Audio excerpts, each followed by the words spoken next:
Right? Another day. So I'm at day 5 of Endwalker. Today's the official release. I think I'm about almost halfway in, if not already halfway in. But I'm only judging on, based on what I have in Aether Currents, because I have 2 areas that have not yet unlocked. I was halfway through Labyrinthos, but there are 3 areas that are already complete. So, halfway, give or take. On the MSQ, I'm about to sit down for a dinner with the gang. And then once that's done, I'm going to go around and start doing all of the radz-at-han side quests, because those just magically popped up now. There's also the role quest that just also appeared. So I'll be doing that too before I leave. Or maybe I'll do that first. Who knows? It's time for that dinner. Welcome. When the satrap asked us to entertain a party of honored guests, I was wondering who it might be. This is a lovely surprise, to say the least. By the way, I heard all about Kazal from your friend Grahatia. I understand there was nothing that could be done, but I was heartened to hear that he meant no harm to us. I cannot thank you enough for dispatching the beasts. As the smallest token of our thanks, your food and drink tonight are on Meride's treat. Our Meride's treat. Speaking of which, what shall I start you off with? Mug of chai, finest spirits, water, just water. As you wish. Pray join your friends, and I will bring you your drink. Oh, I'm blind. They're right over here. I never even noticed this whole time. Welcome back. Whatever did the Radiant want with you, pray tell? Our allies have sent military delegates. That's news to me. Mind sharing the details? Yeah, they got role quests for me.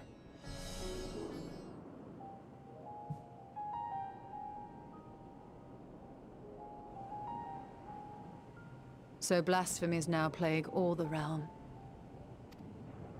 It will only get worse if what Father said is true, as it did in Amarot. If that's our model, then shouldn't we expect the effects to grow more severe as it feeds off its own spread? As if people transforming into those monstrosities wasn't bad enough. If the flora and fauna, if the land itself turned against us. No one would survive.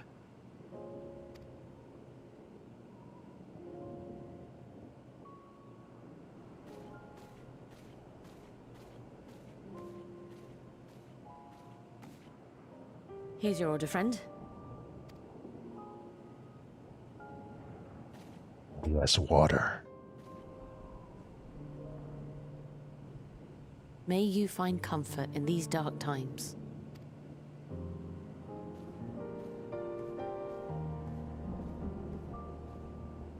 Where do we go from here?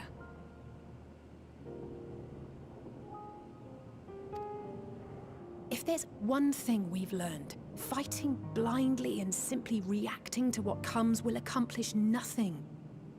We must find a solution that addresses the fundamental cause. Before our strength is exhausted, before this crisis spirals out of control.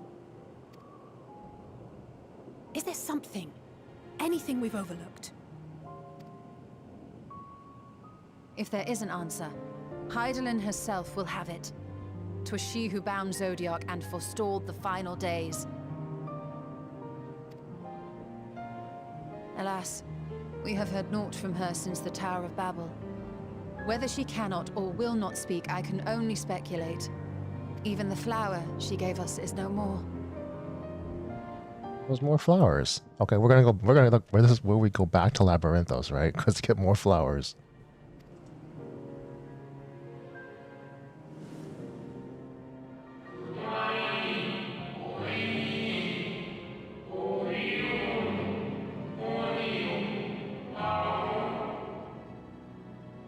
In our time, we called it Elpis. You would do well to remember the name. Yeah, I know the flower's name.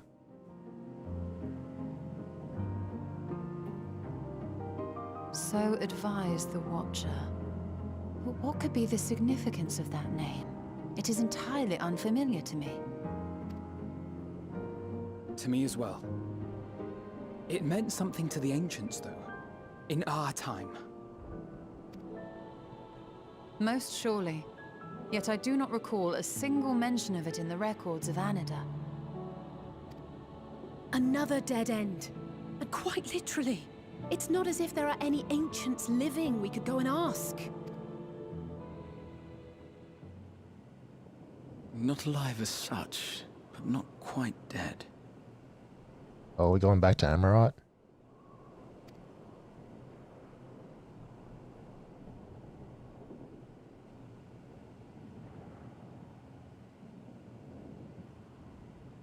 Elidibus. I sealed him in the white auricite of the Crystal Tower back on the first. Contained within that reservoir of ether that maintains it, ether that is returned little by little to the sea. Naught may remain of his soul. However, if part of it lingers, we might be able to speak with him there. I know we can no longer make that journey, but you, my friend, still can.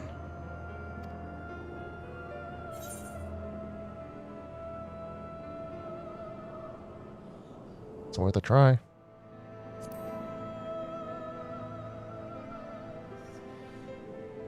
Yes, we can but act and hope for the best. If nothing else, should we learn the first is safe, we'll have that much more reason to keep fighting the good fight. Oh yeah, we don't know if this is affecting all the reflections. Oh, this is gonna be bad. That said, the odds are not in our favor, to say the least. Which is why we're fortunate to have Urianger up there on the moon, working hard to make all the necessary preparations for our departure, should it come to it. And why we have nothing to lose by staying the course till the last instant. Indeed. To the last, let us all do what we can. I will consult with Master Matoya and see if she knows of a way to reach Hydaelyn from the ethereal sea. And I will visit the nation's leaders and attempt to ascertain how far the final days have progressed elsewhere. Keep me abreast of your findings. I can seek out and slay the worst of the immediate threats, if only to slow the spread. Unease, terror, despair. Try as we might to suppress them, these emotions will return to harry us time and time again. But when they do, remember this. Your friends and loved ones are out there somewhere, sharing in your struggle. You are not alone.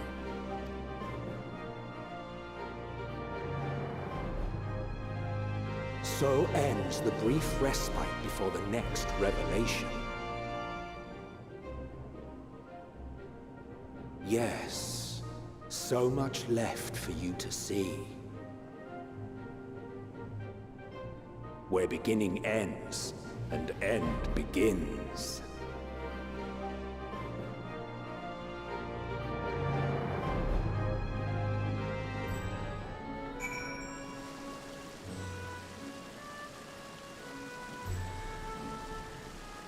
Alright, Thancred. Now then, is there anything we've forgotten to mention? Are your arms and armor in good order? I think so. Well, except for that ring. In that case, it's time we each attended to our tasks. And when you arrive on the first, give my regards to Reen. Tell her I miss her. You got it. But first... before we go to the first, we got these side quests to do. Let's see, so... we're at this aetherite. Let's go over to back to the Mehane. Back to the bar. And let's see what they want.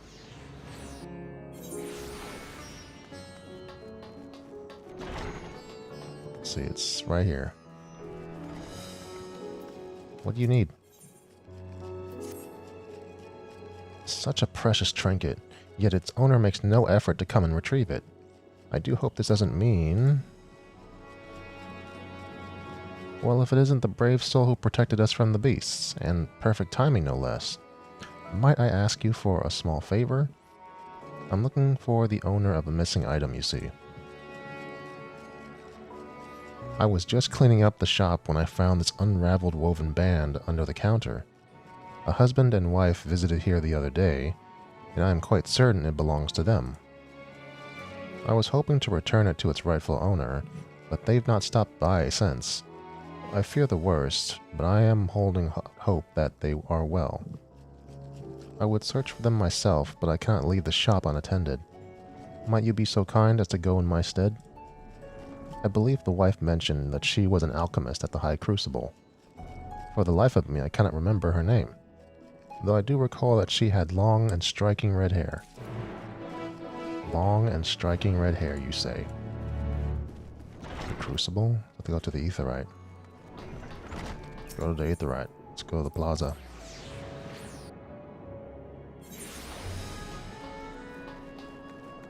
Why doesn't the High Crucible have like an Aetherite? This is way deep in. Like every place here. Well, this is the entrance, but so it doesn't matter. But pretty much everywhere else has an Aetherite except for here. Why?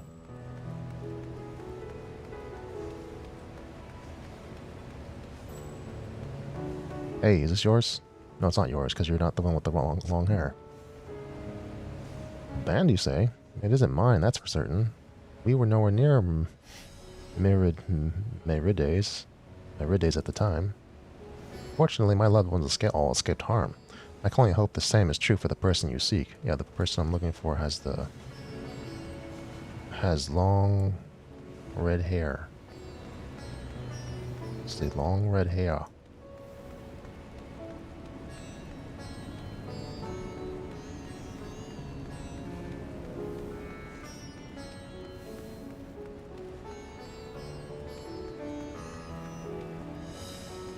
It's not red hair. Is it you? Yeah.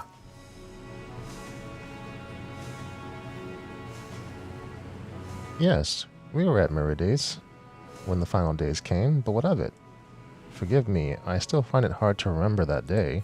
Well, I got this for you. My band!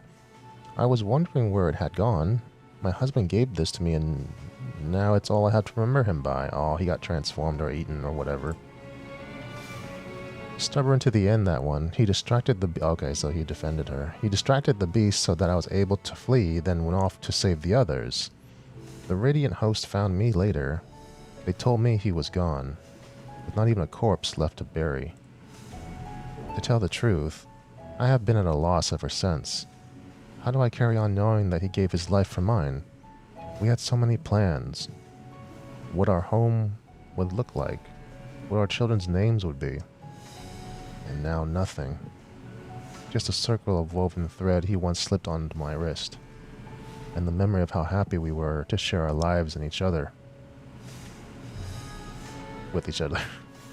So I go on living, because anything else would tarnish that memory. Forgive me my outburst. It has just all been so much. At least the Crucible has been keeping me busy. I think that's what I need right now.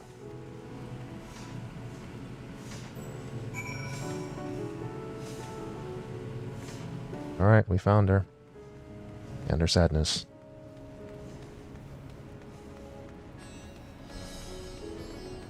It'd be really awkward if they found a way to both stop the final days and return everybody. That would be way too convenient. I'd be a little bit unhappy with that kind of solution. I'm okay with finding a solution to the final days, but like not a whole reset thing. That's a little bit going over the line on what's... well, I guess I shouldn't talk about what's realistic because we're in a game of magic and anything's possible, right? Well, I'm gonna be seeing soon, in a few days here, what happens. I need to go back to the bar.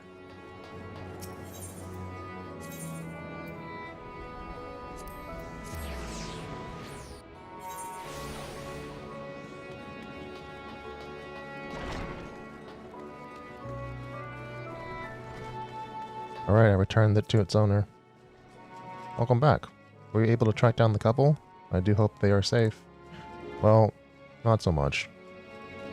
Oh dear. I am terribly sorry to hear that. At least we were able to return the band as a memento for the woman. As small a solace as that may be, that woven bracelet is a talisman of sorts. It creates a bond between gods and mortals. The tighter the braiding, the stronger the protection it offers from a fate most dreadful. In radz-at-han, it is a tradition to present one to your lover, to beseech the gods to offer divine protection to one for whom you care deeply. It would seem her husband's prayer was heard, though tragically at the cost of his own life.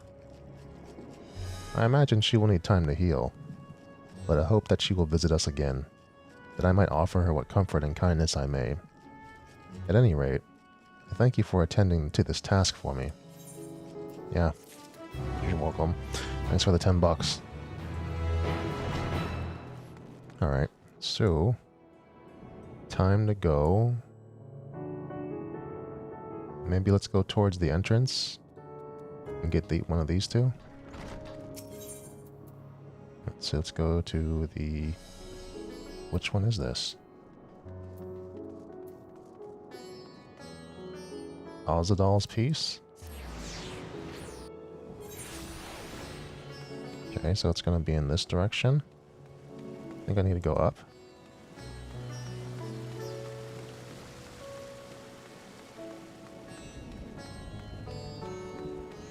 This way?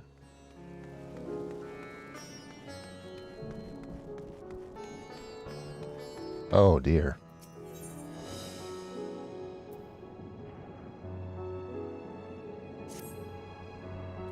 You there, please, I take my coin purse to Merides Mehene.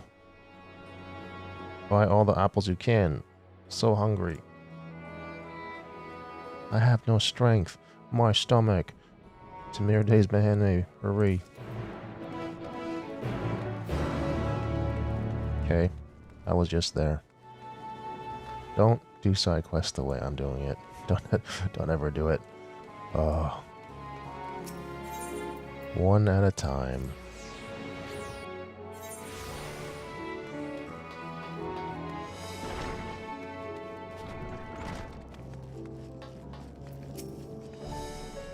Welcome to Merides Mehene. What can I... Wait, something amiss? Yeah, I need apples. I need all the apples you have. Give me the apples. Food for the hungry?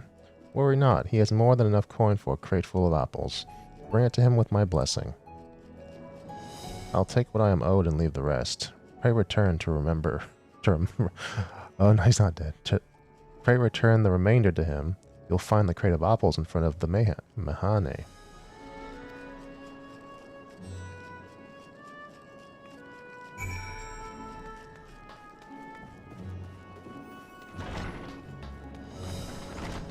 There's the crate. Wait, do I gotta carry the crate? Oh no. I have 2 minutes. Where am I? I'm in the corner, aren't I? So I gotta go straight down. Over here. At 2 minutes? So I gotta go straight down here.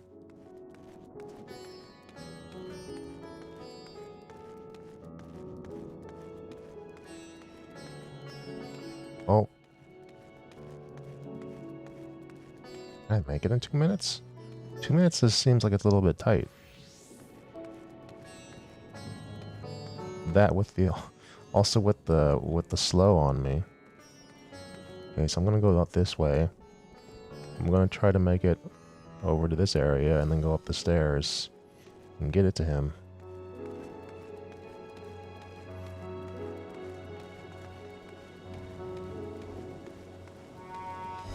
see. Or actually, I can just go upstairs right here. I'm gonna go upstairs, and I'm gonna go across. And then I'm gonna go up the stairs. Got 45 seconds left. I'll be fine. Yeah, here you go. I got the apples for you, guy. Here, I'll put it down over here where you can reach it.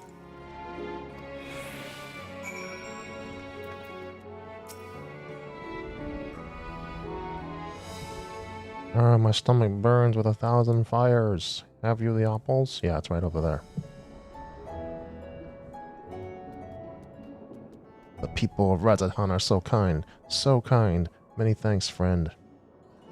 You brought me so many apples, but I'm afraid I'm still too weak to move. My body craves more. More. If I could trouble you again to bring me some hermes eggs from Nilo-Pala nourishments, take my coin purse. I promise I will make it up to you. What? What? What? Just eat. Eat the apples.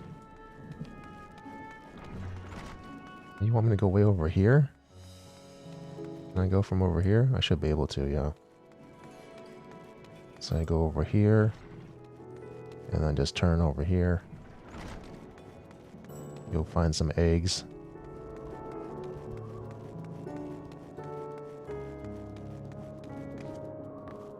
Hey, you got any eggs for me? Welcome to Nilo-Pala Nourishments. What can I do for you? I got this money here for some eggs. As many eggs as the coin in this purse can buy? Well, you're in luck. I have quite a surplus today. I shall give you the extras so they won't go to waste. Here you go. And here's a share of your friend's coin back. It would seem he's greatly overestimated the cost of eggs these days. Yeah, I'd say. He should learn to fish, like Matsya. Or maybe this is what he prefers. He just prefers apples and eggs. Do those even go well together? I'm thinking about it. I don't think they go. Is there a dish with apples and eggs together? 'Cause I don't think I've eaten anything with apples and eggs in one dish.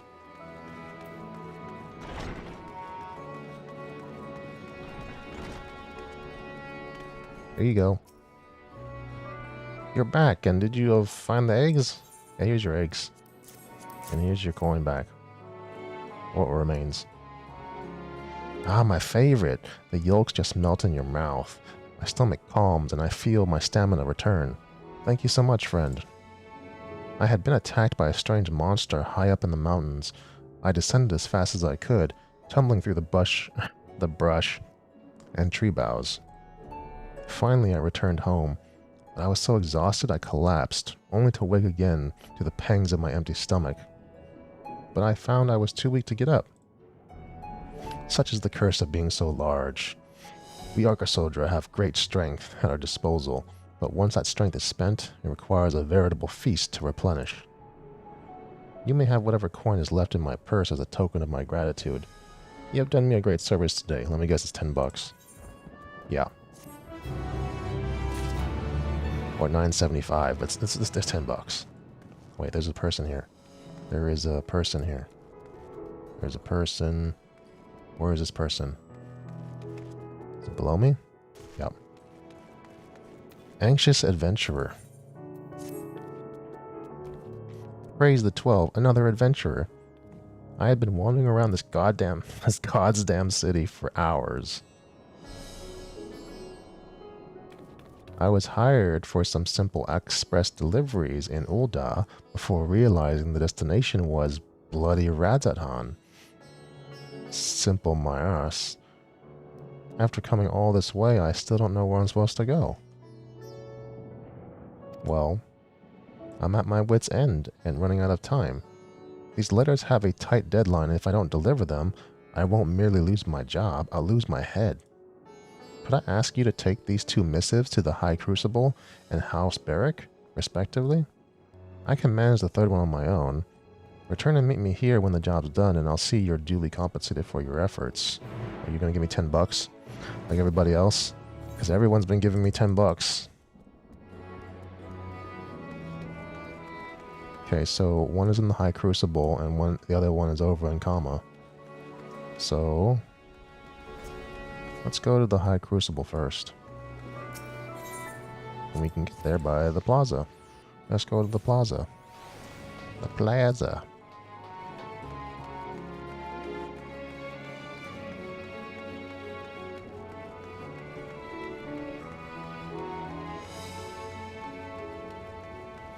Well, I guess these side quests aren't so bad because I don't have to leave the city.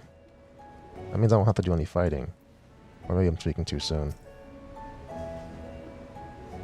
Welcome to the High Crucible of Alchemia, friend.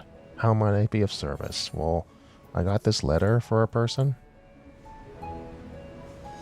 What's that? You've a letter addressed to us. Why, this is from Master Jalzon.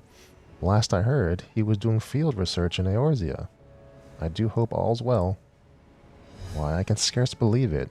Word of our plight reached him from across the sea, and he's arranged for a shipment of vital supplies to be shipped from Rona's House of Splendors. That he would be thinking of us in these trying times, even as he doubtless is facing his own fair share of hardships. Truly, he is a great man, but forgive me. I must make arrangements to have the shipment picked up in Yttermod at once.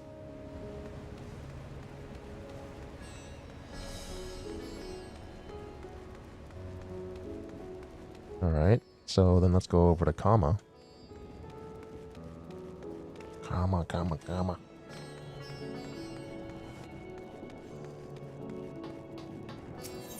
I'm not gonna say it.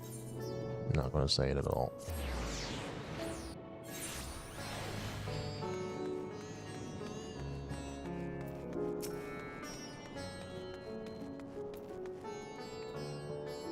What business have you with the esteemed House Barrack?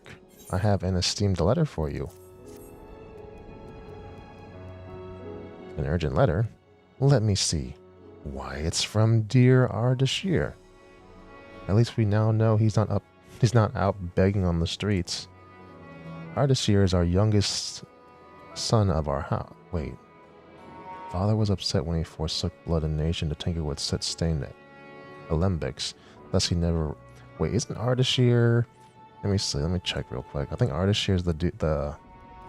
Let me see. Ardashir.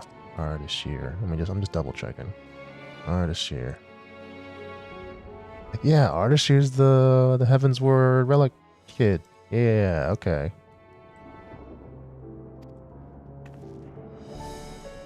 He never told us how we might contact him, so we've naturally been worried sick. Now he writes that he's found a new trading associate for father, some merchant named Rona. He says she can help us out in our plight. For a price. What a peculiar topic for him to write about. He was always so recalcitrant about family business. Perhaps he is homesick and trying to make amends. Nevertheless, we are delighted to hear from him. It is true that our country is in a precarious position, but I am elated to know my brother is safe and happy in Eorzea. Thank you for delivering this letter. I will share it with my sisters at once. Oh, so this is where the kid lives? Man. It's been a long few expansions since we met that kid. Let's see. I need to go back to, Alzadal's Peace. And then let's go back up here. Oh no, over here. The adventurer's hiding over here. Yo, give me my $10. We're doing 2/3 of the work. Oh, I just delivered the last... You just delivered one letter. I've heard horrible rumors of Rona's punishments if you fail Oh, you're working for... Yeah, you're working for Rona too. Okay. If you fail in your task. Like scrubbing grime from warehouse tiles with a paintbrush. In plate. You really saved my skin, friend. I wanted to become an adventurer so badly, and she tempted me with this beautiful set of armor. Said I could put on credit and work my debt off. Oh no. Before I knew it, I found myself playing errand girl to the House of Splendors. Oh, I don't fault her for it. An adventurer needs armor after all, but my word, if she isn't a shrewd... No. You just don't know how to talk to her. You gotta give her tomes. Any road. Thank you for your help. Here, I'll give you half of the house's commission for the job. Take it. Wait. If half of it is $10, that means this person's getting paid $20 to do what they're doing. Oh my god. $7.35. Is that even a living wage? Is that a living wage? Alright, let's go over. Let's go to the airship landing. See what's up. Airship landing.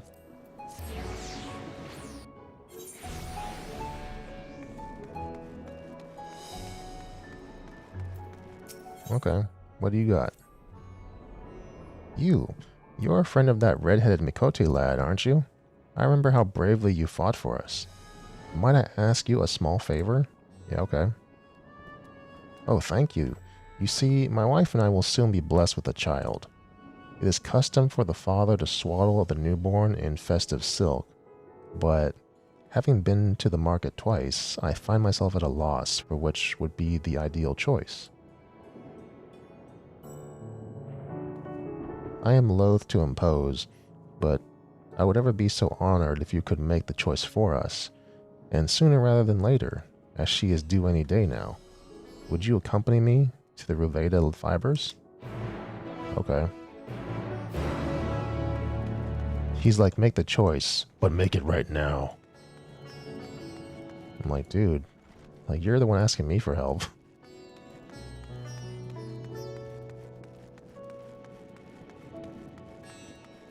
Look, is going to be right over here. Making a choice of fabrics. Let's see, you're right over here. Alright, which one are you looking at? According to our tradition, in silk swaddling's colors expresses the parents' wishes for how their child might grow. I have narrowed it down to 3, but your insight will be greatly appreciated.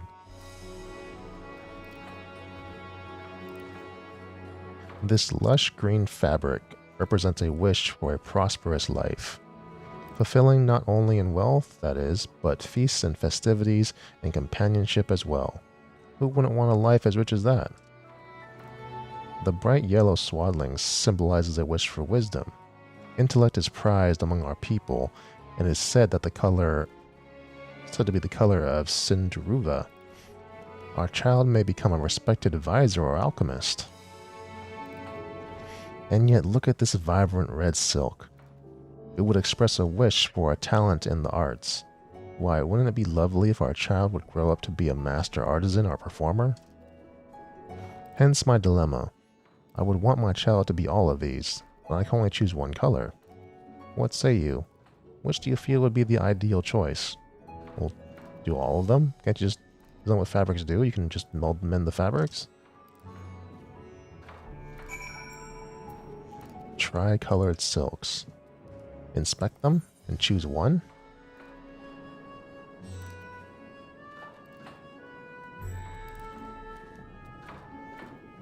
All of the tribe's problems, brighten the lives of those around them.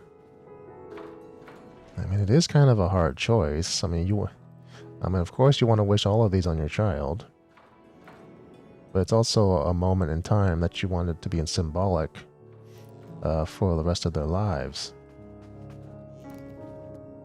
Well, a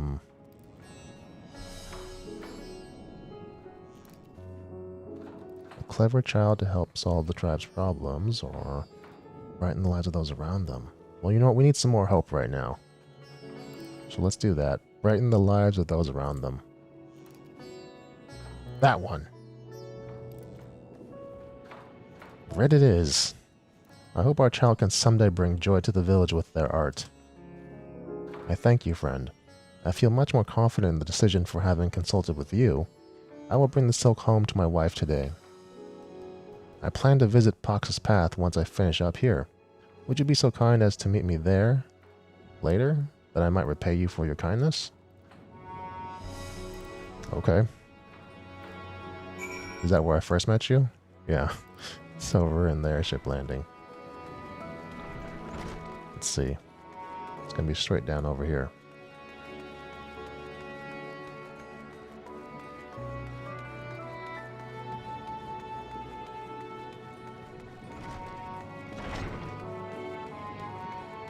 There you are.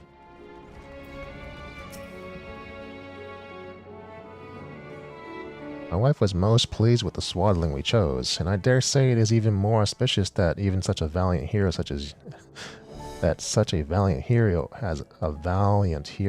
you helped us choose our child's future path. I was devastated when my wife was separated from me during the struggle, but your Mikote friend saved her. In her delicate condition, no less. His actions gave my wife the strength to overcome her despair and return home to me, to us. Your friend spoke of a hero with the power to weave our strands of hope onto a brighter future.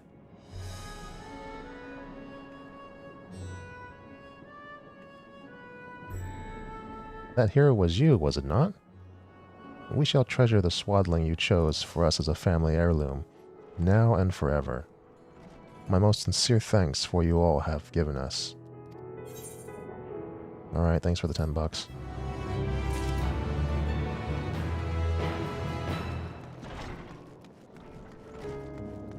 And just choose the fabric. How hard is it? Alright, so there's someone else over here?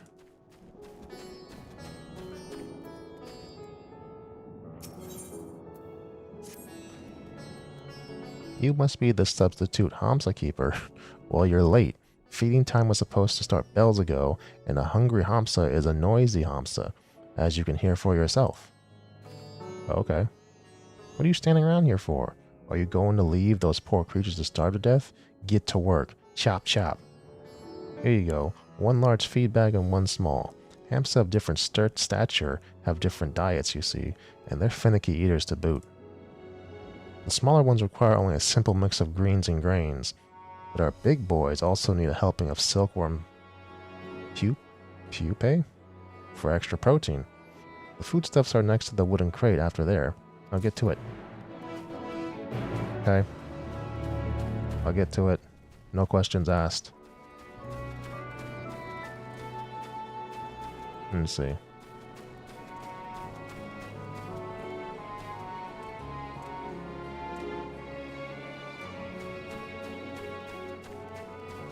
Said feed the Hamsa. So here's the small one. The Hamsa is eyeing you expectantly. Small feed bag. Wait, don't I need like a... Don't I need a bag of grain? We just need the small bag. But the big one needs some silkworm pupaes, right? Let's see.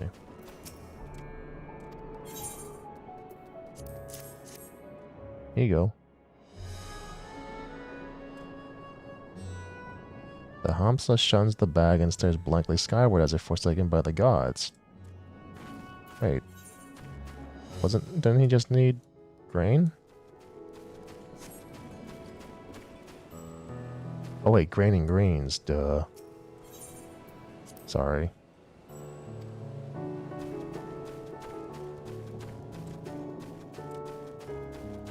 Alright, bird, here you go.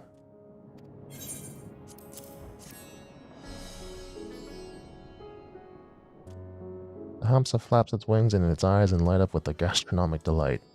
Okay. And then the big one needs the pupae. Okay, so let me talk to the guy one more time. I think is it everything? Is it all of the above? Let me see. The smaller one needs greens and grains, the larger it gets... Oh, okay, so yeah, greens, grains, and silkworm. Gotcha. Yeah, so it's all of the above.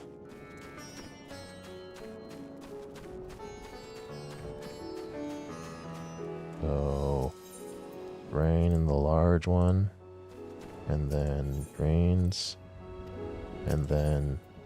large. Alright. Here you go. Here's the large bag.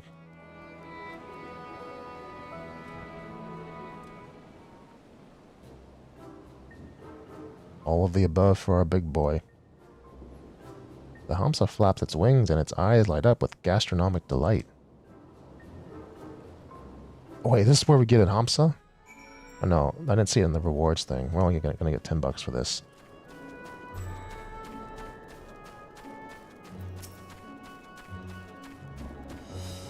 I fed the boys. Done already? Perhaps you're not as hopeless as you look, but you'd better be on time for the next feeding. What was your name again? My name is Hero of Eorzea. Wait, you don't mean that, Cylindra? The adventurer who rescued Matsuya from the beasts? My most sincere apologies. I never imagined a hero like you would simply be walking amongst us, and slopping the hamsa besides. Heavens, my face must be so red right now. Anyhow, I thank you for a job well done. Here's your pay for today's work. No, I'd best hunt down the real substitute hamsa keeper. Yeah, thanks for the $10.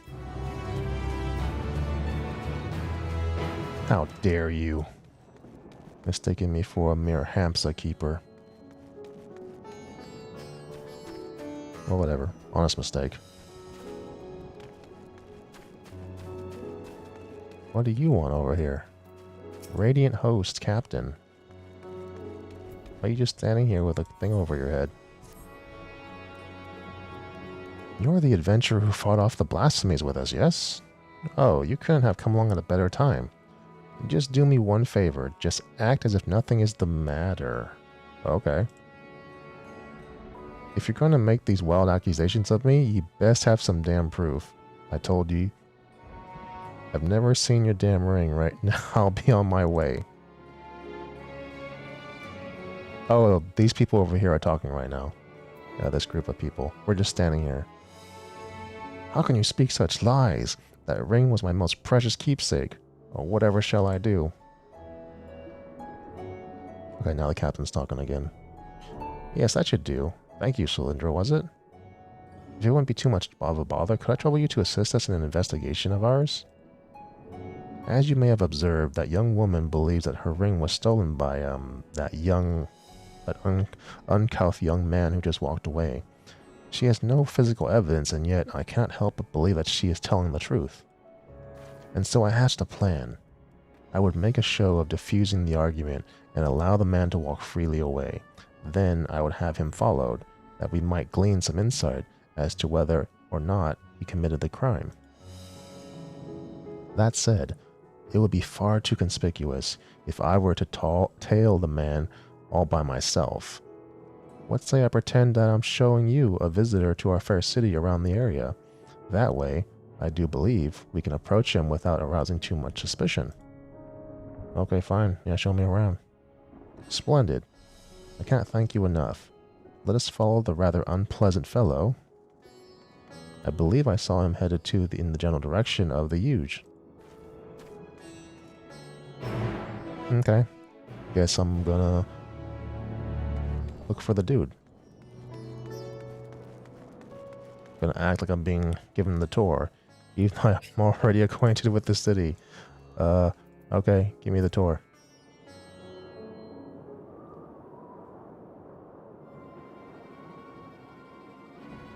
Very well then. Again, all I ask is that you act as natural and as inconspicuous as possible. Let us see what happens. So much for that vaunted radiant host. Didn't suspect a thing, did she? What with everyone skidding around like frightened and little rats. These are fine times for those in my line of work. Did you see that object he was examining? It certainly appeared to be the stolen ring to me. But let us not reveal ourselves quite yet. With any luck, he will unwittingly lead us to his hideout. Here's the plan. I will pretend as if I'm giving you, a mere traveler, a tour of the city. Then we follow him. Without getting too close, of course. The last thing we want is to blow our cover. Oh, is this going to be a stealth follow mission?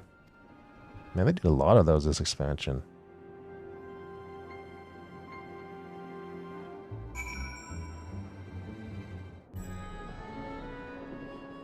Yep, follow from a safe distance, blah, blah, blah. Okay, well, let's zoom out for this.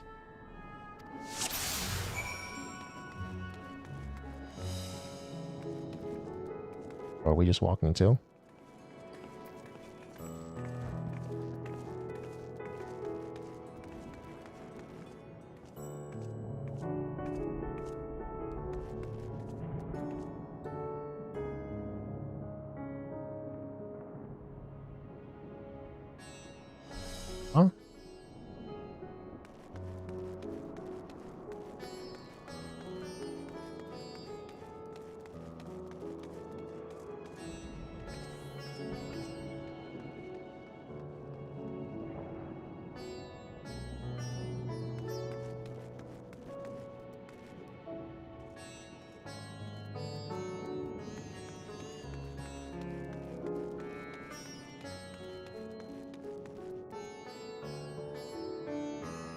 Where's the captain at? Oh, the captain's also stealthing.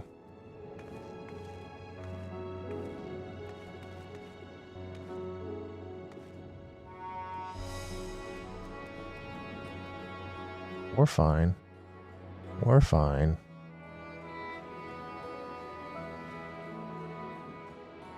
Right? Oh.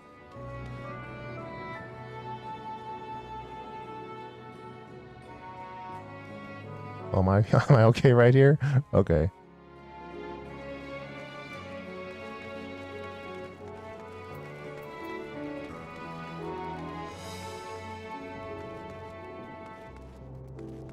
Can I hide here? I guess right over here?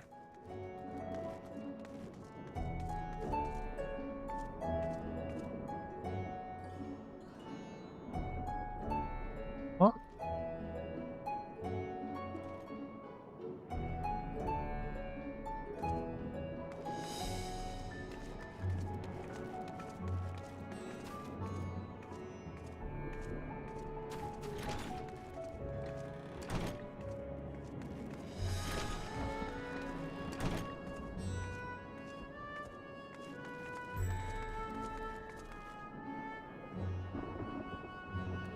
Might be an accomplice. We did it.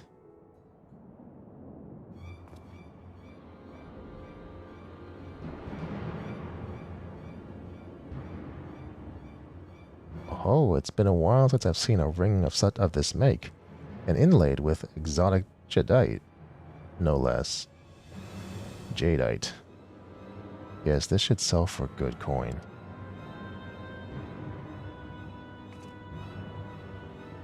Just as I suspected, he had the ring all along. Well, I dare say it's time we interrupted this little transaction. Might I trouble you to summon my subordinate for good measure?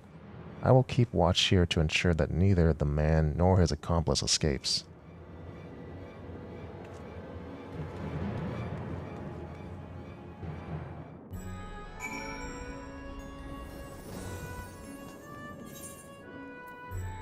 Alright, well, where am I at? Okay, so I have to go all the way back here.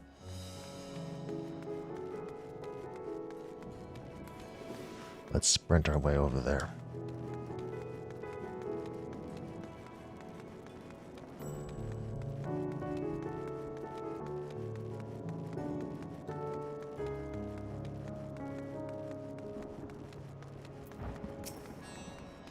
Hey, your friend needs help.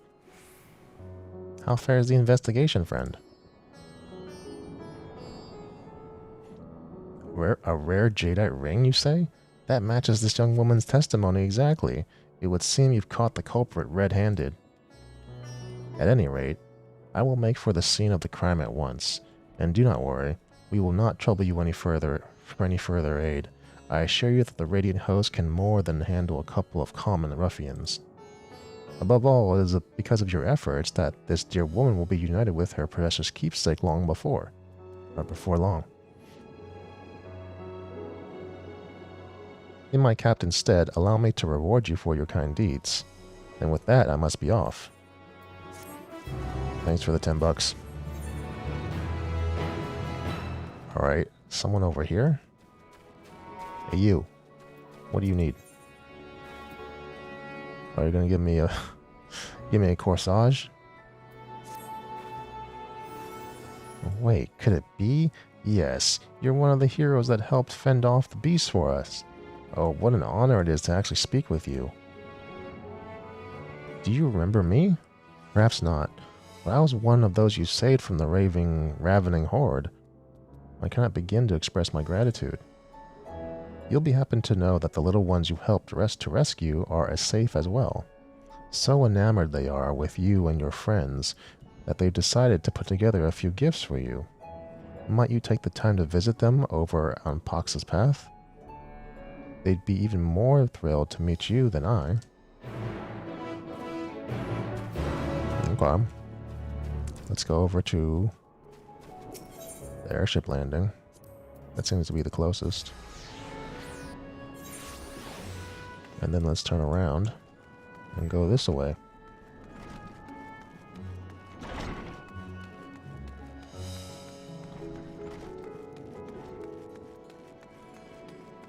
Beta fibers.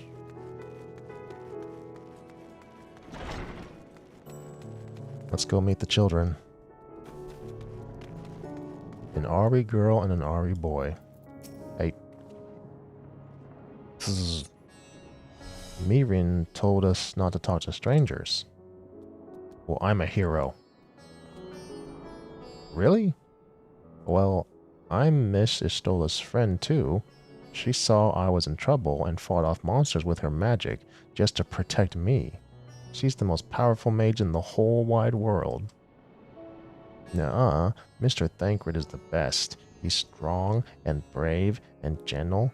I was so scared, but he saved me and carried me all the way back to my mama, just like a princess. Fine, they're both the best. Wait, miss, maybe you can help us. Do you think you could pick out what kind of flowers they like? We're making flower crowns. We want them to be really, really happy here and stay a while. Will you help us, pretty please? Okay.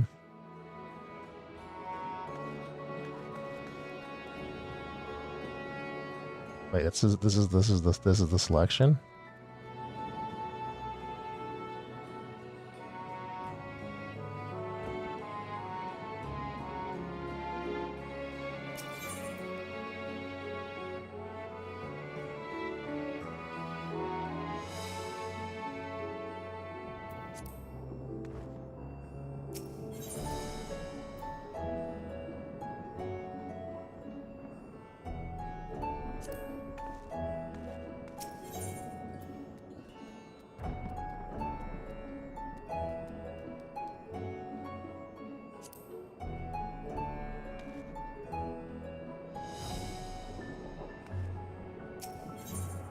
Let's go with ardent determination.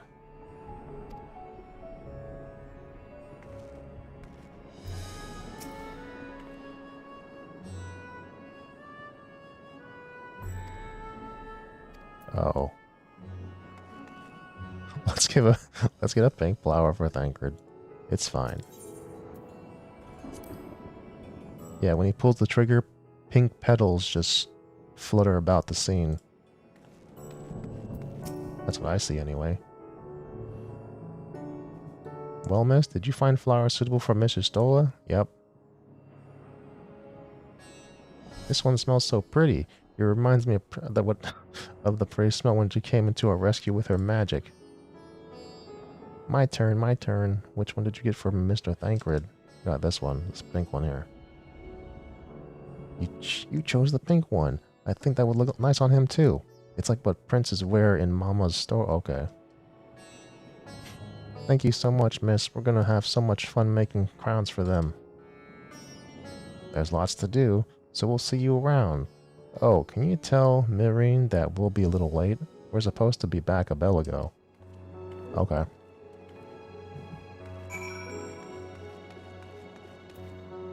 Let's see, where is Mirin? Oh, Mirin's over there. Let's go back over here to Alzadal's piece.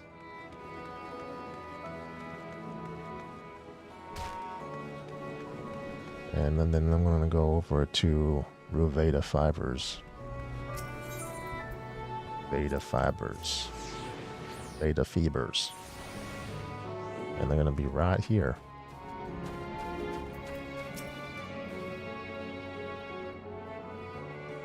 Pick some flowers out.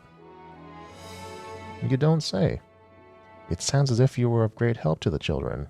To think that such a hero will be so kind as to assist in our daily affairs.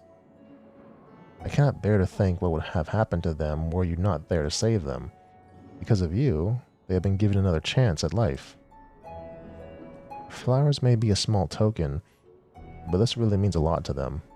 I am sure your friends will understand that. And this is from me to thank you all for what you've done. Is it $10?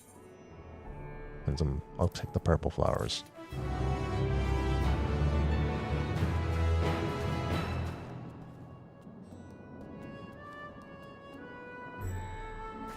Alright, so I got some purple flowers.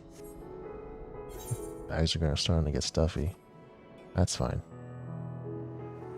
Let's see, I think Have I done it all?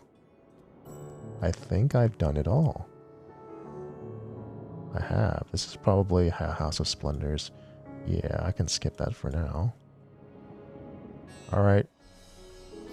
It's time to do the role quest. Let's go over to the Hall of the Radiant Host.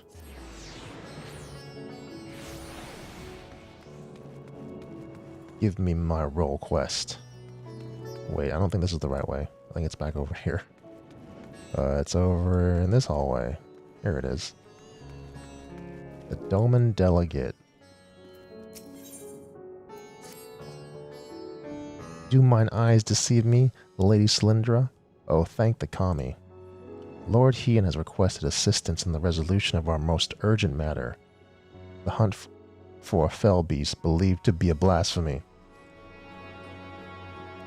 Though we have made great strides in ensuring the safety of our people, we fear even our finest shinobi will be no match for this enemy, for it commands the skies of Doma. Oh, it flies? But as your talent for striking down foes at a distance is beyond compare, I can think of no one better to aid us in overcoming this adversary. Well, I do have a gun. Well, if no one else is up to the task... Oh, Kami be praised. I shall inform Lady Yugiri that she may receive you at the Doman Enclave. Safe travels, Lady Cylindra. Alright, let's go to the Enclave. Let's see, Far East, Enclave.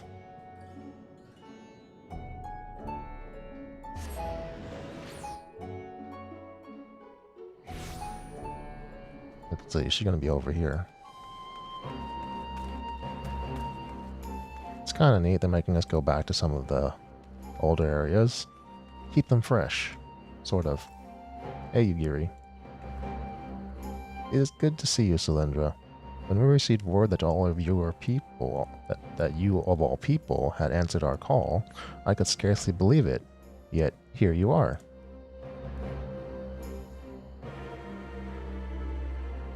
Lord Heian will be pleased for this reunion. If you would wait here a moment... Okay, I'll wait here.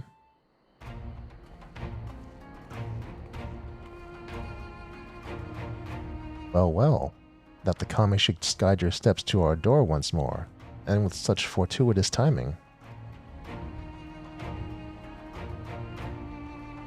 Pray forgive me for not affording you a hero's welcome, but time is not on our side.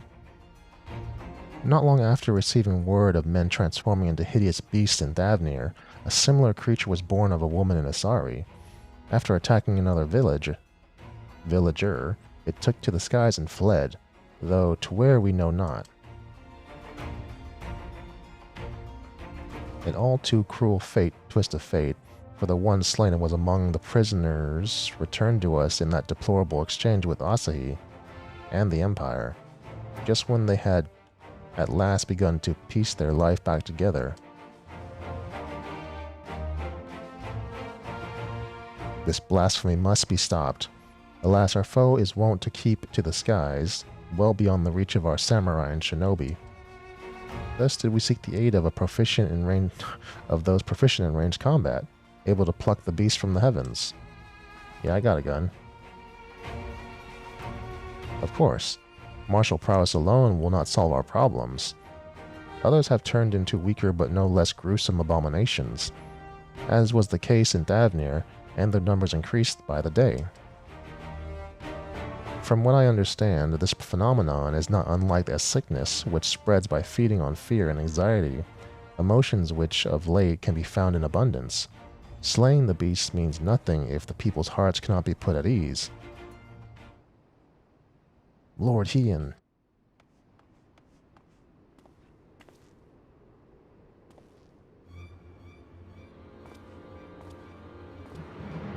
You have to help. The villagers, they... Sir, please calm yourself and tell us what's happened. Another has turned in Namai, my lord. For a blessing, no one was harmed when the beast flew into a rage, but the people are in a panic. I fear what may happen next. It would seem we have even less time than I thought. Worry not, you will see to the beast. As of yet, there is no cure for this affliction, but we will save what lives we can, I promise you. I trust you are ready to join the fray? Yeah, I'm ready. It was last seen near the glittering basin. Come, I will show you. To the basin.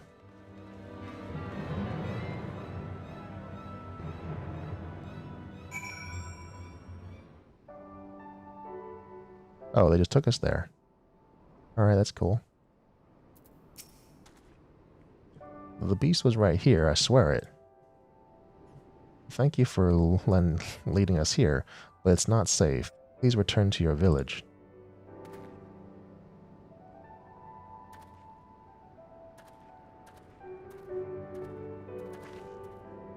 We should split up if we're to have any chance of finding it, Cylindra. Would you see to the west? I will search to the north. Ugiri, I leave the east to you. If you find it, remember, these blasphemies are no longer people. They will not hesitate to strike you down, so you mustn't either. Now, let us not waste any more time.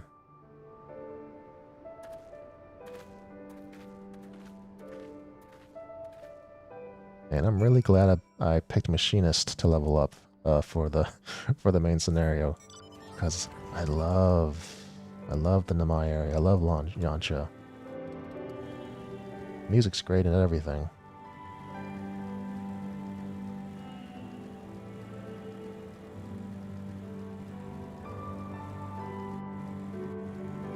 Over here, looks like.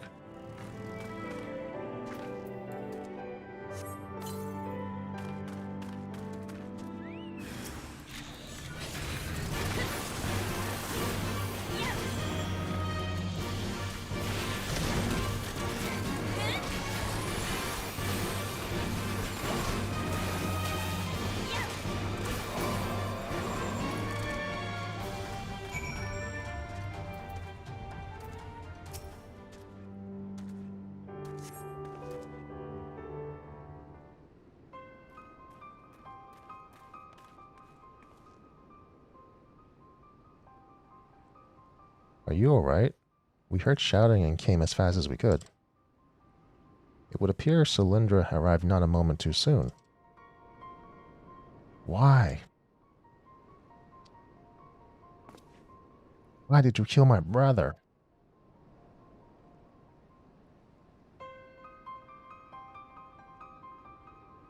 Your brother? Young man, that creature was not your kin. Not anymore. Had she not laid it to rest, it would have killed you and countless others. But if your heart cries out for one to blame, let it be me. The beast was slain at my behest, for it was the only way.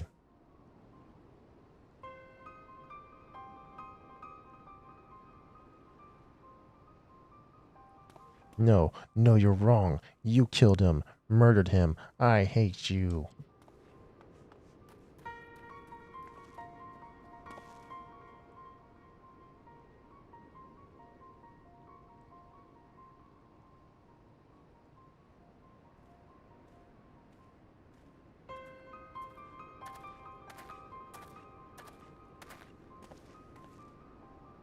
Issei, what are you doing here?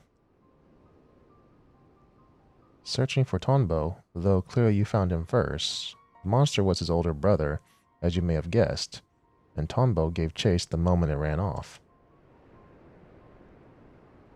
I beg you forgive him for his outburst. His brother was all he had left. Their father was conscripted by the Empire and was, regrettably, not among those returned to us in the recent exchange of prisoners. The hope they might one day be reunited was their only comfort when the victory still ruled, when the Viceroy still ruled. I can only imagine how they felt when she walked into Asari, a shadow of her former self.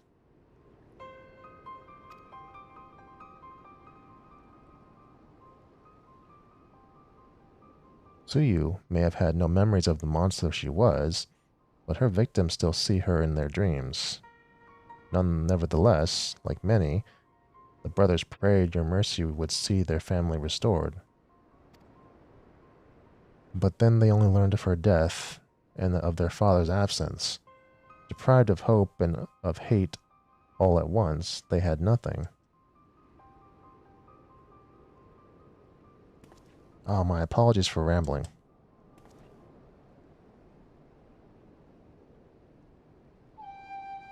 No. It was rather enlightening and a rather enlightening tale. I spared the woman who brought him pain and took the brother who brought him comfort. Aye, I would hate me too.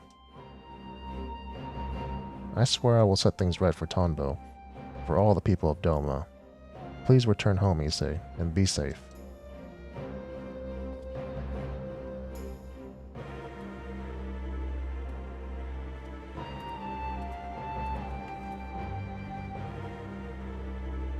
Let us return to the Doman Enclave.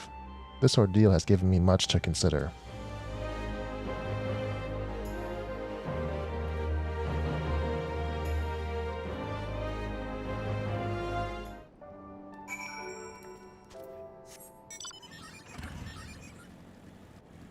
Oh, we're going back to the Enclave? Okay.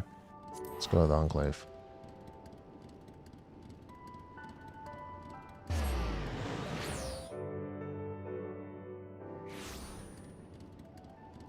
See, over here.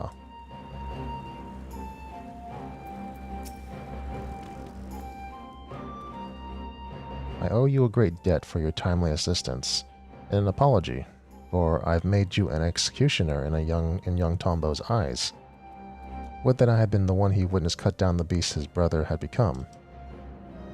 But we haven't the time to dwell on regrets, and what should have been. No, we need to take action. And after hearing of Tonbo and his brother, I believe I know what must be done.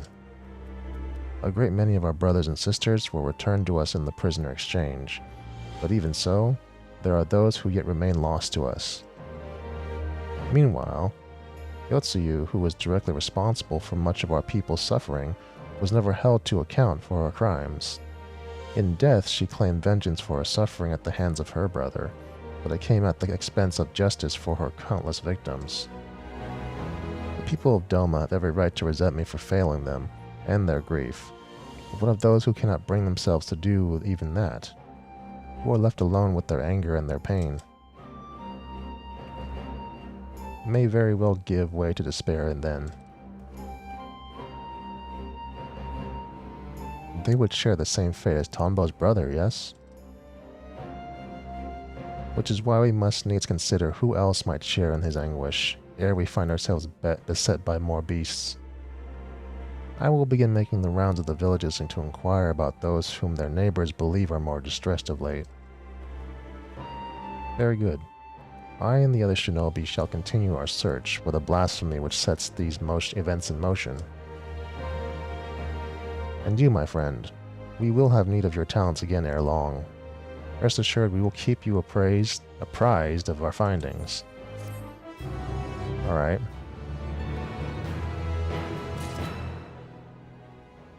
I guess you finished your findings, because here you are. Wait, what level am I? Oh yeah, I'm 88. So maybe I can do a few more. Ah, Sundra. We have yet to ascertain the whereabouts of the blasphemy from Isari, but for a blessing, we have received no reports for others that have turned. Lord Hien, for his part, has made a concerted effort to go about the villages and converse with his subjects directly. I suspect his constant presence has served to allay the people's fears. As one might expect, he has ever been dedicated and diligent, but I fear he may be away over long. I thought to go and visit what should have been his last destination, Isari. Might I ask you to accompany me? Thank you. I am sure there is no cause for concern, but nevertheless, I should be glad to find him quickly. Okay. Let's go over to Isari then.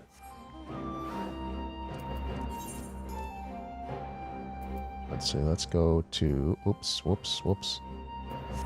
So we're gonna do it like this, and we're gonna go up here. Our union is gonna be closer.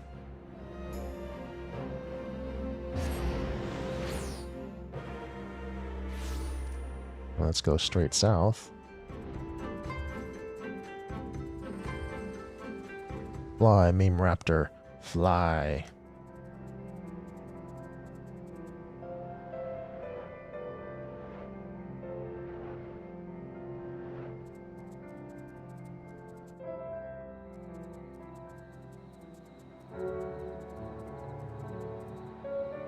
And then Isari is going to be down right over here.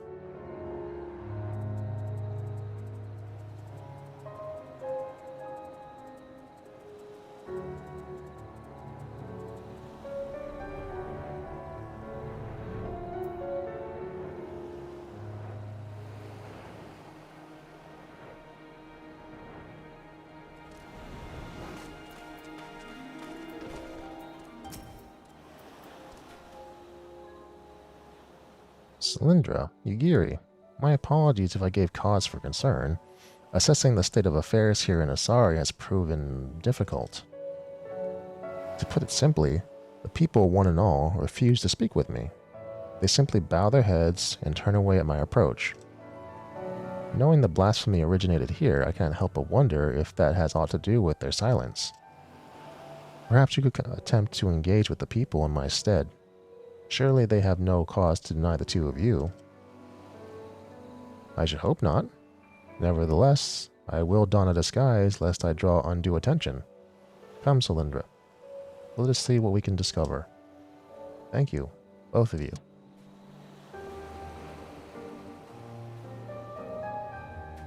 Okay.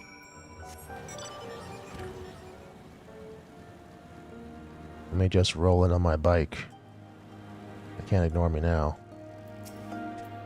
Hey. Hey. I owe a great debt to Lord Hien. If not for him, I would still be fighting under the Imperial standard. But the village suffered dearly under the occupation. What's more, our Lord failed to punish the Viceroy for her crimes, and failed to reunite many with their loved ones. I understand why some would think poorly of him, even if I do not. Well, you can't make everyone happy. I mean, that's just a reality. A blasphemy? You're mistaken, my friend. Our village was visited not by a monster, but a kami. Izanami. Oh. Where Lord Hien is cold and callous, she offers us boundless compassion and love. Hey, what? What?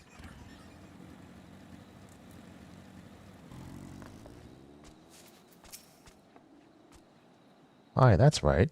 The blasphemy was born of a young woman here in Asari. Tragic, really. Every day she prayed for the safe return of her husband, but it was not to be. If I am to be honest, I fear the loss drove her poor stepmother mad.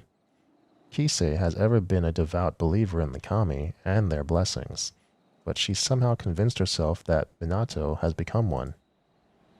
The delusions of a grieving parent, obviously, but an alarming number of people have come to share in her belief. Hearsay is what it is. Well, it's definitely a lot of things.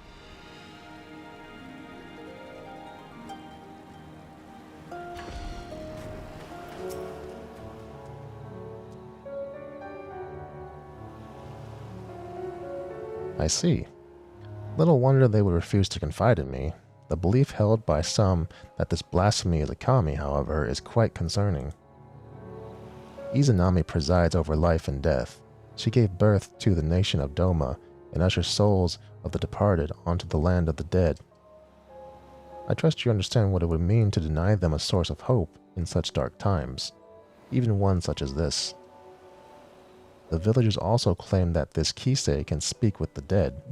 In fact, she will be holding a gathering to demonstrate her powers ere long. A perfect opportunity to gauge the extent of their fanaticism. Not for me, of course. My presence would draw undue attention. Might I ask both of you to attend in my stead? Her followers will be gathering in a tavern. Come. Let us go to the tavern.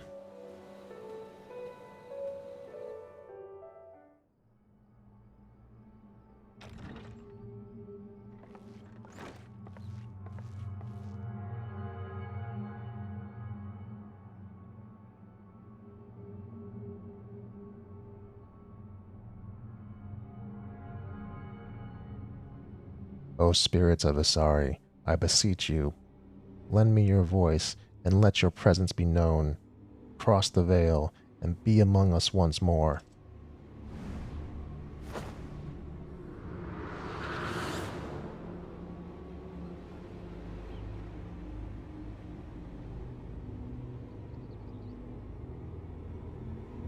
Akitsu.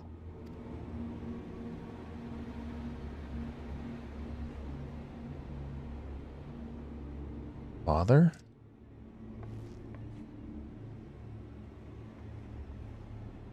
Still tending the nets like I taught you?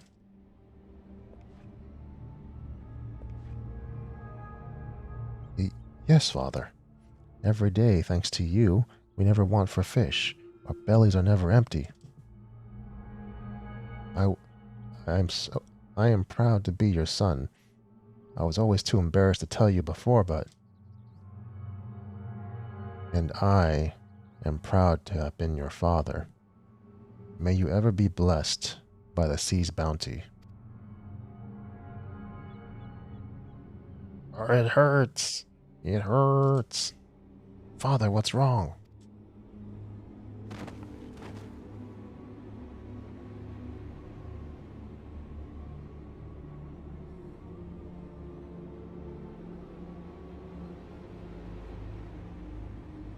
He is in terrible pain, my child. Those who have cheated death's design yet live. It has disrupted the natural order, and the spirits suffer for it. What must we do to ease their pain? Fear not. Izanami shall put all to rights. She will claim the souls not long for this world and deliver them onto the hereafter. When her work is finished, your father's spirit and all others will find... Oh man, she is so full of it because we know that it's a blasphemy. Like, she's just taking advantage of them.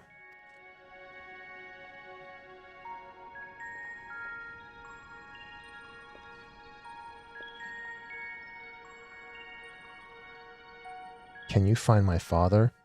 Can you help me speak with him? Oh no. Kisei, can you commune with my husband? What about my family? Help me, Kisei, please.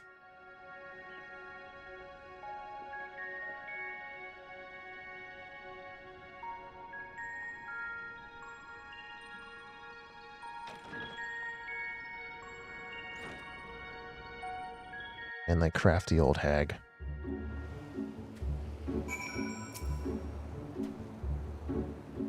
So, is Kisei's ability all that she claims? No.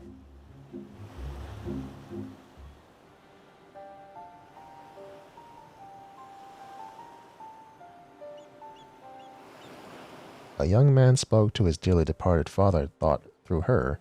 I find that rather hard to believe.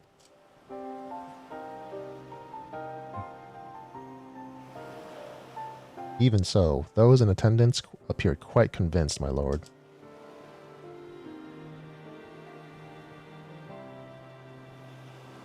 And I suspect a great many of the villagers I've spoken with recently are as well. Everywhere I went, the people were in so much pain, and there was nothing I could do or say to give them solace. Yet for all their anguish, there has not been a single report of villagers turning since the incident with Tonbo's brother.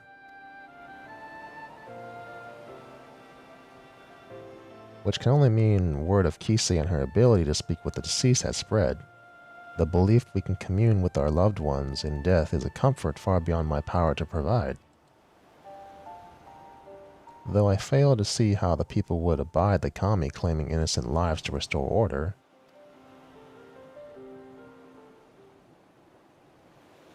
She comes!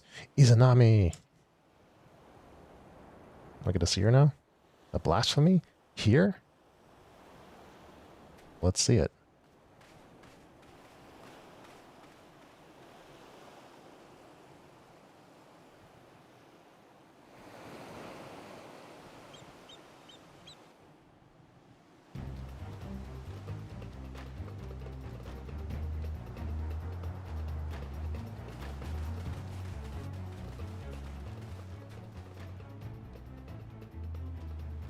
Lord Hien, the kami. She appeared as if out of nowhere, and in the next instant, this poor man was...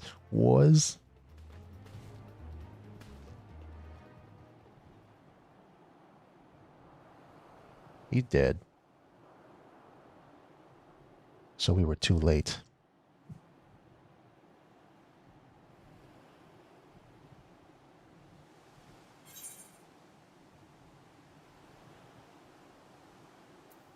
Wasn't he one of the villagers returned in the prison exchange?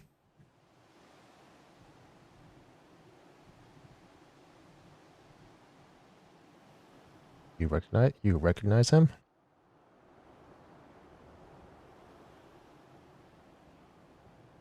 It's that he and the blasphemy's first victims were former conscripts. What could the fiend be after, I wonder? It does not become my lord to speak ill of the kami. Oh god, is it Kisei? Oh god, it's the woman. This old hag.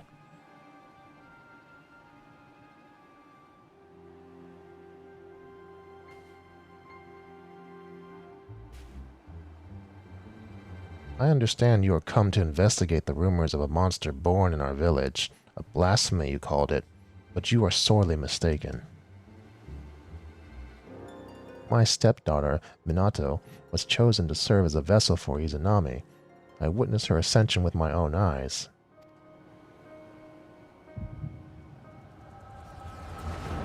Now I get to witness the ascension.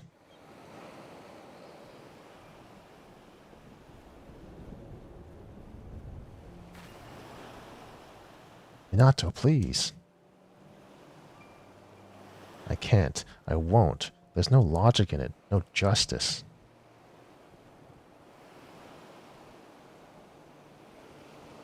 The witch of Doma spared, given a second chance, and my husband condemned to die as a conscript.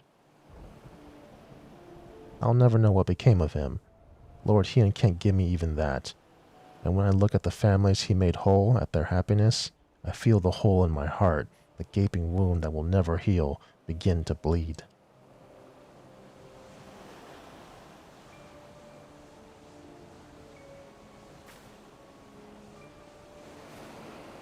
Only at my beloved's side will I find peace.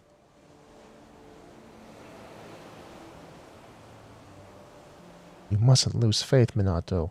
All will be well. Trust in the kami, in Izanami.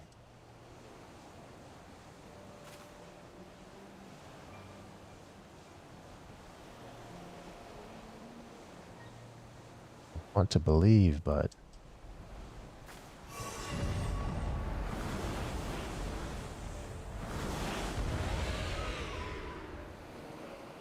Oh, that's it?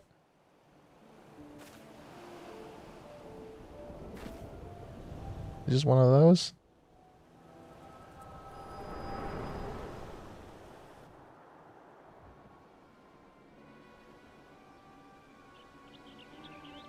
Izanami has come to bring peace to the souls of the departed, to restore balance between the world and ours.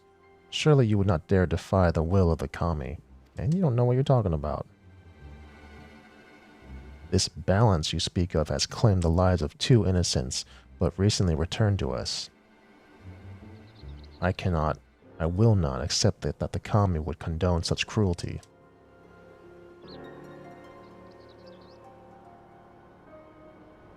No crueler than the sight of Yotsuya free and forgiven, while my husband and son fought Garlemald's wars, now dead and forgotten in a foreign land. With all due respect, Lord Hien, is it not your duty to protect Doma and her people? How are we to place our faith in the man who places the enemy's safety and well-being above that of his own subjects?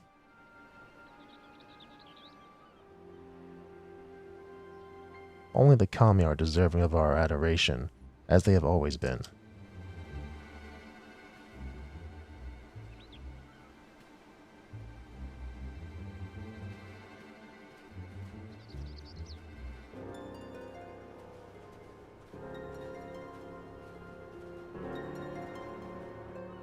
Man, this old hag.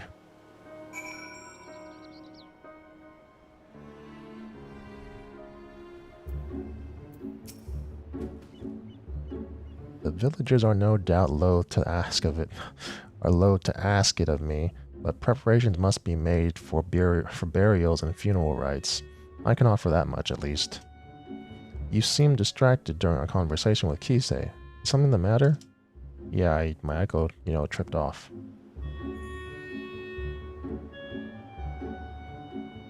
The echo? And the blasphemy was indeed born of her stepdaughter? To bear witness to such horror, how her mind must have struggled to comprehend what she saw. And as a woman of faith, perhaps her only surviving family became one with the divine was the only reality with which she could come to terms. I believe I know now what must be done, but I pray her fervor does not drive her to oppose us. Come, let us return to the Enclave. Oh, don't. There's gonna be a lot of headbutting here. Let's go back to the Enclave. Enclave. What am I doing? Enclave.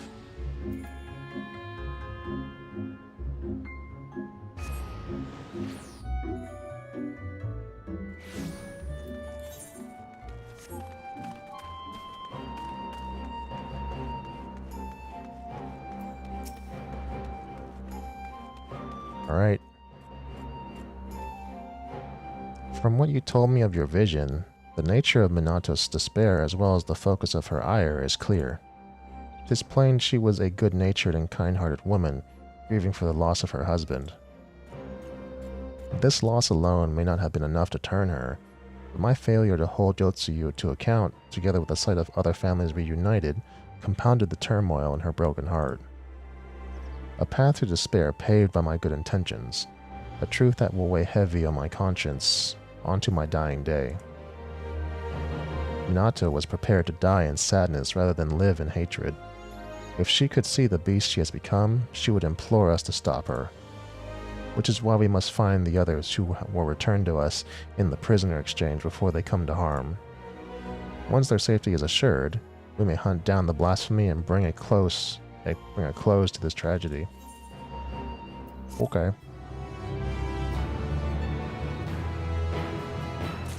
One more? Yeah, there's one more. I guess they make a good point in that, not every decision you make is without consequence. In this case, the people of Asari are like, yo, you let that woman go. She may have lost her memories, but she's still the same woman to us.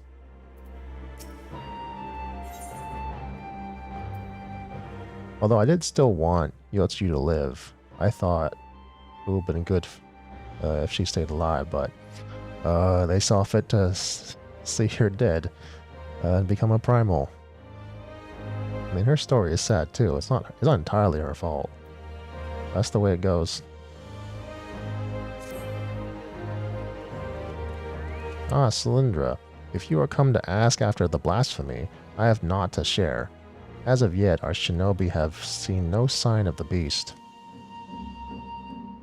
The returnees, however, are all accounted for, and Lord Heian has seen them safely to the Kienkan. As such, he is presently assisting with the hunt. For a blessing, there have been no reports of other villagers turning, and yet, as you told me last time, this is like the same script from the previous quest.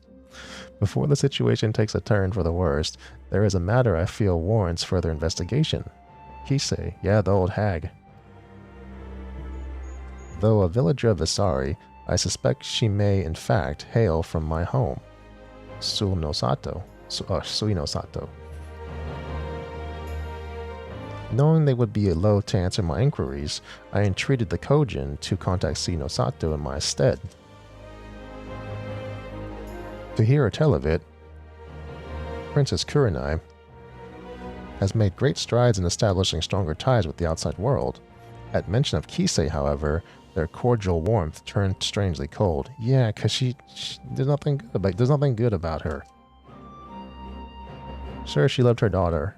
That much is true. If we are to learn more, I fear we have little choice but to go and speak with the people of Suinosato ourselves.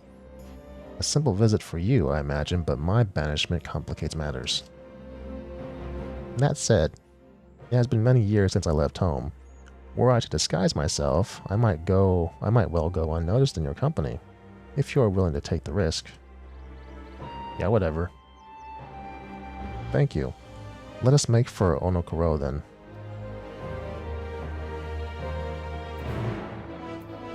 Let's go to Onokoro. Onokoro.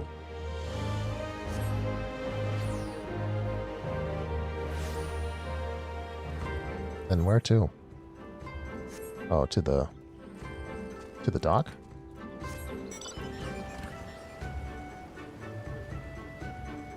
Dock.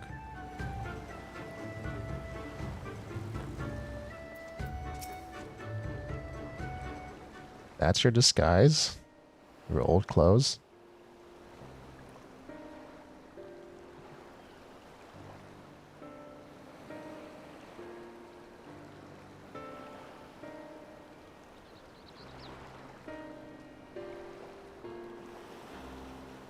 The garments I wore when we first met. Sufficient, I think, to conceal my identity.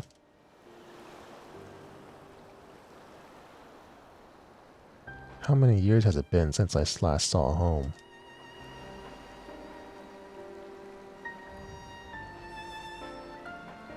I am a shinobi of Doma, aye, but even as a child, I sought to ensure the safety and survival of Suinosato. I was quite bold in those days, if not a touch reckless, and together with the other children, I often ventured beyond the borders of home.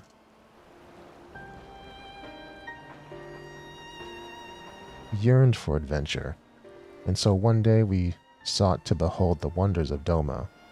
Imagine our horror to discover a city of ruin and ash, imperial soldiers marching through the streets.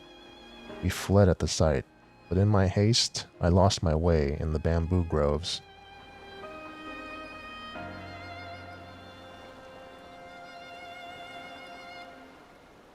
It was there I first met a young boy named Shun, a sweaty mess as he swung his wooden sword with reckless abandon, training to fulfill his duty as a samurai, he said. Having seen the destruction of which the Empire was capable, I too felt the need to protect my home. I joined him in his exercises, and every day, my resolve to protect those I love grew.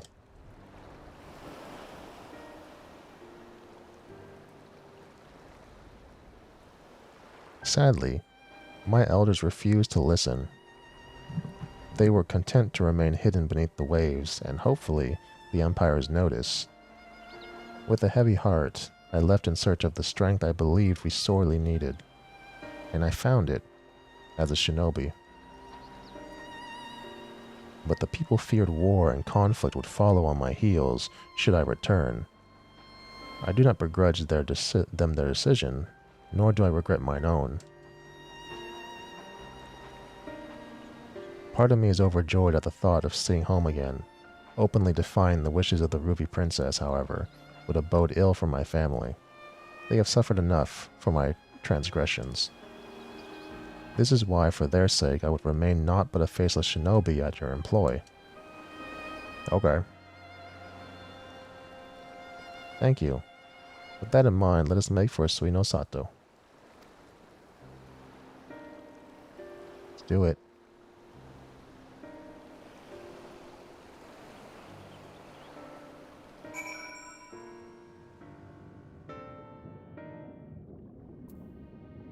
Oh, we're here already? Man, they're making it real easy. They're just transporting me places. Usually I have to go on my own. All these years, yet naught appears to have changed since the day I left. But now is not the time to reminisce. We have work to do. Kisei's departure from Suinosato was likely decades ago. Perhaps the village elders know why she chose to leave. Yugiri's now accompanying you. Okay, blah, blah, blah. We'll talk to some old people.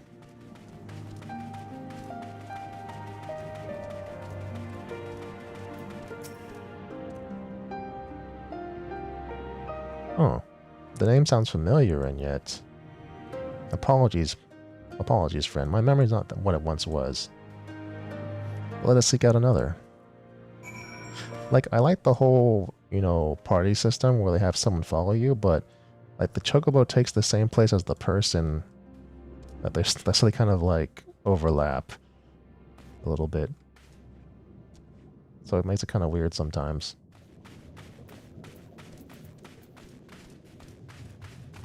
Let's talk to this elder. Is there a cheerful elder? My, it has been quite some time since I last heard that name. She was a priestess of the village, banished after drawing the ire of a former ruby princess. What has become of her after all these years, I wonder? Please, is there anything else you can tell us? Huh. Unagi was quite close with her, if memory serves. Perhaps we should seek her out.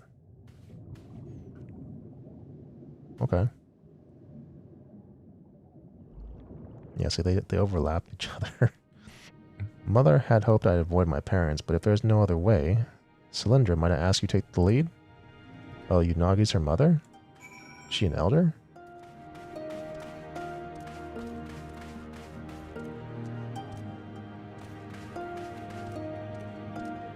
See, like, even if I try to even it out, it looks like they just both take the same place. Yeah. That's too bad. Well, they tried. Maybe they didn't expect everyone to have their chocobo out.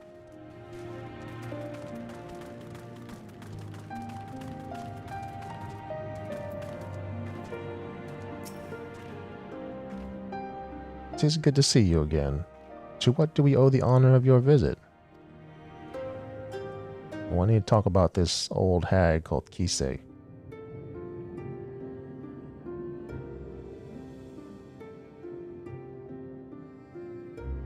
Kisei? Yes, we were close, but that was long time ago.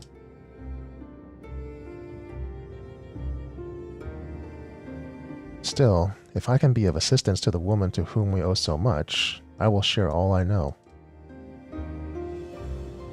Kisei was born to a family of priests, and even at an early age, she was possessed of extraordinary abilities. Much was expected of her, but everything changed the day she said she could speak with the dead. No one believed her at first, but she continued to insist she could, and strove to prove it by demonstrating knowledge well beyond her years, knowledge of events to which she could not have been privy. Word of her talent eventually reached the Ruby Princess, and she was summoned to Shisui of the Violet Tides, for a private audience. No one knows what Kisei said to her in the palace, only that the princess was incandescent with rage, and ordered her exile forthwith. Some believe Kisei revealed a terrible secret of the royal house, or perhaps spoke a blatant falsehood that proved her a liar. Indeed, the knowledge she claimed to divine from the dead was not always truthful, but who is to say the dead would know the truth, or not seek to deceive? Thus we could never be certain if it was simply a fantasy or a power divine. The only thing is certain that there is no small number of people found comfort in her words. Would that I could tell you more, but sadly I had not seen or spoken with Kisei since her banishment.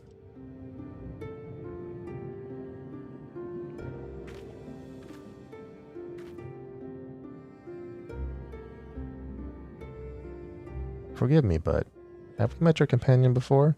She looks familiar. No. I believe this is the first time our humble shinobi has visited Suino Sato.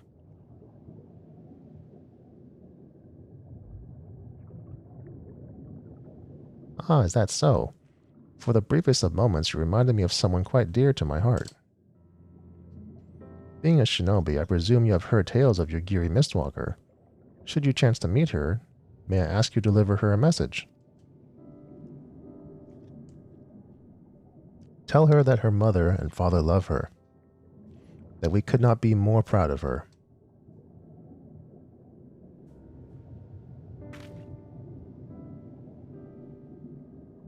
I will. I have no doubt she feels the same, and not a day goes by without you in her thoughts.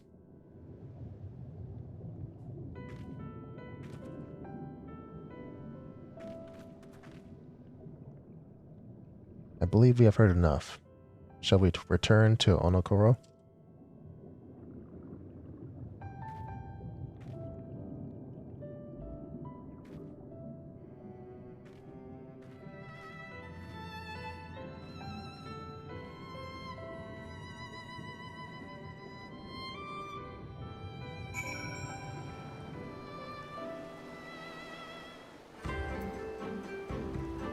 Well, so we learned that Kisei's ability is still ambiguous even in those days when she was younger. So, is she a liar or is she not? Or is she listening to spirits who are lying to her? Nobody knows. I still think that we just need to kill the blasphemy and get it over with, but let's see what happens.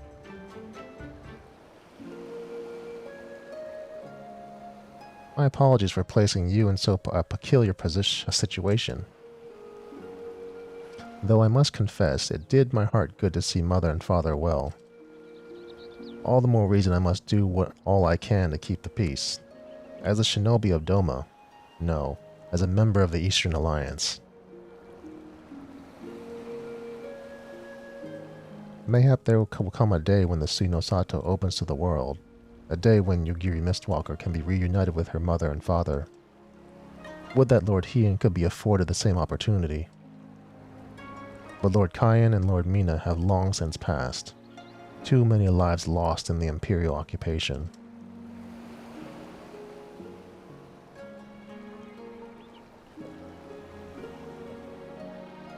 I cannot imagine he would ever succumb to despair. But make no mistake, Lord Hien knows the pain of his people all too well. I can see it in his eyes. If I may be honest, it troubles me at times. But perhaps I have said too much. Come, we mustn't keep him waiting.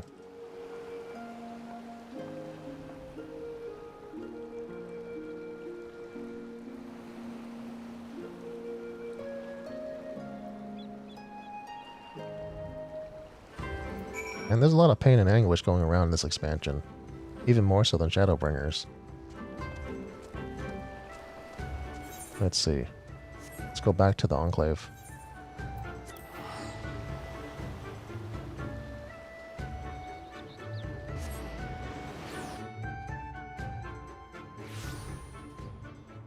Alright, let's go over here.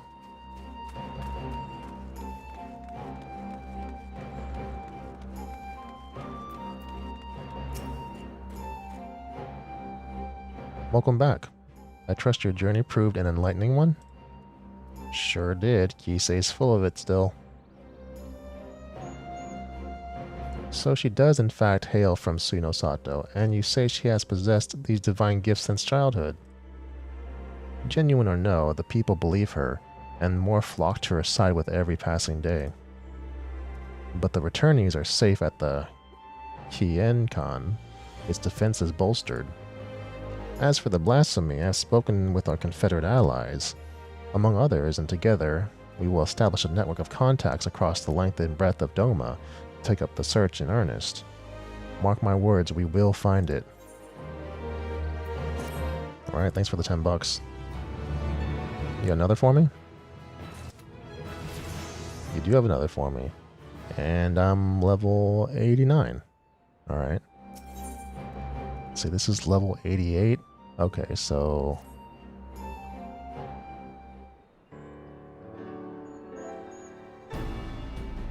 You've arrived not a moment too soon. The blasphemy has been sighted on the coast. For mercy, there are no reported casualties as of yet.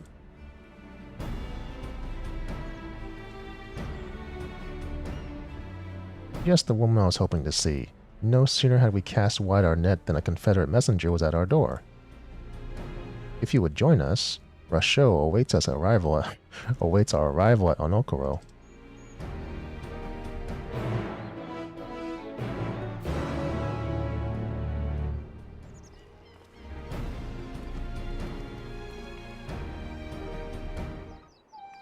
Let's go back to Onokoro.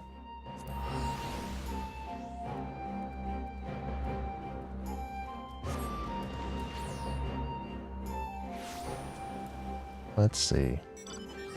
It's gonna be up here. Yeah.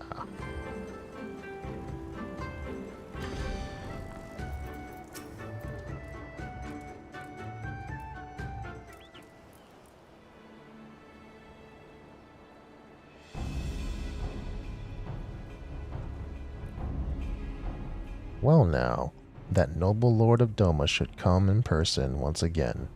Mayhap these blasphemies truly are a threat. Man, this guy don't know anything. Indeed they are, and I was told you and yours sighted our quarry quite recently.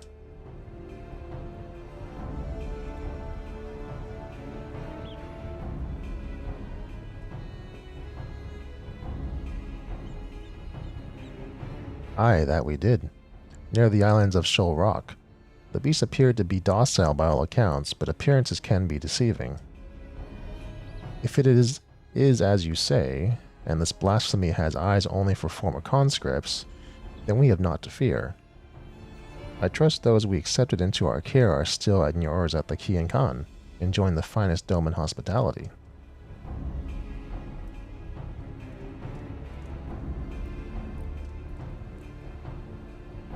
Anyway, I know not why it came to the Ruby Sea, nor why it remains idle, but if we act quickly, there's a chance we can take it unawares. I propose we divide our forces. If you're willing to go ashore, we'll take a ship and circle around the islands. The first to find it will have the honor of the kill. Huh, simple enough plan. Shall we be off to Shoal Rock then? It only kills conscripts, so... Oh.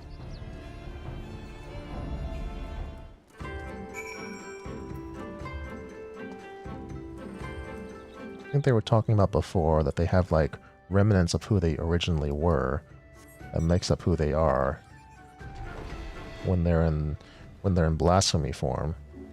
That's why some of them still cry out their last thing like a child crying out for their father.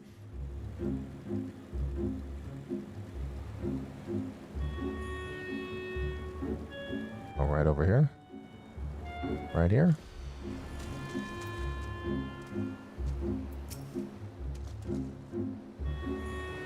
This is where the blasphemy was last sighted. If the fates are kind, this will be all over soon.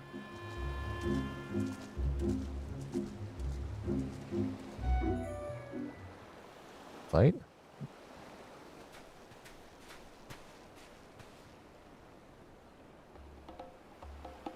Was she just hanging out, fishing?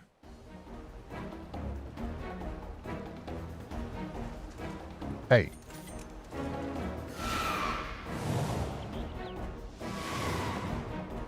She's running away?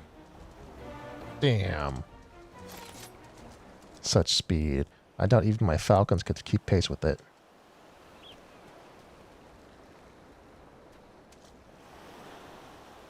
Don't tell me that's the blasphemy flying off into the distance. I hope the ill will it bore me in life would compel the beast to stay and fight. Perhaps less of Minato remains than I thought. Minato? That monstrosity was Minato? Yup. You knew her? Her family tried to flee to Hingashi during the occupation, but their ship was raided and sunk. When we happened upon the wreckage, she was huddled between her parents on a piece of flotsam, desperate to keep warm, but they had long since grown cold. Oh, she was between her dead parents. We took her to Onokoro, where we nursed her back to health. Couldn't imagine what horrors she must have witnessed. The mere sight of our weapons was enough to make her start screaming. She was clearly unfit for our trade, so we sought a village that might take her in. Isari was that village. Oh man, so she just survived barely between her dead parents, and then she was sent off to Isari to meet this old hag.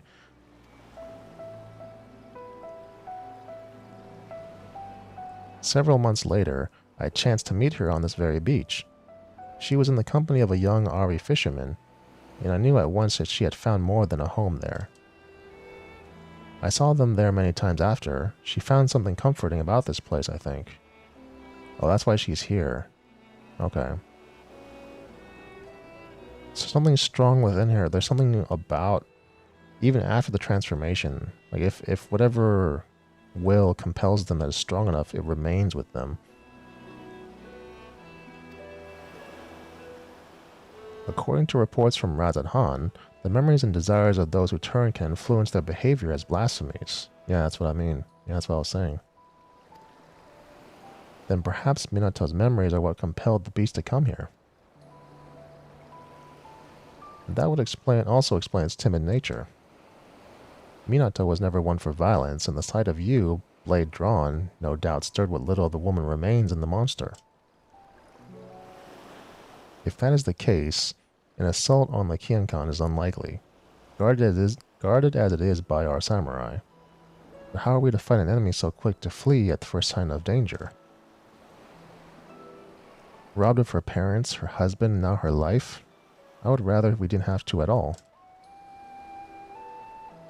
But I understand full well the risk we take by doing nothing. If we catch sight of the blasphemy again, you will be the first to know. Perhaps next time we can put her soul to rest.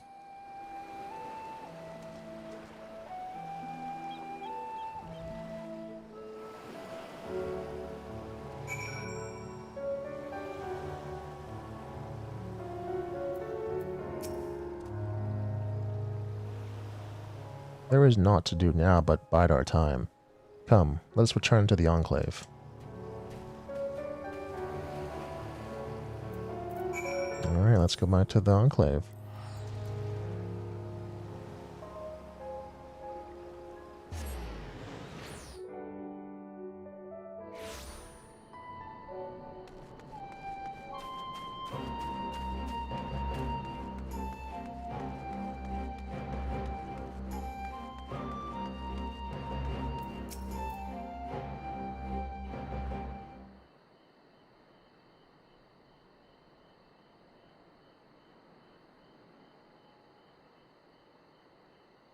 Given what we've learned, it seems likely that the blasphemy will return to Shoal Rock, but that knowledge will avail us not if we cannot prevent it from escaping again.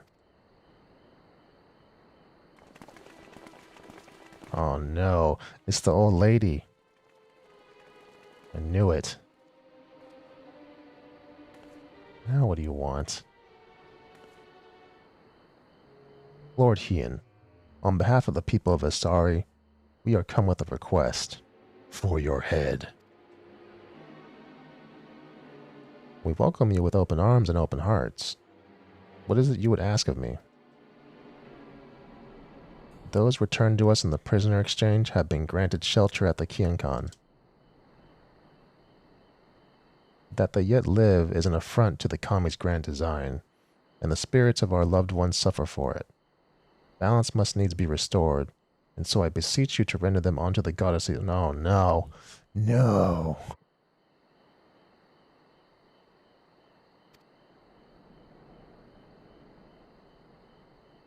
Absolutely not. 'Tis not our place to pray for the death of others, nor draw steel and sate mere bloodlust. When I take a life, be it by command or by my own hand, I do so not in service to vengeance, but to uphold my duty to Doma and her people. How did your mercy for Yotsuyu serve your duty? How were your people made better by the sight of her walking free? For her crimes and her cruelty, I cut her down the day we took Doma Castle. I sought to kill her, and by rights she should have died then and there. But the kami willed otherwise, and returned her to us alive and bereft of her memories. With no recollection of her deeds, it would have been Tsuyu who faced the punishment, not Yotsuyu. This was my judgment, and for it, you were denied the justice you deserved. You have every right to resent me. But you come before me and ask that I sacrifice men and women whose only crime was to suffer, to be condemned to a life of servitude. If you truly believe your cause to be sacrosanct, believe yourselves fit to bear the burden and swing the sword, then step forward. Yeah, so I thought. Sophistry and lies. They were meant to die. The spirits be demanded. Are these the words of the dead, or the living who yet mourn? Oh no. He's back.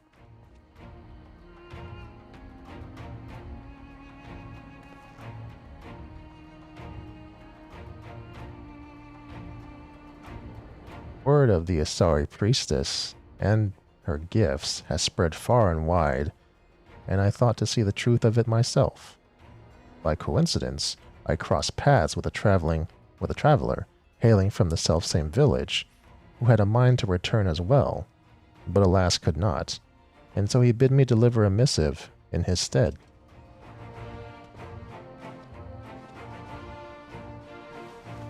Judging by the striking resemblance, I take it you are the young fisher, Akitsu.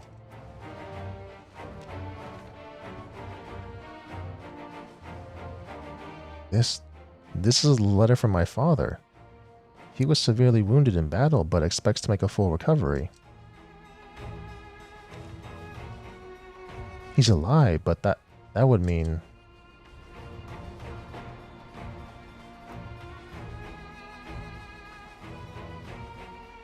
Surely a woman of your talents can divine a plausible explanation for this turn of events.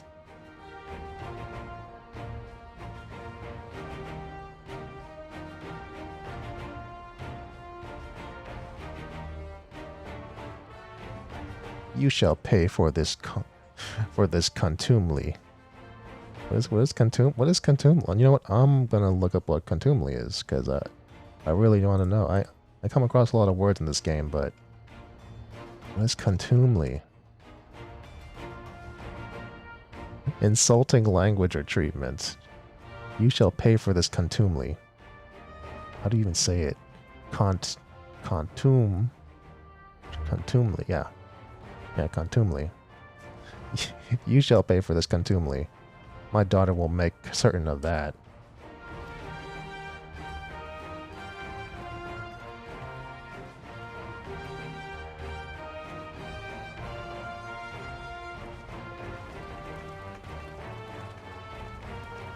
And back you go. This isn't really the reality of things. Like, even if someone's reality is exposed in front of them, in this day and age, they just hold fast to what they know.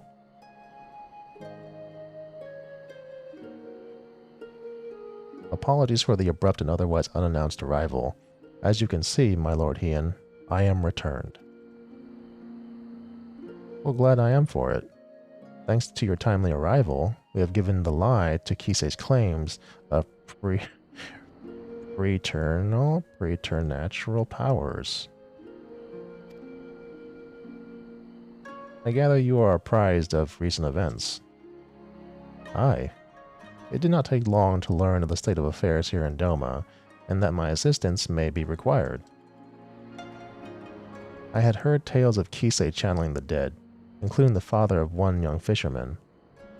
Imagine my surprise when I saw this spirit in the flesh. He was also on a pilgrimage, paying respects to the departed, and we chanced to meet in the Liberation Front infamy. Huh. Would that we had been brought back together under such circumstances, but I'm glad to see you are all hale and healthy and hearty.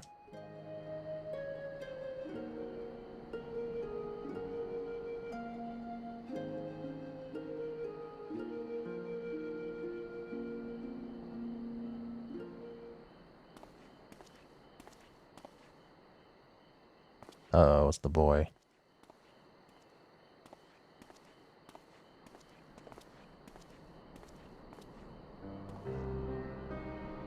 Tombo, is something the matter? I wish to apologize, Lord Ian. It was wrong of me to say the things I said. I understand nothing can bring my father back. But I was so angry. Please, Tombo, you needn't apologize. It's just, my brother was always so brave, but father's death was more than he could bear, and it turned him into that monster. If he wasn't brave enough, what chance do I have? We wanted to perform the rites for father, but the body was never returned to us, so... Not that I blame you for that, Lord Ian. I understand nothing could be done.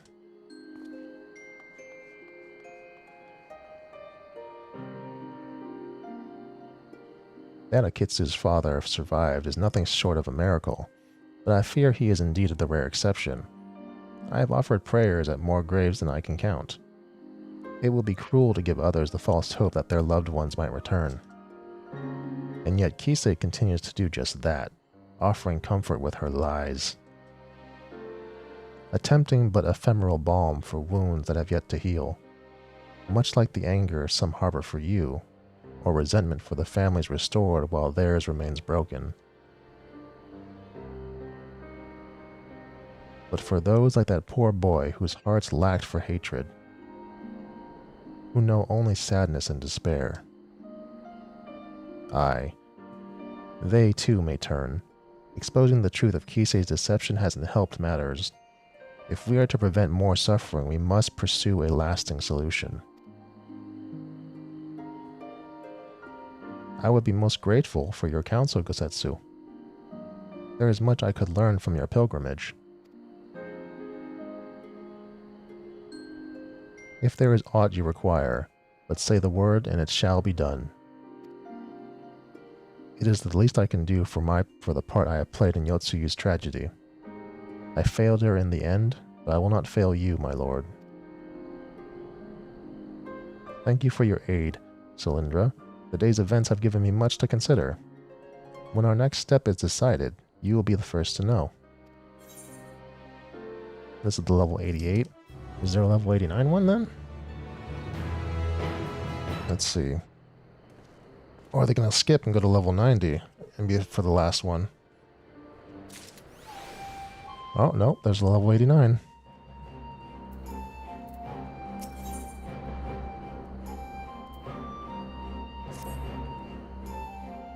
Incredibly, there have been no sightings of the blasphemy since our first encounter at Shell Rock.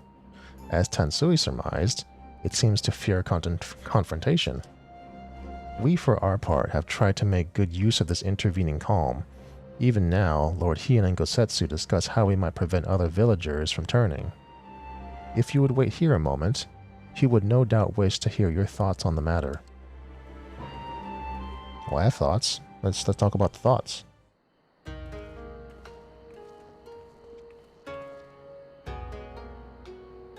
So glad you could come.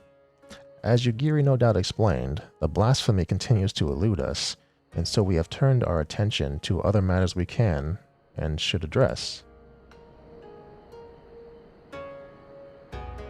After long discussions and much deliberation, we believe we have found a means to allay the growing malaise of our people.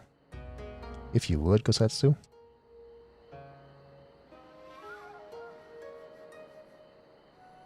The idea came to us after considering young Tombo's remarks about his father, whose body was never found and returned to Doma.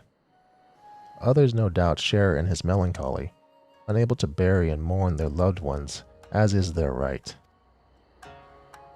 Put simply, they cannot make peace with their loss. Their anguish, if left to linger, may consume them as well. That we might provide the people of Doma with comfort and closure, we will hold a national funeral at the Swallow's Compass. Those who choose to attend will be asked to present personal effects of the deceased they wish to be enshrined there. Spirits reside in all things. be they living or inanimate. And though we may die, a part of us lives on in the items we cherished most in life. Therefore, in lieu of remains, those belongings will be afforded a place in the royal mausoleum, that the spirits of those lost to us may find their way home to Doma, and at last know peace. The announcement has already been made, and a great many people are now engaged in the difficult task of deciding which keepsake will serve as their offering. 'Tis not a decision to be made lightly, but I suspect they will have made up their minds by the time we go to collect their chosen tokens. I also hope to learn more about the departed from those willing to speak with me, for my benefit and for theirs. To break free of their sorrow, they must seek joy in the memories and the love they shared with their departed, and I will help them find it. Might the liberator of Doma be willing to favor the people with her presence as well? I doubt not that they will appreciate the gesture. Yeah, sure. Good. Yugiri, I leave the people of Asari to you. Gosetsu, might I ask you to? Apologies, my lord, but there is a small but most urgent matter I must attend to first.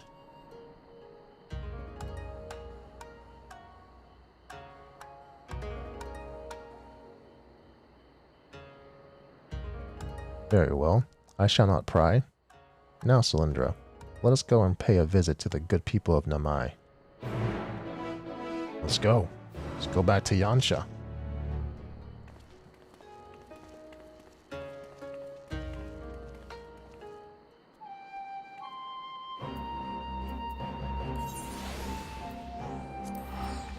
Namai.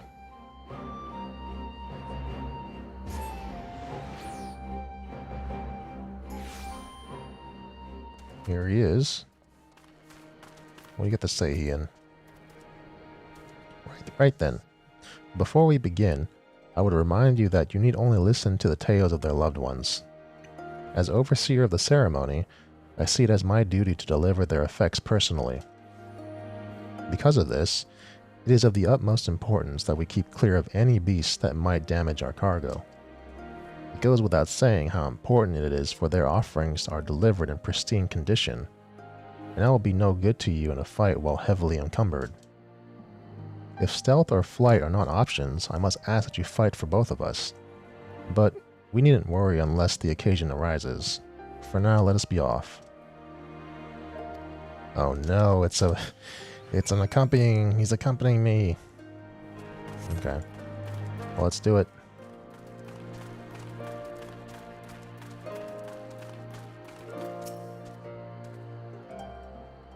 What do you have for me?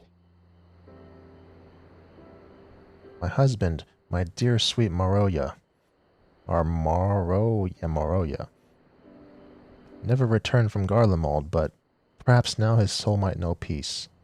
Please, take this painting brush to the Swallow's Compass.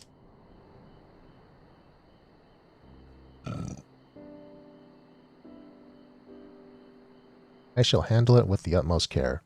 Might we trouble you to tell us more about your husband?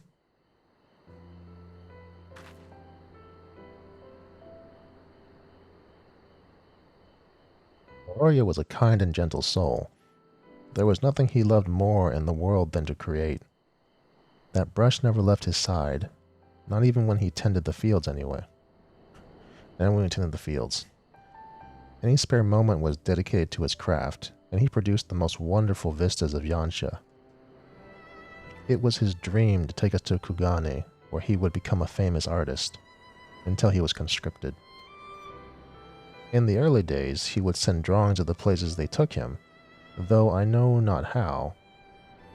But more time began to pass between each arrival, and then they stopped coming altogether.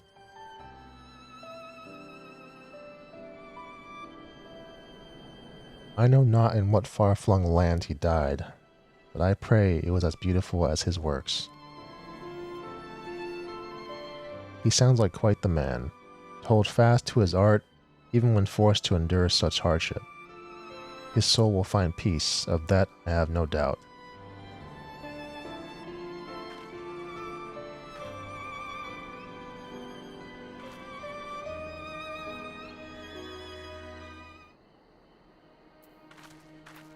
Right, and let's go walk over here. I can't mount up because he ends right here.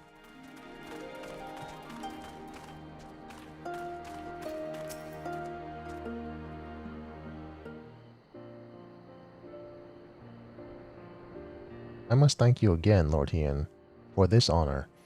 My son would have been overjoyed to know that this katana would be enshrined at the Swallow's compass.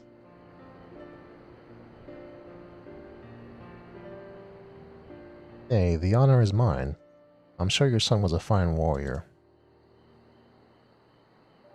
Aye, and so was I, once upon a time. A samurai, as it happens, in service to your father when the Empire first invaded our lands. Though we were defeated, our spirits broken, my son, Motosu was never one to lose hope. He was determined to follow in my footsteps, gave his everything to honing his skill with the blade. When I watched him train, I felt the pride I thought I'd forsaken swell in my breast, and I knew he would restore our family to its former glory. Alas. He could have fled, perhaps started life anew as a vagabond of some sort, but he bore the burden and fought for Garlemald, for fear of what the Imperials might do if he did not. 'Tis plain he was a loving son, and a warrior true. I will take care of his blade as if it were mine own, and see it given the honor and respect due a samurai of Doma.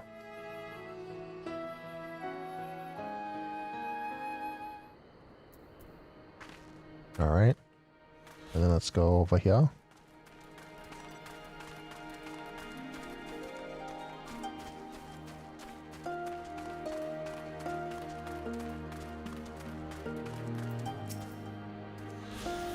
Oh, it's the boy. I realize it's quite large, but I wanted to offer this on behalf of my brother and our father, Suzushiro.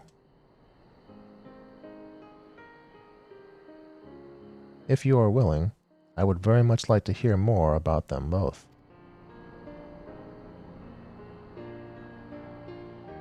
My father, he was a carpenter. He was a good man, if a bit stubborn, always thinking about his work. The only time he ever seemed to enjoy himself was when he had a cup of sake in his hand. When my brother came of age, he took up the trade as well. It brought them closer. I'd see them laughing over drinks together, or listening in silence to the crickets singing under the moonlight. I wanted to join them one day. This was their favorite sake. I thought they might miss it. I am sure it will taste all the sweeter having come from you.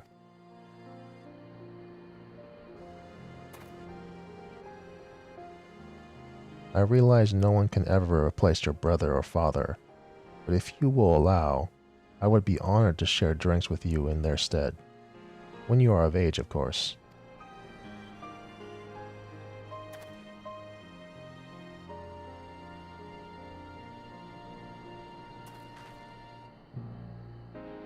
This should be everything. Would you join me for a short reprieve before our journey back?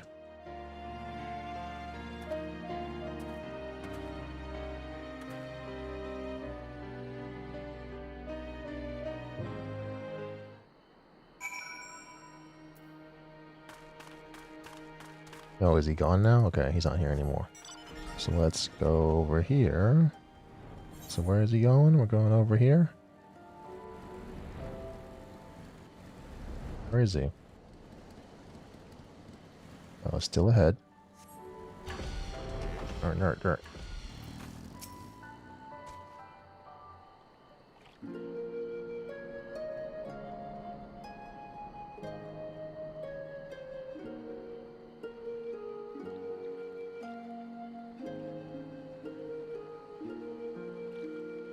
They put on brave faces, but the people of Namai are still racked with grief. It is the same at every village I have visited in recent days, but It is only now that I am struck by the contradictory nature of my goals. Having joined the Eastern Alliance and taken steps to revitalize the Enclave, I believed Doma was at last on the path to peace and prosperity. I still do. Yet by focusing so keenly on the future, I have neglected the past that yet haunts my people. Even if they do not give in to despair and become beasts that plague our lands like poor Tombo's brother, how are we to truly move forward if we are constantly looking back?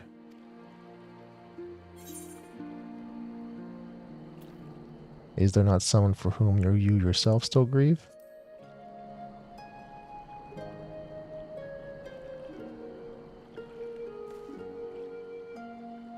Me? All things considered, I suppose it was only a matter of time before the subject was broached. Ah, she cuts to the heart of the matter, and the young lord, for the best, I should think, for he cannot lead by example if he has not yet made peace with his own past. Is Gosetsu? Yeah, of course it's Gosetsu. 1,000 apologies, my lord. I was passing through, tending to the matters of which I spoke earlier, when I chanced to hear familiar voices in the distance. If I may be so bold, the people of Doma, one and all, understand the source of your pain. To lose your father in the turmoil of a failed rebellion, his staggering duty to the throne thrust upon you, aye. How could you even begin to mourn, when first you had to lead? It would behoove you to take part in the funeral rites, my lord. Take this time to make peace with your past, while it is still yours to spend. Though unlikely, if not impossible, were you to become a monster as well, Doma would surely be lost. I thank you for your counsel, Gosetsu. But if I may ask, why is it you keep your blade at the ready? I thought this personal matter of yours to be naught but a trifle, or am I mistaken? Well, I find the katana a superior tool for peeling persimmons. Speaking of which, I do believe my stomach begs for sustenance, if you will excuse me.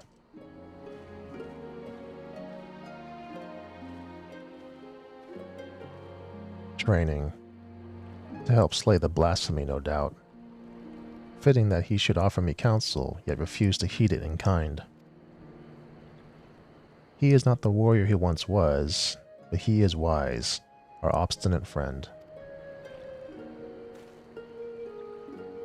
If I am to be perfectly honest, it frightens me to recall it, the moment it all came crashing down.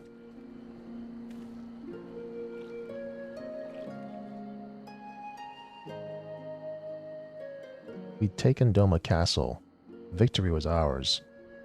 But then we looked out and saw the banners of the 12th Legion marching towards us, the Crown Prince at the fore.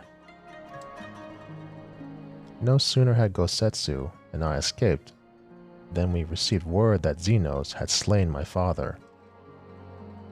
I remember how the fight went out of Gosetsu in an instant, how he wept for his lord, while I felt the weight of the profound duty bear upon my shoulders. Crushing, suffocating, the heat of my own breath, the chill of my clammy palms. But duty demanded I master my emotions, when all those around me, Gosetsu included, were consumed by anger and a thirst for vengeance. I had to be in control. Under my orders, we dispersed and fled to fight another day.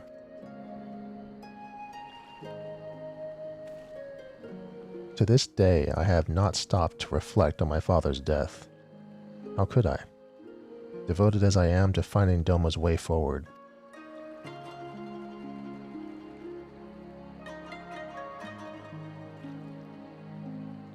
But now I must. And so, having taken you into my confidence, would you see this through with me to journey's end? Yeah, sure. The keepsake I would offer for the funeral is hidden in a place not so easily reached. We will have to fly there, I'm afraid, but worry not. My Yol will ferry us. Just a moment.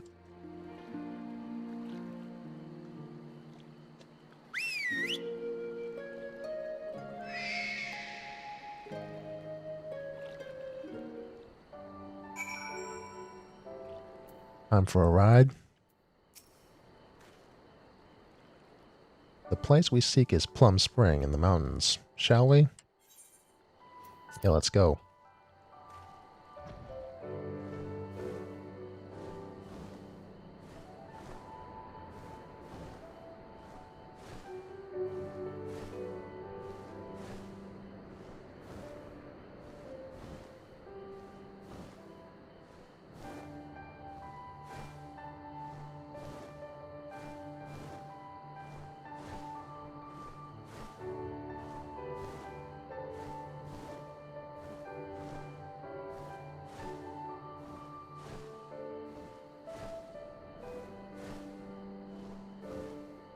I'm not going to point out like any kind of like landmarks or anything, because usually that's what happens on these rides here.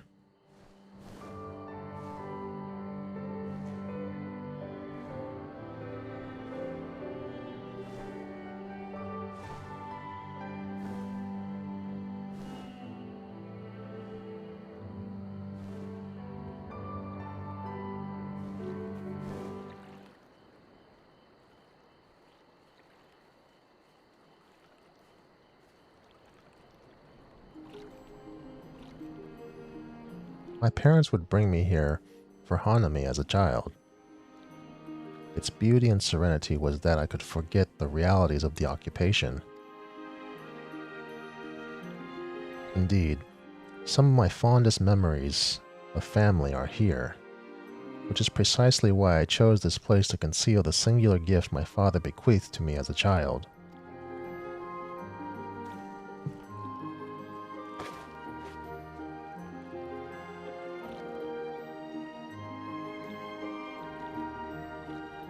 Charming, is it not? The great auspice Qi Xin Da Sheng, said to reside somewhere along the Daoyu chain. In those days, anyone and everyone knew the tales of his prowess. Reckless boy that I was, I once even tried to seek him out, hoping he might help us. I buried it here shortly after my coming-of-age ceremony. It seemed a fitting place to both part with my childhood and offer a final goodbye to my mother. More a keepsake of mine than his, to be sure, but he was never a man of worldly possessions. Still, I suspect he would allow himself a rare smile if he were to see it again after all these years.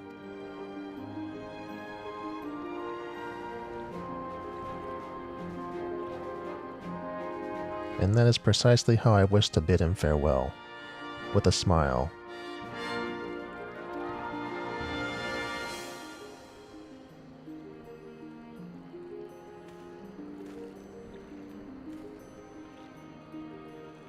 It should go without saying, I would prefer it not become known that I kept this doll here. Wouldn't want the children to grow jealous now, would I? And with that, I believe it is time we return to the Enclave.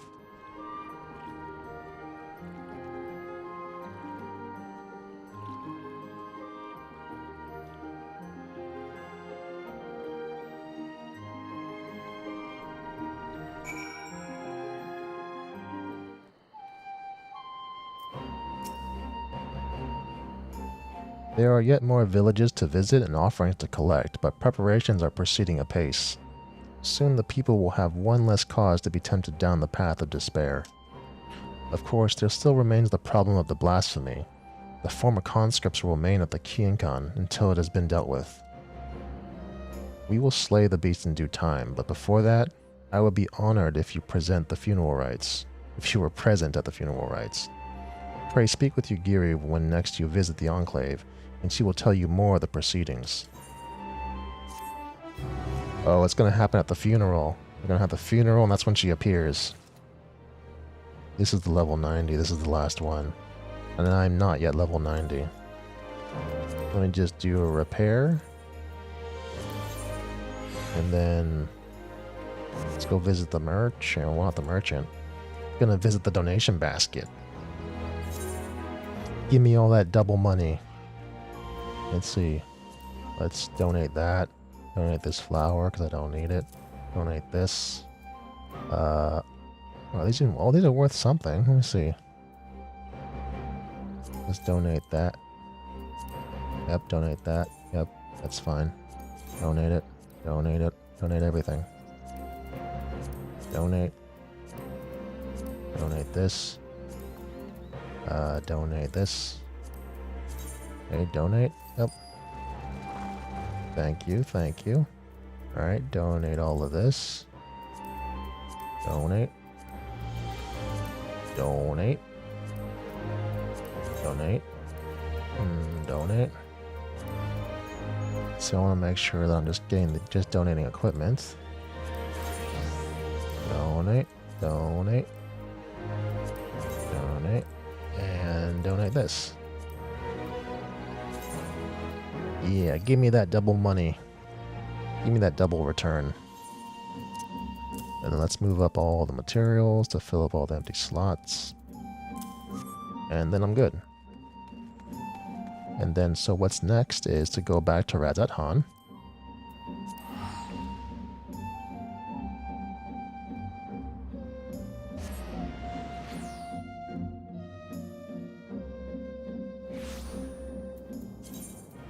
Let's see, so it's over here, so it's Adzal's piece.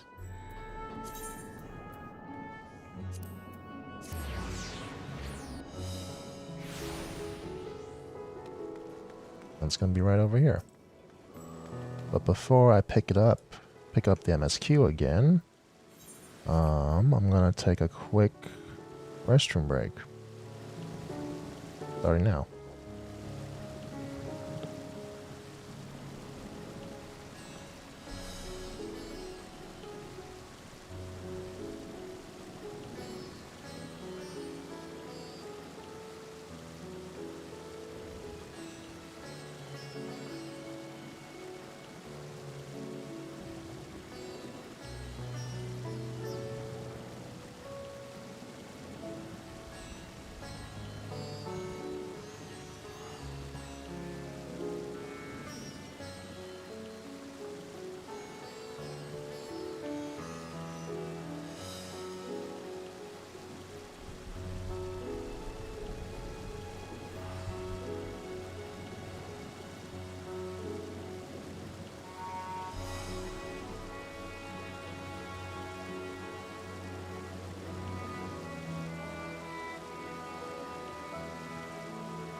Okay. Feeling a little refreshed.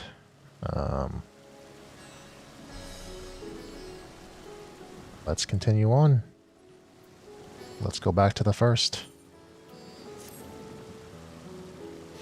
Take this cylindra, my spirit vessel.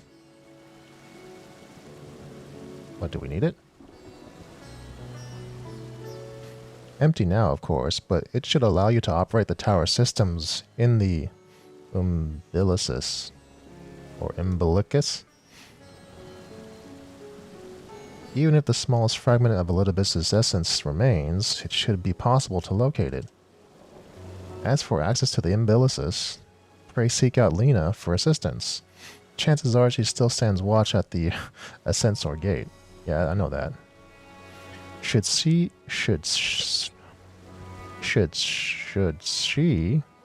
or anyone else asks after me, tell them I am living my life to the fullest, that I am happy, hardships and all. Well, we had best be on our respective ways. God's willing, we will see each other again ere long.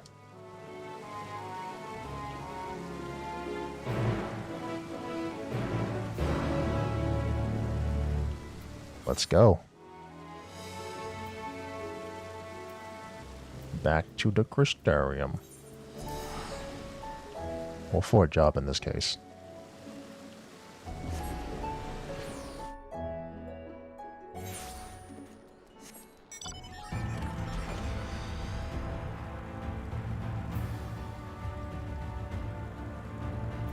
We need access to the crystal tower. Let me in.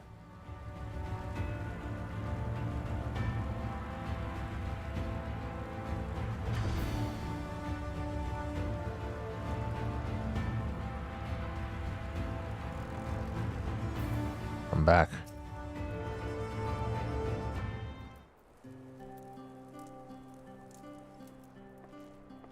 Cylindra, you are returned.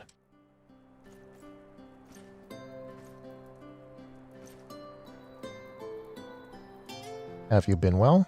You and the others? We've no shortage of troubles, but we're well enough.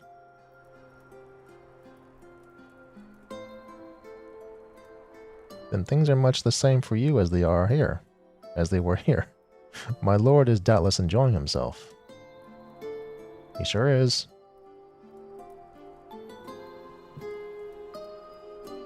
He said this to you? These exact words? Oh, to know that he is happy, it fills my heart with joy. Thank you, Cylindra, for taking care of him. When next you see him, please tell him not to overexert himself. Futile request though it is. Yeah, I will. And tell him that all is well here. The peace you gifted us continues, and we work hard to build new lives for ourselves. In the course of this, we occasionally bicker, but we've never been more optimistic for the morrow. If I had to mention one dilemma, it would be the question of our governance. Even as we speak, debate rages on how we should run the city in the Exarch's absence. Most are of mind that the Settlement Council should continue to oversee the general running of the crystarium, while representatives are elected to determine policy and handle diplomacy. Thus far, nothing is set in stone, but however we choose to proceed, we will not replace our lord. No one could.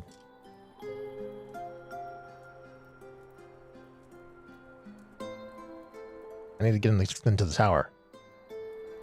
Have we recently observed any unusual phenomenon? No, I can't say there have been. Curious that you would ask me this question, though. Some days ago, Reen came and asked the very same. She was rather unsettled, in stark contrast to how cheerful she has been as of late. Oh no, where's Reen? She and the other crystarium youths just hosted a festival, you see. They didn't invite me to the festival? Like, she and Gaia were talking about it. They didn't invite me. It proved so popular that there are already plans for another celebration, one much bigger than the first. Between her preparations for the festival and the restoration of the empty, she struck me as happy and full of life. So when I saw her in such a state of worry, I couldn't help but feel worried in turn, especially since she wouldn't tell me what troubled her. I dare say she would be more willing to confide in you. May I ask you to broach the subject with her? Yeah, let me find her. Where is she?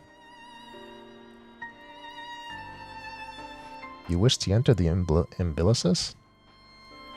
Very well. I shall fetch the key at once and take the opportunity to find Reen.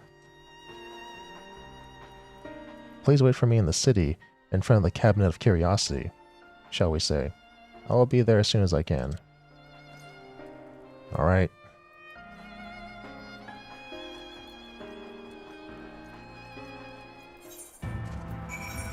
Let's go back. Oh, no.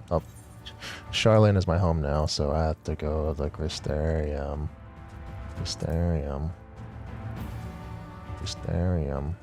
Norvrant, crystarium.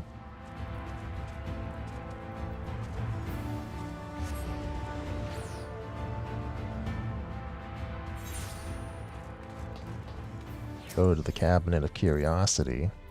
Cabinet.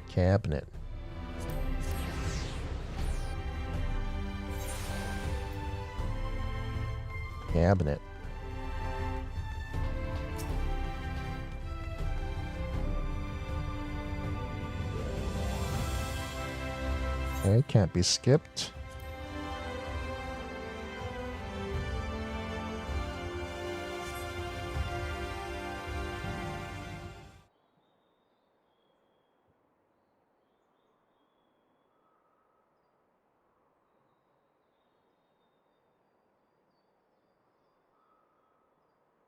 Just waiting.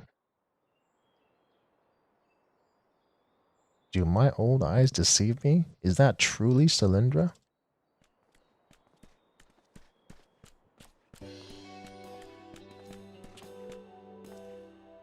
Ah, it is. Full glad am I to see you hale and whole, my friend. What a wonderful surprise to have you back with us, and at this most opportune time. In case you haven't heard, we are planning to produce a tome chronicling events from the Flood to the Knight's return. For this project, we intend to draw upon records kept by the world's peoples. Historical and contemporary first-hand accounts will be the centerpiece of the tome, but yours will be the one to crown them all. I have been asked to contribute a chapter on the soul, a subject that is key to the understanding of much of your endeavors. In the course of developing the spirit vessel, I gained valuable insights into travel beyond the rift, knowledge that will allow me to attest to your existence and deeds.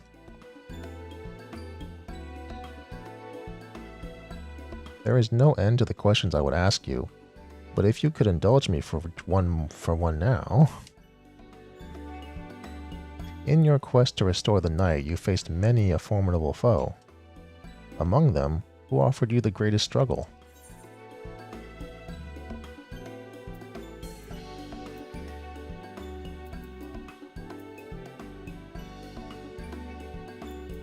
Aw.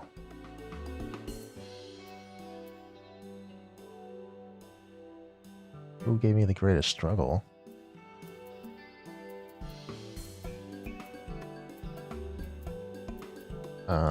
Let's see. Probably Titania, because if you've ever played Titania normal with a bunch of people who have not done it, it's painful. But Valkyrie and Hades on normal mode, like, they're pretty straightforward. It's gonna be Titania. Ah, yes, Titania, the fallen fairy king. Against such a fiendishly playful opponent, I can well imagine that even the warrior of darkness must have struggled. But you succeeded in setting them free, and your victory proved a pivotal moment in your quest. We will see that it features prominently in the tome. I know you'd love to talk her ear off, Morin, but we really should be on our way. Those documents from Yulmore won't collect themselves. Of course. And afterwards, would you care to join me for a tea? I was hoping you might clarify a few points of your treatise. Till next time then, do tell the others to look after themselves. Our overzealous friend in particular, remind him not to overexert himself, again and again till his ears fall off, if that's what it takes for him to take it to heart. I need a drink of water again.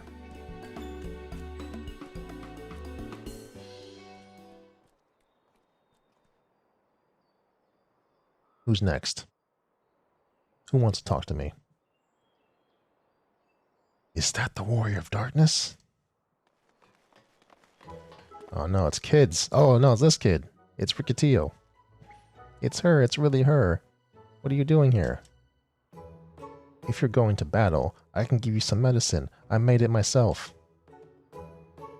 Best not, Ricky. You'd only give her a stomachache.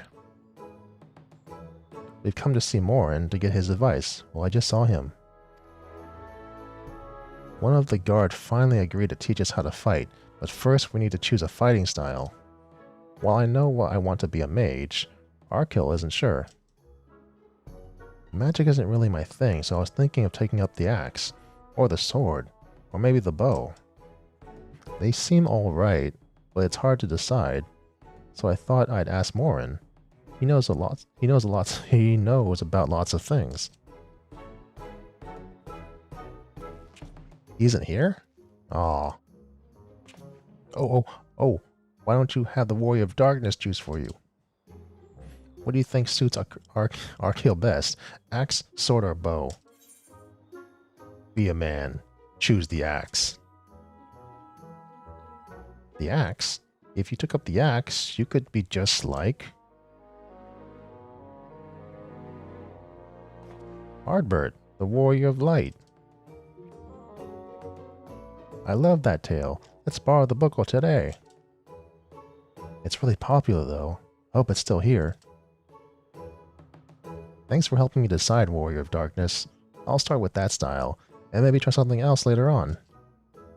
And when I get really strong, I hope to have a bout with you. That's never happening. That's never happening at all.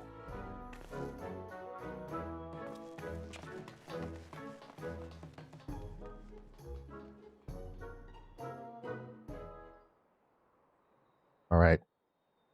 Who's coming my way?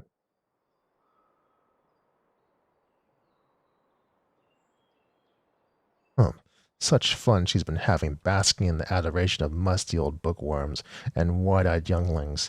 But does she spare a thought for me? Of course. Who is this?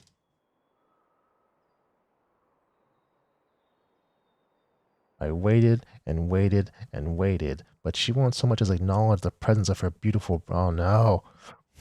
Her beautiful branch, even though they're right here. Such a heartless thing our sapling is. Cruel, cold and cruel and heartless.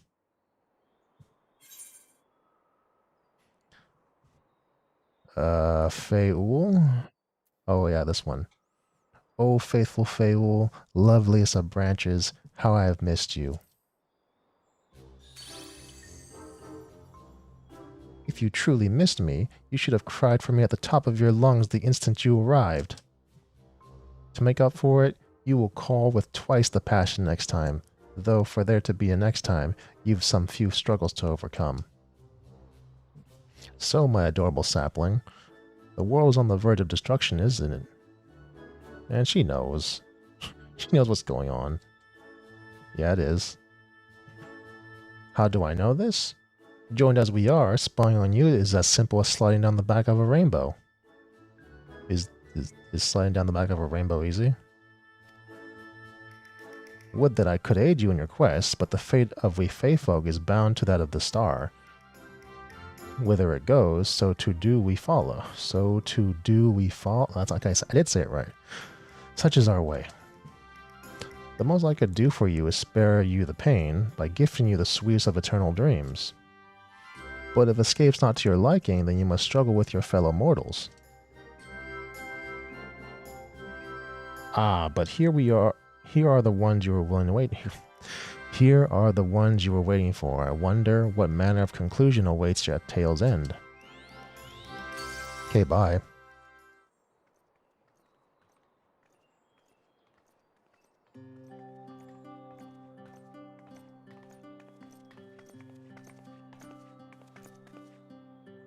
My apologies for the delay. Cylindra, it's so wonderful to see you again. You doubtless have much catching up to do, so I shall leave it to you. I've taken the liberty of unlocking the umbilicis, and you may enter at your leisure.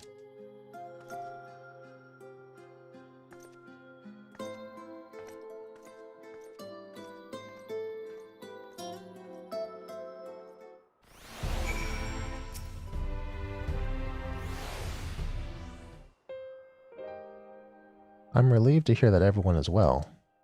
I've had this feeling, like a pit in my stomach, and I was afraid that something might have happened. Maybe I'm overthinking things, but it's just that. I'm the Oracle of Light, but I've never spoken with Hydaelyn, never once heard her call. Even so, I've always had this feeling deep inside me, a connection to something immense. These past few days, though, that connection has wavered, as if that immense something was distant, then close, then distant again. And then the other night, I was jolted awake by the feeling it had been completely severed. Wanting some fresh air, I went to the open window, and to my horror, the sky was ablaze, like during the star shower.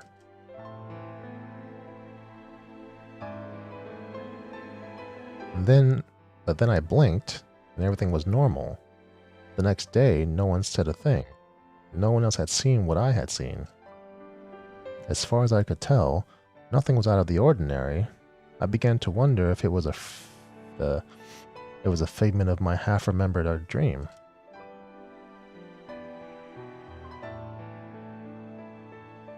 Cylindra, what are you not telling me? I have to know, please. It doesn't matter how terrible it is. Well, we destroyed Zodiark, and now everyone's lives are at stake.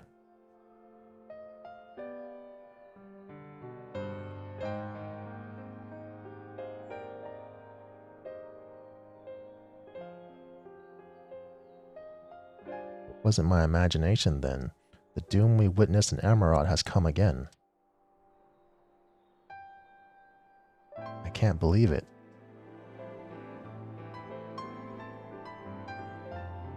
Like I told you before, all is well here in the First.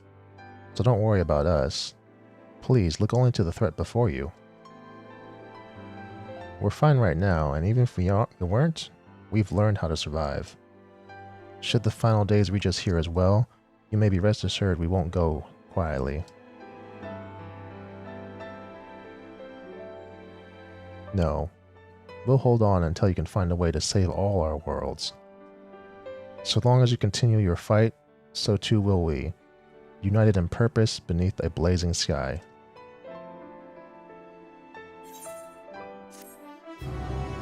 Okay, everything's fine here, I guess. But didn't we come to talk to Elidibus?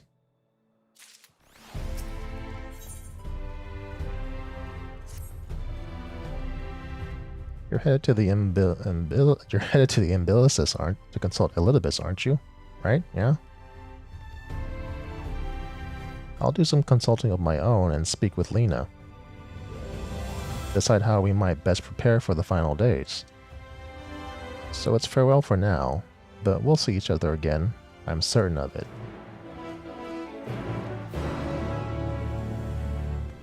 Like that T fortune teller saying I was gonna see a bunch of, well, I was gonna meet someone from my past. Like, I'm meeting everybody from my past.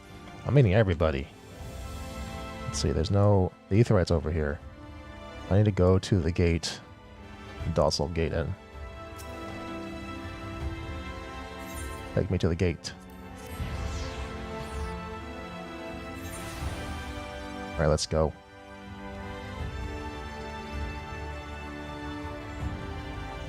Let's go meet Elidibus in the Umbilicis.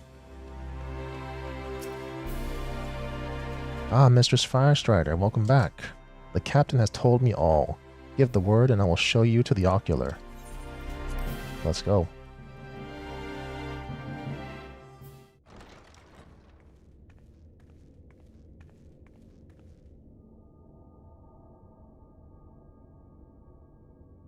Alright, Elidibus, tell me everything.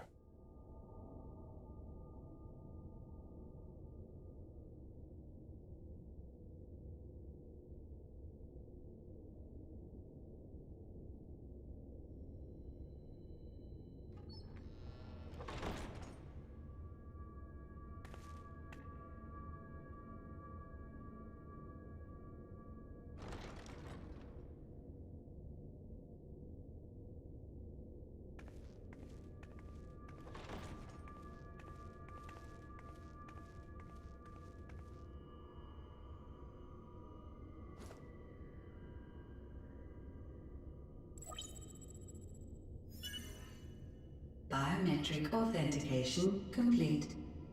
Please state your business. Talk to Elidibus. Acknowledged. Reinitializing Sidcus Tower systems. Searching for Elidibus entity.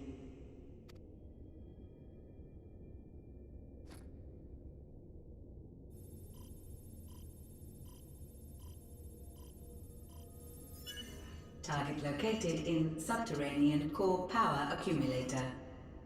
Projecting image.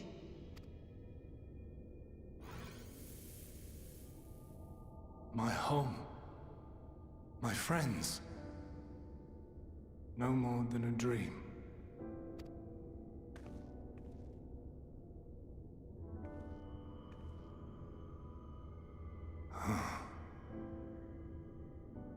You. Why have you awakened me? I no longer sense those places beyond, or Lord Zodiac. You must explain all.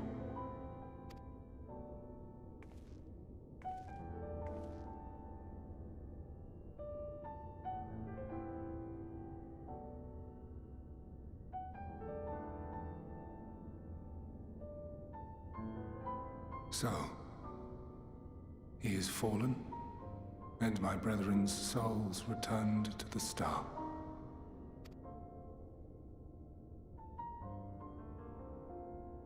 The doom we sacrificed so much to prevent is come again. Old burdens now yours to bear. But if this is Fandaniel's design, then I, as Elidibus, have a duty to fulfill. Your unsolicited act has restored to me some few memories of the convocation. Such knowledge as I have, I will share.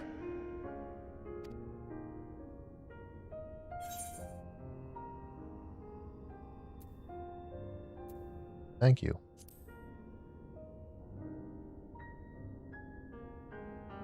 I do this not for you. I merely perform my duty, as I have ever done. Where to begin? Ah, the end. Your understanding of what caused the final days is consistent with our own. The decay first took root where the currents were weakest. Yes, a conclusion drawn by him, Fandaniel. Not the him of here and now, but as I knew him, long ago. Having shed light upon the phenomenon, he dedicated himself to devising a countermeasure. Were it not for his knowledge of the Celestial, we would never have made the connection, and thence forestalled the final days. And though he inherited that noble soul, how different this last incarnation. So consumed by self-loathing and hate.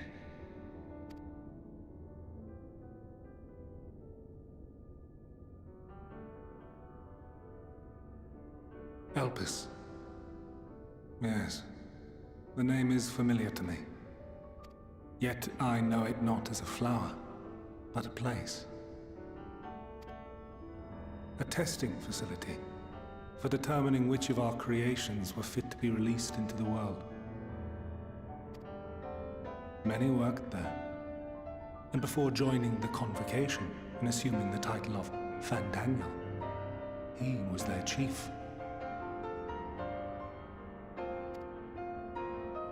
He was Hermes.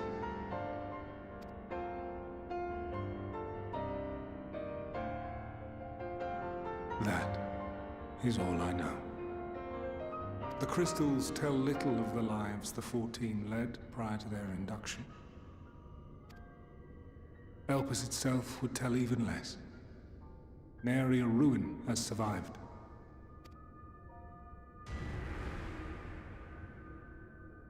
Wait. I saw you there. In Elpis. No. I did not. But I did. I did. A lingering trace of impossibility. And a truth that fills my heart.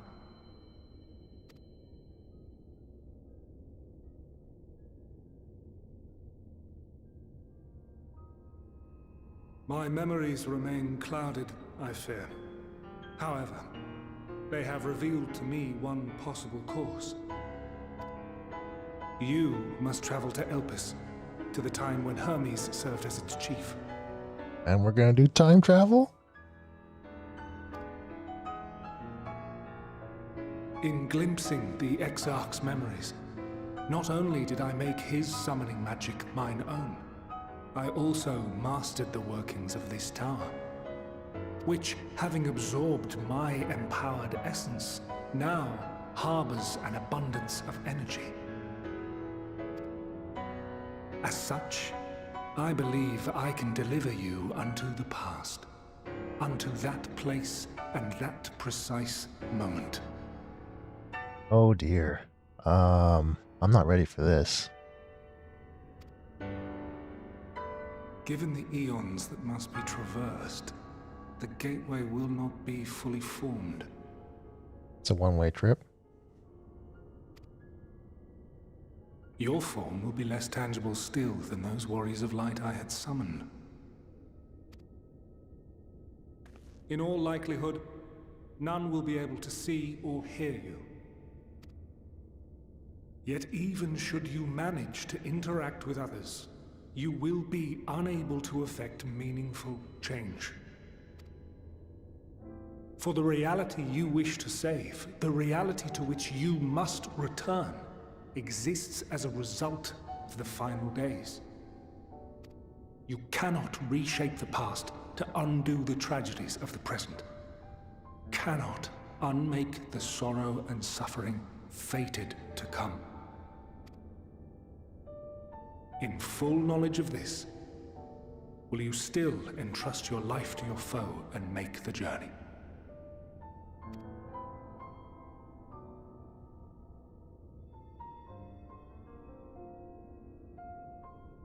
Very well. I shall cast you unto the river of time. Let this be my final act. You must input the commands. I no longer have the authority. First, you must reconfigure the systems, that the tower's aether may be channeled for the magic.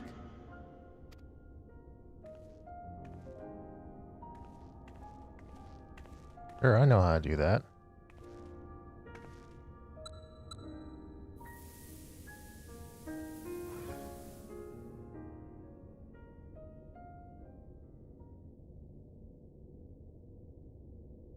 The preparations are complete. The gateway will soon open. Return at once to the ocular.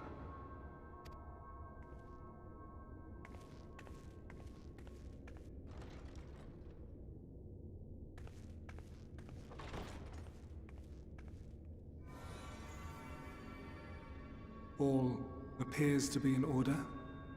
The aether flows unimpeded. The magic should consume every last mote of my essence. Why are you surprised? Did I not say that this will be my final act? Lord Zodiac is no more. There is nothing for me here. The ones I love and long to see again are waiting in that promised land, beyond memory and dream.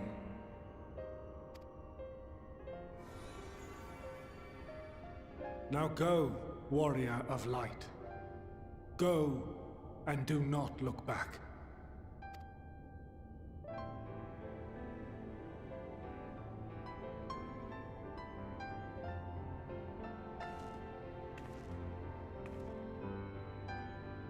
Well, Heidelin, I take my leave of you. Yours is the mantle of the last of us. May you have the joy of it, the burden, and the solitude. It falls to you now. You and your champion to save our star.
Oh, where am I?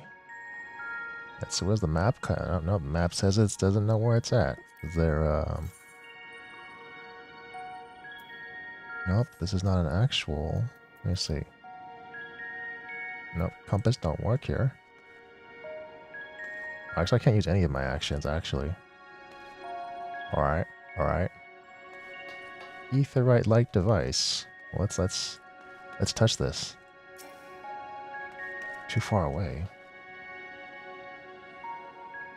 The device is reminiscent of an aetherite. Perhaps it is possible to attune with it. Ooh.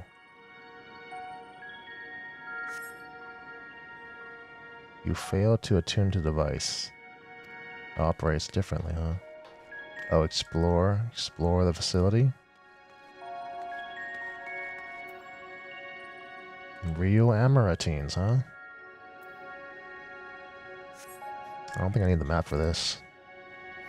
The man student stands dutifully by the aetherite-like device, a guide for this facility in all likelihood. You attempt to get the man's attention, but if he sees or hears you, he gives absolutely no indication. As Elidibus warned, it appears your form is intangible. So I'm basically a ghost. Alright, what do you all got to say? This is the right place, yes? Propyleon.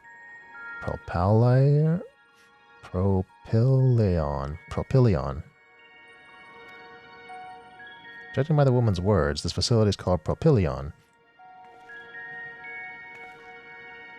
You attempt to gently prod the woman to attract her attention, but feel nothing. Yeah, I'm a ghost. I'm a ghost. But over here, what about those two? They have nothing to say. Black-robed man. What about you? You look like you're deep in thought. The remarkably large man wears a black robe and a half mask, much like the phantoms you encountered in Mare Lamentorum, and recreated in Emmerot. It would seem you have made it to your destination. Oh, is this Hermes? Or Amon?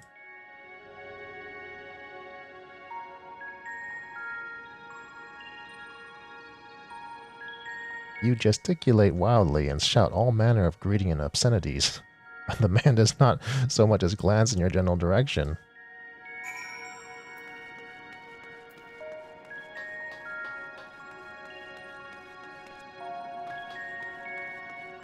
Alright.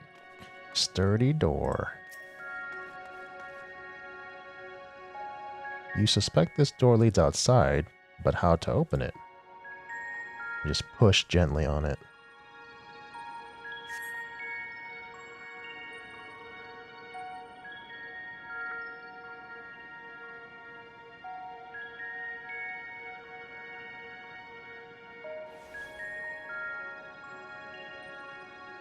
And here we are, Elpis. Well, well, how rare to receive you in person. To what do we owe the honor?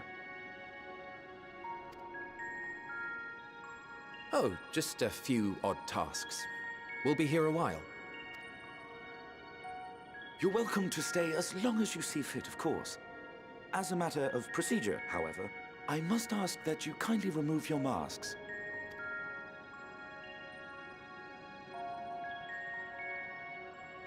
Come now. Is this truly necessary? Surely you can tell who we are. Who you are, perhaps, but I am far less infamous. Regardless, if we do not follow protocol, 'tis our hosts who would be held accountable. So, please, do favor us with your handsome face.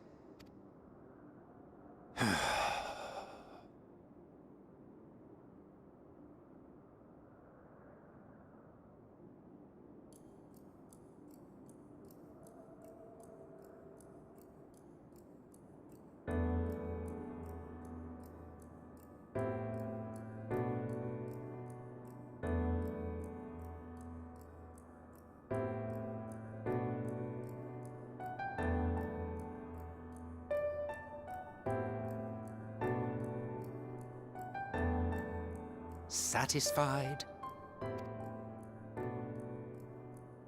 I thank you for your cooperation. You are free to go about your business.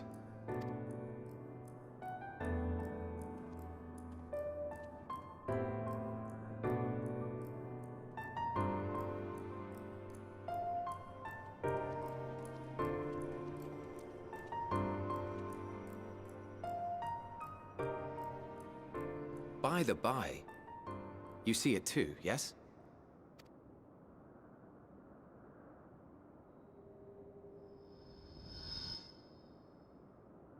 I haven't the foggiest what you're talking about.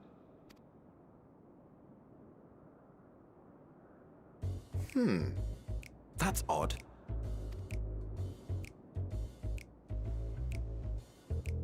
It's right here. A bit thin in the ether, but there's no mistaking it. The color of its soul is almost identical to Azem's. It's okay. This sounds like it's gonna be fun. Do you suppose she created it? Rather unusual for a familiar to have a soul, though.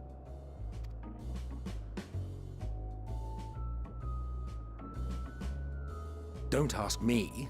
All I know is that it's trouble. Doubly so if it's her spitting image. So let's leave it be. Come now.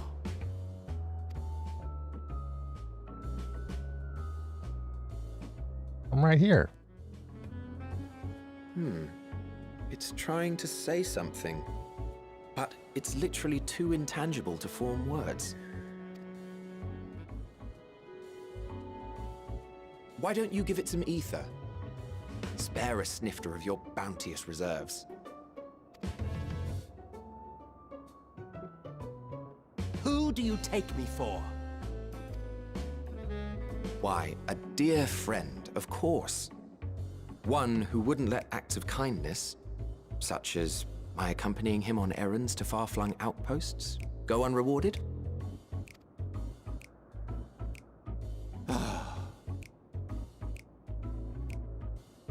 Yeah, give me that ether.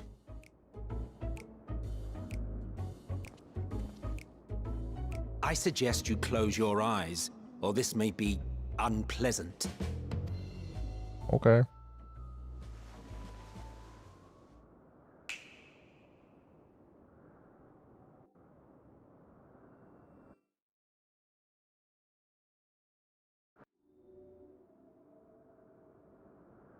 You may open your eyes.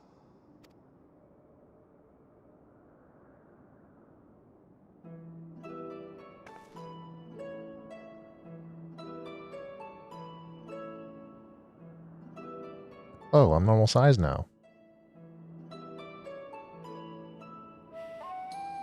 Oh, you even adjusted its size. The better to indulge your whim. This way, it will be easier to communicate. How very thoughtful of you. And may I applaud your artful reinforcement. Without further ado then. Greetings. I am Hythlodaeus, Chief of the Bureau of the Architect. Hythlodaeus. Oh, he's the friend. Okay. Hythlodaeus. Okay. Yeah. Okay. Yeah. He knows I'm at Silk. Okay. Yeah. The guy's I'm at Silk. The other dude is Hythlodaeus. That's how you say his name. Hythlodaeus. Sulking beside me is the most honorable Emmet Selk of the Convocation of 14. And how might we address you, my new friend?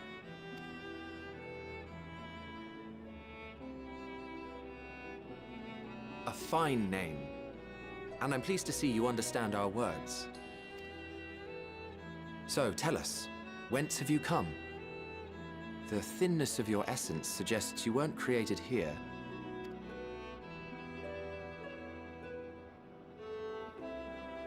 You do not know?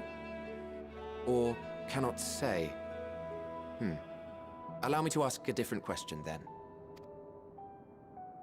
What brings you here?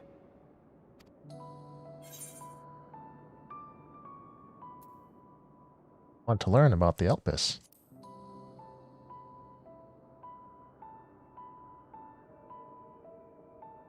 Well now, the same as us. Perhaps Azim wished to come too, but had to settle for a familiar. If she truly wished to be here, then she would be. Right you are. My apologies if we've given offense. The two of us can discern the color of souls, you see, and yours happens to resemble that of a friend. And with your purpose matching our own besides, we jumped to a hasty conclusion. Wait. No, it can't because... No, I was thinking like maybe Heidelin is Azem, but... No, they can't because Heidelin's a primal. That she was created. Unless Azem was the vessel for Heidelin. Well, whatever, let's keep going. We are here to speak with Hermes, the chief overseer of this facility, which we also intend to tour in order to gain greater insight into the man's work. We, I say, though this is Emmet Selk's charge. I am here only to serve as his guide. And I should be happy to serve as yours as well, by way of an apology for the misunderstanding. Wait, are you suggesting that we bring it along on official business? This thing we know next to nothing about? If you harbor suspicions, better to keep it close than leave it to its own devices. Wouldn't you agree?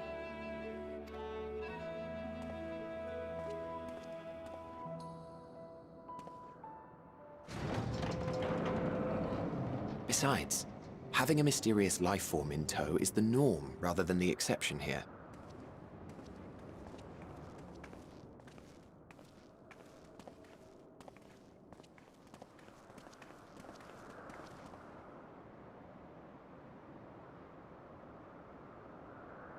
Welcome, my friends, to the testing ground of creation at Heaven's Edge, Elpis.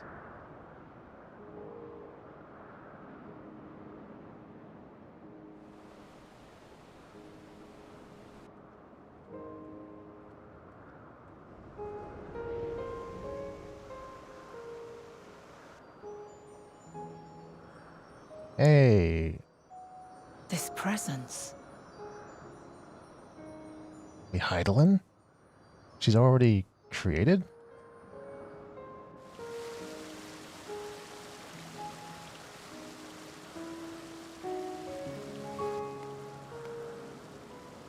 Hermes! Visitors! We have visitors! Who is this?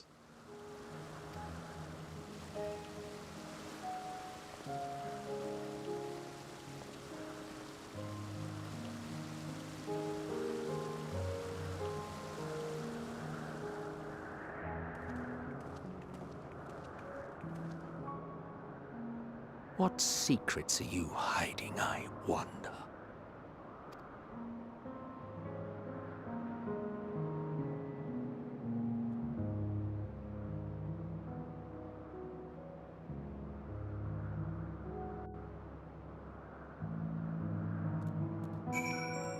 So this is the actual area. Let me see. Aether currents. Well, it hasn't shown up yet. Probably because I haven't gotten an aether current yet. Alright, Hythlodeus. This is hardly my first time here, but the scenery never fails to take my breath away. Why, it feels as if you could reach out and touch the heavens. Now then, to begin our guided tour, perhaps you already know these things, but for the sake of thoroughness, I shall start with the basics. Using concepts to give shape to ether, creation magic has allowed us to bring forth anything we desire, be it inanimate objects or living beings. And they're basically gods. Anyone may conceive of concepts, but they must all undergo evaluation at the Bureau of the Architect. As part of that process, living beings and certain arcane entities may be sent here to Elpis for in-depth observation and study. A fascinating facility, isn't it? I dare say you will enjoy touring it with us. Alright.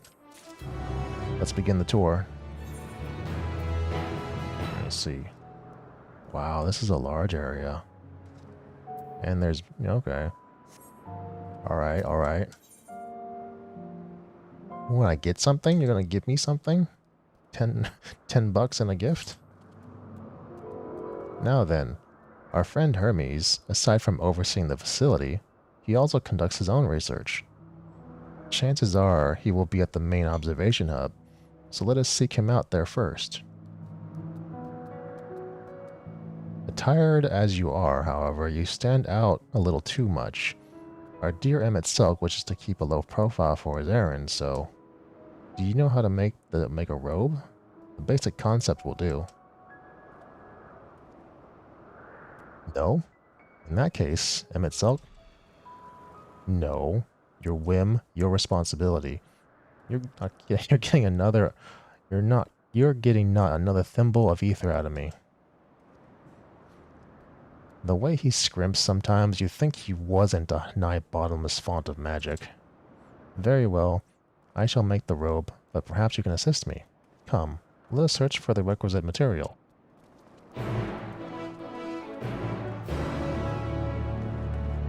Alright, fun times in the past. Let's see, where is there an aetherite? Well, it's way over here, like way over here. Oh wait, can I just get on my thing? Bike time. Bike.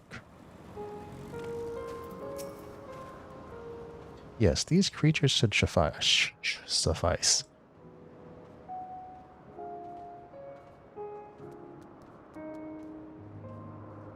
An etheric rope. I want you to use it to capture, shall we say, 2 petalouda. There are 3 species here, I believe. Any 2 different kinds should serve. Now, I should mention that the strength of the rope is tied, no pun intended, to the strength of its user. As your ether is still thin compared to ours, you'll need to weaken the petalouda first. Good luck. Petalouda. Alright.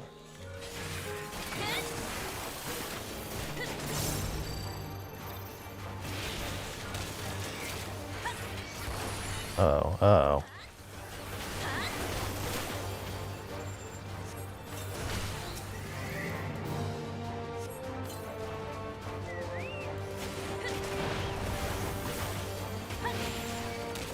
Didn't mean to aggro you, I'm sorry. Now you must die.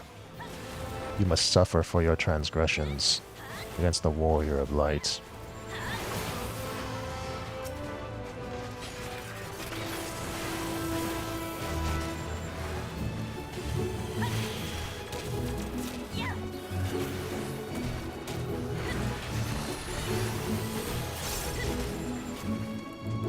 And I want to see what that chainsaw looks like. Oh crap, I forgot to do the lasso.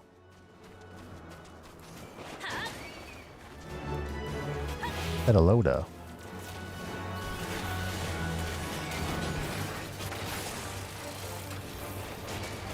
Can I do it now?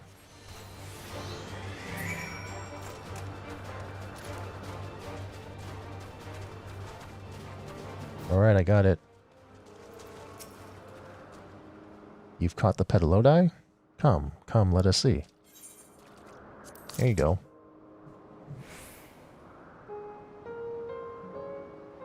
Yes, these fine fellows will do nicely. And now for a spot of revision.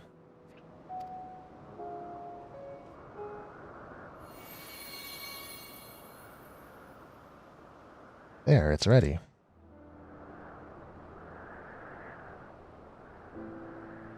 It's nothing fancy, but then we're trying not to stand out.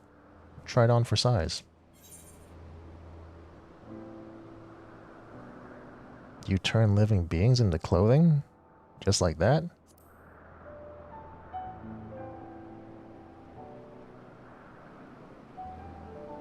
Well, not just like that. You need to revert them to their constituent aether first. Lest you wonder why I asked for two species, it's due to the difference in their etheric balance. Blending them allows us to produce garb with superior etheric stability. Well and good to disguise and educate it, but it won't fool anyone who can see worth a damn. Fair point. But at the very least it should spare you unwanted attention from casual observers.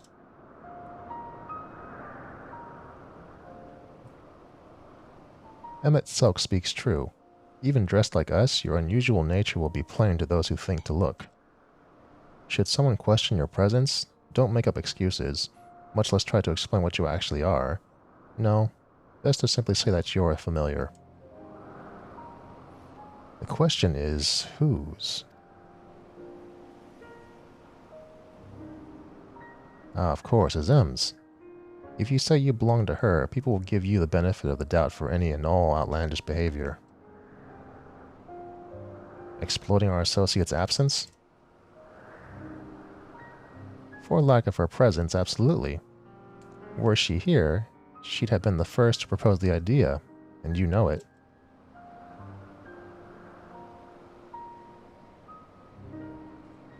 With that, your story is settled. Let us continue with our errand. Oh, they gave me the whole set? Wait, can I even change here? Let me see. Yeah, you can't change glamour plates out here. Let's see, what do I even look like? Pants. Huh. Well, I can look the part, I guess. It's not a big deal. Let me see. Can I even cast it in here?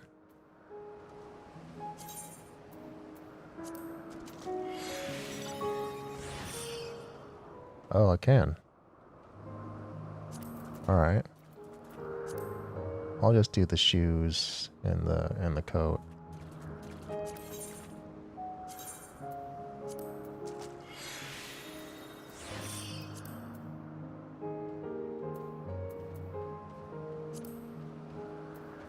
Oh, okay.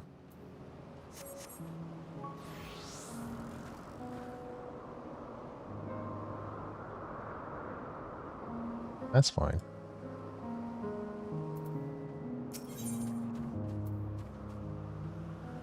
Ithlodeus is ready to continue. I'm ready. Wait, hold on. Actually, yeah, I'm ready. If you are ready, let us continue on to the path to agnorisis. Agnorisis? Anagnorisis. The place serves as an observation hub and residence both. Someone there should be able to point us in the direction of Hermes.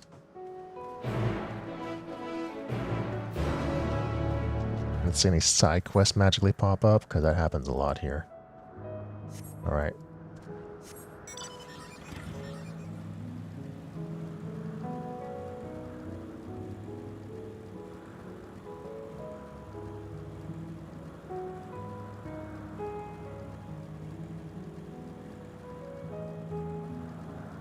Well, I was not expecting to go time traveling. We're not stealing anything, so it's not a time heist.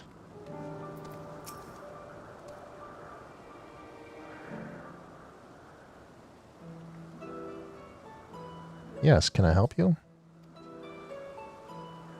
Wish to speak with Chief Hermes. Do you know where we might find him?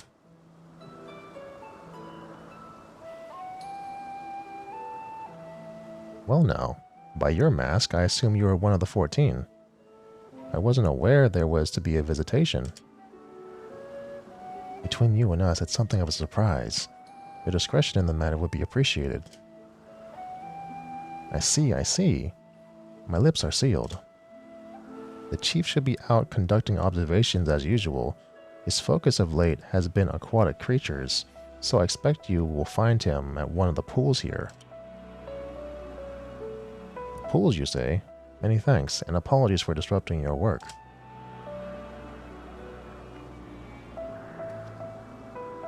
I say, Hythlodaeus, while I've never met Hermes, you know him well, do you not?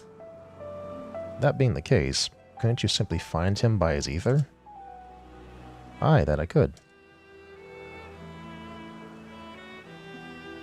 As you know, Elmetselk and I can discern the color of souls.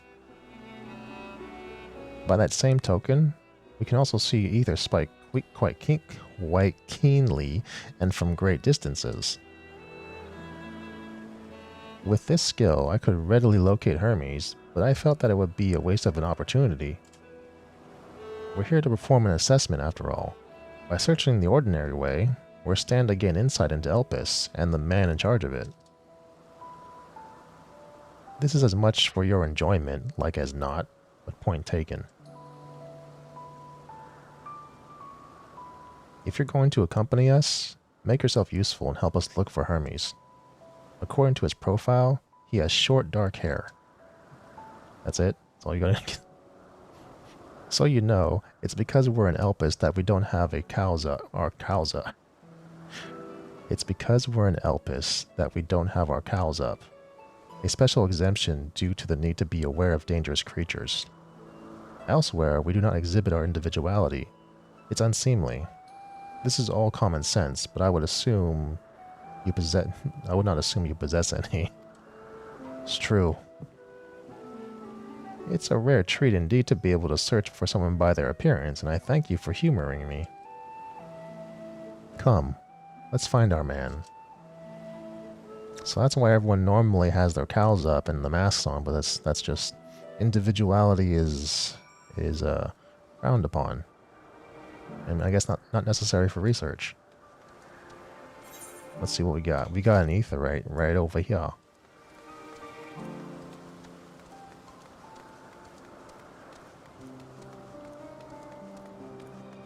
And thus the unicorn was born. Where's the aetherite? Oh, it's way over there. Well, where's let's see, search for Hermes. He was by a pool, so he's probably over there. Let me see, is he over here? No, that's outside of the reach of the area. He's by a pool. I'm gonna get the aetherite since it's right here. May as well.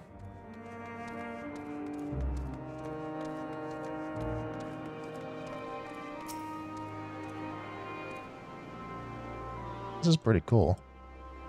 I've always wanted to dress up as an wait, can I do the cowl?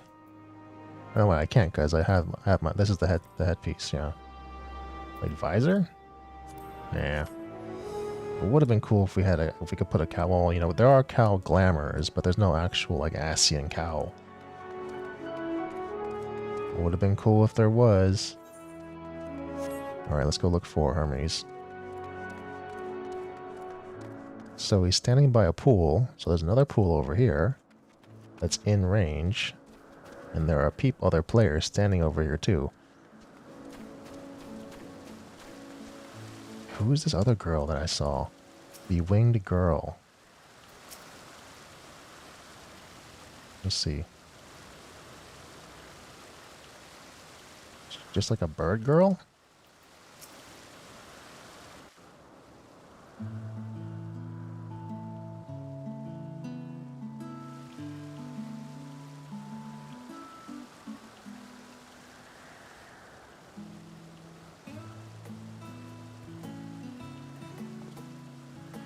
Ah, you are... Oh. Different. You're different too. You and me. We're alike. Friends. I want to be...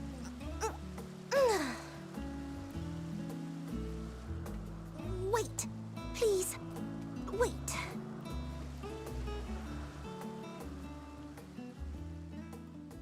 Greetings and salutations. Can you hear me? Do not be alarmed. I mean you no harm. I wish only to hear your words, share your feelings, and know your thoughts. May we please be friends? May we please be friends?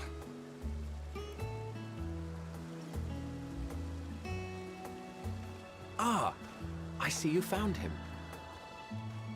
So this girl has trouble talking. I guess she's still trying to learn to talk. But she can speak telepathically just fine.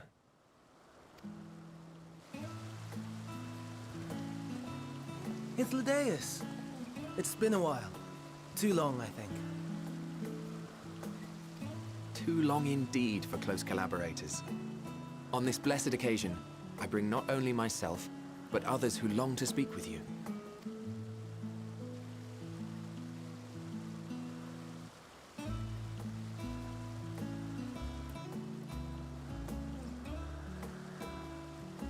You are of the convocation.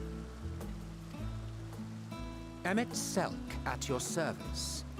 Do I have the honor of addressing Hermes, Chief Overseer of Elpis? You do. You have traveled far for it. Given your facility's purpose, its remote location is something of a necessity. Would that I didn't have to rely upon a guide. Oh, you wound me. Have I not ever been an attentive and helpful friend? But moving along to more agreeable company, this one we chance to...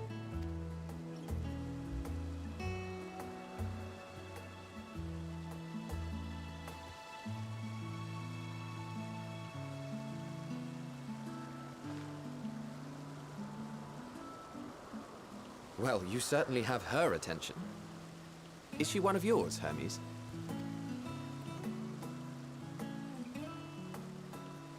Her name is Meteon. It means shooting star.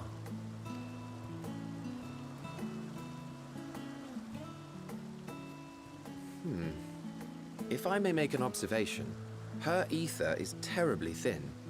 I fear she might dissipate at any moment. Nor do I believe you've made a submission to the Bureau. I would remember such a concept if you had. I haven't, as you say. I judged it too early. She's a pet project of mine, still undergoing preliminary testing. But rest assured that I will attend in person ere long. Very well. Being an authority on flying life forms, I appreciate that you are exacting in your work. I shall look forward to your submission. If we have finished with the perfunctory chit-chat, I would discuss official matters. By my coming, I trust you already anticipate the subject. I have an inkling, yes. Please wait to the main building yonder. I shall join you as soon as I've returned these creatures to their homes. What's wrong, Hermes? An ambystoma is missing. Ambystoma?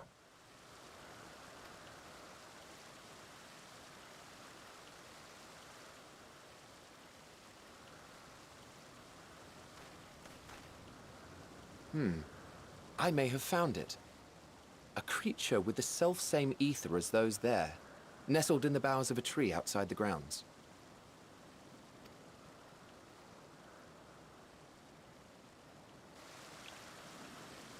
You're saying they can climb with their sorry excuses for limbs? The fashion has been to imbue aquatic creatures with the power of flight, ever since the words of Metron created a sky-swimming fish. Wait, isn't Metron one of the 12?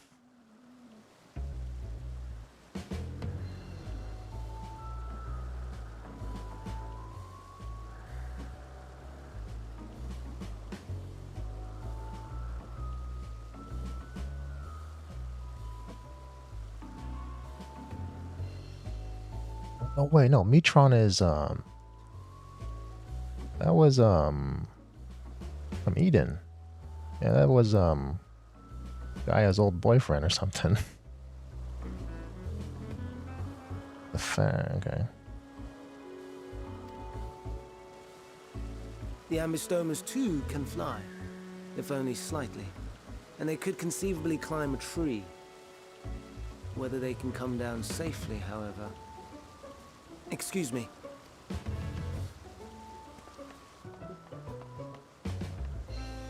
I'll help too.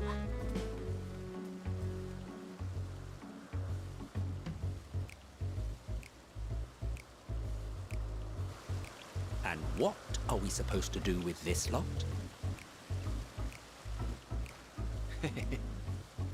May I suggest we split up? If you would be so good as to assist Hermes, Emmett Selk and I shall keep an eye on these adorable creations in the meantime.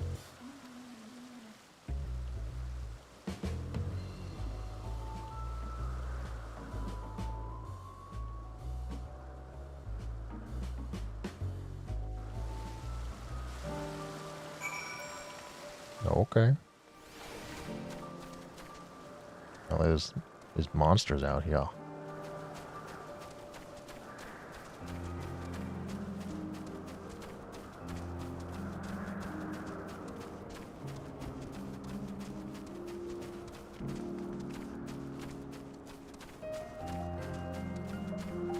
Behind this tree, isn't it? Oh no, I am wrong. I am wrong.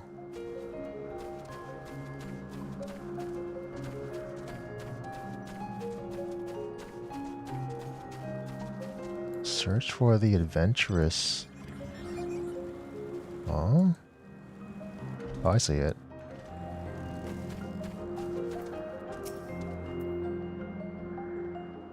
It seems Hermes and Meteon have found their quarry, a creature known in this age as an ambystoma. Yet though it has been safely extricated from the tree, Hermes appears to have found himself in quite a predicament. Oh, this is him right here. The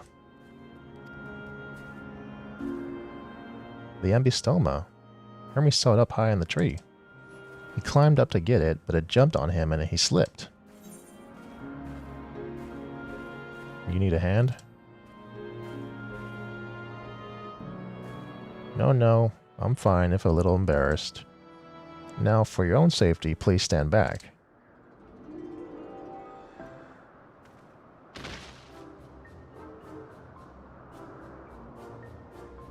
That didn't sound like he didn't need help. It sounded like he did need help.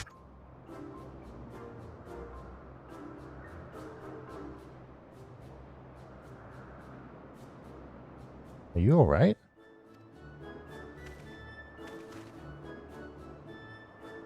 Quite alright, yes. My apologies for making you worry, Meteon.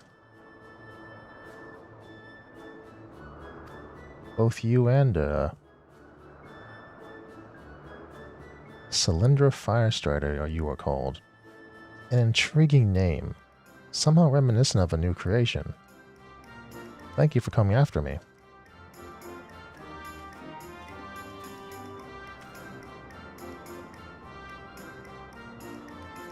As for you, little one, you must be more careful.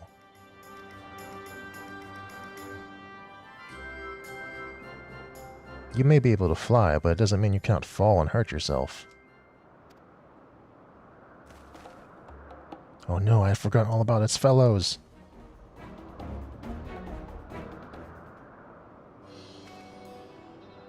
Truly, what a relief. I must thank Emetzelk and Hythlodaeus when I return to them. But first, with the distractions out of the way,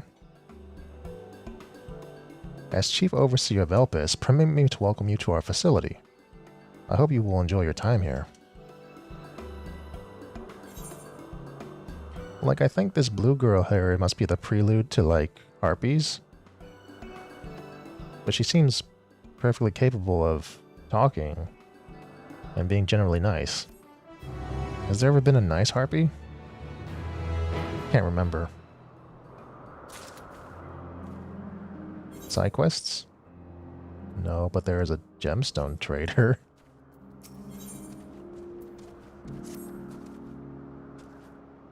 Well, we mustn't keep the others waiting.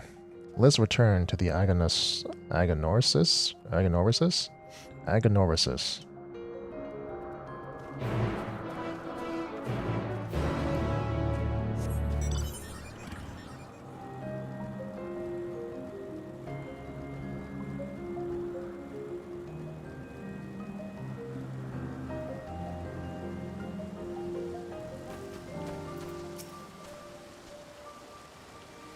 My apologies for the trouble.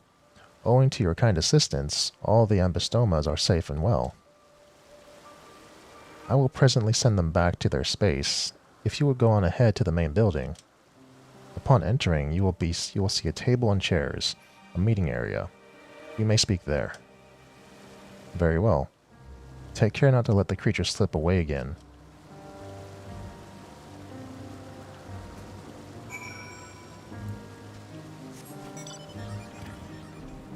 Go talk to that gemstone trader while we're at it. So Hydaelyn is here somewhere. But where and why? I've decided to open up a shop, blah blah blah blah blah. Egg of Elpis, huh? Alright.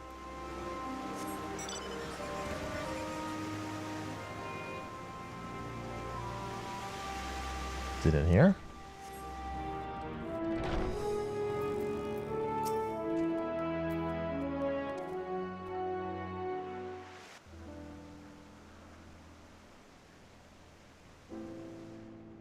This appears to be the place.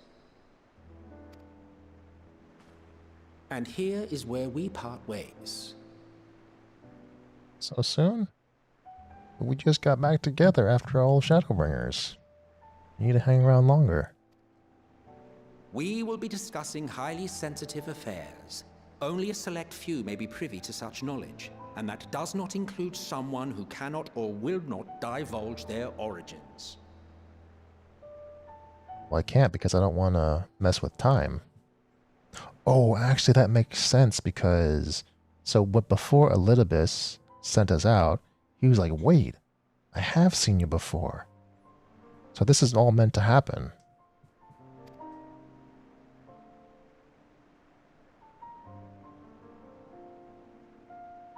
What? Will I have to remove you by force?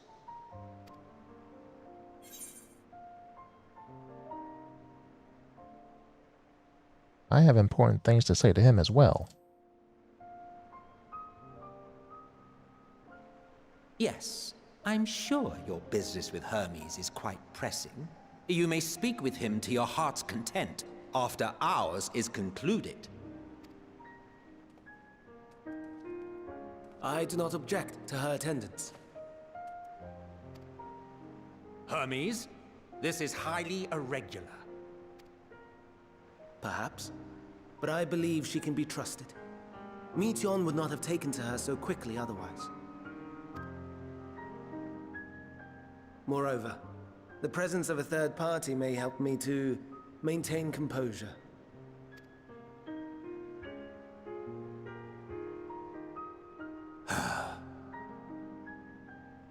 As you wish, then. Behave yourself, do you hear? Yes, sir.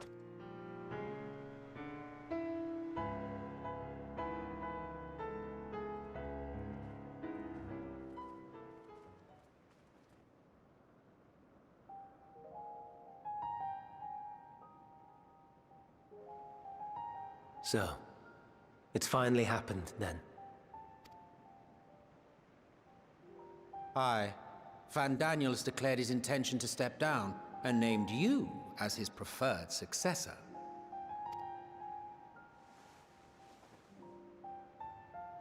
In recognition of your knowledge and your works, the Convocation is giving the recommendation due consideration.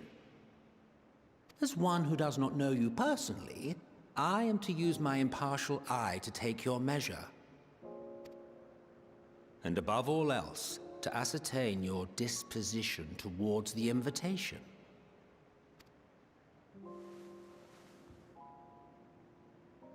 I understand that you and Fandaniel are close. He himself was once chief overseer of Elpis after all. I should not be surprised if you knew before anyone else that he wished to relinquish his office. I did. He told me that when he fulfilled his purpose, he wished to pass the torch to me. A torch you seem none too pleased to accept. Are you so averse to serving on the Convocation? No, it's not that. For a humble researcher like myself to even be considered is an honor beyond words. No. What troubles me, what I struggle to come to terms with, is the very fact that Fandaniel is stepping down. Does this not mean that he will return to the Star?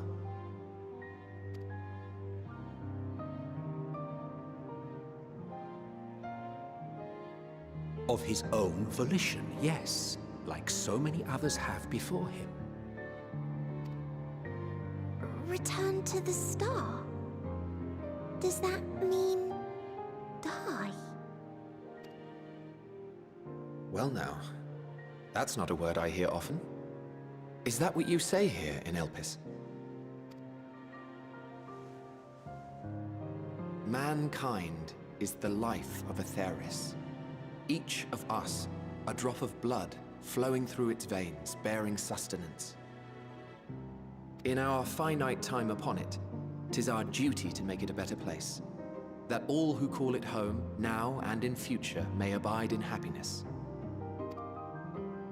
To that end, we have dedicated ourselves to the pursuit of enlightened creation. And by our efforts did we transform this once untamed wilderness into the peaceful paradise you enjoy today. To return to the Star whence we came is a privilege afforded to we who have so loved and nurtured it. A choice embraced by those who have lived their lives to the fullest, in service to our world. And when they depart upon this journey, it is beautiful, always. The 14 are no exception. 'Tis believed no occasion is more felicitous than the fulfillment of one's duty. Our office becomes our lives, and to retire is to return, or so the majority of us hold. Some few have elected to eschew custom.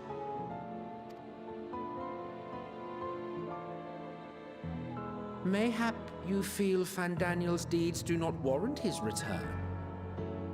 Yet you should know his accomplishments as well as any. During his time, he conceived of countless outstanding concepts. And channeling the wealth of experience he attained here in Elpis, he brought forth many new specimens. I know of all this. I do. It's just, I cannot fathom why someone so great and wise, who could still do so much good, would want to end it all.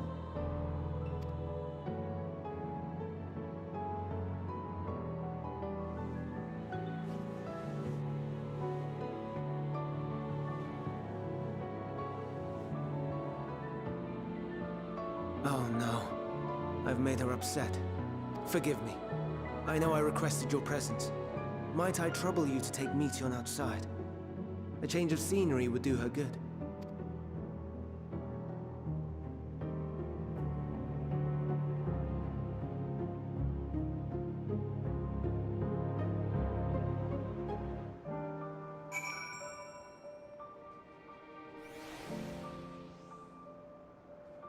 Alright, let's go outside. I'm sorry. I didn't mean a walk. Perhaps we can go for a walk. Let's see what's going on over here.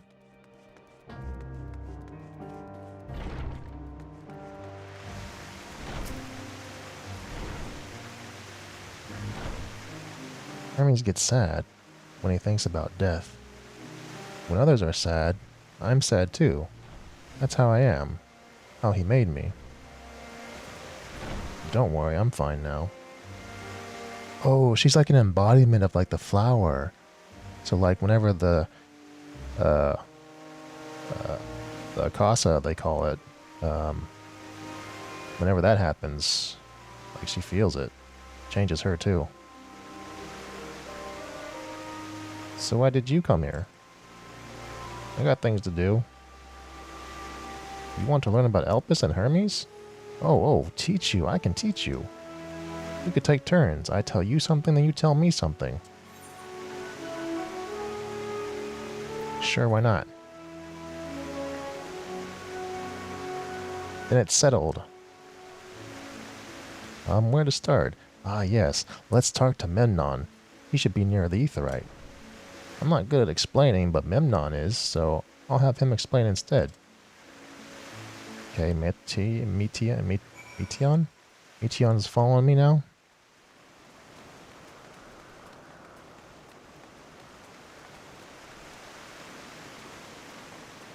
Let's see.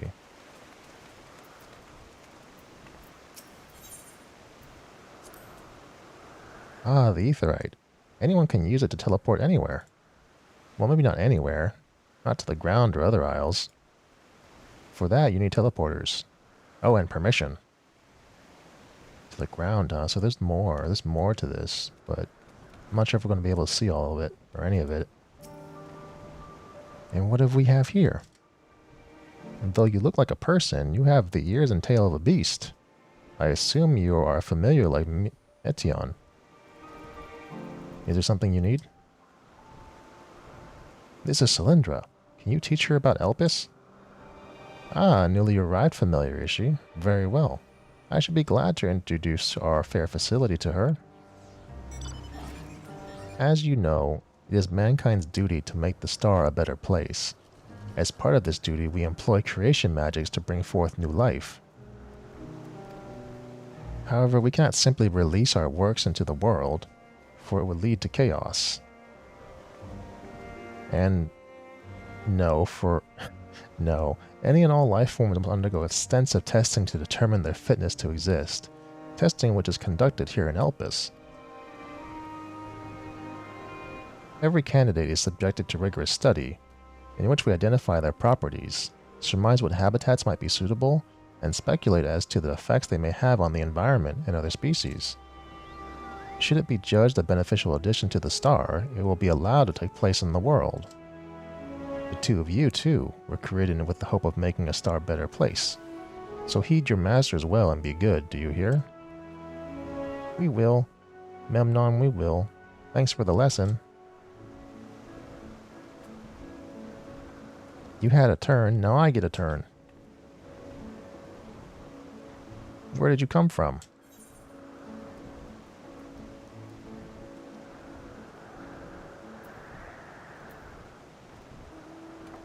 From a place far, far away. Then I probably don't know it. I don't know much about other places. This place is important to you, I can feel it. Oh, my power. I haven't told you about it. A creation. Let's find a creation. We're not being watched. Then I'll explain my power. Her power is going to be the same as the flower, I bet.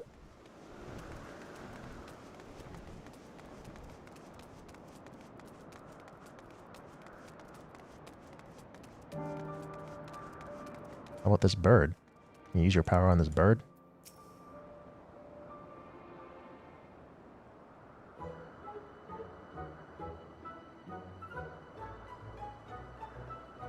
Oh, this creation is perfect. But I don't remember seeing it before. Perhaps it's new. Anyway, I'll try reading its mind. That's my... Okay, that's not the same as the flower. I was wrong.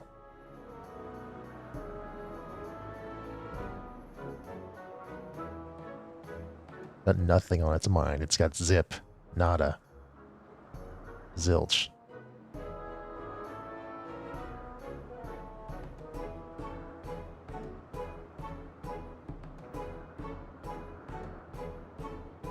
I can't read it. Or maybe there's nothing to read. See, it's nothing there. Wait, please wait. I will try again with you this time. Oh dear.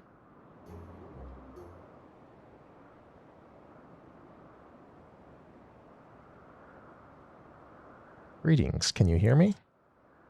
Yup. This is my power. I can read the emotions of those around me and project my emotions onto others. That's a useful power to have. Like, we need something like that that can read emotions right now. I am not actually speaking to you in your mind, rather you are converting my emotions into words and intention. A process performed subconsciously by intelligent life forms. Man, I can barely read this. I don't know why they're using this kind of format for the dialogue.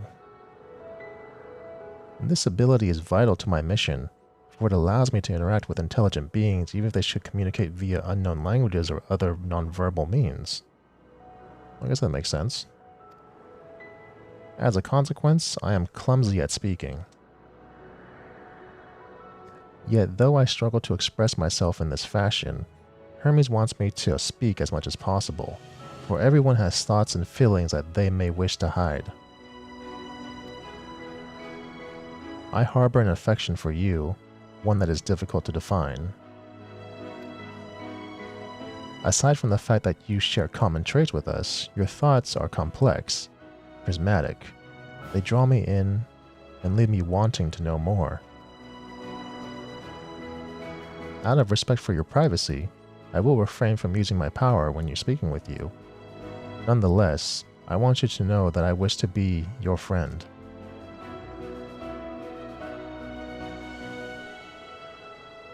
Did you hear me? Yeah. Good. Now it's my turn again. So what are you good at? I'm good at shooting things. Crafting, gathering, playing. I wonder if you can only select these things if you've done the things. Like if you either reach a certain level or if you just have them activated at all. But what would activate playing? Gold saucer?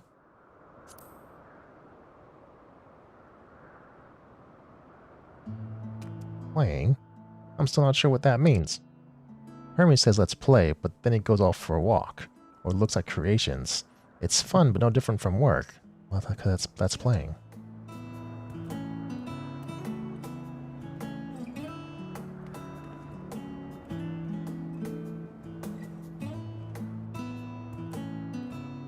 I think we might be bothering it.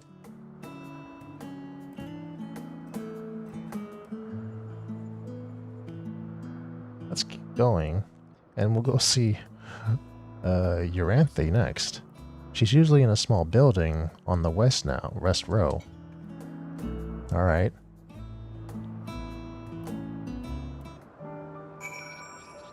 Motionless bird. What's over here?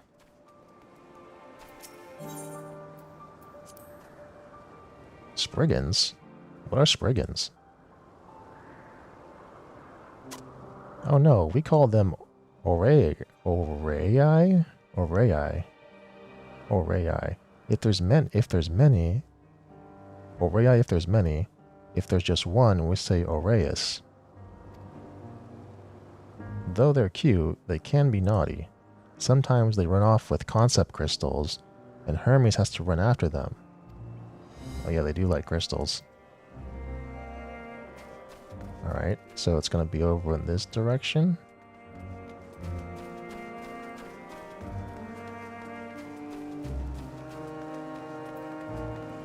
Look at the Undine. Undines are here. This was a boss. Let's see, can I get a good look at the Undine?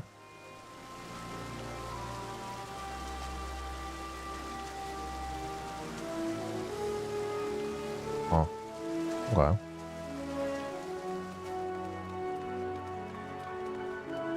Is it up here?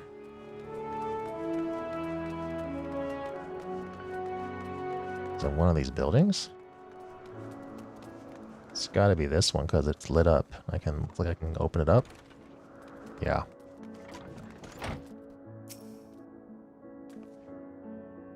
Well, well. Visit Meteion.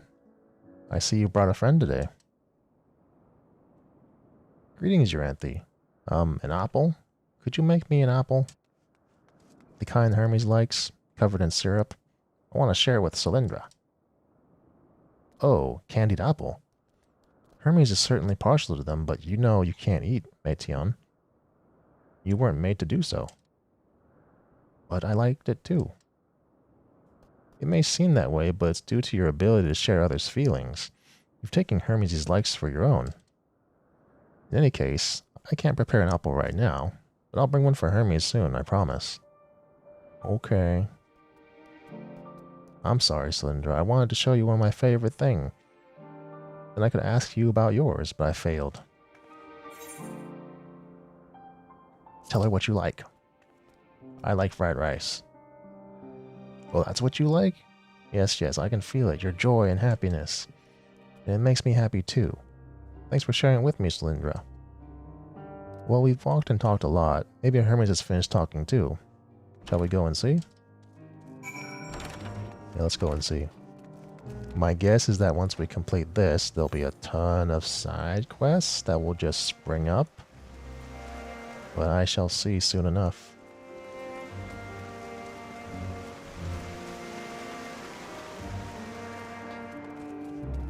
Alright, Hermes. Tell me everything.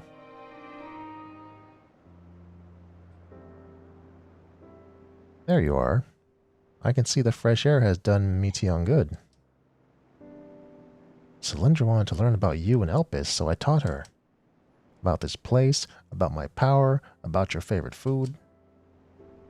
I'm not sure if that last one will be of any use. But I do appreciate you keeping Meteion company. While you were away, I finished speaking with our guests. Finished? Hardly. You requested time to consider the invitation, so we have no choice but to occupy ourselves with an inspection of your work. My apologies. It has been decided that Emetzelk and Hythlodaeus will accompany me as I attend to my duties. If you wish to learn more, perhaps you would like to come too. I'm compelled to remind you that she is no way associated with the convocation. We simply chanced to meet at the Propylon? Propyleon?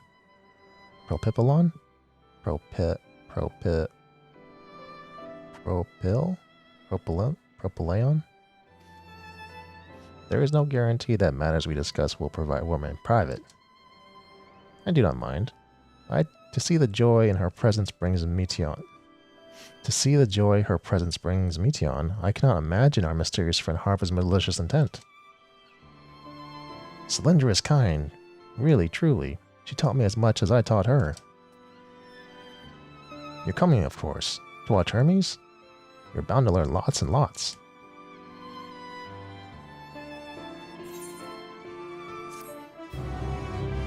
Like, I think the thing that we learn in Elpis is the connection of, like, the whole emotions thing.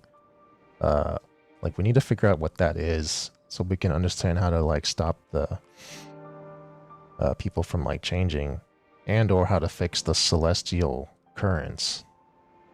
And I was also right in that there's going to be side quests that pop up. So I'm going to be doing that next. But I am going to take a short break and eat something. So I'm just going to hang out here for the next 15-20 minutes. Yeah, let's do that.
Alright, that's enough of that.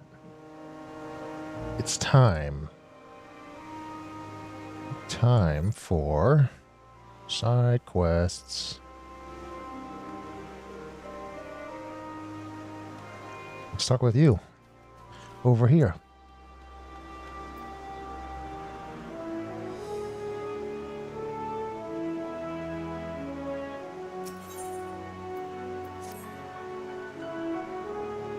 You, my dear familiar, are precisely what I need. Pray help me with my research. One of our new creations has extremely wary disposition. Try as I might to go near it for observation, it senses my ether and flees. As a familiar, your ether is thinner than mine. Yet you seem more intelligent than your fellows. That being the case, I believe you may succeed where I have failed. Come with me behind the building and I will take you to the creation. Okay. Take me there. Wait, behind the building? Behind it?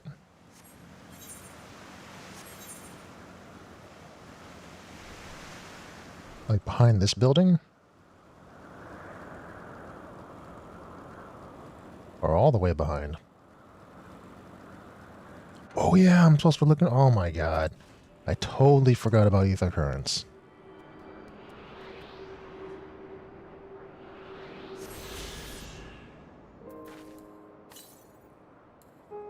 There's another one completely west of here. Okay. It's the closest one. Where is it? There it is. Noto 666. New as it is to Elpis, the creature has yet to be given a proper name. Oh. As I mentioned, I cannot go near it. Indeed, this is the closest I can be. I want you to approach it and do something to show that you are a friend. What do you think will work? Probably a song. Perform a dance for it. Ah, excellent idea. If it sees you moving in a whimsical fashion, it may well lower its guard. So go on, try to perform a dance for Noto 666. I shall watch from here. Best of luck to you. Alright. Let's see. Dance.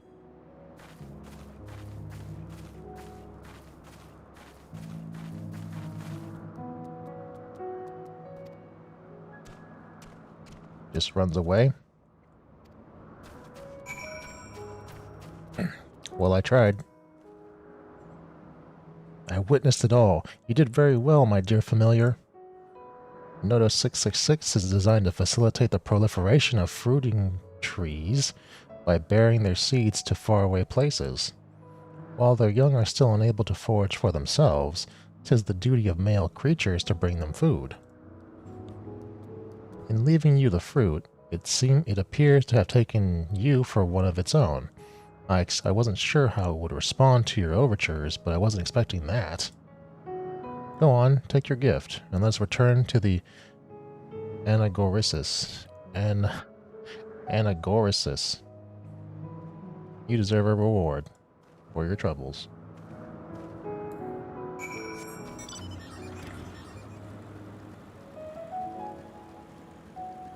Let's go get my reward.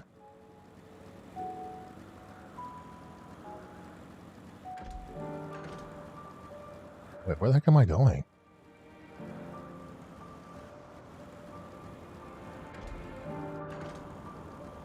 Wait, where'd it go? Where did he go? Obtain the bowl of fruit. Oh. Was I supposed to burn? Oh, the bird left this here.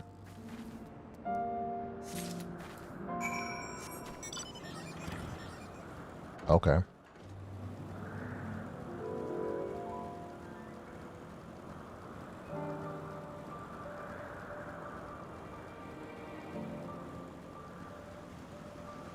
Here's your fruit. Thanks for your invaluable cooperation. I was able to acquire some very insightful data. Here's the bowl of fruit. Oh, the fruit. They are rightly yours to enjoy, so go on. enjoy them.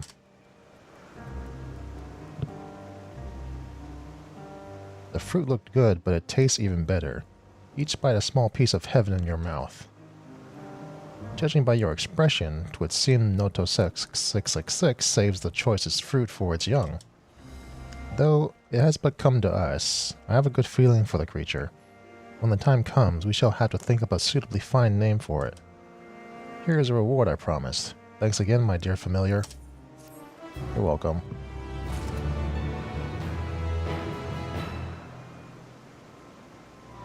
Alright, who's next? Let's see, any other aether currents to the east? 500 to the east. I think it's way beyond the circle.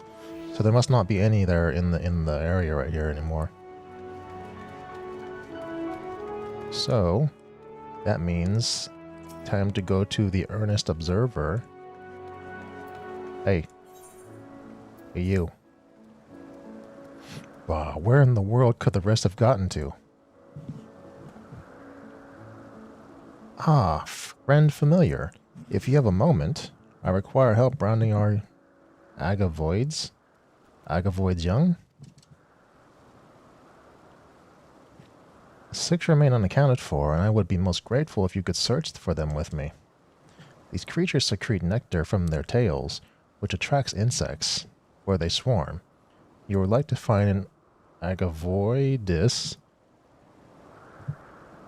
Is it agavoidus? And when you do, use this etheric rope to catch it. Small as they are, I don't believe they will be too far away.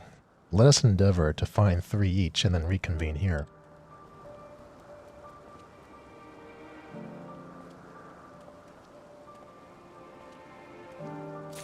Right?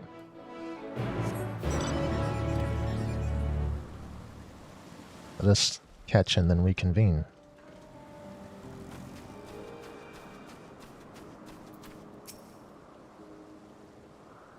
Oh, these guys? The agavoides young lies around moving, attempting to lure butterflies, it would seem. Oh, sorry, dude.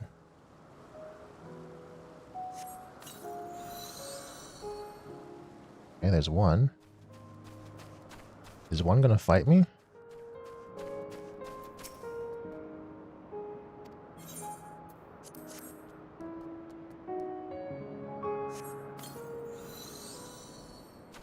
I bet one is gonna fight me.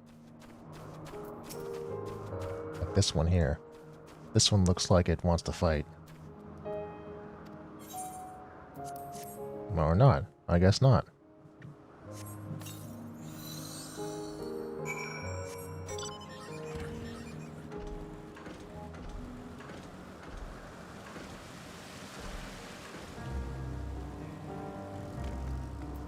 There you go.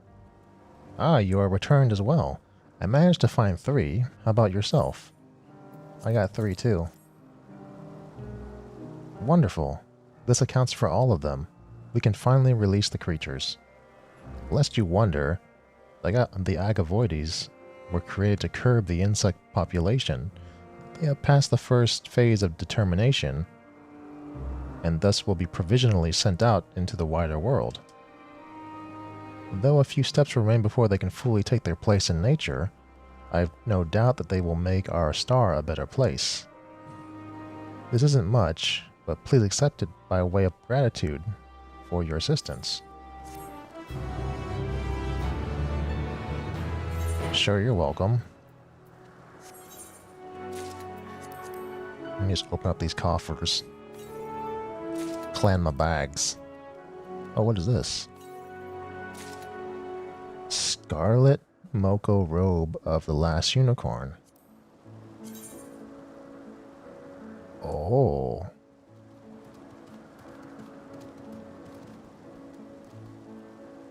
Oh. Alright. Weapon coffer. This is a 539, huh?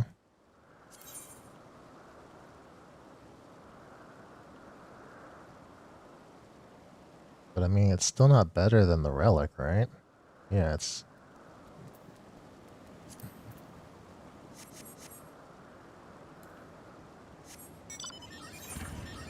Let's see. So let's go to the next one.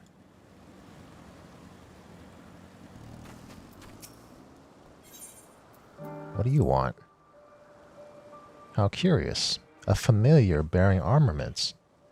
You must be special indeed. As it happens, I may have a use for you. Would you care to assist me by capturing a few Ophions? Ophions? In exchange for a reward of sorts, naturally. I should warn you, however, they tend to be rather uncooperative. Aggressively so, in fact. The familiars previously recruited for this task all met with an unfortunate end. A terrible waste, but let us not dwell on such things. Well, I don't want to meet an unfortunate end. Here, take this ethereally imbued rope. What is people with ethereal ropes? And use to restrain the Ophions. Remember, I require living samples. They are extremely valuable. So if you must choose between their lives and your own, do the honorable thing and let them kill you. Okay. Wait, where am I going? Oh, they're down south. Alright, I got you.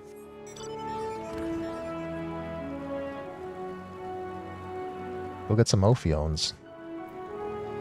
And where's the, let me see if there's anything called the currents here. No.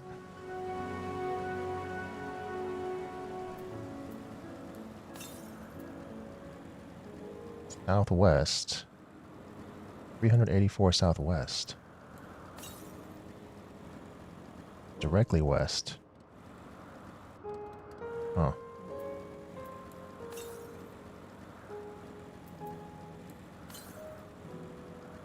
Yeah, there's no more near here. Oh, these guys?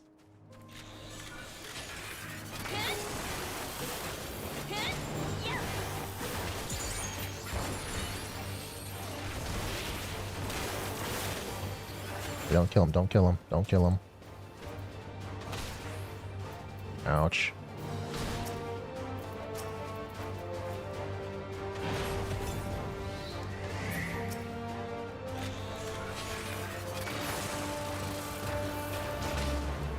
Actually, let my robot punch you.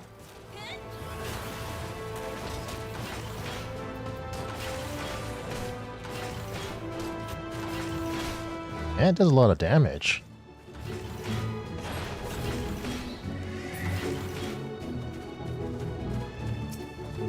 I never realized how much the automaton did.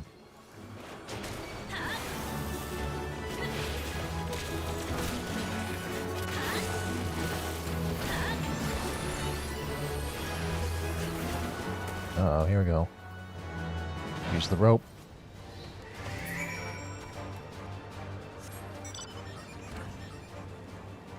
Let's go back. We got your specimens right here, tied in ethereal rope.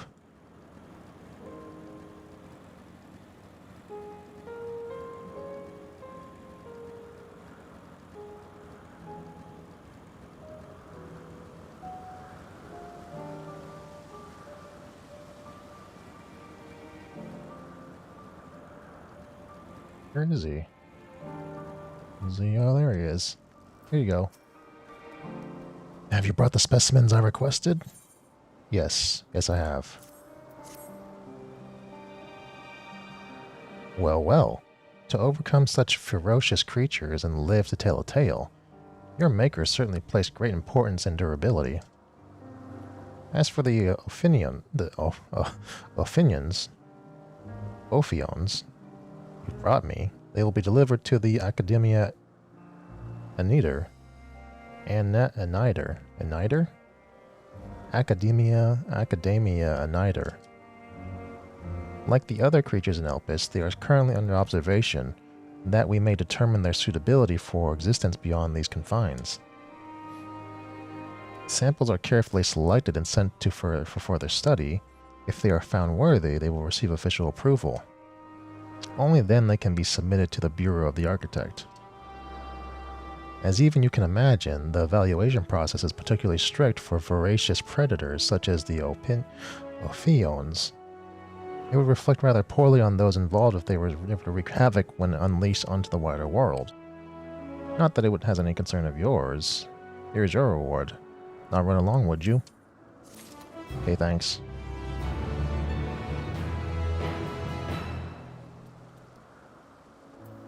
Let's see, so there's one right over here.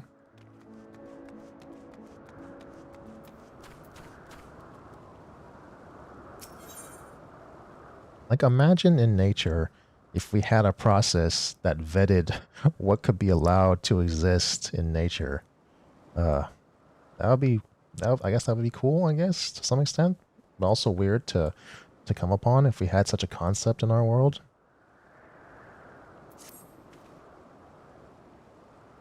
Huh. A visitor touring our facility, are you? If you wish, you can assist us with one of our latest arrivals, the Aureus.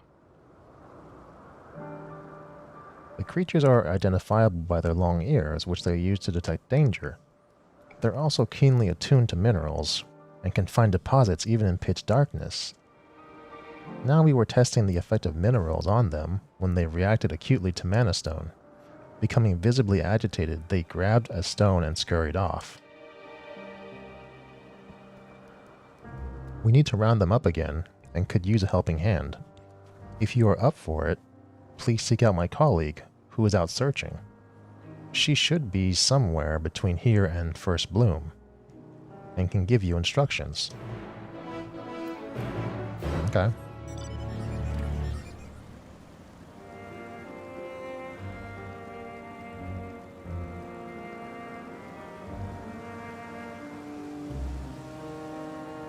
Oh.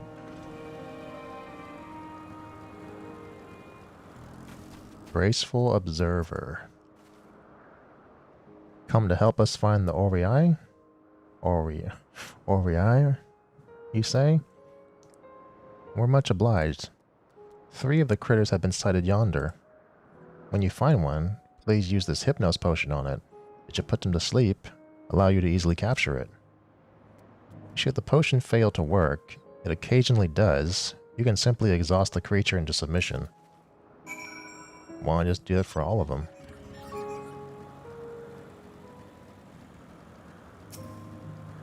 Oh, these are hostile unicorns.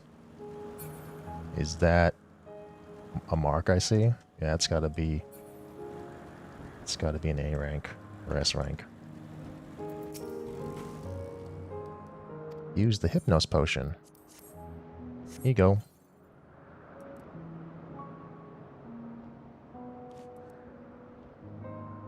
Oh, he's out. Knocked out. Where's the next one?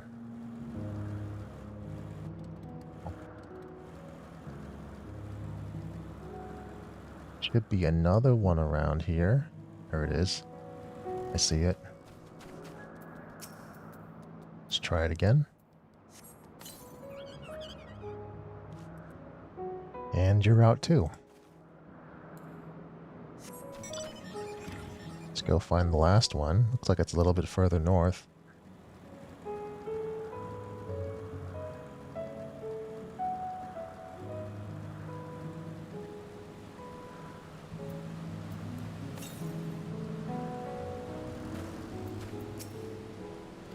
Whoops. Let's do this.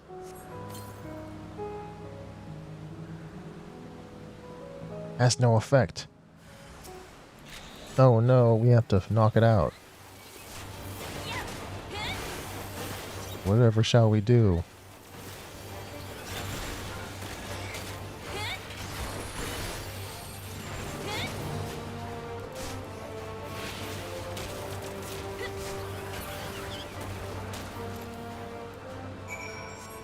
Oh, we got him. One way or another, this Aureus has been rendered unconscious and can be safely transported.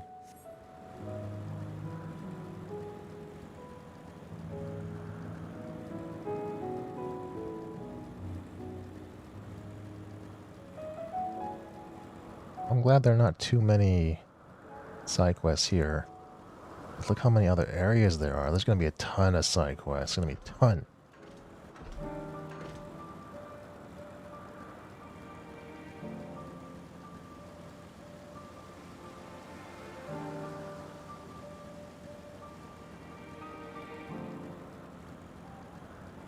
I have to go all the way back to the lady?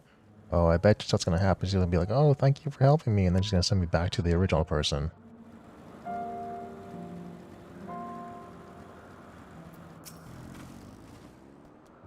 Oh, there you are. Were you able to catch the Ori? Yeah, here they are. All three of them. Had to punch one out. Thank you. Now only 2 of the critters remain at large. But no, I got 3. I've received word that they've been sighted in another area, so I will hurry there at once. In the meantime, I'd be grateful if you could take these 3 fellows you caught back to Euclidus.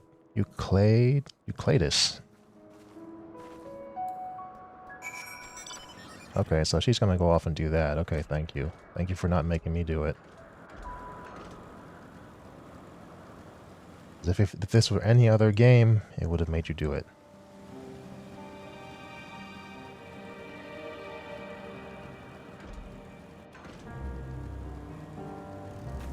Here you go.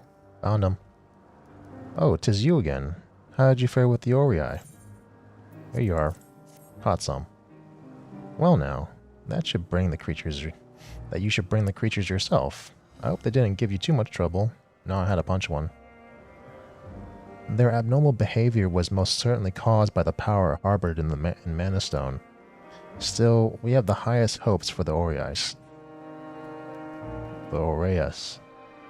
In their digging for minerals, they prime the earth for plant life. If we suppress their sensitivity to magical influence, theirs will surely be a beneficial existence to the star. And you, my friend, can be proud in having helped to bring them forth. Huh.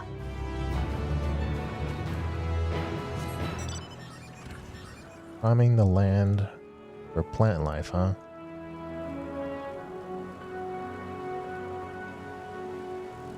Alright. What are you on about? Ah, there you are. Yes, you, the familiar. I need you to do me a favor. A colleague and I are supposed to conduct some tests at the Thalassae, but said colleague is late to arrive. I will go find him myself, but I have preparations to finalize. Could you head over to the first bloom and tell him to hurry up? He's an observer with blue hair. Okay.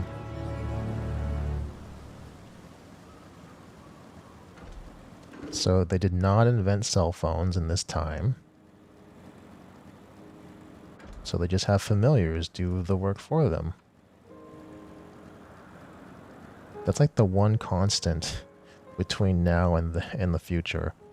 This is how things get done. You ask a lone person who has nothing better to do the work for you. Or run errands for you.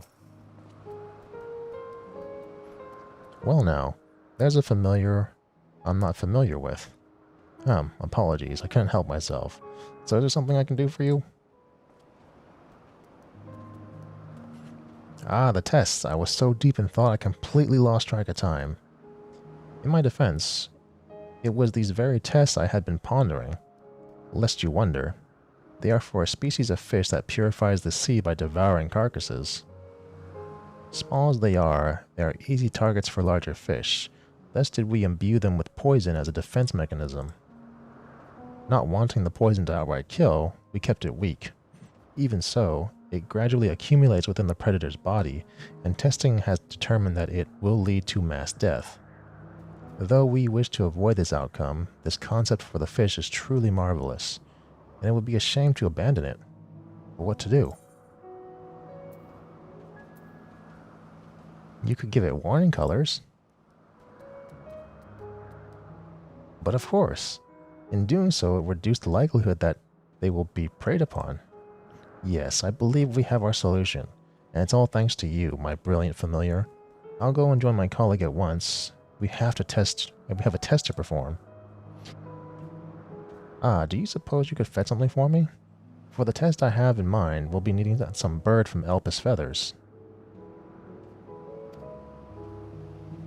These can be had from a colleague of ours who specializes in avians. The man should be somewhere in the back on the main aisle. My thanks again, and see you shortly.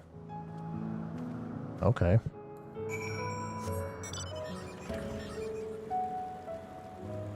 Looks like we're just gonna go down here, but they could have gotten on their way. Like, if we're going just straight over here, they could have just made the turn over here. Like, he's right here. Why couldn't you have just, like, taken a stroll this direction and then just said, hey, give me the feathers?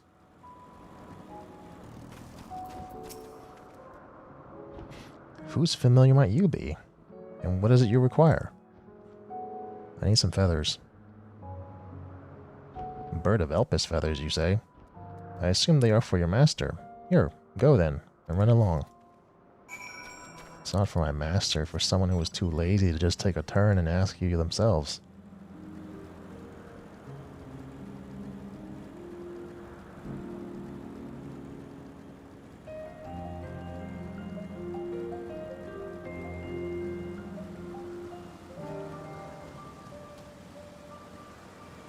Alright, here are the feathers. Hope your test goes good. There you are, my clever familiar. You have feathers, trust. Yeah, here you are. Yes, these colors are perfect. We shall grant our fish the same to warn. We shall grant our fish the same to warn would-be predators of its poison. I say, was it the familiar conceived this idea? It was. Thanks to her, we won't need to avert our fish to ether. So not only did you find my colleague, you thought of a solution to our problem and fetched the feathers. You've been something busy on our behalf, and we're grateful. Here's a little something for your troubles. So, like, this means that the Warrior of Light basically had a hand in the creation of the world as we know it. All the way back since the beginning. Let's see, let's go, how about you? What are you doing with the Copernicus? And what do they call it again? Let me see, Mount Guide. I think I favored one of them. Did I favorite it? I must have taken it out or something. Let me see. Here we go. Copoker. Poker. It's a Copoker. I don't know whose familiar you are, but won't you lend me a hand? A plant creation has recently dropped its fruit, and I'd be grateful if you could gather a few samples for me. You should find some along the northern edge of the isle. Large as they are, you won't mistake them. Be warned, however, that the fruit are covered in an acidic secretion. Before you handle any, you'll want to apply this sealskin balm to your hands. This thing? You liberally apply the sealskin balm to your hands. Alright. And now you want me to go to the very back of the aisle? Alright.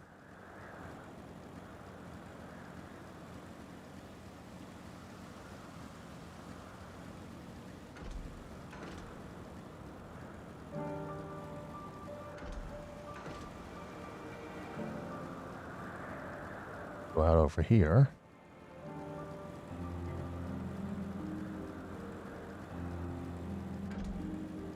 Man, if the people of Charlene were here, like, they'd be having a field day. Just be like, so much to learn, so much to find, discover. I mean, having a hand in the creation of all things is like a major thing. For any kind of scientist, really. Noxious fruit.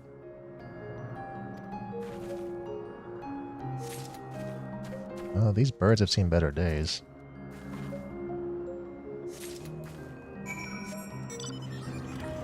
Just take the aetherite. I don't feel like going all the way around the building again.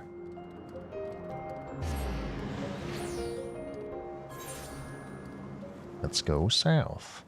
South.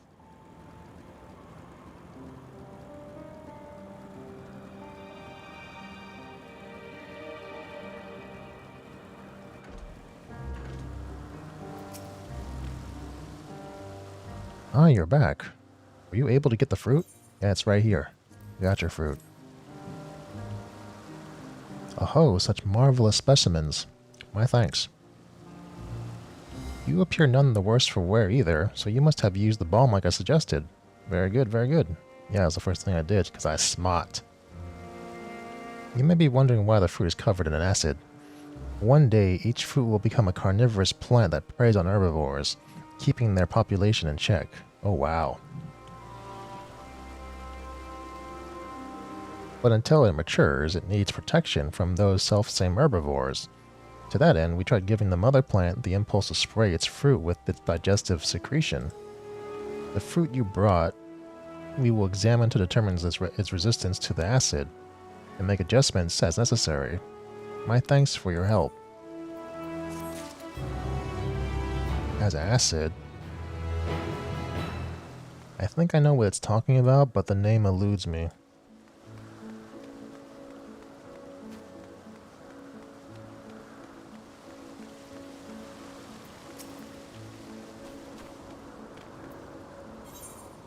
What do you want? Oh, so much to do, so little time. Ah, a volunteer. How would you like to earn the respect and gratitude of Elpis' most gifted researcher?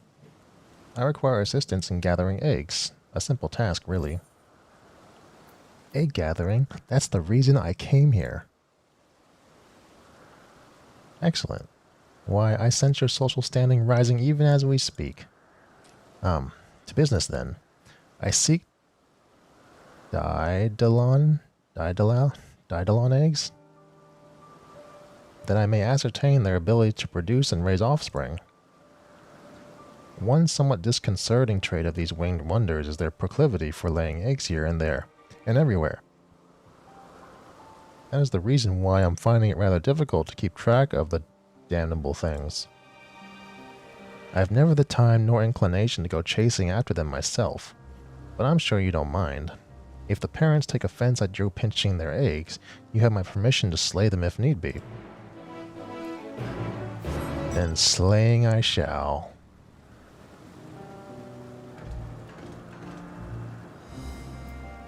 Let's see. What's the compass say? Southwest? That's a bit far away. I don't think it's on this isle. Ooh, that's not a real tree.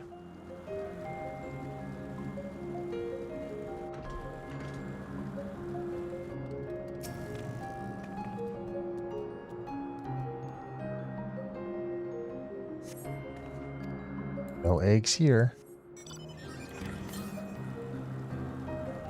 It's 75 to the west. Is it up here? 75 to the west. Oh, there it is.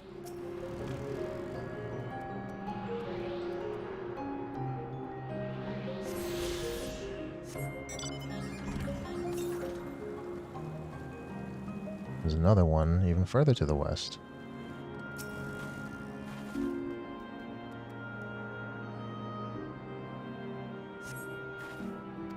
Alright, found some eggs. Uh-oh.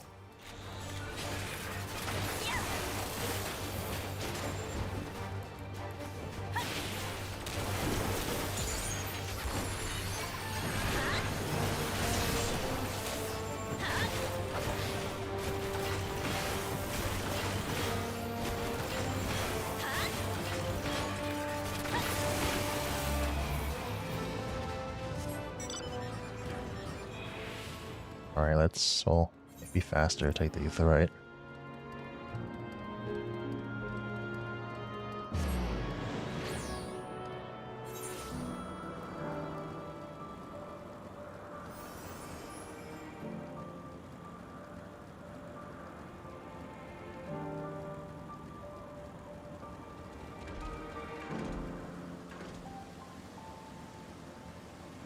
Okay, here's your eggs.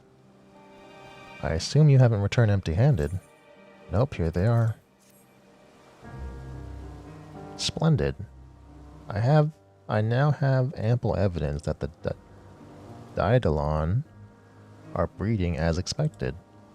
Then all we need to do is wait for the concept to be officially approved. But wait, if even a mediocre familiar such as you can steal their eggs, how are they supposed to propagate in the wild? No, this will never do. We shall have to find a way to improve their natural defenses against such threats. 2 heads, perhaps? Fire breath? Cover their eggs in spikes? That might make them rather tricky to lay. Well, it's certainly given me food for thought. I shall have to discuss this with the others. Oh, you still here? I suppose a word of thanks is in order. Thanks. There. Satisfied? Here's 10 bucks. And so it's my fault that they became even more deadly.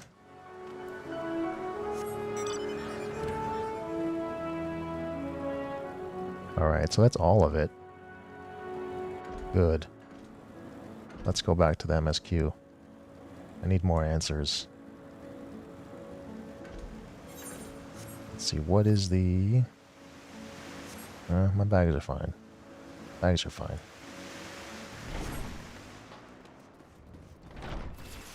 Right, Hermes.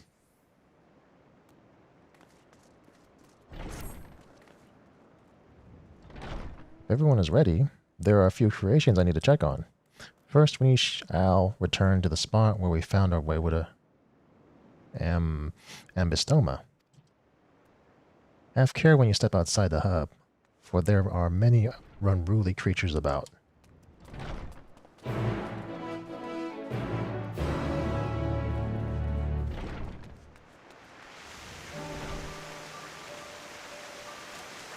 unruly creatures, you say? Wait, how far are we going? No, it's not that far.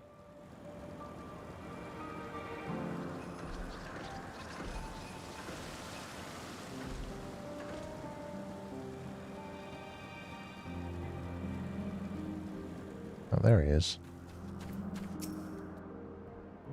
This here is a new species of petalouda we recently set loose. It has long been doing very well, managing to maintain a stable existence thus far. If it concedes observation period to the end without issue, we shall release it onto the world. Tell me, do you know what difference between living beings and arcane entities?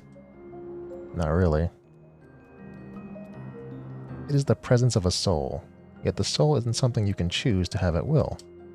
No. It manifests only in those beings whose forms adhere to the laws of creation that can endure on their own.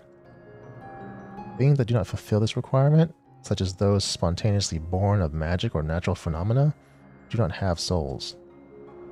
No matter how much it might resemble flora or fauna, if it lacks a soul, then it is considered an arcane entity.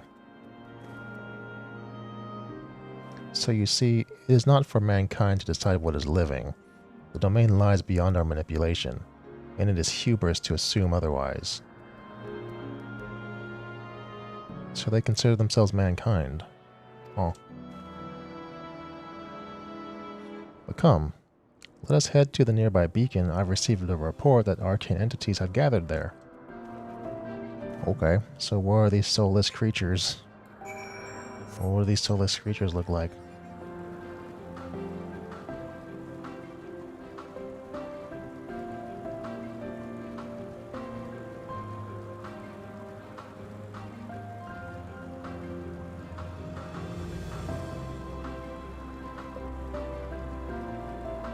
Is it up here?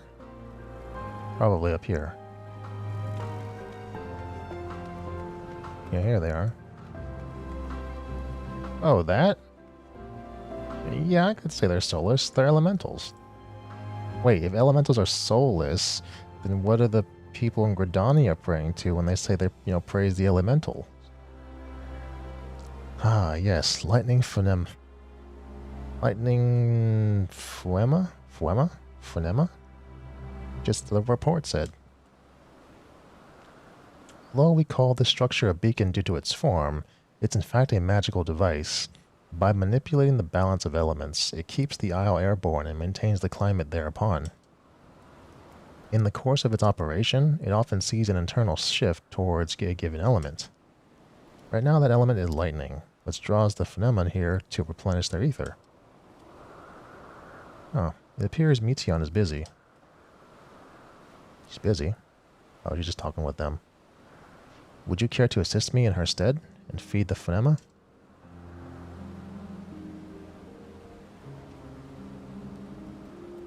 By using this lightning converger, you can harness ambient lightning and focus it into a ball, a veritable feast for our dazzling friends. Go on, give it a try. Okay.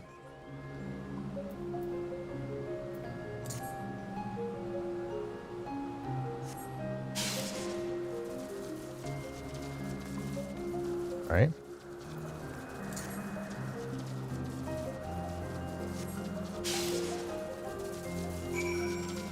Alright, enjoy.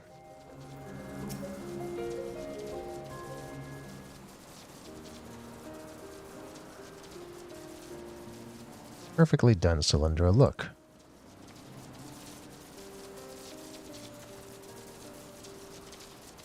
See how they gather to feed? How they express themselves through their actions despite the lack of words? Speech is not the sole defining characteristic of a thinking, feeling creature, nor is silence an indication that they do not possess these qualities. Be it a soulless arcane entity such as the phonema, or an ephemeral life form such as the petalouda, all seek to perpetuate their existence, to survive.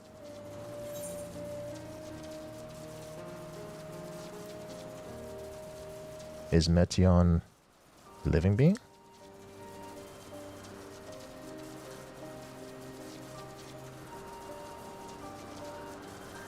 A good question. I can answer it from a theoretical standpoint, but it ultimately falls to the Bureau of the Architect to pass judgment. Those with exceptional vision, such as Hythlodaeus, may be able to ascertain her true nature. But to me it doesn't matter. She is herself, and that is all I need to know.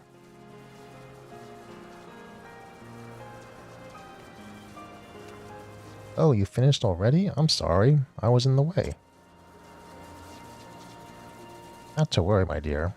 They missed nothing of note, and we still have plenty of work for them to observe. Next we will head east to the Morning Dew. I need to speak with some observers there.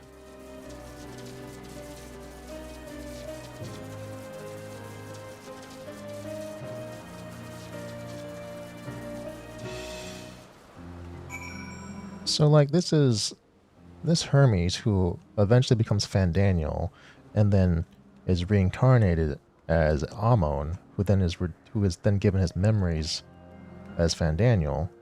Like, that's a huge turnover. Like, the guy we met is an asshole. But this guy, like, he truly loves the star, loves this planet, loves the work that he does for it. But then again, like, all Askans did love their planet before it got sundered.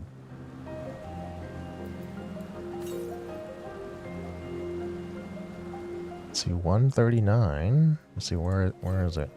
I should be able to see it from southeast.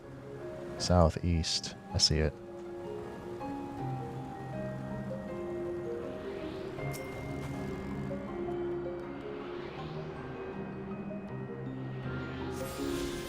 Ether current get. Alright, so the next one's very far away, so no need to worry about that.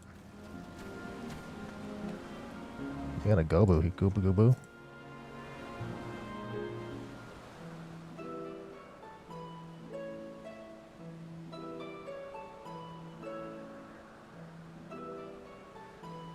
Amazing, is it not? The Ampelos, one of our newest subjects.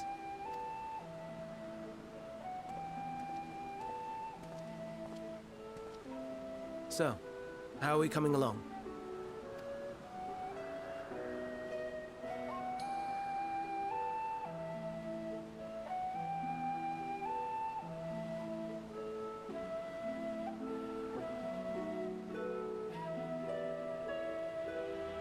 Here it is.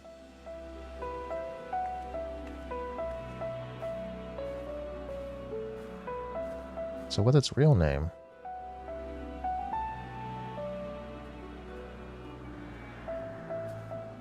This place is Elpis. Those flowers. Elpis. Oh, they share the same name as the place. Entelekis. Like me. Telekis.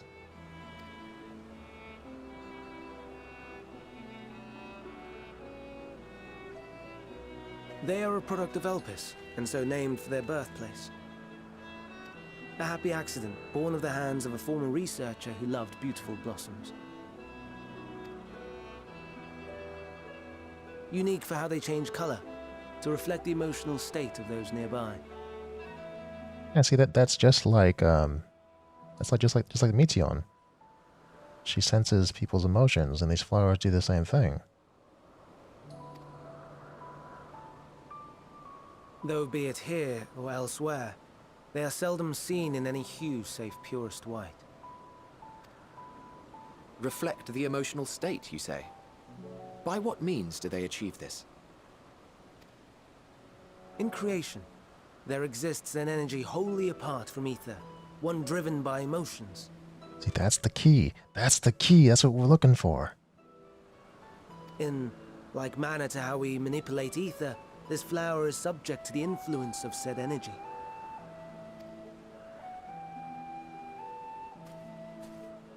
While it has no will of its own, it is sensitive to the prevailing emotion in the vicinity, and reacts by altering its color and vibrancy.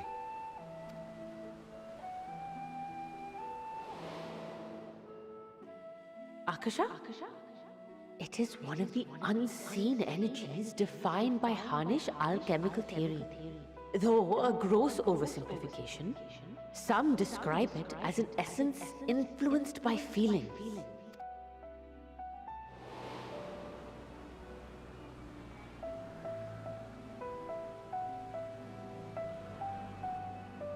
Akasha.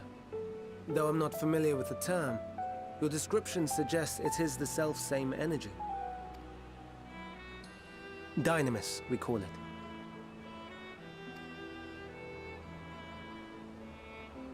And those entities like the Elpis flower that have the ability to interact with this energy, converting emotions into tangible phenomena, are entelekis. Oh, that's what she meant. So yeah, they are the same. That's what I thought. Entelekis.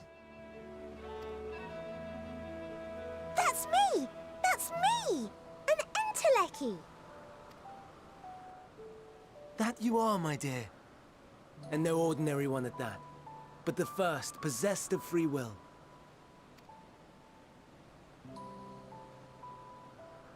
Wait. A form of energy other than ether? Dynamis? I've never heard of such a thing.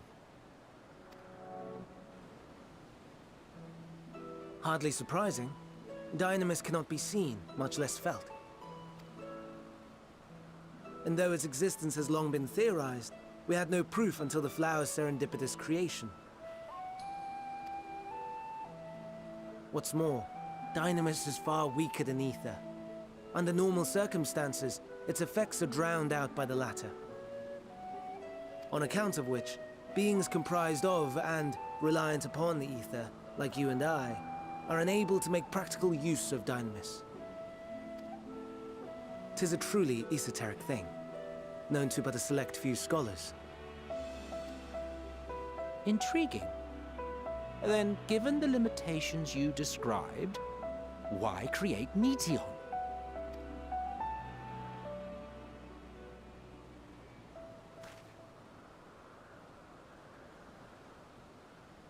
Our star, Aetheris, is especially rich in ether, so much so that its name is derived from it. However, when we consider all energy in existence here and in the vast space beyond, Dynamis may account for as much as 68.3%.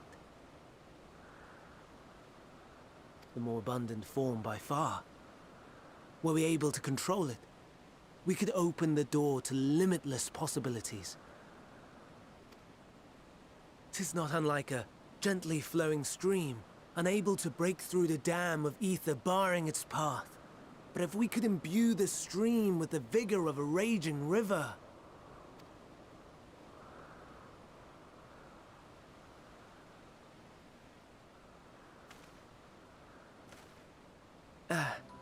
Not that I have such grand ambitions.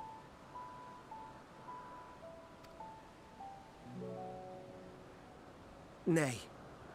I merely wish to create a being that could traverse the great expanse.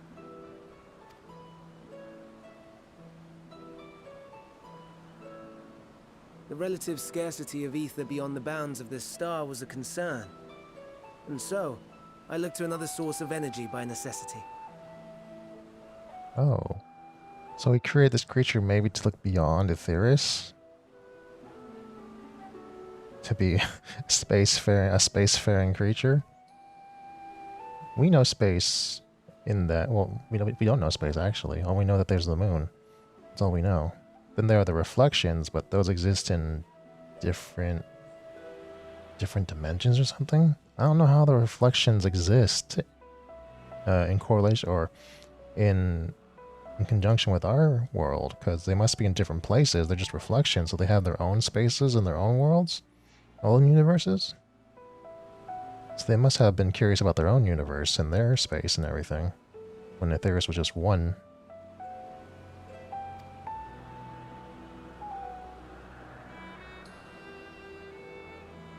That being Dynamis.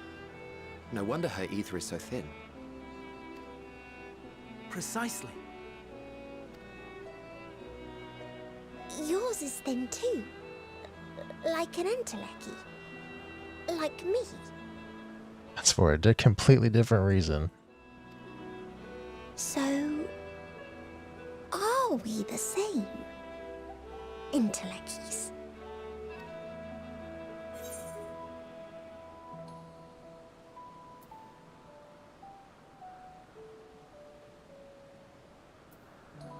If I'm thin, it's because Emmett Suck didn't do a proper job.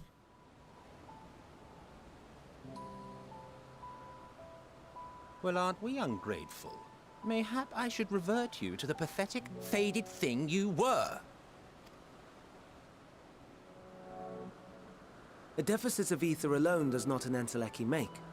It would, however, make it easier for you to interact with Dynamis.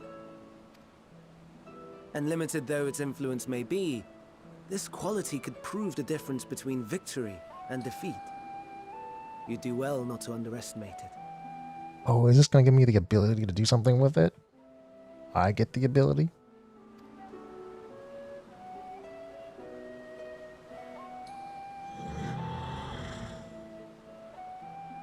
Oh dear.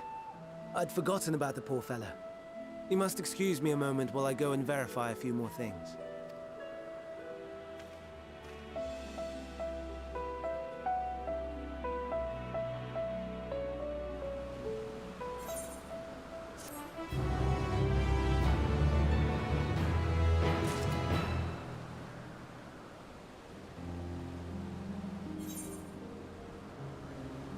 Getting so good, so close to the good part.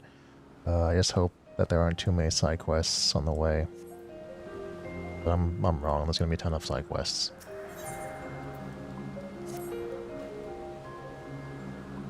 Not that I or anyone else would be able to make use of it even if we knew.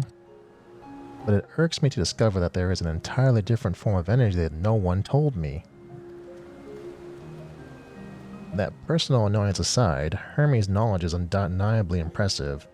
Given that there are none among the Fortune who specialize in the Celestial, he would be a welcome addition. That's such a... So the person who brought our demise is going to be the very person for whom we have to look to learn about the Celestial. Assuming he can be persuaded to join, that is. I still can't understand his hesitation. Well, why did you join? Actually, what do you specialize in? Oh, you wish to know why Emmett Suck was chosen for the convocation? I should be glad to share the tale. It began when... Not another word. Lest you've forgotten, we're to learn about Hermes, not me. My misspent youth is not your concern. Fine.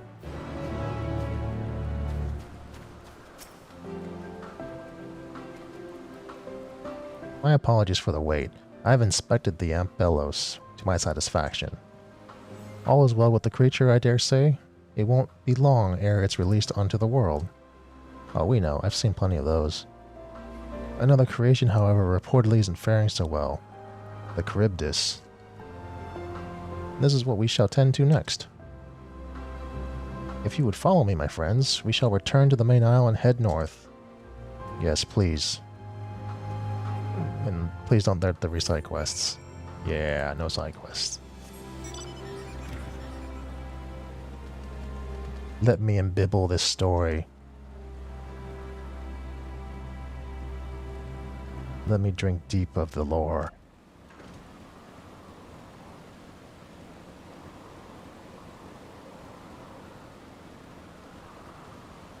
Oh. These guys?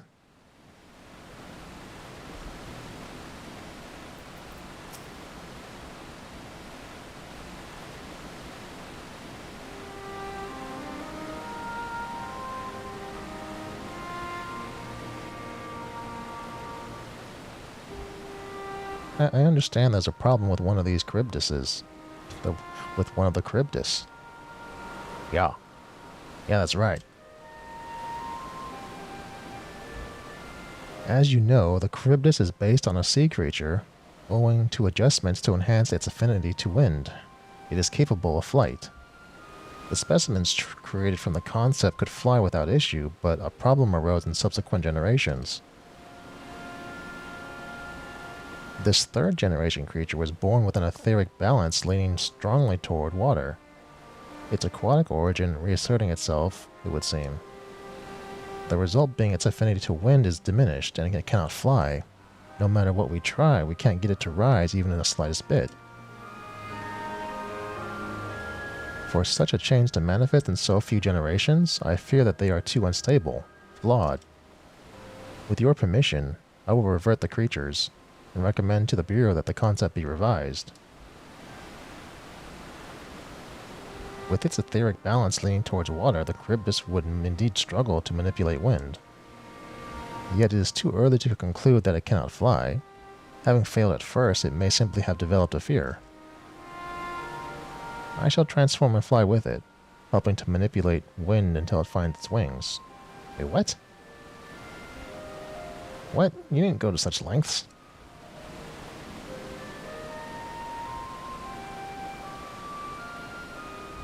You don't know? Oh, but of course. Transformation is an art in which one manipulates a vast quantity of ether to construct another body around oneself. In practice, this allows one to assume any conceivable form, and thereby transcend the limits of one's flesh. Wait, is that like limit breaks then? Is that...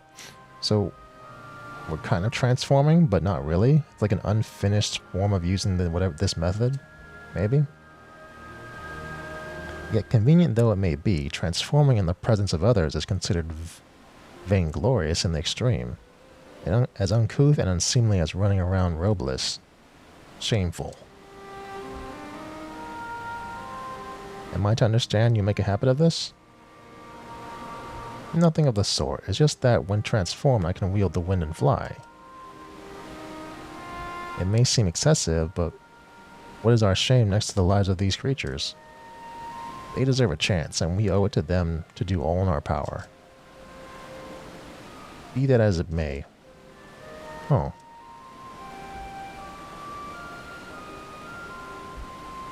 Yes, I believe I have a solution. Emmett Selk, may I trouble you to move that Charybdis away from its fellows, somewhere out of sight?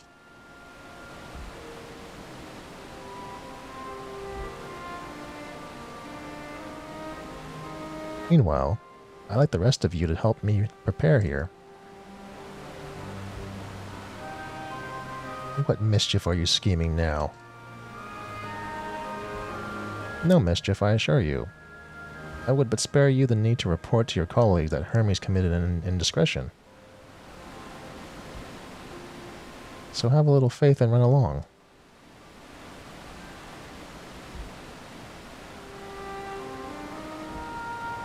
I trust you don't mind. Nah.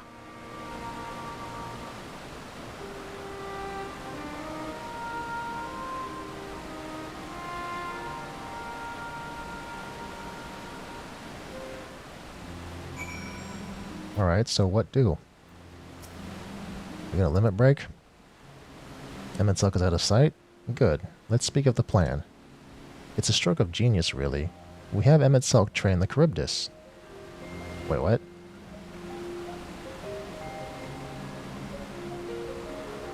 Aside from being able to fly untransformed, he can readily see ether currents. And with his adept spellcraft, he can also employ suitable wind magics to guide the creature along. While he is indeed capable of all you described, it is not his duty. I am loath to trouble him with it. Don't be.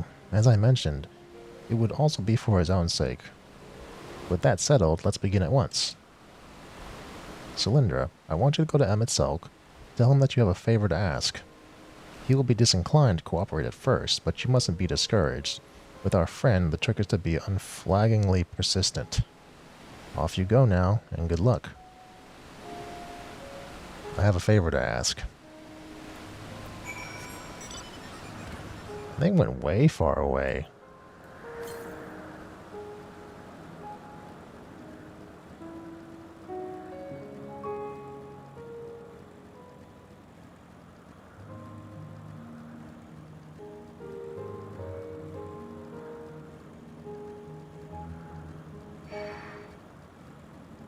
Wasn't even close to you.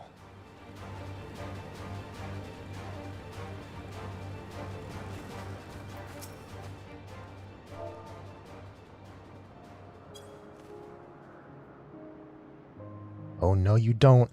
I'm not lifting a finger. Ugh, I don't know what Hythlodaeus is up to, and I will not be made to know. I refuse. If Hythlodaeus is to be believed, relentless insistence may serve to wear down the ever-wary Emet-Selch. I mean, it did before, so I don't see why it wouldn't now.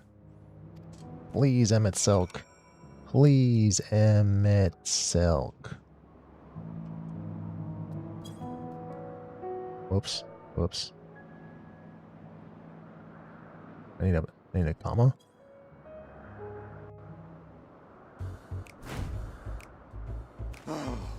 No, no, no. You are not foisting this nonsense on me.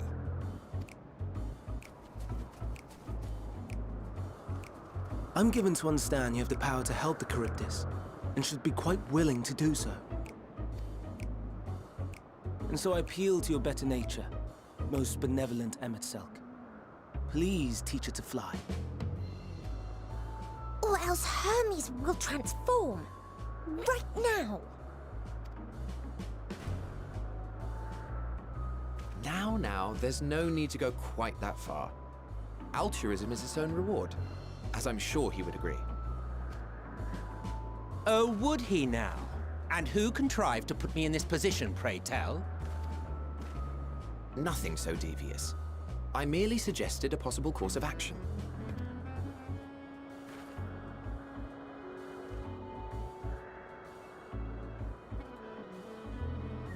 Please, Emet-Selch. Please. I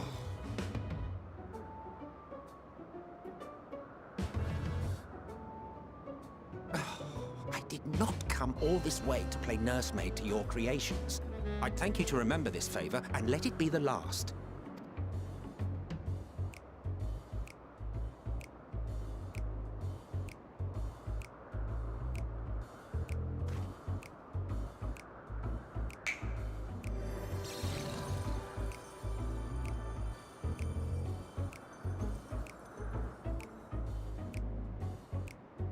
I will aid it once it has taken to the air. It falls to you to shepherd it skyward.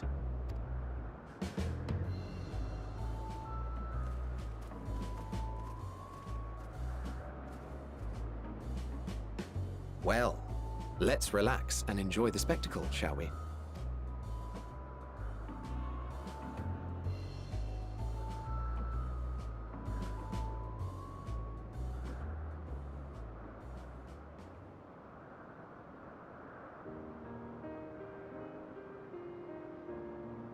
You were wondering why Emet-Selch joined the convocation. Truth be told, he wasn't the first choice for the office. I was, on the strength of my ability to see ether. But I declined the offer. For though my vision is exceptional, I am pedestrian in all other aspects. Worse even, quite a abysmal when it comes to manipulating ether, for example. Couldn't transform even if I had a mind to do so. What good is the ability to perceive a problem if one cannot act to address it? Emmett Selk has no such shortcomings. He excels in vision and manipulation both, the latter to an extraordinary degree. If there is a mage more powerful, I do not know of them.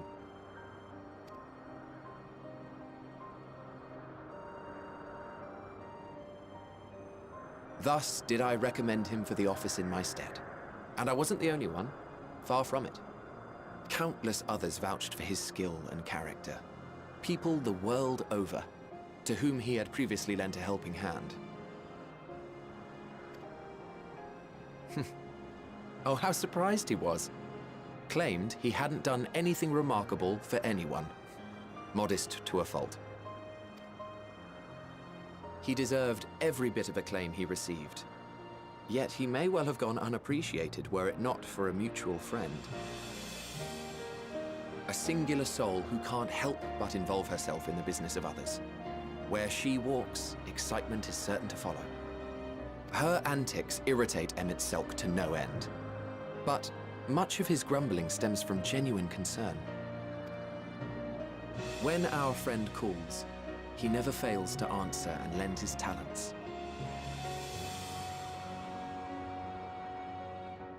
And in the course of doing so, he himself came to be recognized and respected by those around him.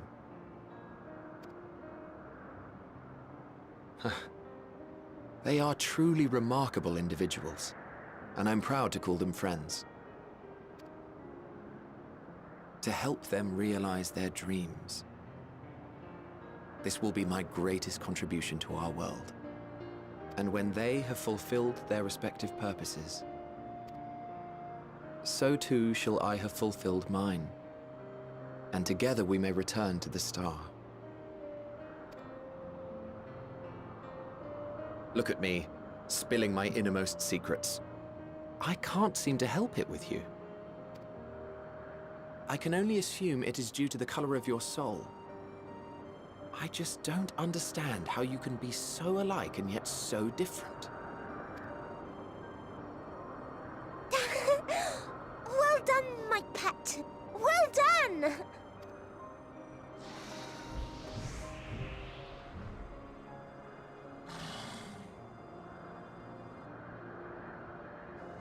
Ah, yes.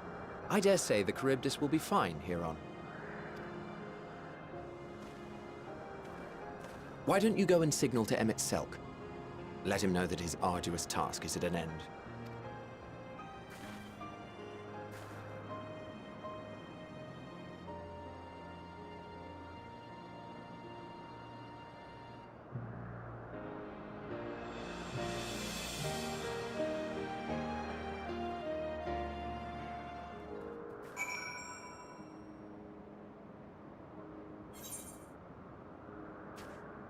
Alright, let's go talk to Emmett Selk. You can get down now. Whoops. Let's see. I have to do wave? Wave to Emmett Selk.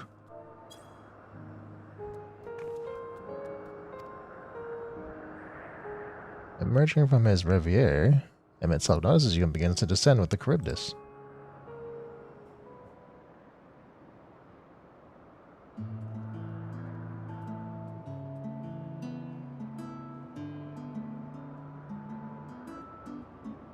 I have no words to express my gratitude. Thanks to you, the Charybdis has learned to fly.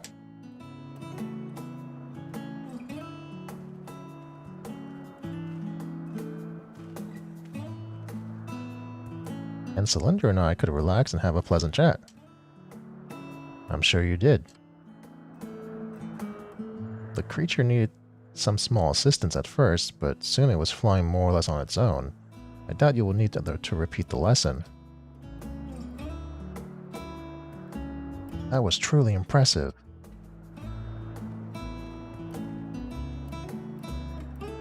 I witnessed it all from afar. The Charybdis flies. Indeed. With this, we've proven that even a creature with skewed etheric balance is capable of flight. Though we helped it to achieve this, the Cryptus is a herd animal. They may well aid their struggling kin in a fashion if and when the need arises. Keeping this in mind, I bid you continue observing them.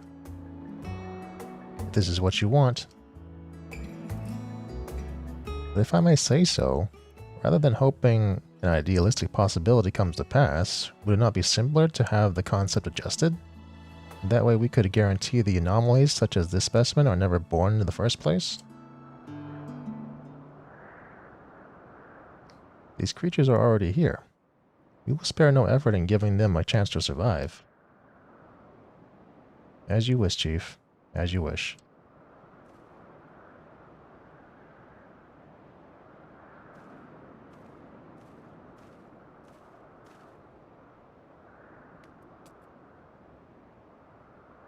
Hermes.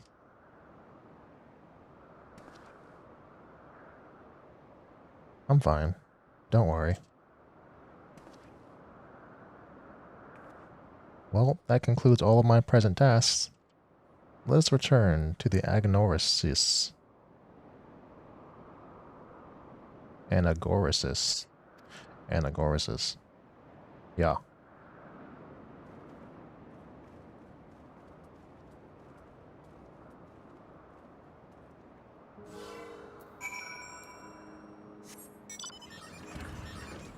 Let's see, where to?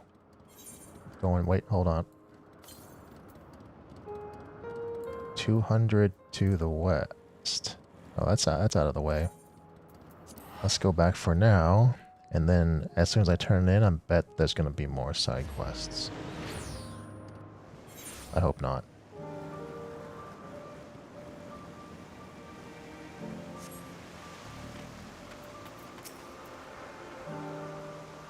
What? Want to apologize for forcing me to help, do you? Save your breath. You didn't force me to do anything. I merely chose the most expeditious way to have done with an impediment to our business.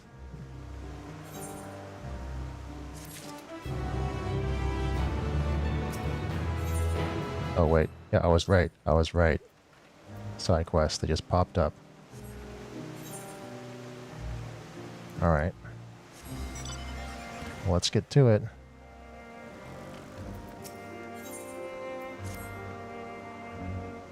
Oh, I don't believe we've met. As much as I would like to engage in more meaningful conversation, I am actually in the midst of searching for someone. It's my mentor, who taught me practically everything I know, but now she has relinquished her role and is ready to make her final journey. But before she does, there is an important matter I must convey to her. Like, I want to understand more about the concept of death in this world, because it seems like they choose to go to the afterlife, or, you know, basically choose to end their life. But why? The last concept in her case, a beautiful winged creature, has been approved for life on Aetheris. Please, will you help me look for her? There is a strong chance you will find her at the Philomythus notos. Her most distinguished feature is her chestnut-colored hair, tied to a single flowing lock, much like a monoceros tail. A monoceros tail, huh? I don't even know what that is.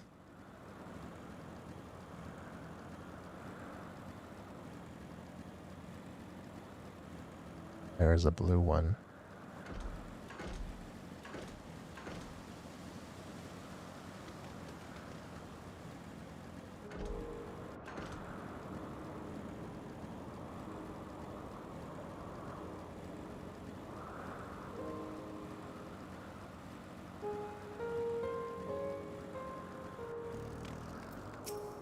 I found you. You wish to speak with me? Yeah, someone's looking for you. Ah, yes, I had this feeling she might say that. As I have told her, my decision has been made. Well, she can't say I didn't try. Nothing can deter me from my chosen course, and I must join my predecessors in the hereafter. Tell Blaste to name the creature as she pleases, and that I wish for her every happiness. Now our brief encounter has reached its end. Farewell. I tried.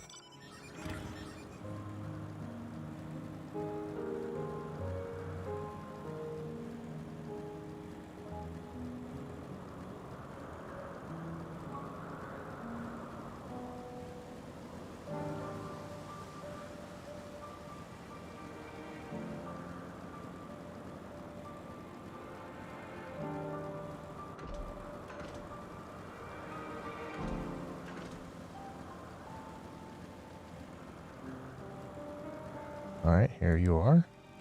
I found your friend. I tried. She's not with you. Did you at least find her? Yeah. I should have known nothing would sway her. All I can do is hope she finds blessed respite in the ethereal sea, and that we may one day be reunited in another life. Until then, I will carry on her legacy, beginning with the naming of the creature she cared so dearly. I think I shall name it after her. The way she lived will live on through her work forever. Okay.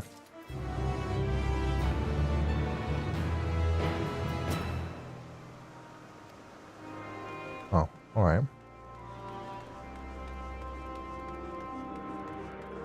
Let's see, let's talk to you. Oh my, aren't you adorable? Oh, actually, there's something you might be able to help me with. A visitor from the Bureau of the Architect has arrived at the Propylion to deliver new concepts, and I would like for you to offer her the warmest of welcomes. Normally, we'd have our own familiars attend to such duties, but most of them are already entertaining other guests. There's been a rather lot lately, you see. On the other hand, this would be a perfect opportunity to show her an entirely new and, what's a nice way to put this, idiosyncratic familiar. That being you, of course. I'm sure she'd be delighted to meet you. Okay. Let's go give somebody a warm welcome. All the way at the entrance.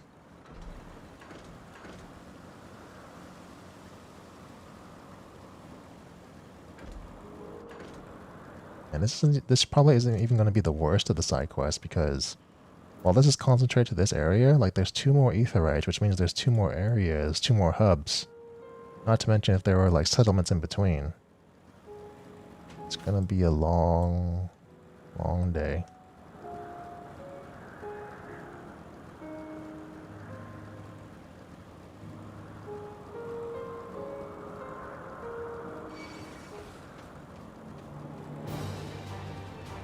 Why? Just go away. Leave me alone.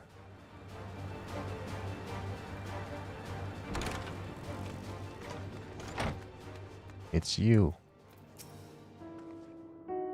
What a pleasant surprise. You must be one of the most excessive energetic familiars I've ever seen. Eurydice chose her representative well, it would appear. As a matter of fact, I too have an errand to ask of you. Namely the delivery of these concepts. I have brought them all the way from the Academia and Aether. 3 aquatic fauna specimens from the words of Mitron, and 1 flora sample from the words of Halmarot. All very fascinating, as my counterparts here will soon discover. It would also be prudent to remind Eurydice not to let their captivating nature distract her from making her observations. Well then, there's no time like the present. Okay. Well, I welcome them with my presence.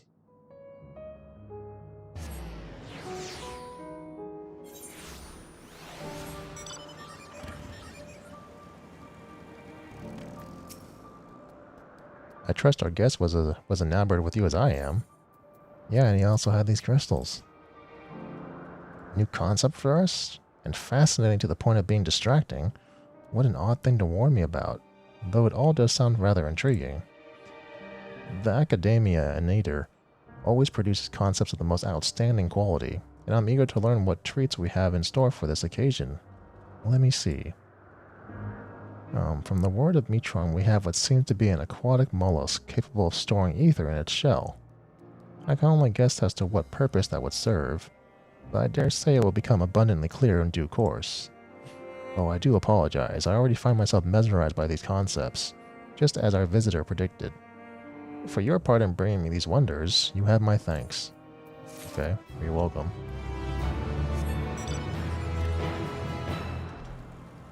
Alright, what do you want?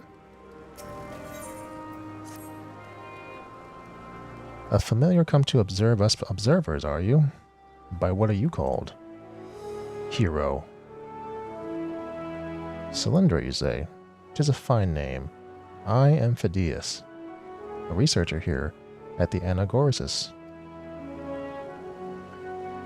We are currently preparing a section of this isle for a new creation.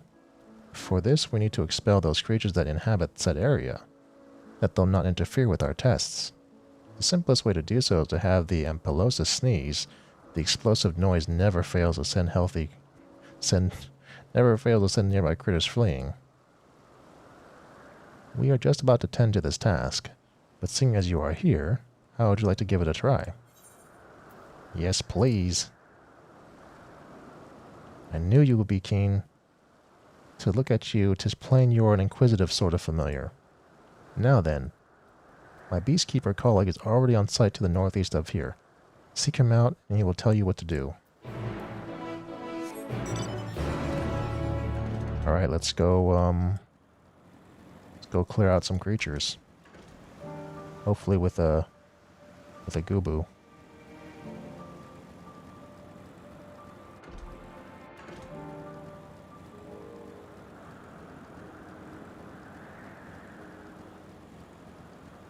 I don't see anything yet.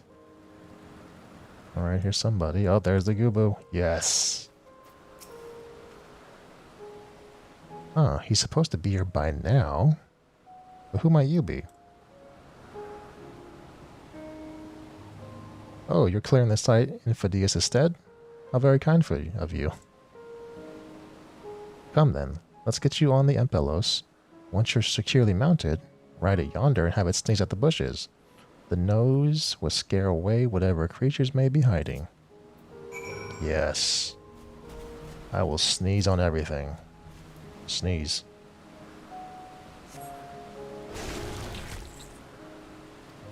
Yep. Sneeze.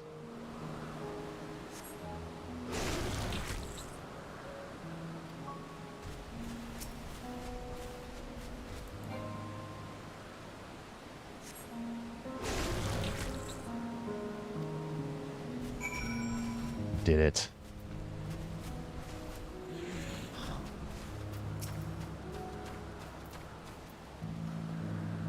The creatures came running all the way here. Frightened as they looked, I dare say they'll keep away from the site for a good while. For its hard work, I shall treat the Empelos to a spot of sunbathing. Meanwhile, you should return to Phidias. She should return to Phidias. I am certain he will have a reward for you too. I'm certain as well.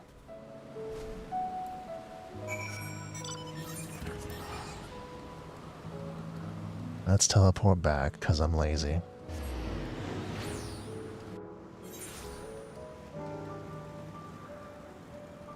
Then it should be down over here. Jump, jump. Welcome back, Cylindra. Thanks to you, the site has been nicely cleared, and we can release our new creation. It's a species of ambulatory plant, lest you wonder. While these have been popular of late, this one dwarfs the rest. A veritable tree that can use its branches like hands to catch prey. Oh, I know what those are. It sets my heart aflutter just thinking about it. My thanks again, and if there are any other exciting tasks, I will be certain to let you know.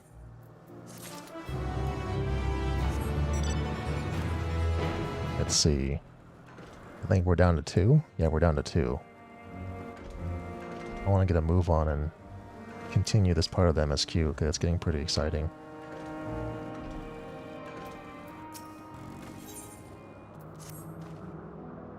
Azim? What in blazes are you doing here? Wait, hold on. You seem thinner somehow. This person knows Azem? Huh. You have much in common with her, but it's clear you're not one of us. A familiar, perhaps?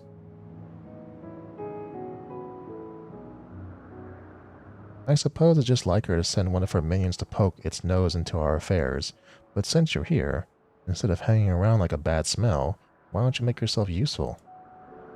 I want you to take this latest work of mine, a new variety of fruit, to my colleagues. In the meantime, I will be cultivating more specimens in the chthonic horns. Yes, you heard that correctly. Cultivating. Not simply conjuring with creation magics. The fruit I produce is a labor of love. Now that my newest masterpiece is close to completion, I would have my fellow researchers sample its delights. I wish to hear their impressions before I make the final adjustments. Unfortunately, for all their wisdom, I find them intolerable at the best of times, never mind when they are critiquing my work. For that reason, I would have you go in my stead and be quick about it, lest the fruit spoil as a result of your dawdling.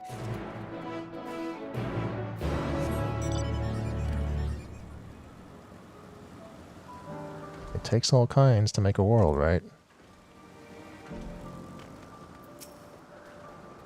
Are you lost, little familiar? No, I got something for you to eat. Eat it. Oh, for me? Why, yes. I should love to try a piece. What do you think? I don't mean to be rude, but this falls somewhere between rather foul and positively revolting. It's so bitter. It's practically inedible. More important, however, is the question of whether this fruit should serve as its intended function. If wild animals cannot bring themselves to eat it, the seeds will never spread.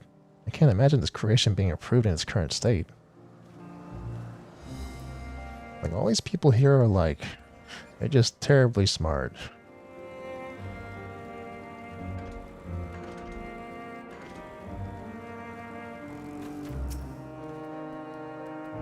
You are the familiar who arrived with them at Selk and Hythlodeus, right? And what do we have here? A new species of fruit? Let us hope it tastes better than it looks. No, you're not going to like it. My word. What an unusual flavor. Equal parts bitter, musty, and tart, and not entirely unpleasant. I am curious to know how such a thing was created. It was grown. Grown from a seed? In the chthonic horns, you say? In my experience, leaving such things into nature will lead to wildly varying results. To have bred such a specimen must have been incredibly time-consuming, not to mention inefficient.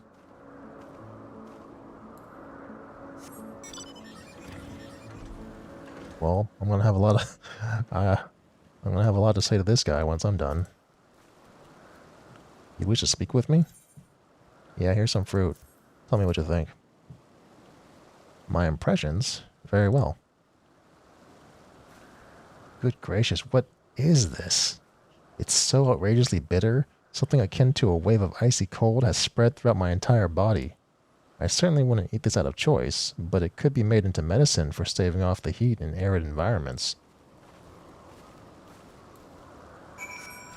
Yeah, no one really loved it. Not really. I mean, the second guy was like okay with it, but there is no love. There's no love in any of this. Hey, your stuff is gross. You returned. Minus the 3 fruit samples, I presume. Is that so? Not one of them found it to their liking? They claimed my last attempt was so sweet, now it's too bitter? Honestly, the nerve of these so-called experts. As they shall soon learn, I am not so easily deterred. For my next creation, I'll cross-pollinate sour and sweet varieties and see what they have to say about that. I'll show them it's these wildly varying results that come from adherence to natural processes that have the power to defy expectations. And as the familiar of Azem herself, I'm sure you can appreciate that. I really want to meet Azem. I hope we get to meet her.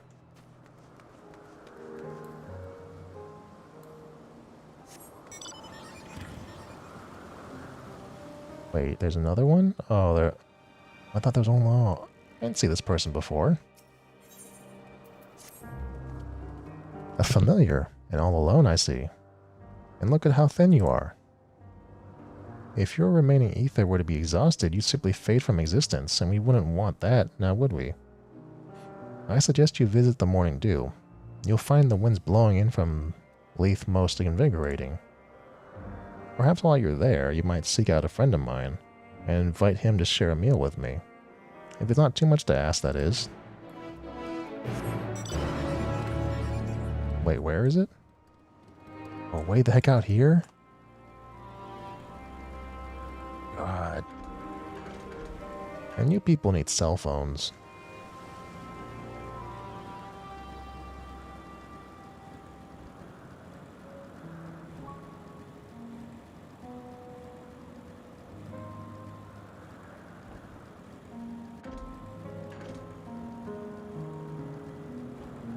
Don't aggro. Please don't aggro.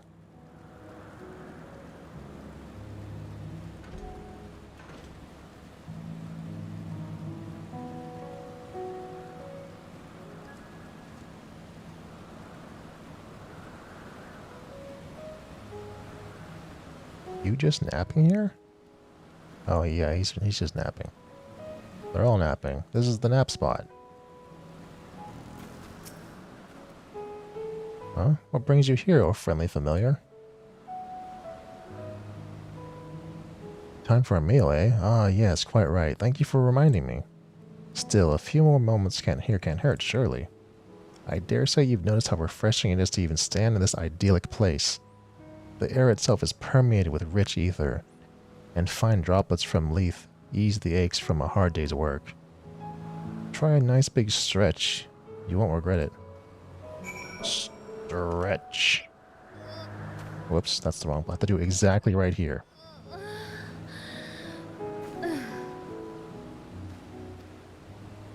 In our busy day-to-day lives, it's all too easy to forget to look after ourselves. Naturally, that includes familiars.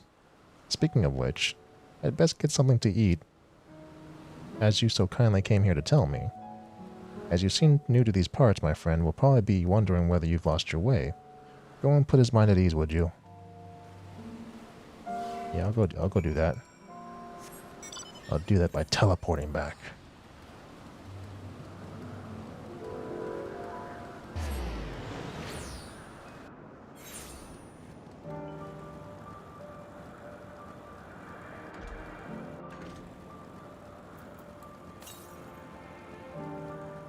Northwest, huh? Here to report on the successful completion of the favor I asked of you? How very dutiful of you. Would I be correct in guessing your little John has paid dividends? Ah, no need to thank me. I can see you're practically bursting with vim and vigor. Why, even I feel better just looking at you. I've done nothing but stand here the entire time. Yeah, it's true. You did only just stand there the entire time. It's very true. Alright, last one. Oh, that's a long one too. It's got a picture. Welcome, friend, to Anagnorisis. I am Sorkles. I manage this region under the authority of Chief Hermes, the head overseer of Elpis. And you are... oh, how unusual. A soul-bearing familiar? A familiar must have a mission, and yet you offer no message and carry no cargo. Are you perhaps here for the purposes of observation? Yes, this must be it. In which case, you need only mention my name to Charmian, and she will gladly give you a tour of our domain. Soak in all of it. Alright, let's go get the tour. Again.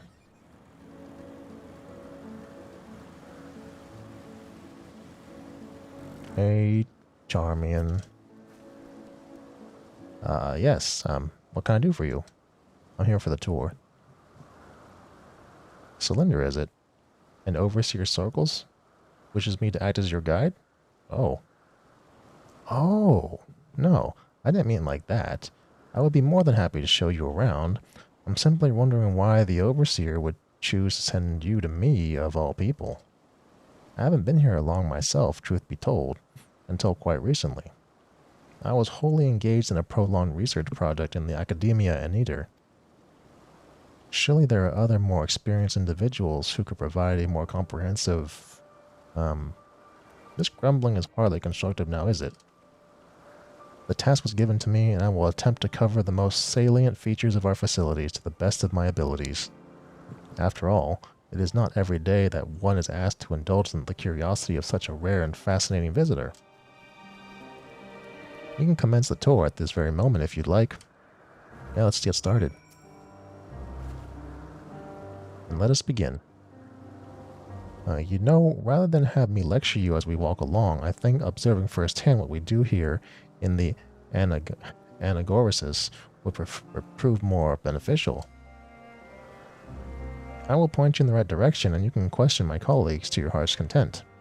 Once we've completed a circuit, we can return and speak to the overseer circles. Oh, she's just accompanying me now?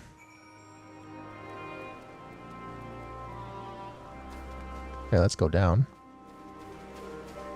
I don't think we're going to fight anything, so...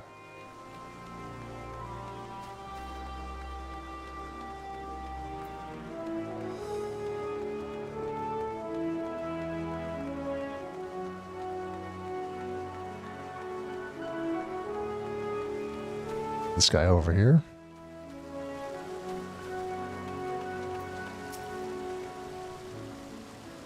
Charmian. Oh, and who's this? Who is your friend?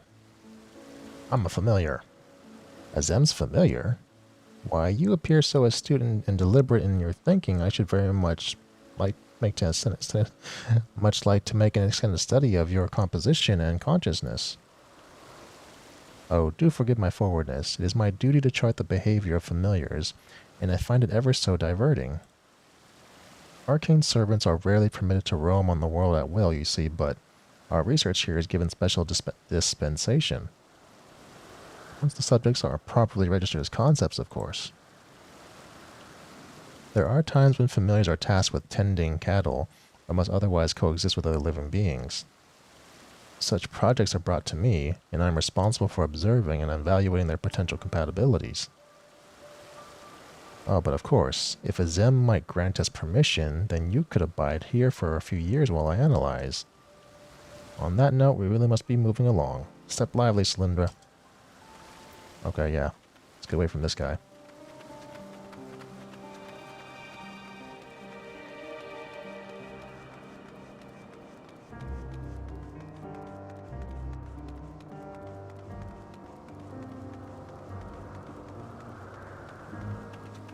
Alright, what do you got to say? Who do we have here?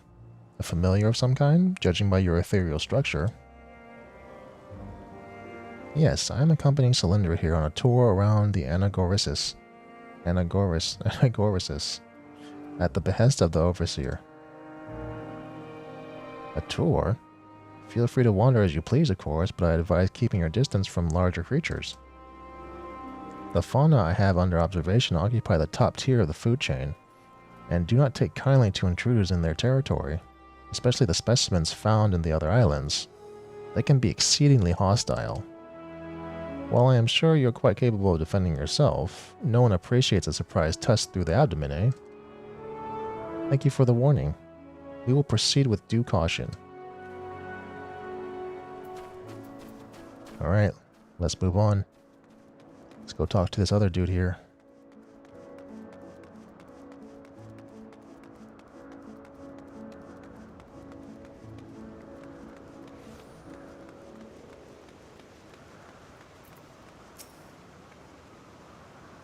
Hello, Charmian.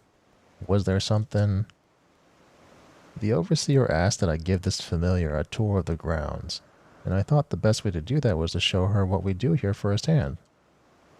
I see. Well, as my work is rather difficult to demonstrate, I hope a brief explanation will suffice.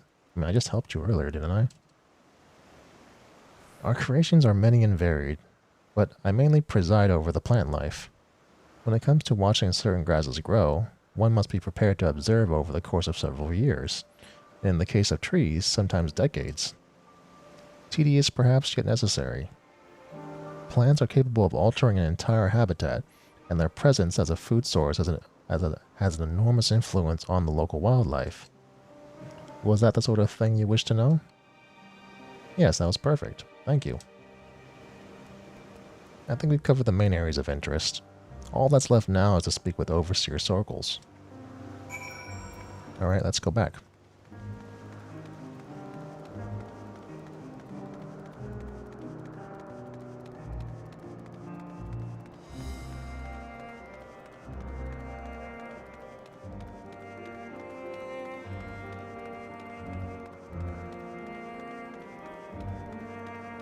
I've got this lady in tow now.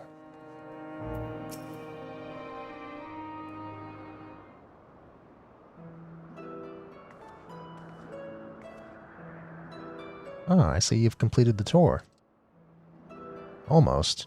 We spoke with those in charge of various facets of the anagnorisis, but I thought it would be fitting to end the visit here where it began, with you, Overseer Circles. I see. And what is your impression of the work we do here? It requires equal levels of passion and patience.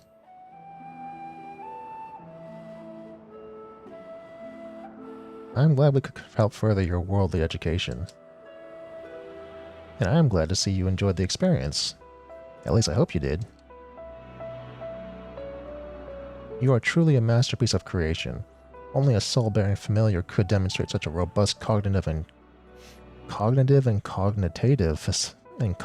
faculties. Huh. Were you perhaps designed to inspire others? I feel something special has been woven into your aura. No, it's just the way I am. You have an intriguing presence, to say the least. Please stay a while and share more of your thoughts with us. Yes, I second this invitation. In all the long years I have resided here, never have I encountered such a unique entity, and one of Azem's no less.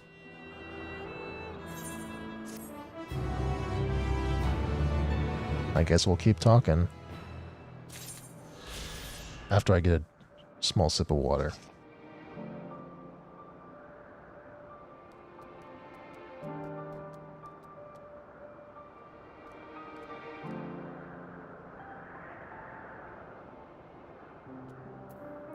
All right. Cylindra, how is our fascinating familiar friend? What is it about you that ignites my observer's soul? Well, now that we've been properly introduced, perhaps you can tell us more. Yes, I would very much like to know how you see the world, how everything, large or small, appears to your eyes. Assuming you are amenable to the idea, you must join Charmian on another tour, this time to take a wider look at the surrounding facilities.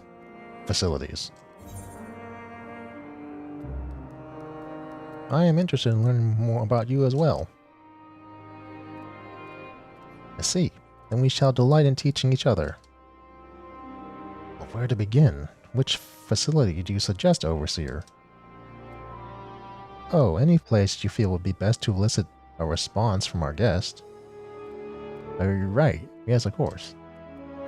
Well then, Cylindra, come with me and we'll visit the arcane entities on the south side of the anagnorisis. Man, I've already seen the arcane entities. Oh wait, is this different ones? Well, I mean, chances are I've already seen it anyway, even if it wasn't here, it was somewhere else. Is this an arcane entity? It has no soul? I mean, it looks like it should have a soul. Oh. I guess arcane entities come in all kinds. We have yet to register an official name for these species, so we simply call it the bird of Elpis. What is your first thought upon beholding this majestic creature? I want to ride it into the sky. Fascinating. Imagine a familiar which supplements its deficiencies by taking a mount with the desired capability, in this case flight. In any case, I am eager to hear more of your responses. You are truly unlike any construct I've ever met, familiar or otherwise. Let's continue southward, shall we? I would like to hear your opinion on this next facility. Alright, so then what? Okay, we're going down here.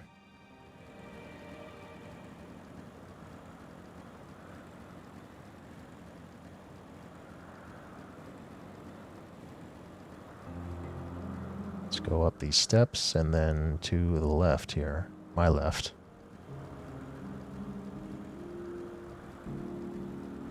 Oh, she's way out on the edge. Alright, just ignore me. Don't look at me. Alright.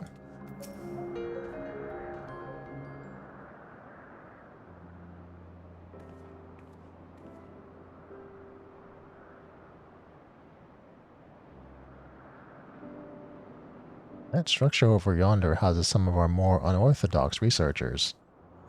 Rather than weave creation magics, they breed existing specimens in hopes of begetting new strains and species.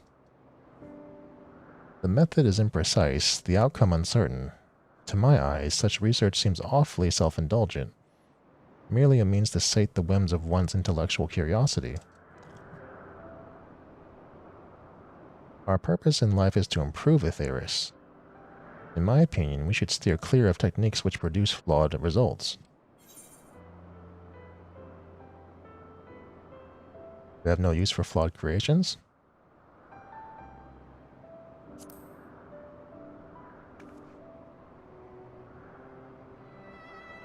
And that bothers you? Are you concerned we'll be evaluated and found wanting?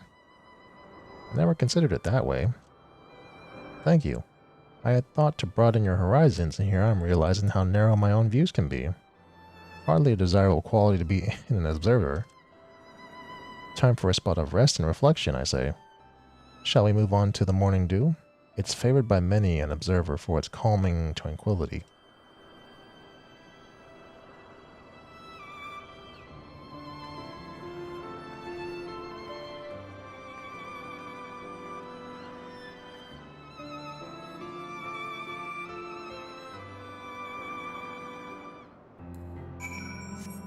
And you want me to go over there now?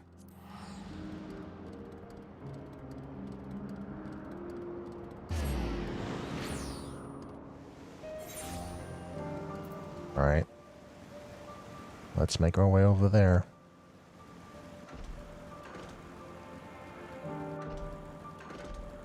Yeah, definitely don't do what I'm doing. This is like the developers did say this is the longest expansion they have ever made. And they opted to read aloud the entire MSQ where needed, in addition to doing all the side quests one by one.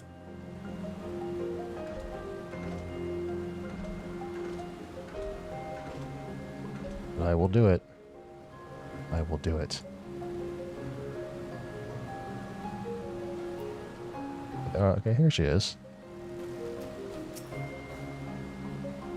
Welcome to our Garden of Respite. We can explore more of it later, but first, I want to hear more of what you think. Of people. Of us. I've often sat here musing upon the nature of our creations and wondered how a familiar might perceive its creator.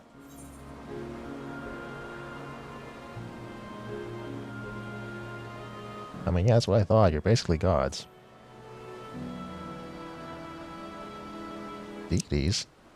Ah, one of those metaphorically omnipotent beings that debaters dream up for their arguments? I'm surprised you know the word. Well, let us set aside such musings for a moment and bask in the morning dew serenity.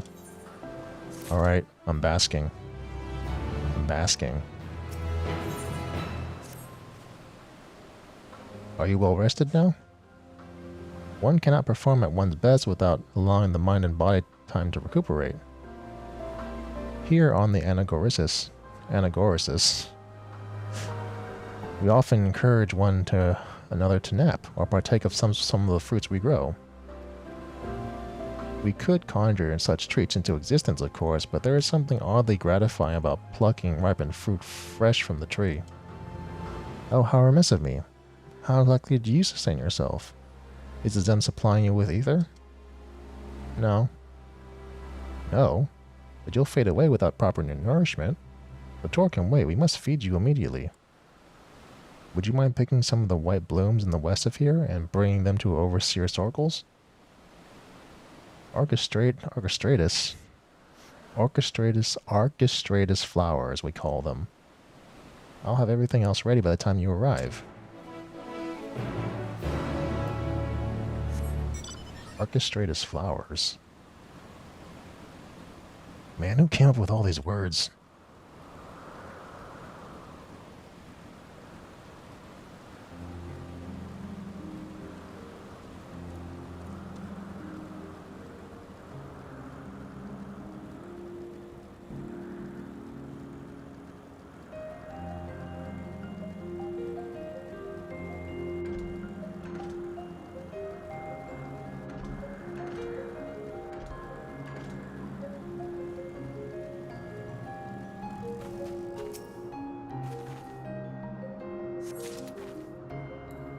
I got one flower.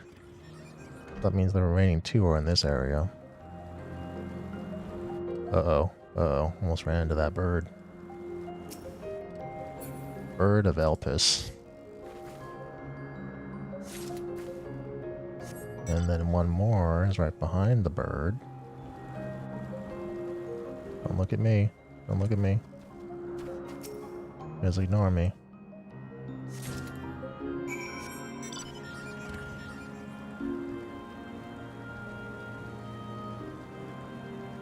Go up here. Go up here. Yeah, yeah.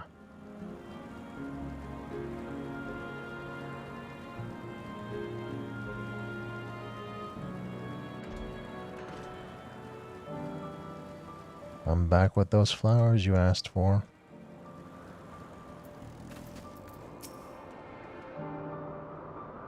Charmian explained to me that the crisis at hand. Have you brought the flowers? Yeah, here they are. Yes, these are the ones we'll need. I'll add them to the fruits from Charmian's basket, and we'll soon have an ether replenishing beverage for you to enjoy. 'Tis the work of but a moment. Ether restoring beverage, huh? Is it like, does it taste like Ramune? Or like a green tea boba?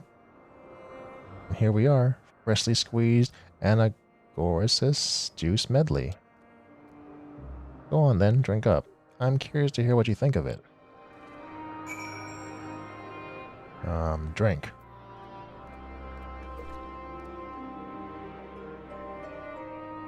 You drink the juice, noting the complexities of the floral and fruity flavors. Oh good. It seems you're able to tolerate liquid sustenance. You didn't appear to be suffering from any loss of material form, but a familiar must have a regular infusion of ethereal energy. And now that we know you won't suddenly vanish, will you please reassure Charmian? She still looks terribly concerned. Yeah, I'm fine. I'm not going anywhere. Not until I fulfill my duty. I'm glad you were able to replenish your stores of ether. Overseer Sorkles certainly is a wonder when it comes to food preparation. Still, I firmly believe that the consumption of food should be limited to restoring one's strength. Any reason beyond that is simply wasteful. That's true. Eating for enjoyment alone is an unnecessary drain on living resources, and such a practice can only be harmful to our star's equilibrium. Ain't that the truth? Which is why I have so much respect for Overseer Sorkles and his culinary talent. He employs ingredients and methods which not only optimize a dish's ethereal concentration, but also produce flavorful results. Save your compliments, Charmian. I won't be flattered into making another batch until it's time for our next meal. Oh, well, of course not. And I would never dream of attempting such a base manipulation to begin with. Alright, what else you two want? What else are you two up to? What do you guys want me to do now? Cylindra, I feel we've grown to understand each other. But there is one last thing I wish to know. As you've seen, our purpose is to improve life on this star, and we each have our own way of approaching that purpose. Familiars too exist for a reason, often a very specific one, and I wonder what you feel about your place in the grand scheme of things. What's what I came here for? Charmian, perhaps you can provide our friend here with an example of what you mean. Such as a nebulous question requires a more recognizable foundation from which to answer. Yes, you're right, of course. We must not skip the journey in our haste to reach the destination. Where to begin? Broadly speaking, we study the wisdom and magics of our forebears, and choose our path as our interests and talents begin to crystallize. Even among the observers of the anagnorisis, however, Overseer Sorkles and I share a similar calling. Again, it may be more beneficial to simply show you what I mean. Please accompany me to the archives in the northwest. Okay.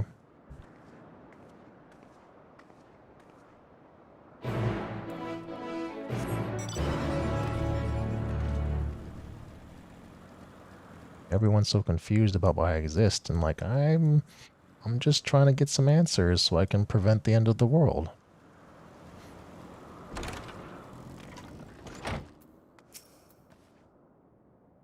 This is where we keep all of the administrative records.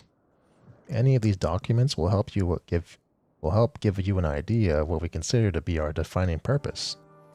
Feel free to browse. I shall be just awaiting you outside. Okay. Search the books. These books appear to contain detailed observation logs. The name Sorkles is written on each of the spines. Oh, Sorkles wrote all of that? What about the unshelved books? A stack of half-finished observation logs. Judging from the penmanship, the author is someone other than Sorkles. And what about this one? You pick up the log and flip to a random page. Today there was an incident involving the hippocampus. The creature is extremely territorial, and 4 observers sustained light to severe injuries from water-based magics, and as a result of their perceived intrusion into its domain. A report has been sent to the Word of La Habrea, outlining the dangers inherent in continued observation of the nominated subject, and the intent to shift our focus to the smaller and considerably less aggressive hippocampus, huh?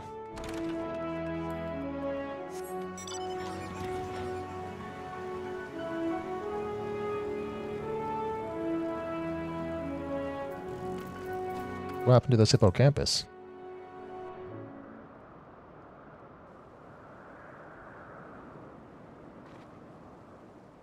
Ah, Cylindra. Did you find the observation logs enlightening? Overseer Sorkles has built up quite a library, hasn't he?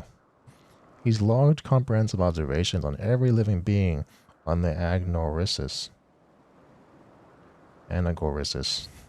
Not only objective physical descriptions, but also personal thoughts and impressions. And that's why I'm here, to carry on the Overseer's invaluable work. When it comes to the continued success of the anagnorisis, our purposes are very much aligned. I cannot help but worry, however, that I lack the same degree of perception and ability, that I am unfit for the task I have chosen. Even being in the same room as those logs is enough to make me feel uncomfortable. My insistence that you examine your purpose was, I think, born from the trepidation which surrounds my own. An uncertainty you need not feel. Overseer Sorkles. As one of our newest arrivals, you have ever been quick to doubt yourself. Yet you were able to guide Cylindra here on an engaging tour through the intricacies of our duties, which clearly demonstrates the depths of your understanding. If all I wanted was someone to emulate my work, why, I would simply continue doing it myself. No, The reason I asked you to assume my role is because I believe you can take our projects in new and novel directions. Raising you as a competent successor is the final step of my purpose in life. Do me proud, Carmian. It is your growth and your efforts which will facilitate my return to the star. I will do my best, Overseer. But don't be in too much of a rush to leave us. There are still so many things I need you to teach me. And speaking of teaching, thank you, Cylindra, for this wonderful and enriching visit. It's been a pleasure learning about you, not to mention a few things about myself. Yes, you also have my gratitude for the part you've played in training my young colleague. You are welcome to return whenever you wish.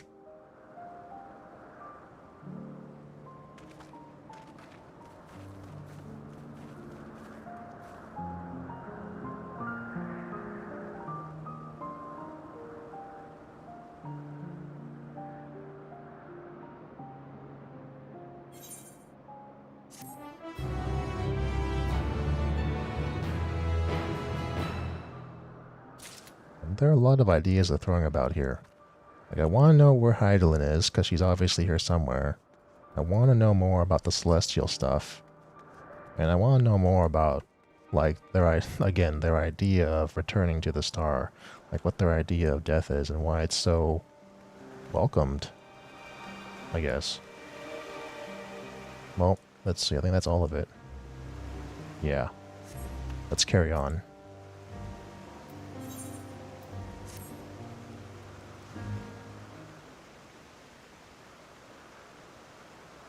Tell me, Cylindra, in the course of watching me, have you learned aught of value?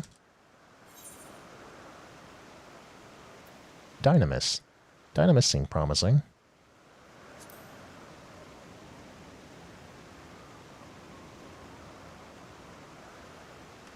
Dynamis, you say?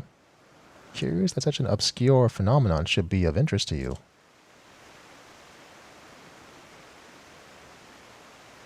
Chief Hermes, what good fortune to find you here. Is something the matter? The Lacheon. I'm afraid it's done it again. No sooner did we release one for observation than set it upon the nearby Ocupetes, slaughtering them. Was the creature hungry, or somehow provoked? I had just fed them myself, and the Ocupetes were keeping a wide berth.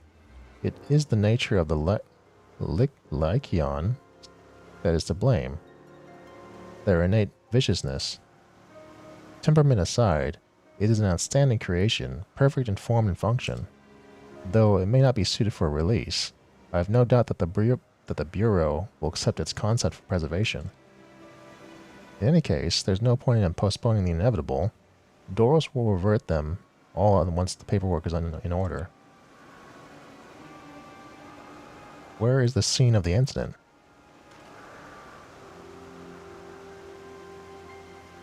Just off the path of the 12 Wonders.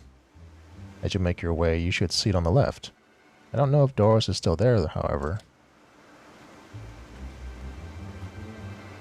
Hermes, wait!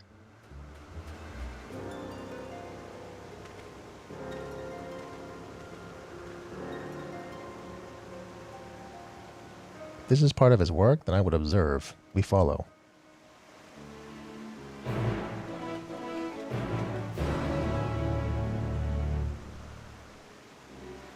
Yes, let us follow. It said Path of the 12 Wonders.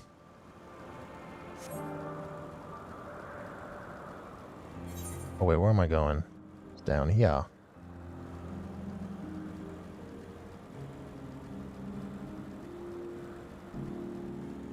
Just don't ignore me. Don't mind me.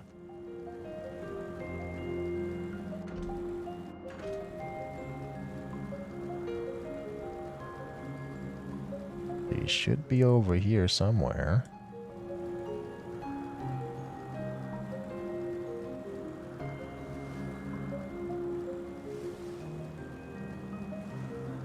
Oh. These again? lacerations and burns are unmistakable. The Lycion was indeed responsible. But the creature is nowhere to be seen. Doros must have taken it away. The man makes his base at the 12 Wonders. I shall go and seek him out there. Emmett Selk and I will search the area for good measure, just to make sure the Lycion did not escape. My thanks. Let us meet at the 12 Wonders when you have finished. I will go on ahead. Please follow with Cylindra. Come, come. It's down this path and over the bridge.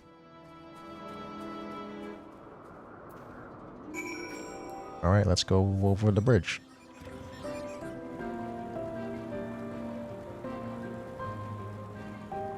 Is there a bridge over here? There it is. Let's follow the path.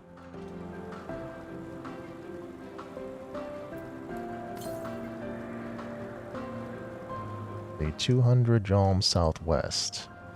It's going to be in this direction. I should be able to see it then.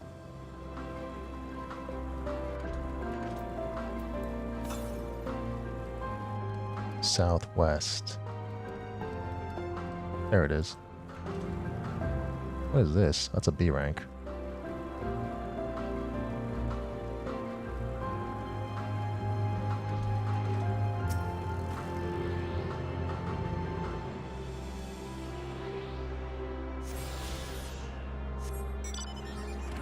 Alright.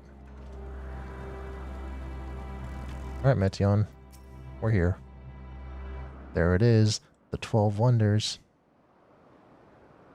Hermes is looking for Doros. Let's look for Doros too. He's a man with long blonde hair, I think. I'll know him when I see him. Oh, Meteion's accompanying you now? Alright.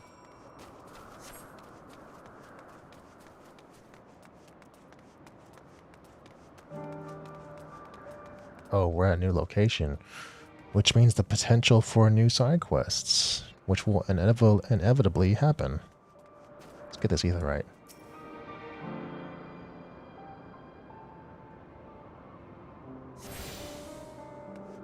Right?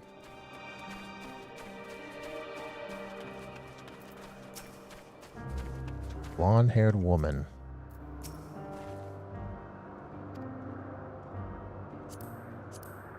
Sorry, wrong person. We're looking for Doros. Oh, I see.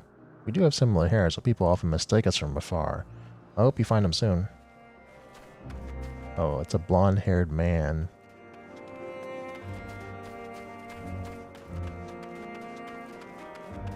It's gonna be the guy that everyone's standing around, like over here.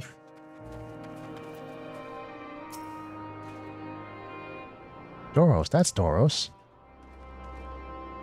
Well, if it isn't... Oh, now, if it isn't Meteion, what brings you here?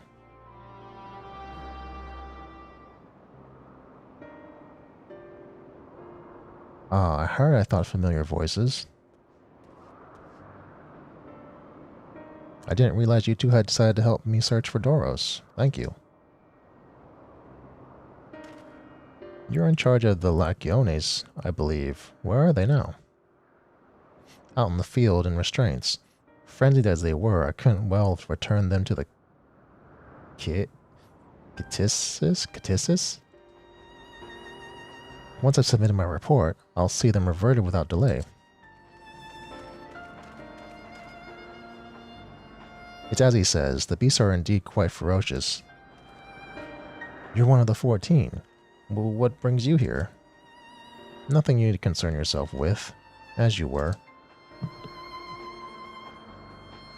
We've heard the news that a Lycion slaughtered Ocupetus. Ocupets. Is it Ocupets or Ocupetus?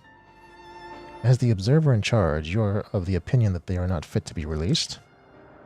I am. Their abnormal aggression and exceptional strength makes for a highly problematic combination. It matters not where they are released.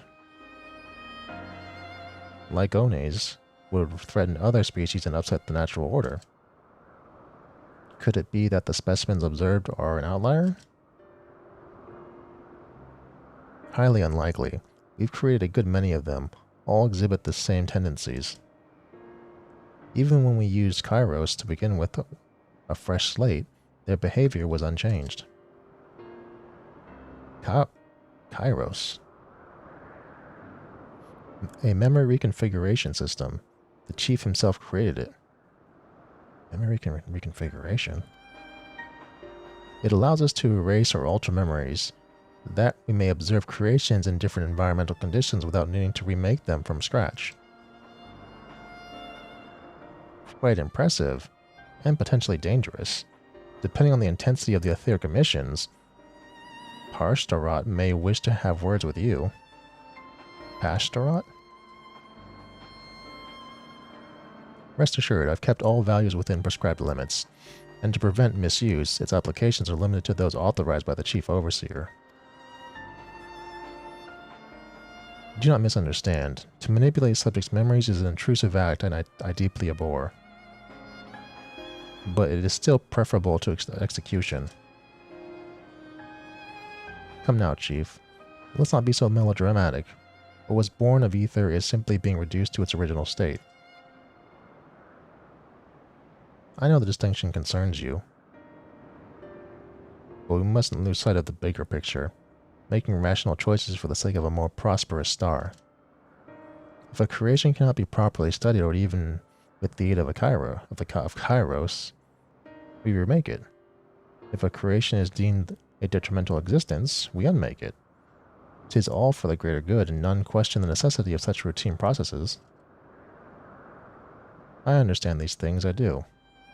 I would never think to unleash a clear and undeniable threat onto the world. Yet, insignificant though their individual lives may be, next to all creation, it is all the Lycones have. Before we seal their fates, we owe it to these beings to exhaust all options, to ensure that nothing has been overlooked. If you insist, let me provide you with a full report, and we may take it from there.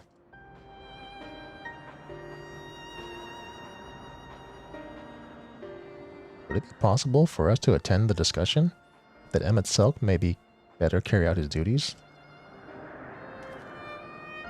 By all means. Ray, show them to the meeting room. What about me? Have to watch the girl again? Want me to babysit?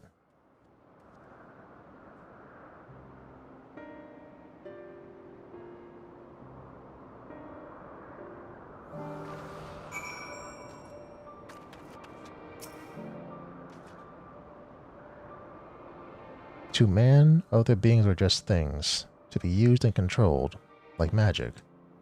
That's what Hermes once told me.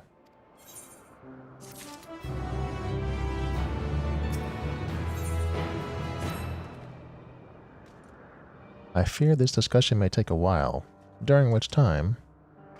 Want me to babysit? Meteon, are you feeling unwell?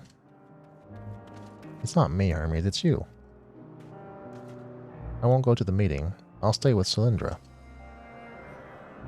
Loath though I am to impose, may I leave Meteon in your care again? Yeah, sure. What choice do I have? I'm in your debt, if you'll excuse me.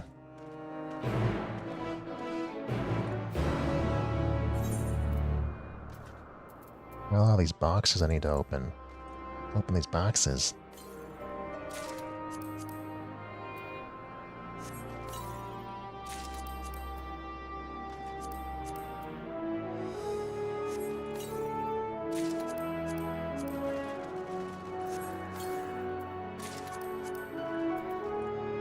Ooh, what is this?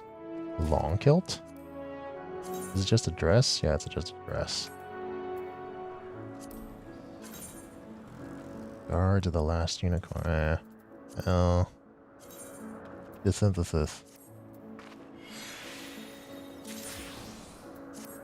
The synthesis. And then the synthesis. And then the synthesis.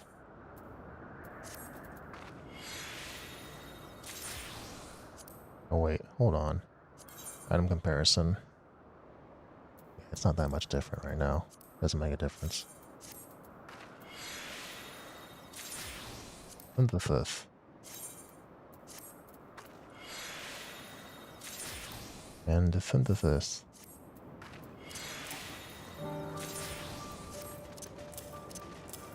Fine. That's fine for now.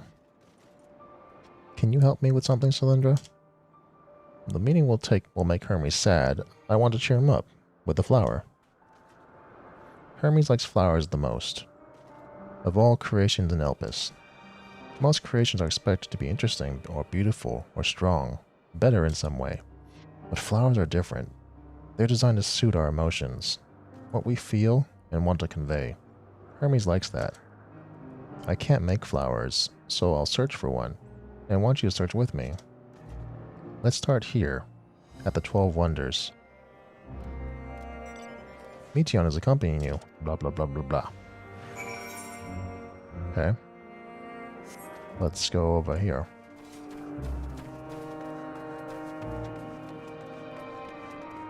There's a tree in bloom.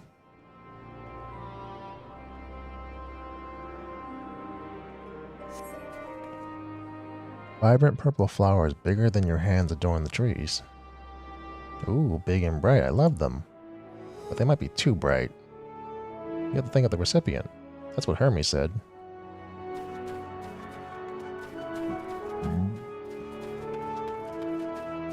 Alright, then let's do this one.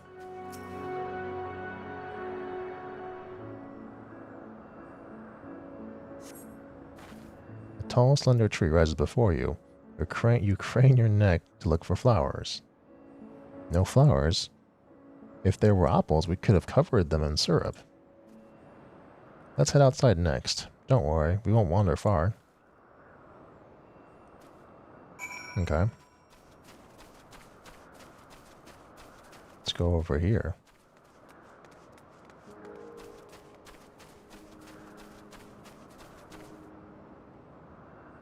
Huh.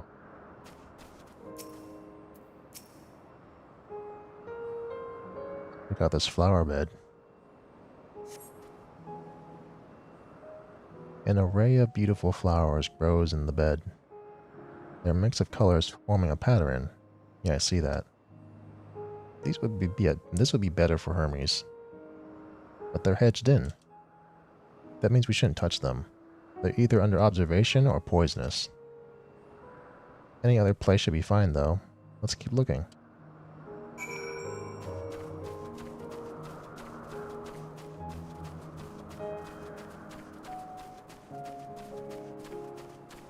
Familiar plant.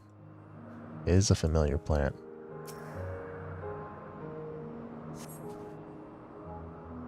Set on a tall, thin stalk, the oddly shaped flower is mesmerizing in its undulations.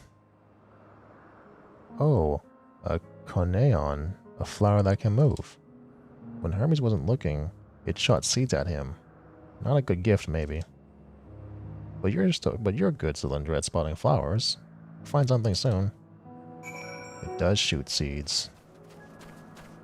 It's true. What's that? Oh. A grips?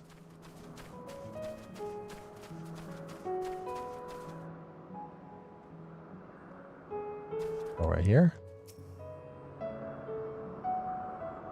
Still looking for flowers, but can't find them. You spy nothing nearby. Nothing around here. Ah! Over there. Something big. Huge. Something big and huge, huh? Big and huge. But... Alright.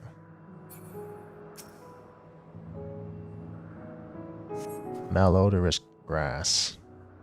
A terrible stench reminiscent of sodden old boots pervades the air.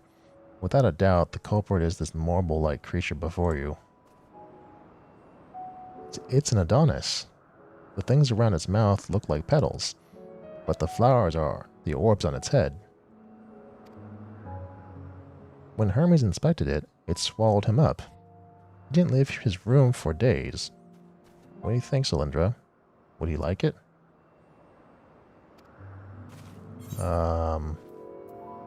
It's probably not a good sort of memory. It's not this one either. Finding a good flower, it's harder than I thought. I'm sorry, Cylindra. Maybe we could search a little more? Maybe as far as the fields over there? I'll pick something after that, I promise. Alright, let's go over here then. A lot of dangerous birds here.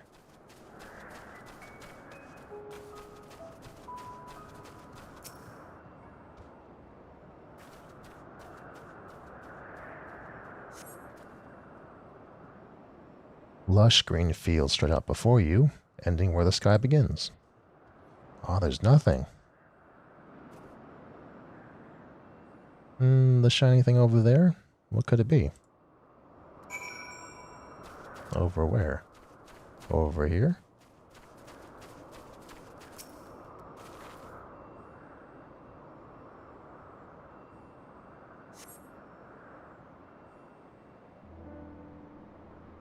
Yes, more. Oh, Elpis flowers. They're here too. Yeah, let's get him these. Hermes likes and dislikes them at the same time. Like me, they're interlechies. Like me, they feel his pain and turn dark. That's only for Hermes though. For others, they're always white and bright. But they always turn dark.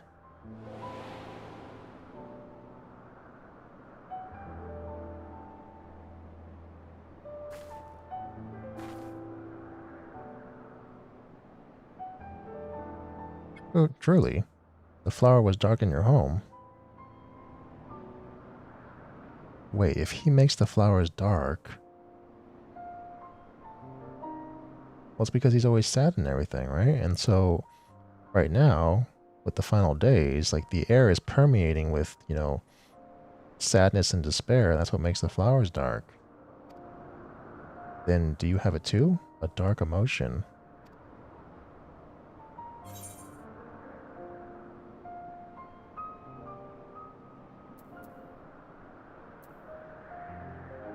I've felt a great fury and frustration. No, I know the pain of loss and sorrow. Pain of sorrow and loss. I see. Hermes has known the same. The feeling that a part of you is gone, again and again, but no one notices. Please, Cylindra, won't you lend it to me? Your pain and sorrow?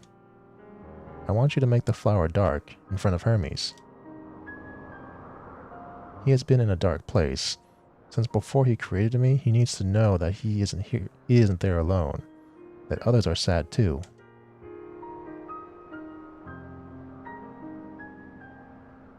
Truly, you'll do it.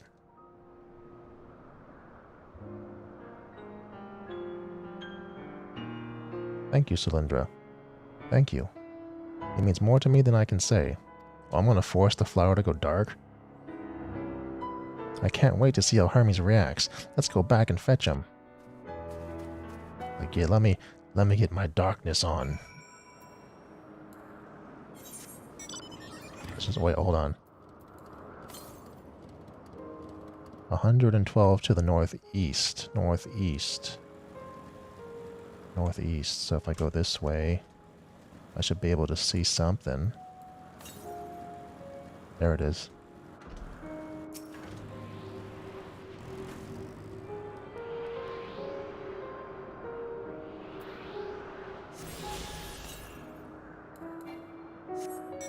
$312 to the northeast. Look, keep going north. Northeast. 196 northeast. 162 northeast. 146 north. Okay, so it's on the other side. So I'm not even close. Alright, so let's go back to the aetherite.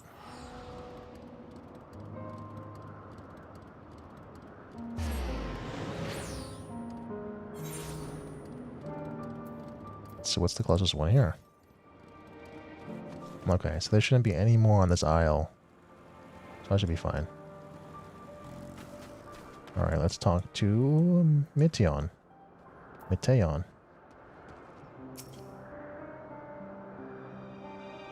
It seems like they're still talking. Let's wait till they're finished.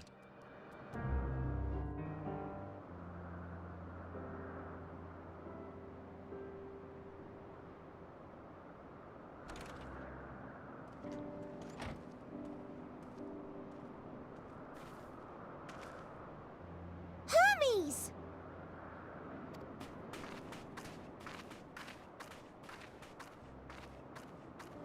Oh. You were waiting for me. You've finished talking? Yes. We've come to a decision. My thanks for keeping Meteon company. Emet-Selch and Hythlodaeus have already retired to their rooms. There is room for you too, if you would follow me. Wait! I want to show you something first.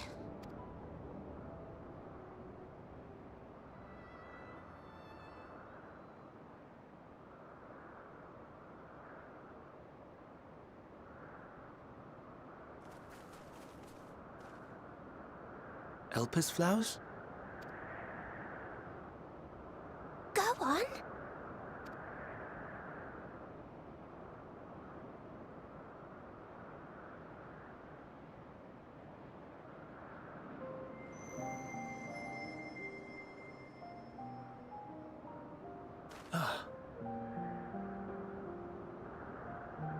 You're not the only one, Hermes. Others feel sad too. You're not alone. I see Meteon has shared much with you.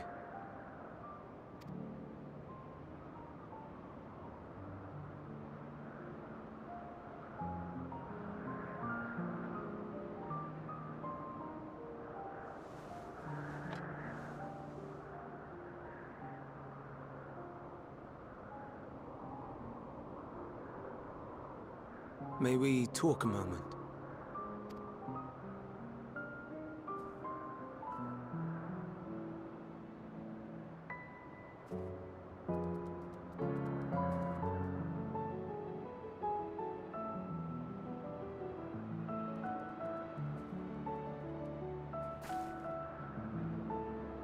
I do not think it wrong that we live for the star, that we strive to make it a better place. And yet, in carrying out my duties here, there are times when I am plagued by doubt.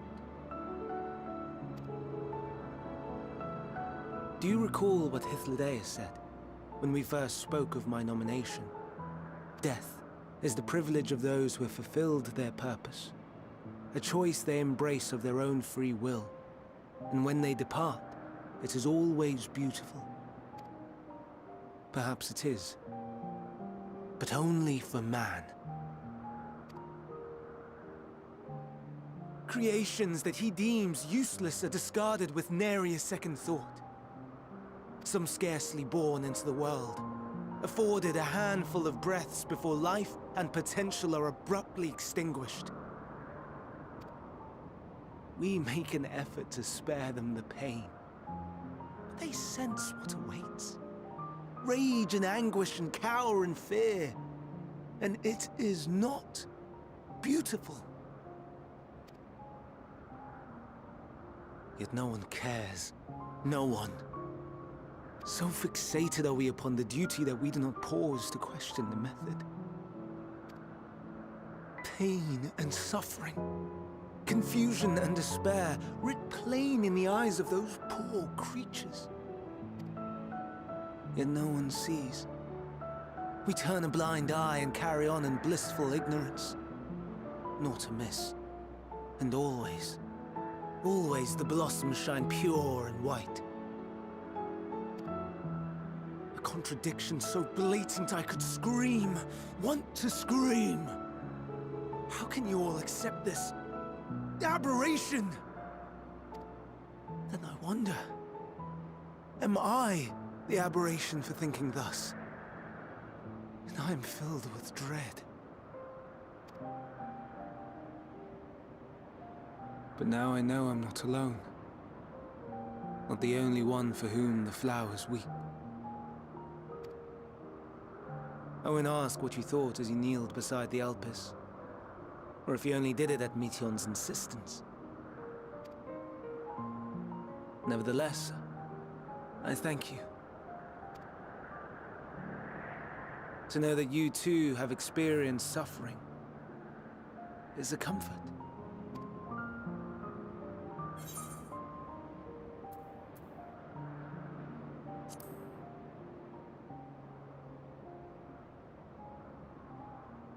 Lest you misunderstand, I derive no pleasure from your pain. It's just the fact that you are still here in spite of your suffering gives me heart.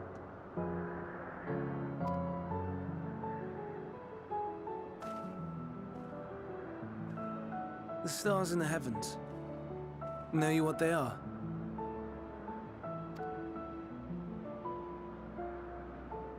Though it is too far to tell, each glittering light could be a world not unlike Aetheris. A world filled with life. So many stars, so many lives. For us, there may be no higher purpose than to live for our world. But what of the other living beings out there? What is it that gives their lives meaning? That drives them day after day after day? To pose that question to our undiscovered cousins, I created beings of dynamis, who can traverse the vast emptiness between the stars. Meteon and her sisters.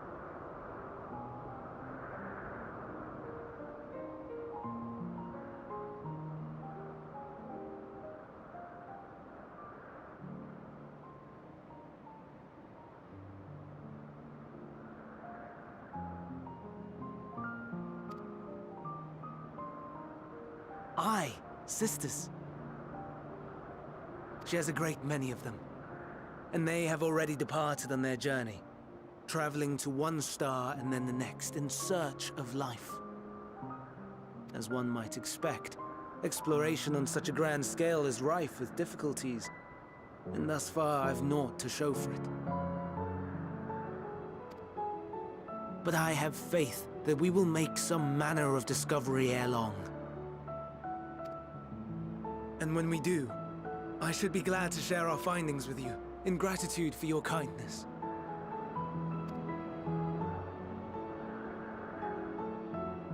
It's getting rather late. We had best find our beds. It would not do for both of us to be sleep-deprived on the morrow. Come, Meteon. Let us head back. All right!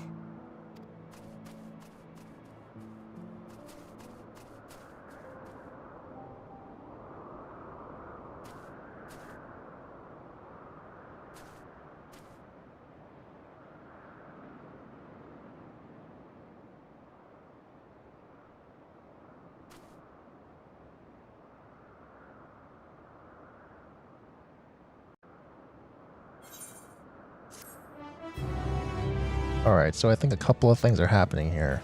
So he's already sent some of his creations out in space to look for other life forms. And Meteon is an example of such creatures. We've been having these weird flashes of like a woman, an older woman, who sounds pretty evil, that might be responsible for the final days. And we learned that, when someone turns into a creature, one of those final days creatures, like, they have no ether. They're just empty. Which means that they're probably made of this other, I've already forgotten what he calls it. What was it, Dyna something?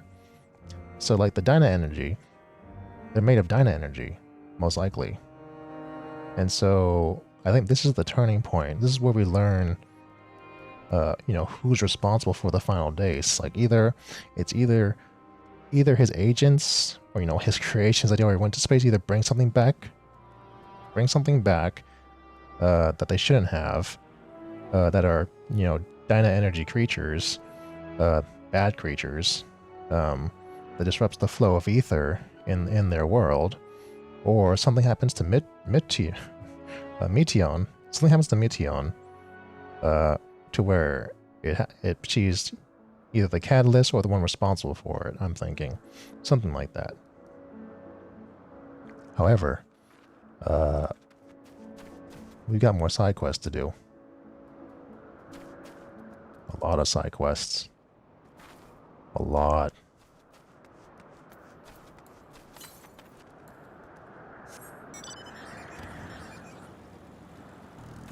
Let's start with you.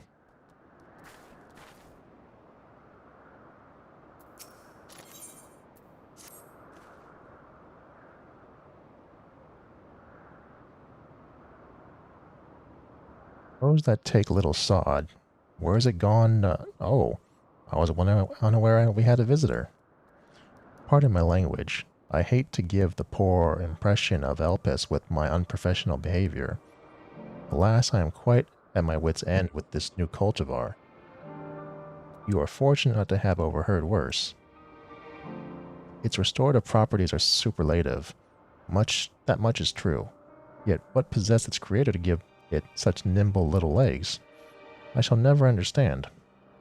I really must impress upon those fools that the words of Palmerit,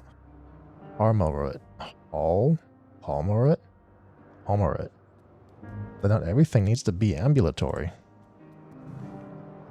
I have tried leashing it, fencing it in, staring at it with all my might, each to no avail. Its resourcefulness is far beyond what one could, and I dare say should, wish of a vegetable. Given that it shows no signs of such sentience, however, perhaps it's possible for another intelligent creation to commune with it. Are you willing to make the attempt?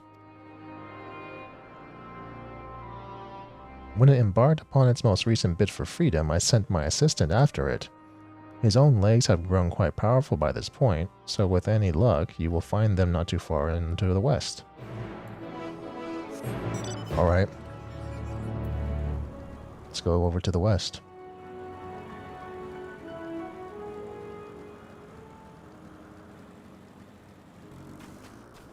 Oh. One of these? Slippery Mandragora? Jillo sent you to commune with the Mandragora? Oh, best of luck. Let's commune with it. Oh no. Oh no. The Mandragora emits a screech not unlike the sound of a Magitech's airship hull rending in twain, but it's unclear what this meant to convey. Did that help? Nope, not a little bit. So even its fellow creations can't understand it. What a pity. Granted, I did suspect its vocal organ was unique. Aha! If you took the same form, that may be less of an obstacle. Though I am admittedly unversed in the original design specifications, I should have little difficulty transforming you into its mirror. Shall we have a go? Oh, I get to understand it? Alright, let's do it. In order to proceed further, you must be under transfigured status. Blah blah blah. Alright. Now can I talk to you? Nope. Yep, nothing.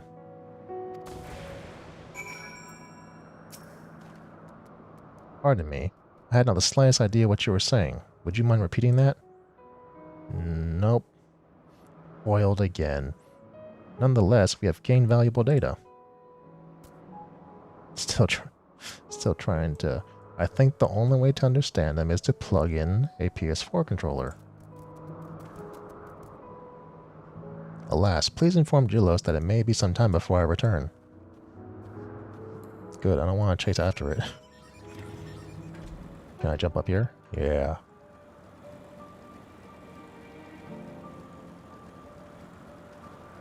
Let's see, you're over here. There you are. Did you locate the Mandragora? Yeah, I did. Seemingly incapable of comprehensible communication, is it? Perhaps its degree of intelligence bears further scrutiny. Of course, upon further observation, it is deemed sentient. It will be subject to even greater scrutiny to ensure that it can be safely set loose. To understand each creation in all aspects, and conclusively prove it beneficial or detrimental to the star. Such is our duty and burden as researchers. At least we can say with certainty that its legs work. That's true. That is very much true. The legs do work. The leggeth worketh. See, let's go over here. What do you want?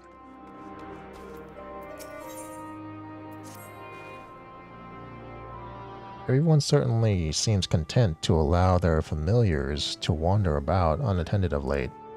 I must say it's becoming something of a distraction. I've been attempting to prune this bush for ages. Who was responsible for you?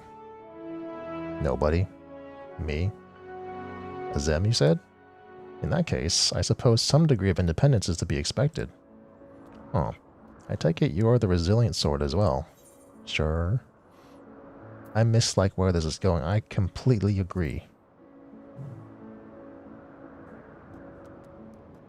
You are an assertive one, aren't you? No matter. If I know Azem, your curiosity will get the better of you soon enough. Oh no. that was a yes-no question? Fine. Whatever. You name it, I've been punched by it. That's wonderful to hear. The Acantha population around the Wonders is in need of culling, you see. The appropriate number of specimens has been moved to the Hungering Gardens, a far more suitable habitat, but the remainder need to be cut down ere they harm the local environment. You can attract one by tossing this nectar water into the wind. The beacon to the northeast should be a suitably breezy location if memory serves. Alright.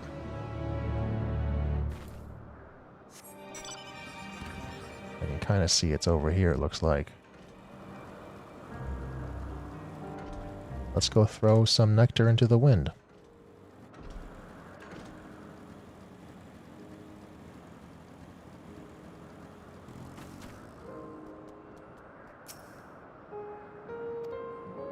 Oh, is it an item? I have this item. What do you mean invalid target? Do I just wait here first?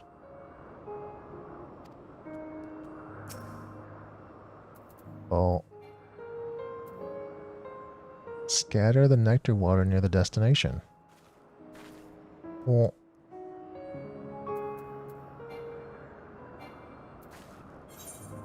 okay.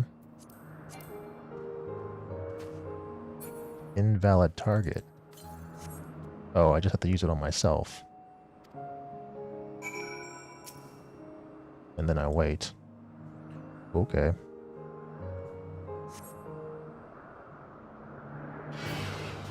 Uh-oh.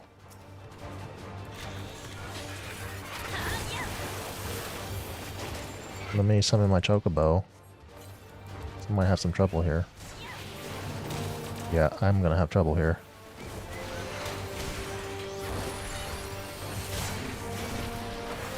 Ooh. Oh, oh.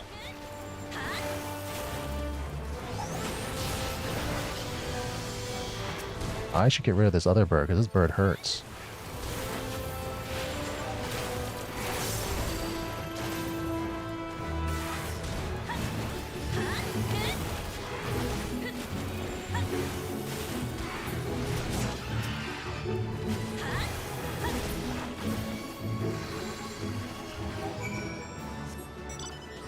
Well, that would almost ended badly.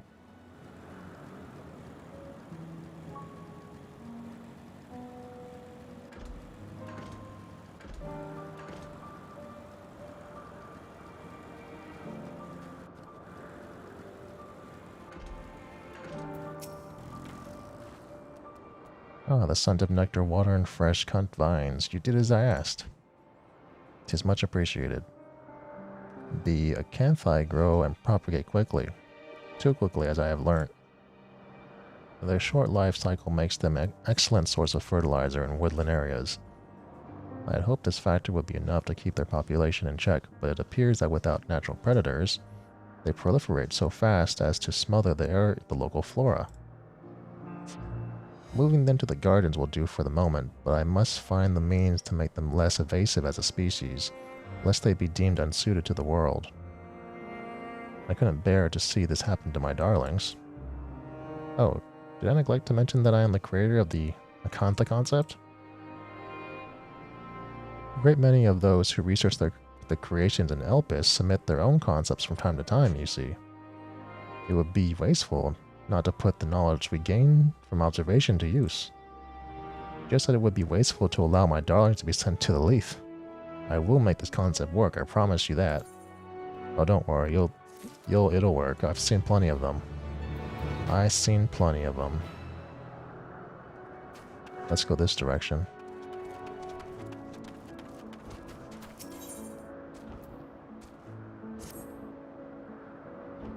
Where did you come from? Get back quickly. How odd. Generally speaking, this gyps would sooner gore you than look at you. Did your creator imbue you with a special talent for soothing savage beasts, perchance? Not really.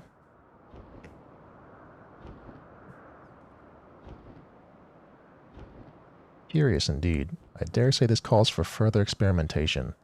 I don't suppose you'd be willing to attempt a flight on its back. Well, yeah, I'll do it.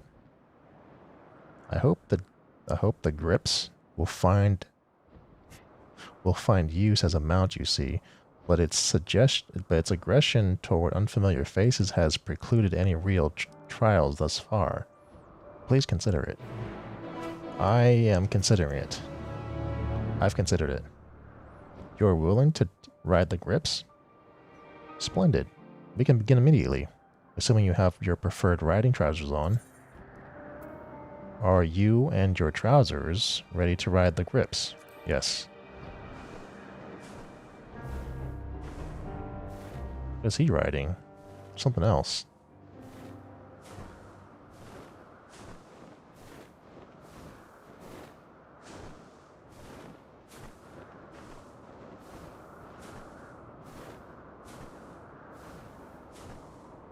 Where are we even going?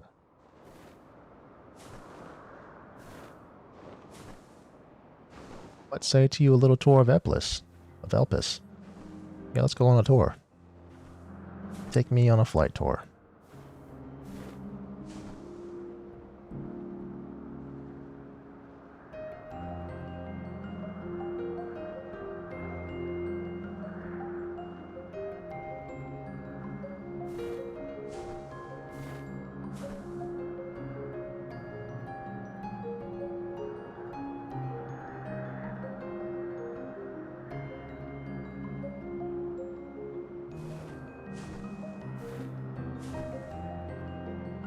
We're going far.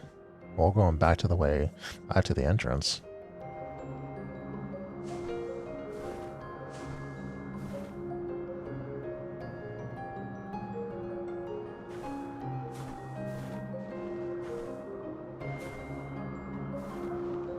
Though Toforine's beauty is striking as ever, note the blossoms which change according to Elpis' seasons and ethereal balance, a true masterwork.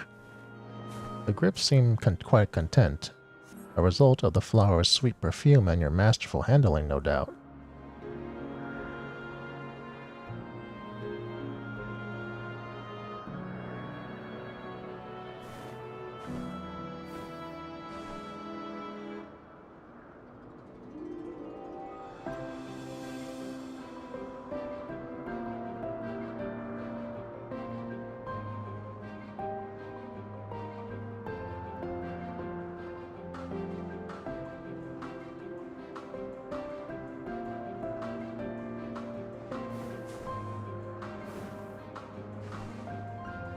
These beacons are crucial to our operations here in Elpis and make a convenient lodestars for flying specimens under observation. Successful concepts sight them from a distance and can approach without hesitation. The Grips has passed that test with flying colors, so let us return to solid ground.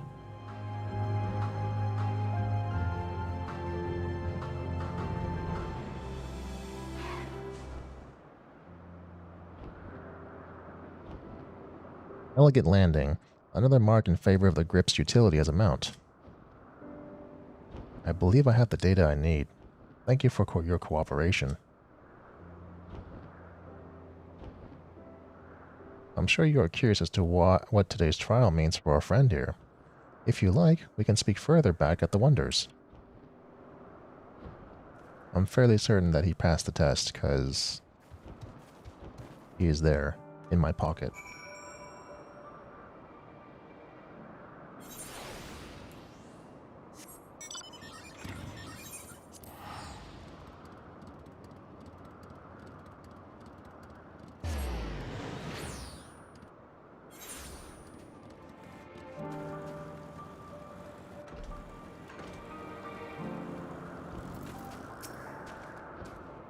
Welcome back. You will be pleased to know that based on the results, I am confident the grips can be trained to become a perfect mount. It scorns unfamiliar or clumsy hands, yes, but as long as it trusts its rider, it serves her incomparably. Given Hermes' own expertise, flying creatures are always subject to immense scrutiny before approval. Even so, I have no doubt that our proud friend will pass muster. Yeah, he will. I know he will.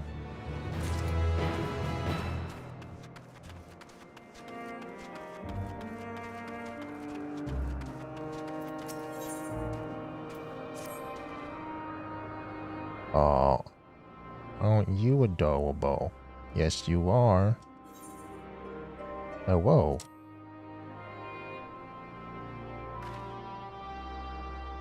That's what I love about familiars. So whimsical. I have a task that is perfectly suited to one such as yourself. I would like you to inspect the flower beds north of here. I suspect they will have accumulated some ethereal masses. Should you find any, please bring them to me. Do look carefully now. If I need some to wander off, with the task I have finished, I would have asked one of the other researchers. I mean, that isn't exactly what I was expecting with the way she greeted me, but okay. This doesn't sound nearly as fun. Let me see, what is this? Survey the bed. What about this thing?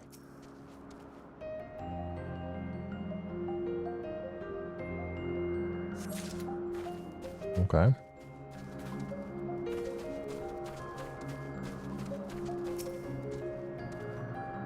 Nothing here, right? There are no ethereal masses to be found.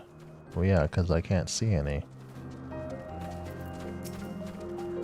I don't need to examine it because I can see it. I can see the mass.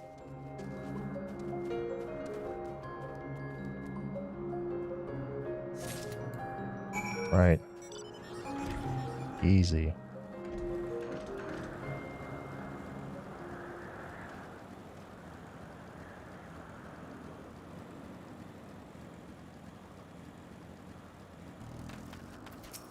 Alright, here you are.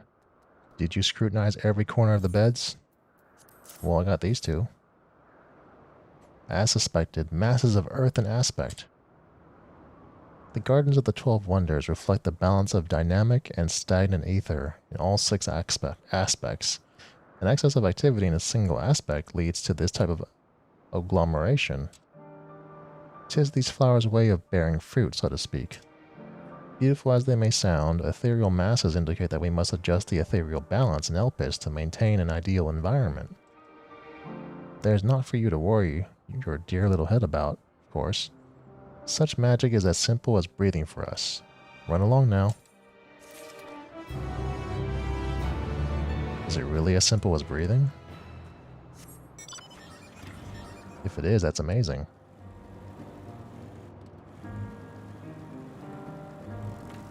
Alright, what do you want? Oh, you are Azim's familiar, are you not? I pose to you a question. Imagine an object you truly desire lies before you. What do you do? Shout need.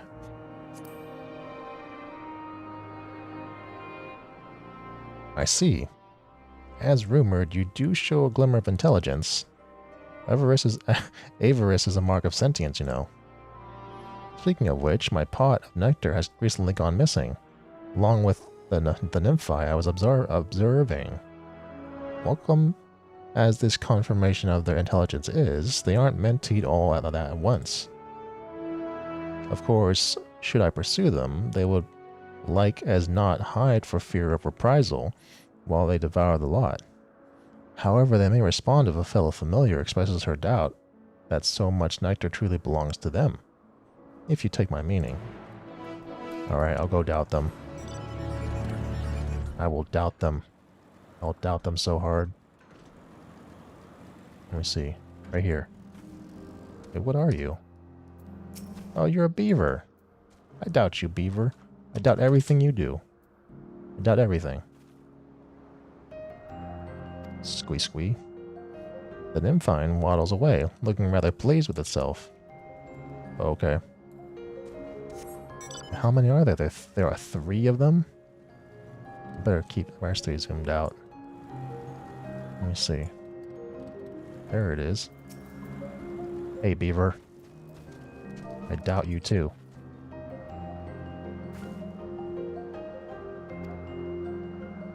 Waddles away, but not before you catch a strong whiff of nectar. This is a wide area. Where's the last one at? There it is. I doubt you.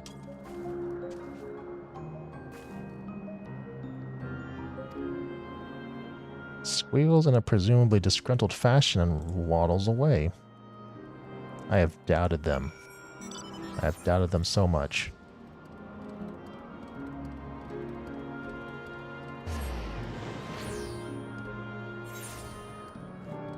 Alright.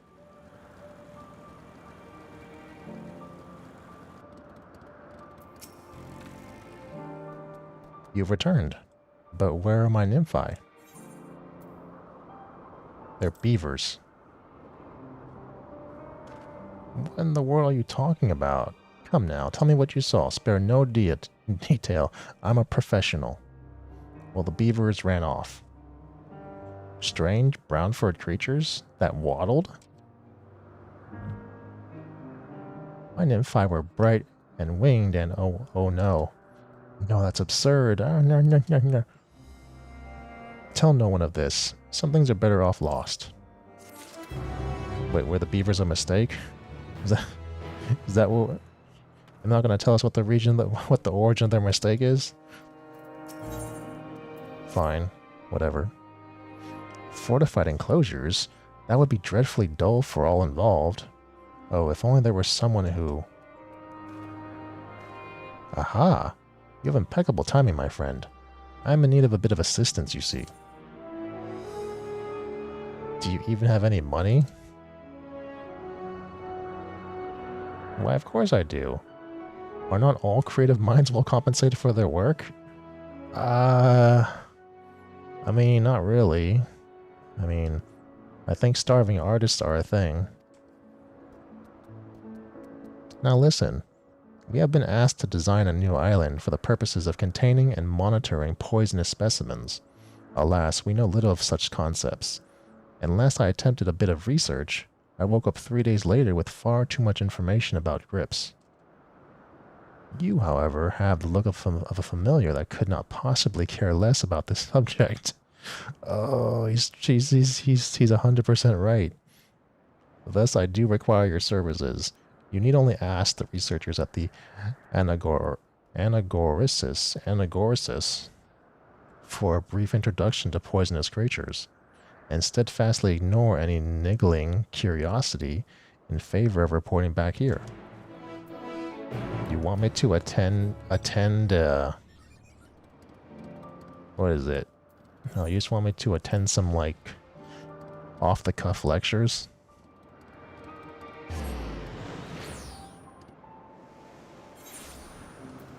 Okay, let me find some people to lecture me about poisonous concepts. Yo, what do you know about poisonous concepts? The quintessential example of a poisonous specimen is the marble marquise. Of course, there was never a creature so foul, so pungent, hence the name. Indeed, the concept has lately been adjusted to prevent any further accidents. But the marquise, oh the marquise, it blinds the eyes and paralyzes the body, even as the mind desires nothing so much as to vomit continually and to purge its stench. Why did they ever make the thing? Okay.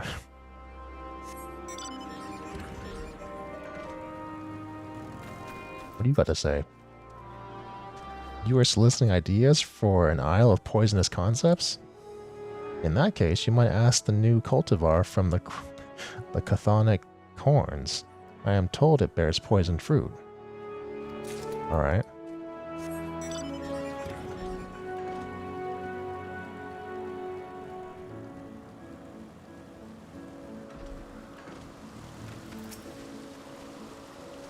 Poisonous creatures? Why, there's one right here. Oh, this one? As you can see, its skin is translucent. The body within is, shall we say, squishy. Fortunately for it, those beautiful sleeve-like appendages conceal countless stinging darts. Conceal countless minute stinging darts. Minute. English. Oh. Most other creatures cannot so much as touch it, let alone devour it.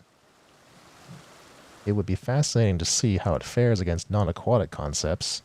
Oh, perhaps it could even fly, should a light enough gas be incorporated into the membrane. Okay, I have learned. I have learned about poisonous concepts.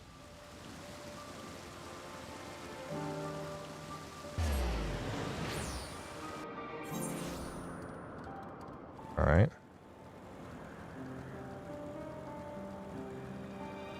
Alright, I got your information about poisonous stuff. There you are. I had begun to worry you'd become mired in the minutia. Well, here's all the information I got. 3 notes, enough to see our options, yet not so many as to lead us into the weeds. Well done. My, this marquise is fascinating, isn't it? How might one contain such a specimen that it not befoul its environs beyond repair? I simply must know. Excuse us, we are off to see a man about a marble.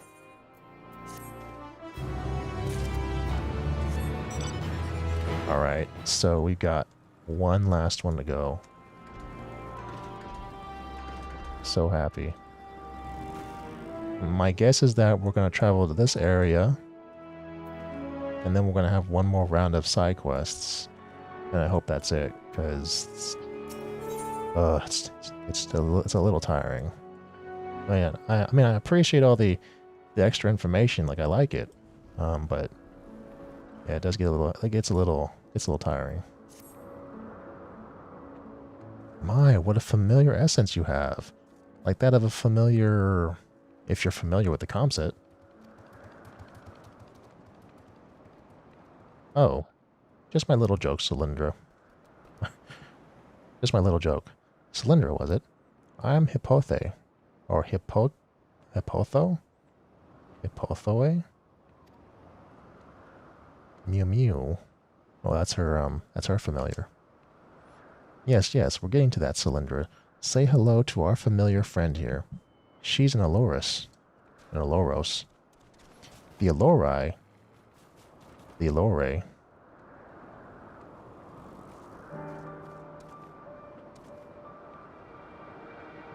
Are one of our newest creations, highly attuned to abnormalities in their environment. At the first sign of danger, they'll sound the alarm, by which I mean mew loudly. Though we do our best to observe all of our creations, Elpis is simply too large to maintain a constant vigil over each and every temperamental species. A more efficient means of deterring conflict between creatures was in order. Thus I have taken this Aluros, under my wing, to further develop her capabilities in this area, and she does enjoy our little walks. Today we are testing her ability to pinpoint sites of conflict.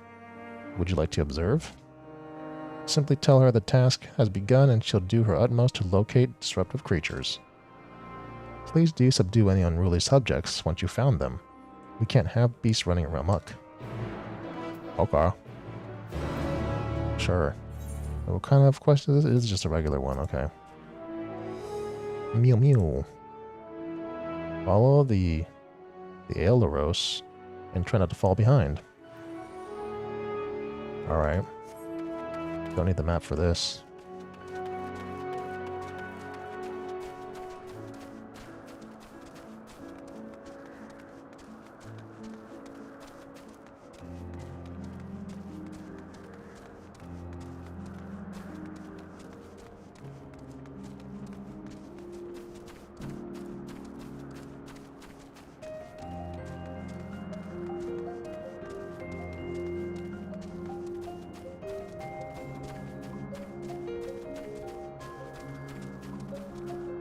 Where are we going?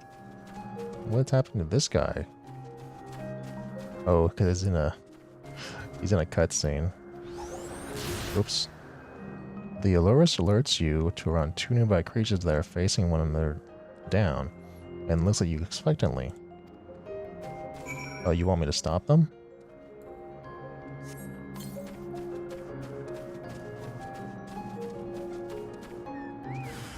Or subdue them both? No, they're gonna attack me. They're not even gonna attack each other.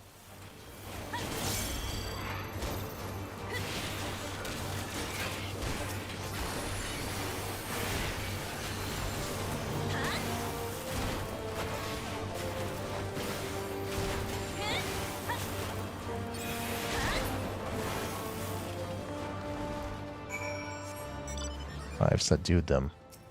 Alright, bird, what say you? Merp?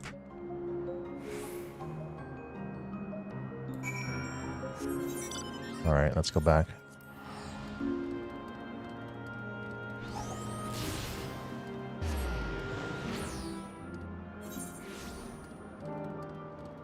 Okay.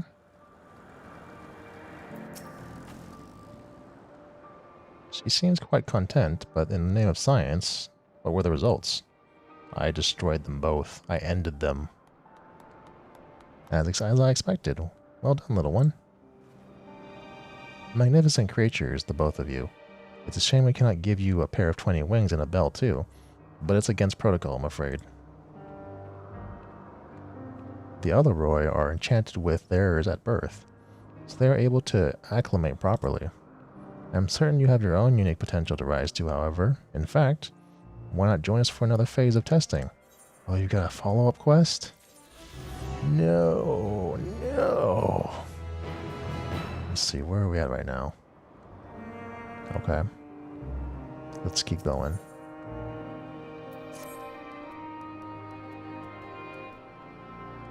I am so pleased that you're willing to join us in further research. Thus far, you have noted this Aloro's response to stimuli. However, the Aloroi have one or more very special capability. Aren't you curious? You will be pleased to know that I have dispatched one additional Aloros to fly about the 12 wonders then. If she is working as designed, the phenomenon should be clearly observable. I expect that you'll be able to collect evidence of it from my fellow researchers, say Oloros, Decaleon, and Chloris. Do present your conclusions to me when you've finished. Alright. Alright.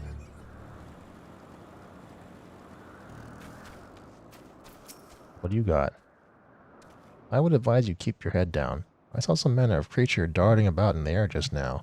If it carries on like that, it's only a matter of time before it collides with someone's skull. It startled me so badly that I accidentally created a winged fish, of all things, which itself escaped the skies ere I knew it. Though now I have a moment to reflect on its speedy departure, perhaps the ability to fly is not so wasted upon aquatic creatures as I believed. Surely such a boon would give them heretofore unknown capacity to evade predation. The recent fashion for flying concepts may have something to do with after all. I really must pay a visit to the Bureau of the Architect next time in Armorat. I doubt anyone has registered a winged fish yet. Wait, so... Like, I know that everyone here has, like, creation magics, so, like, but they can be startled so much, they can be so startled that they just accidentally just make something out of thin air. I guess that's how that works.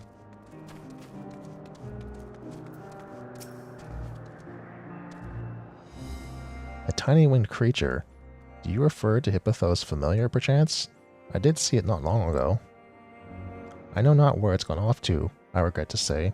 I would assist in your search, but I must put brush to parchment before I forget what I meant to write. Outside of my observational duties, I have been laboring over a treatise on aquatic flora, you see. Yet rereading my work a moment ago, I was suddenly struck with how trite my conclusions sounds. I believe I know precisely how to strengthen it, however. I dare say even Halmara shall be impressed by my insight.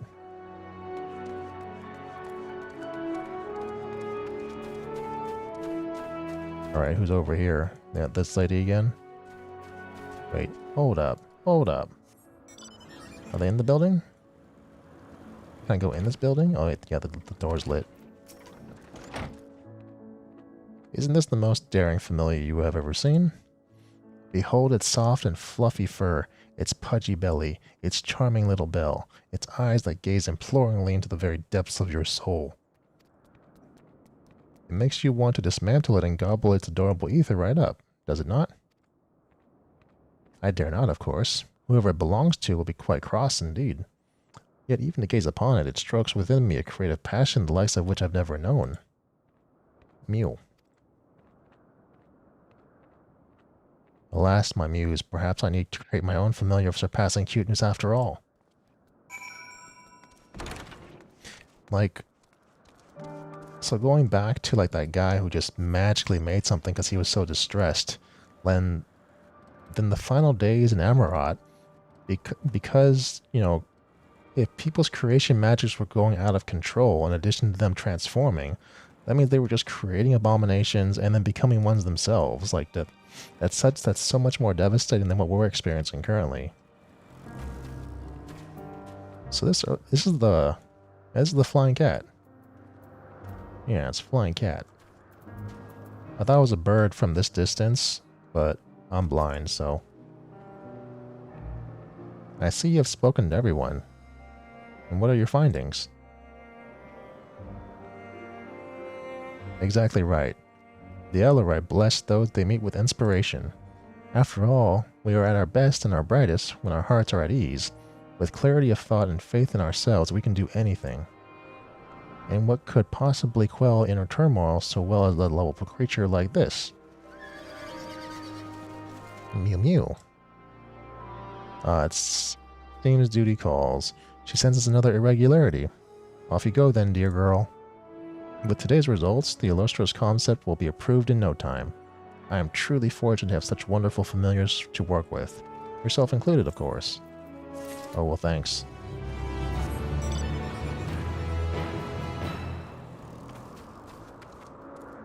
That's still troubling how, like, their creation magic can go out of control at the slight distress. The slightest distress.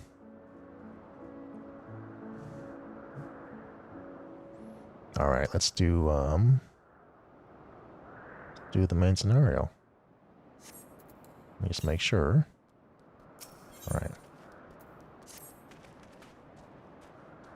All in all, too brief interlude, perhaps, but it is time I attend to my next task. As Emet-Selch and Hythlodaeus are aware, we reached a verdict regarding the fate of the Lycaones, or the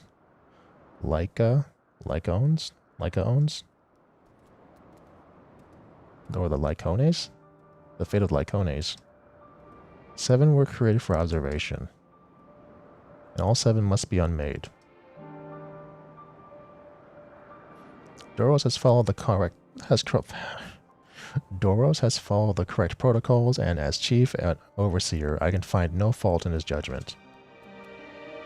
Lycones would disrupt the natural order, ravaging and consuming other species until they themselves starve and perish. They cannot be released into the wild, and they cannot be allowed to remain here in Elpis. I intend to petition the Bureau of the Architect to have the concept preserved as a restricted purpose hazardous life form. Hythlodaeus has pledged to support me in this endeavor. Yet, whatever the Bureau decides, the existing Lycones have served their purpose. Doros has already isolated the creatures, and is preparing to carry out the necessary measures. I will join him forthwith. It is my duty to witness the conclusion to this study. If you are so resolved, then we have but to accompany you. Of course. Let's be off then. We return to the main aisle. Get some water.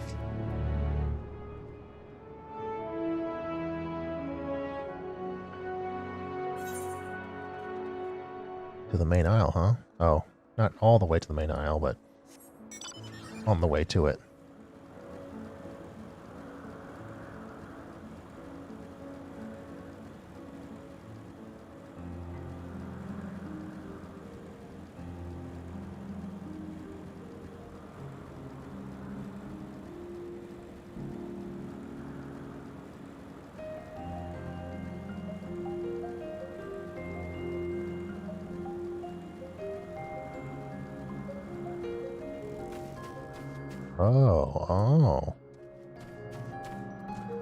Oh, these? Huh. Yeah, I'd say they would wreak some havoc on nature.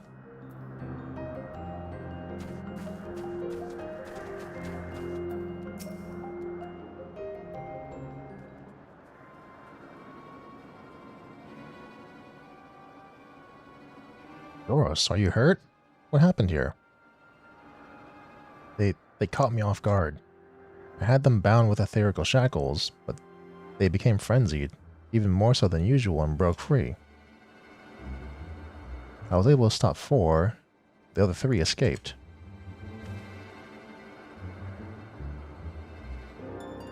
I see them. 2 have taken to the air above the 12 wonders.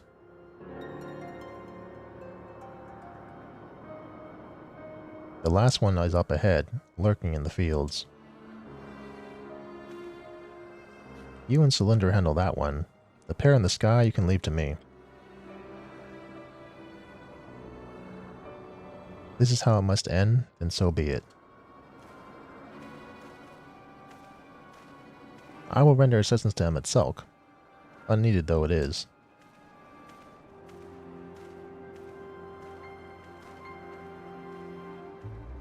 Etion, you're to stay here with Doros. But Hermes?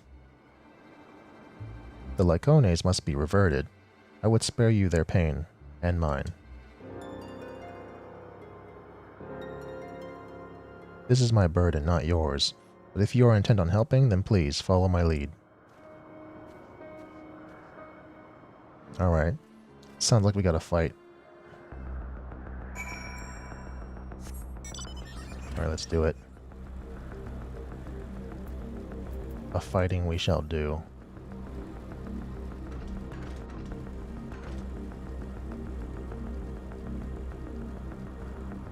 I see it.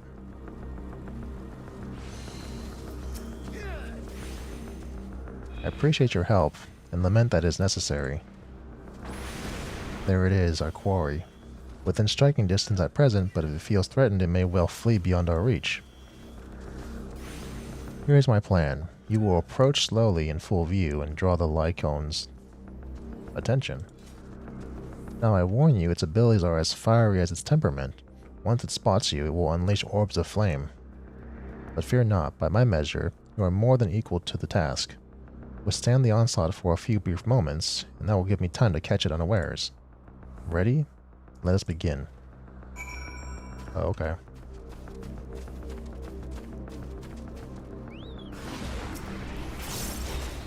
Wait, what?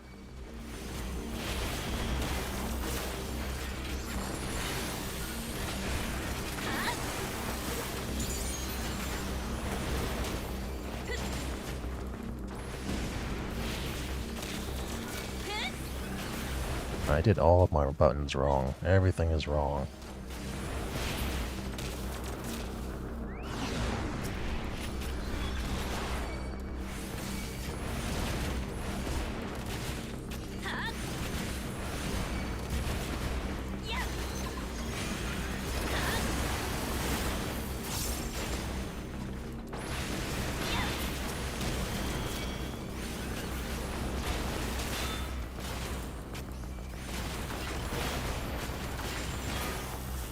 Right? Now what?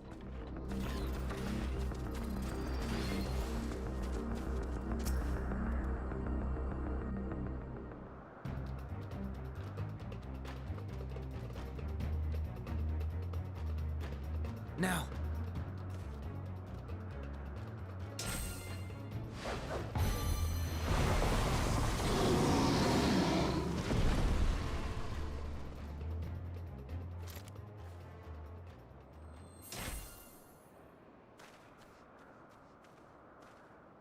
Oh.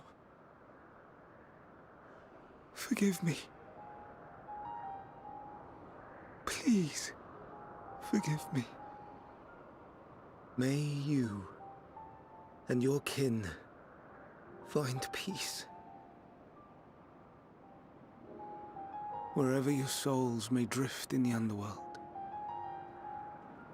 may you find tranquil seas.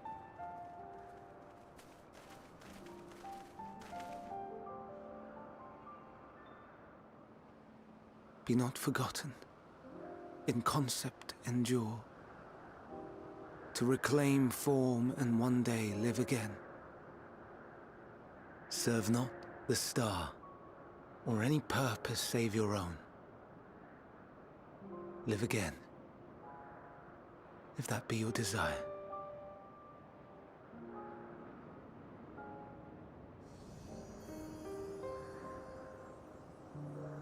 Hate, if that be your want. We are worthy. But leave your suffering behind. Lay down your burdens, be born anew. Fly high, fly free.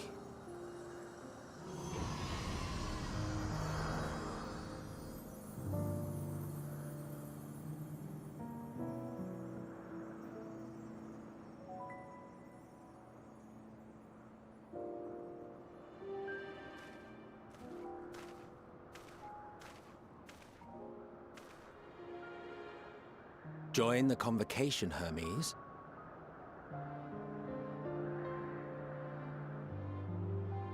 You do not belong here. Leave to replace another. To be replaced. It changes nothing. Tell me, do you think it right that we sacrifice all these lives for the sake of the star? And when the star has reached perfection, what then? If all who are satisfied choose to die, shall we all die in satisfaction?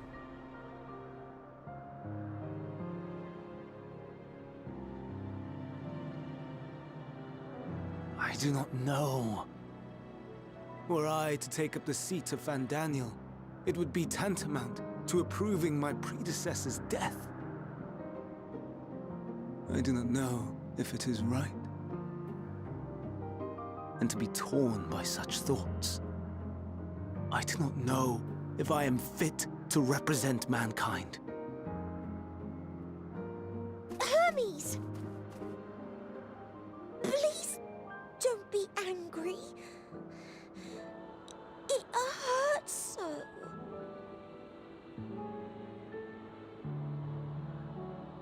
Forgive me. If you would still consider me in spite of everything, I beg some time to gather my thoughts. Meanwhile, Hythlodaeus, I fear I must trouble you to attend to the others. 'Tis no trouble at all. Take as long as you require.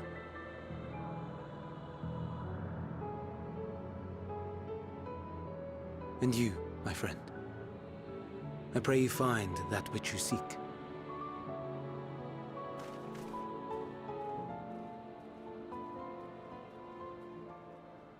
I expect we have some few matters to discuss. Shall we return to the 12 Wonders for a time? Aye.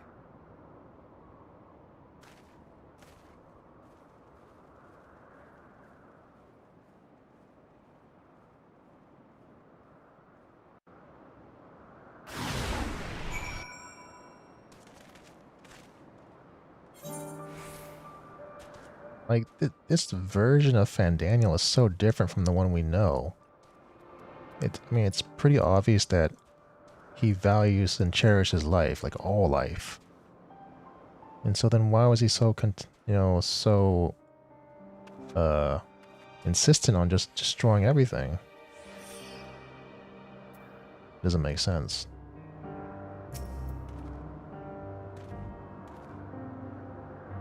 The other Lycones have been taken care of.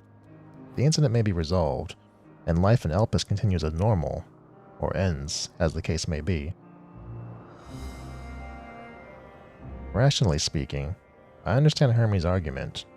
No matter how well deserved the rest, there is a pang of sadness when a colleague leaves us. Yet never has the departure caused me such grief as Hermes appears to feel. What must it be like to experience such torment? Huh. Oh, I'm max level now. Oh yeah, I get the chainsaw. Let me see, where do I want to put it?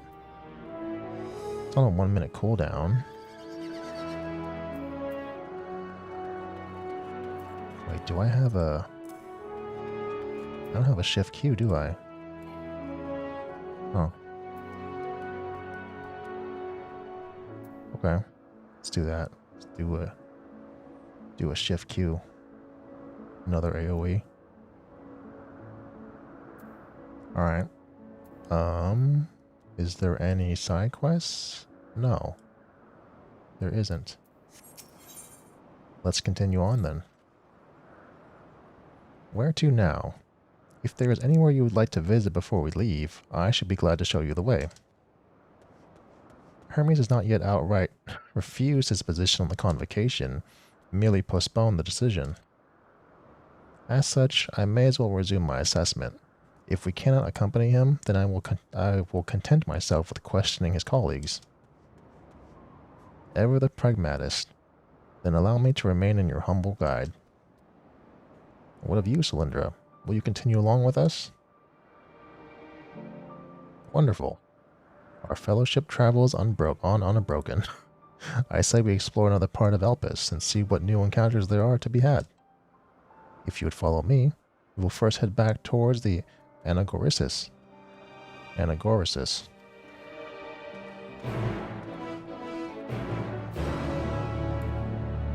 I still don't know how to actually say that, and I haven't heard anyone actually say it either, so I don't know what the deal is. I think it'd be faster just to teleport. I think this is shorter than this.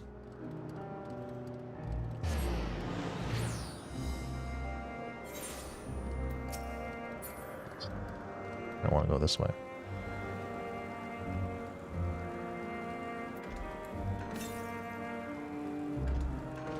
$405 yalms to the northwest.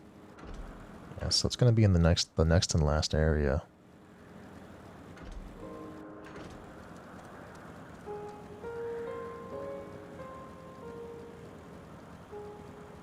Oh, here I am.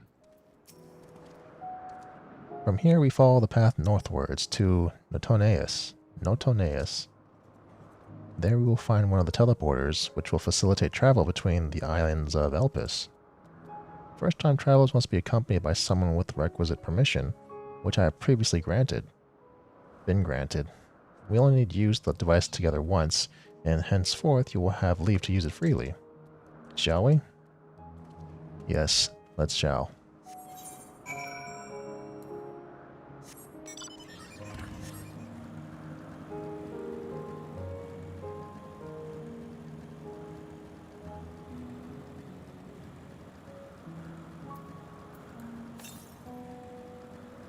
$194 yalms northwest. It's going to be up here? Let's see.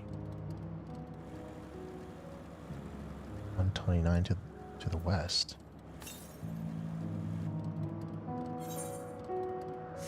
Oh, it's even further up. Okay.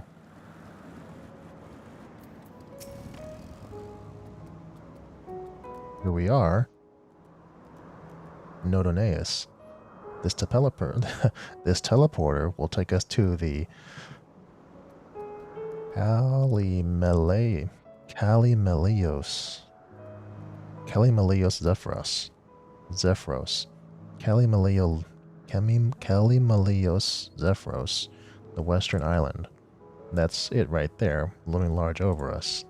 Step this way and we can soon admire the view from above.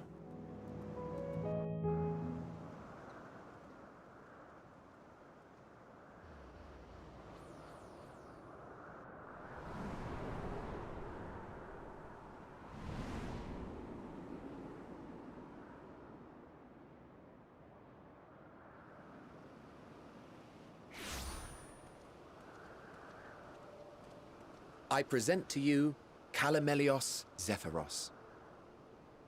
Kallimelios zephyros. Okay, I was sort of close.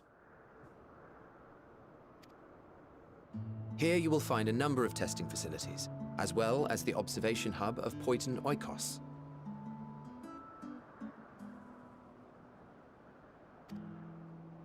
Right then.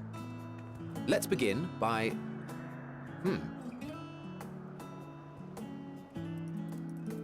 Well, well. An Arrayus.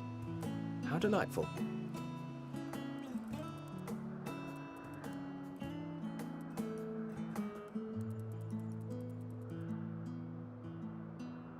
And what, pray tell, is that? Ah, that's a new species of shark. We approved the concept but a few days ago.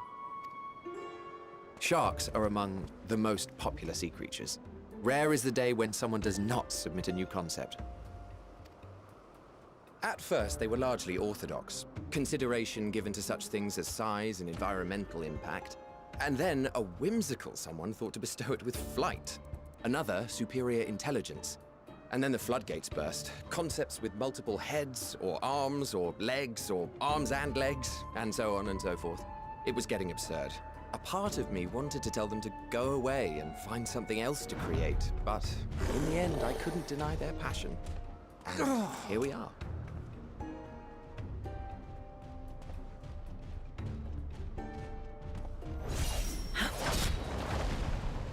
Yes! It's gonna be her, isn't it? Oh, wait. Or it's Hydaelyn? Or Zem? That was too close. Are you unharmed? Well now, if it isn't a pair of familiar faces. Banar, that we should meet you here. Banar? Wait. So it is Hydaelyn.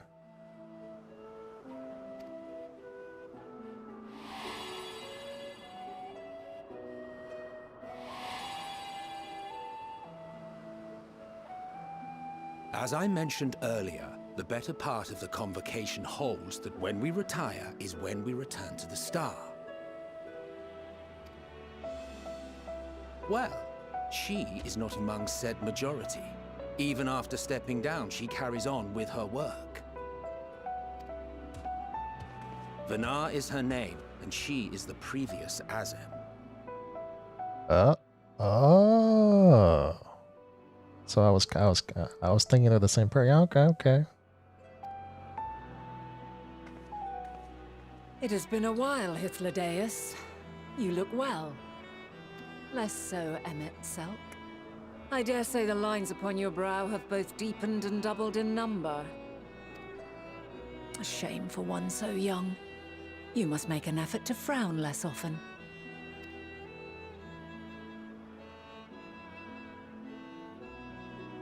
Easier said than done, thanks to your unruly successor. How is she, if I may ask? Oh wait, so we're not. So she was the previous Azem, but we're probably the same as the new as. Our color is the same as the existing Azem, most likely. So they held the same seat though. Incorrigible as ever. Rushed headlong into a volcano on the brink of eruption just the other day. I should be glad to share the tale in its entirety later, if you're so inclined. Oh, you know I am. Now then, you are?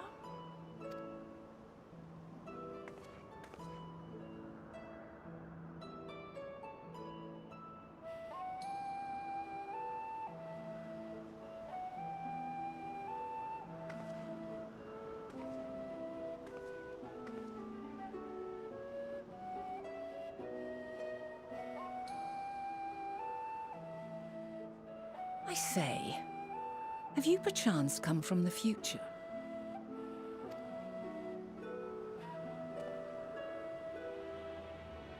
I do not believe we have ever met, yet I sense my magic upon you. The Vana becomes Hydaelyn, but why does she become Hydaelyn? Or who makes her into Hydaelyn, if not by choice? Therefore, if I wove the enchantment, I could only have done so at a later point in time.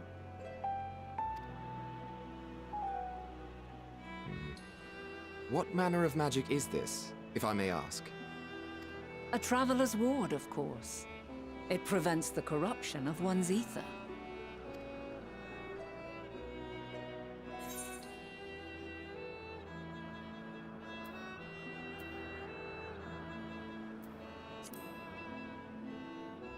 Protect you from the enthrallment of primals? They probably don't even know what primals are. Primals, you say? But I'm not familiar with such beings. But if they enthrall by warping the balance of ether, then yes, the magic would afford you a measure of protection. I gather from your question that you are not ignorant to its presence. Hold on. From the future? That's absurd.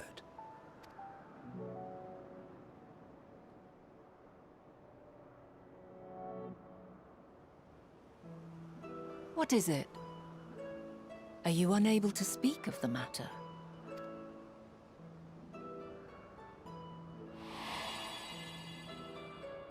The reality to which you must return exists as a result of the final days. You cannot reshape the past to undo the tragedies of the present.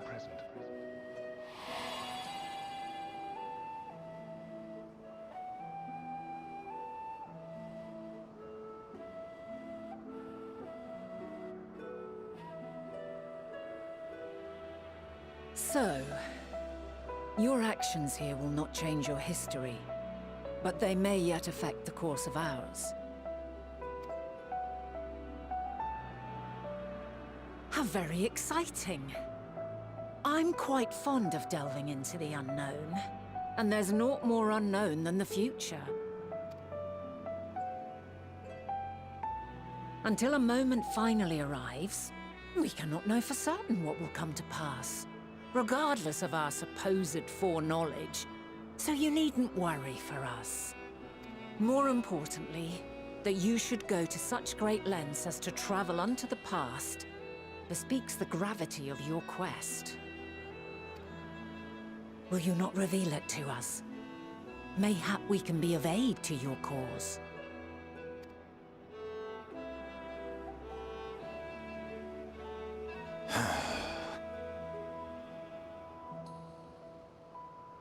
If this is true, then you've been keeping quite the secret to yourself. As a representative of the Convocation, I will hear it all. Your identity, purpose, everything.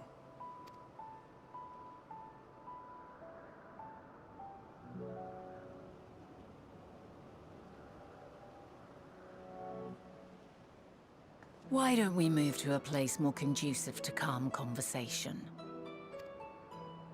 I've been working here for some days now at an old friend's behest. If it is agreeable, we may make use of my accommodation at Poiton Oikos.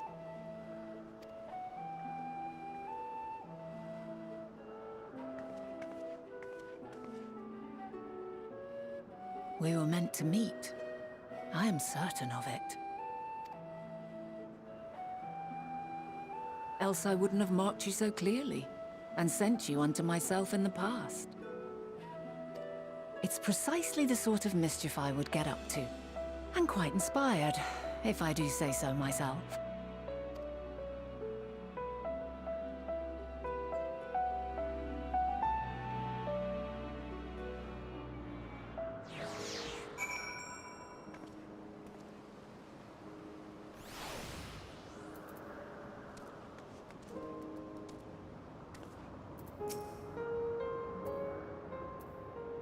Right. Let me see where we're at. Let me get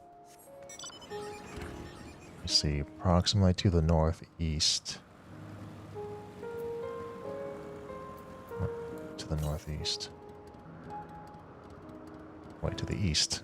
I'm bad, so bad with directions. East.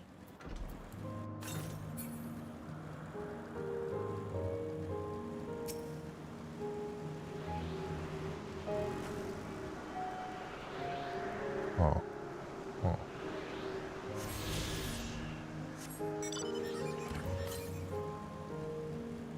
$300 to the northwest. Alright. Let's go ahead and move on then. Alright, Vana. My apologies, but before we move along, a colleague has tasked me with a matter which I'd rather not leave unresolved. It involves finding a certain concept engraved crystal, and the quick-fingered Orias which made off with it. An Orias, you said? I think we might have seen the culprit before being distracted by that business with the shark. Would you like us to follow its ethereal trail? That would, of course, lead us only to the Orias. There is no guarantee that it hasn't dropped or stashed away the crystal you seek. Please, even that much would be enormously helpful. While you are hunting down the thief, I can fall behind and scour the forest floor just in case. Could I ask you to join the search? I would appreciate another pair of eyes to cover the land to the west of here. Alright, I'll try. Many thanks. There's a small bridge leading to the Poitin Oikos. Let us meet up there once we've exhausted our efforts. To the west, you say, huh? See, there's a thing southwest. It's perfect. Oh dear.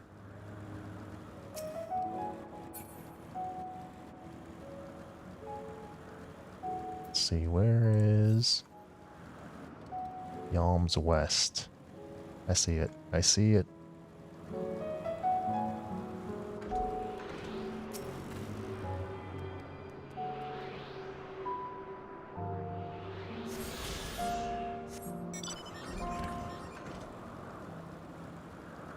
Alright, so where?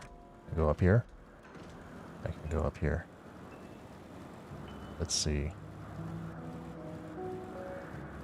Search for the crystal. Search for the crystal. Crystal, crystal, crystal.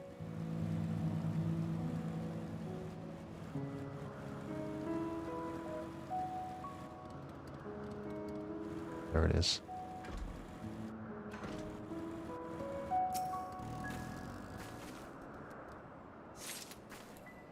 Got it. Let's go up north. Let's see, 254 malms northwest. Let's go that direction first. Northwest. Oh, directly west.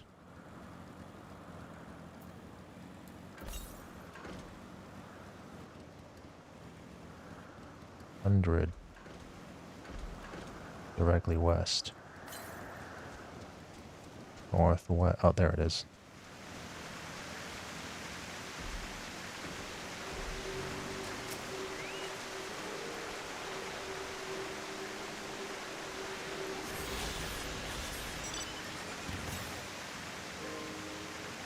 $400 northeast. Nope, no, that's a little bit too far off. Let's go back.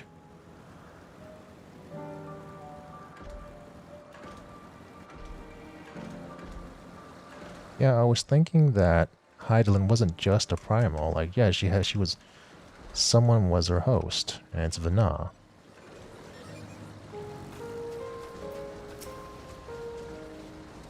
Hey, I found your rock. Our last searcher returns. I'm afraid the Aureus no longer had the crystal, nor was I able to find it as I followed in its wake. I don't suppose you fared any better. Yeah, it's right here. Crystal. Well done. Wonderful. Now I can focus on your tale without that missing concept nagging at my mind. Have you always had a knack for finding things? Traveling and searching go hand in hand. We travel often then. It seems we have something in common. Long ago, when I held the seat of Azim, I was forever trekking back and forth across the star in search of answers to people's problems. Naturally, the need for such journeys has lessened considerably since I entrusted the position to my whimsical successor. Yet I am eager to come running should an old acquaintance or new interest require my personal attention. That is what brings me to Elpis, in fact. Many times has my presence been requested, my opinion sought concerning the habitat of this or that creation. Agreeing to help locate that missing crystal was a minor distraction, which now promises to become a major revelation. How strange and wonderful it is that one thing leads to another, wouldn't you agree? Oh yeah. I kind of want to meet the existing Azim, wherever she is at.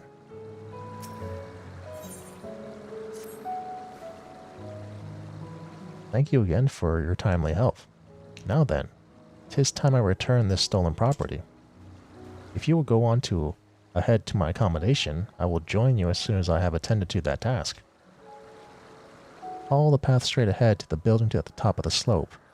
I have the entire place to myself, so we can speak without fear of being disturbed or overheard. Let's do it. Give me more story. This is the best part.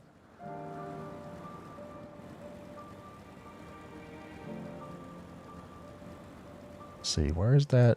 Oh, it's right. It's just right here in the middle of nowhere?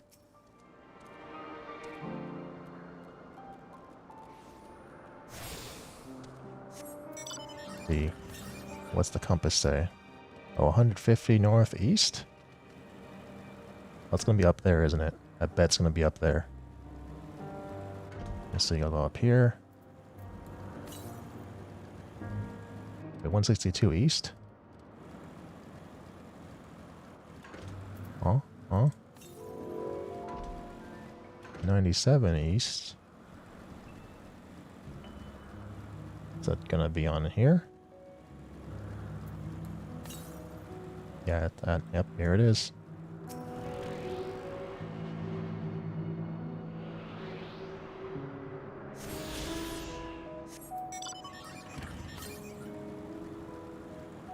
Straight north. Nope, not going for that. Let's go back.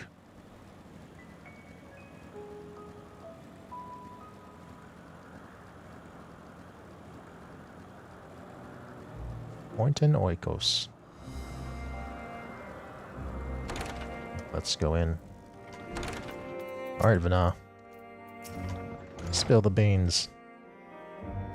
Welcome to my temporary abode. Please make yourself at home while I put on some tea.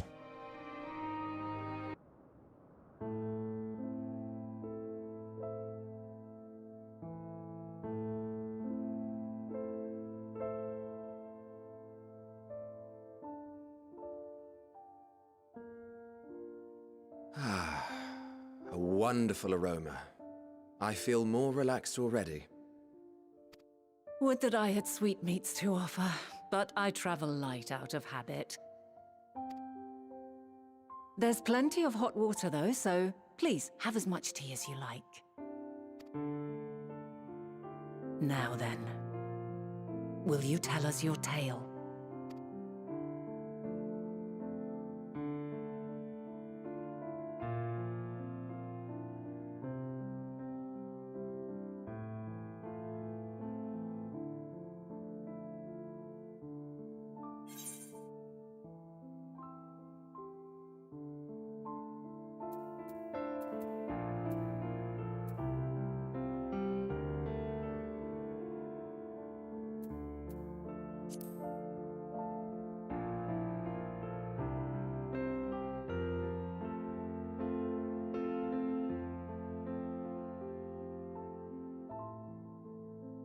Why don't you start from the beginning?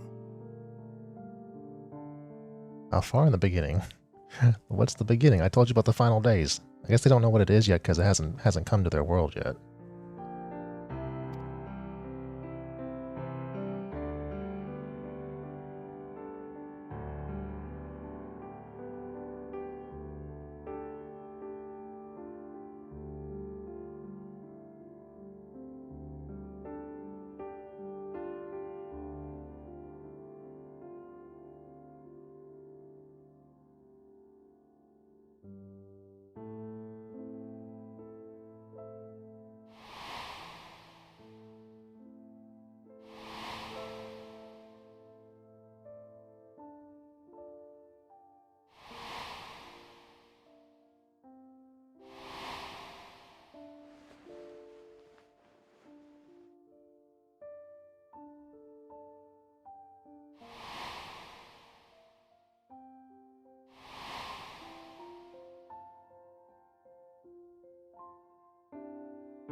Oh, you skipped a few things there.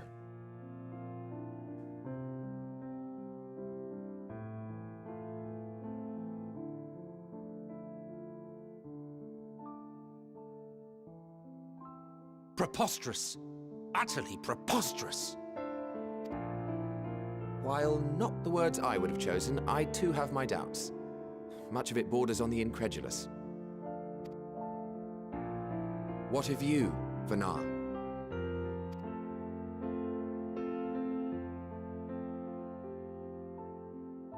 Not knowing the precise details of the first final days, it is difficult to determine the veracity of the tale. Supposing it is all true, I must ask myself why I would do what I did. Yeah, see, that's the thing. It's like, why did she become Hydaelyn in the first place? Why did she become her vessel to become the primal?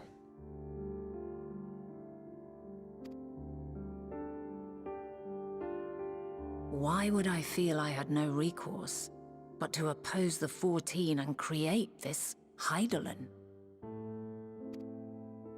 Circumstances change, of course, but it would not have been an easy decision regardless. No, there must have been a reason. One compelling enough to force me to take such drastic measures. Then there is the Elpis flower, which I said would serve as a guide. That it's of import to your mission is plain, but your presence here leads me to believe that this place also holds significance. But what could it be? What are we meant to accomplish? Might it not be simply thus? In the future, whence she came, the final days could not be averted. Mankind has no choice but to flee the star. By alerting us to that eventuality, perhaps you wish to pave the way for other futures. Theoretically speaking, it is a possibility.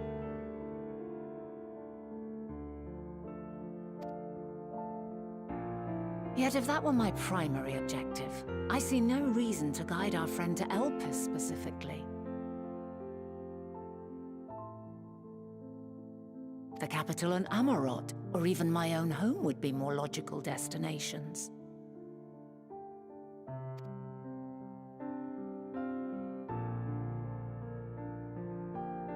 True, true. I note also that Hydaelyn did not specify a point in time to which she must return. By this, it may be inferred that it was not critical that we should meet.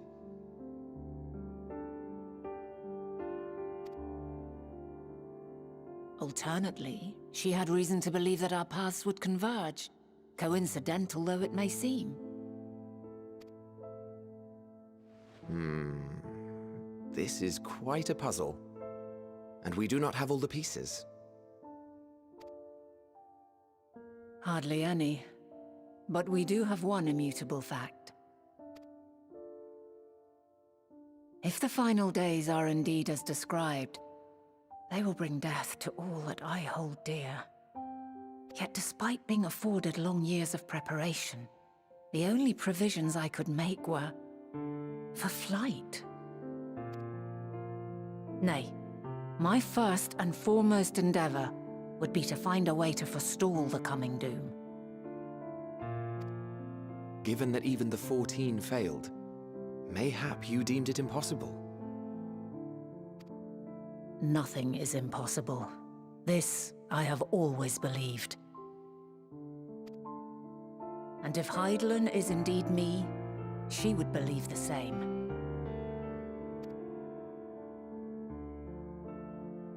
Listen to yourself. Are you seriously entertaining the notion that you are a messianic figure in some far-fetched tale?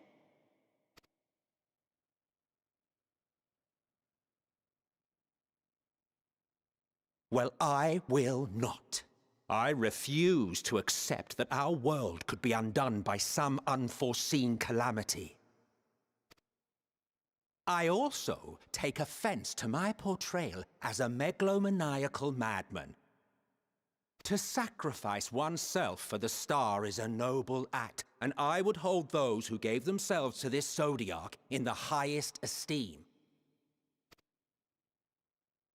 Yet, you claim I recreated Amarot and populated it with phantoms of our people? A bizarre indulgence that would be insulting to their memory. Worse still, I even invited you there. Literally invited my own downfall. Why would I do something so idiotic and inexplicable?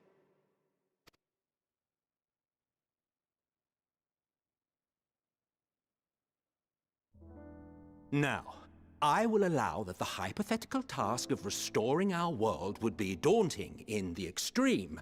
The thought of having to bear such a burden for 1,000 lives horrifies me.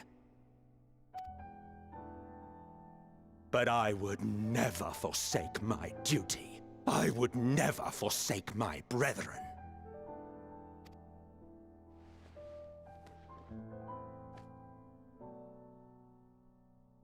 You do not know me.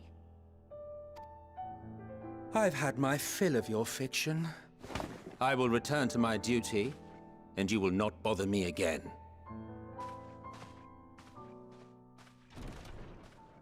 Emmett Selk! Wait!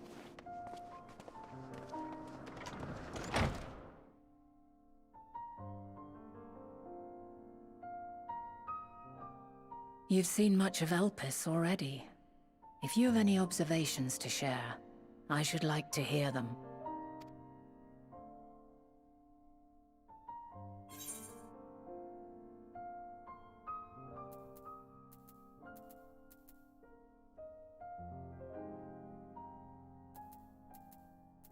It's probably Dynamis. Dynamis is the key.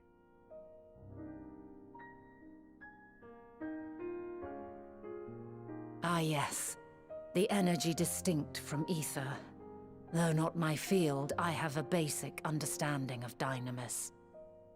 And you say Hermes researched the phenomenon in the course of creating Meteon? Yes, I believe this warrants further investigation. With that settled, it is time for action. The missing pieces of the puzzle are here, I'm certain of it. And when you find them, the picture my future self has painted will be complete, and you will have your answer. And suffice it to say, I will aid you in your quest.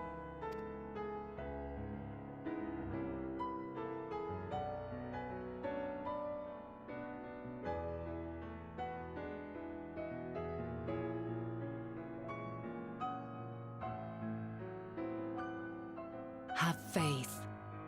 If Emmett Selk is the man Azum described to me, we've not seen the last of him.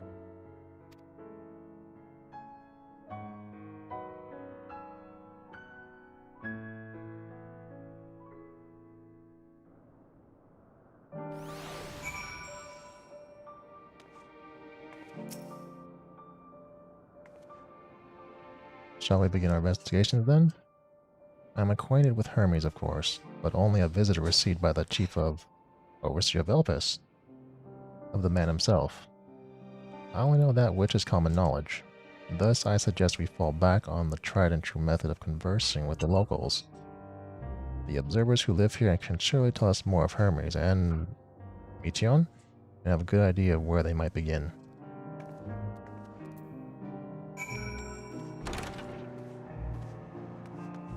Wait, there's side quests.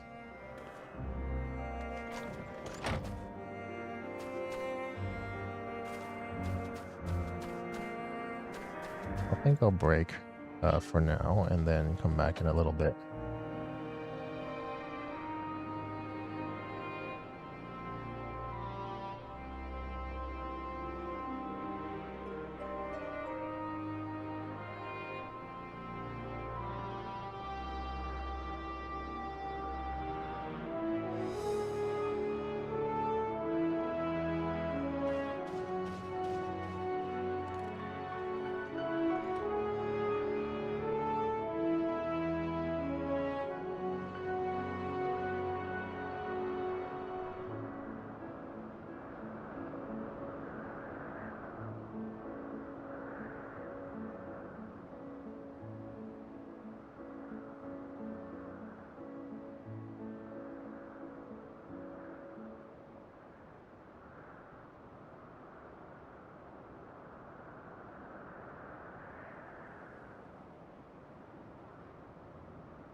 So,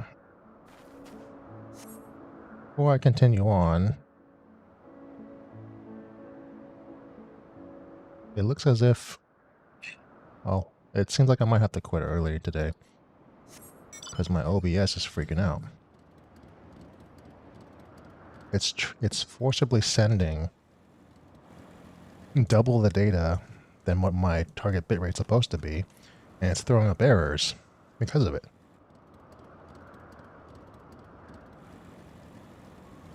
No matter what I try, it won't go back down to what it's supposed to be transmitting at, bitrate-wise.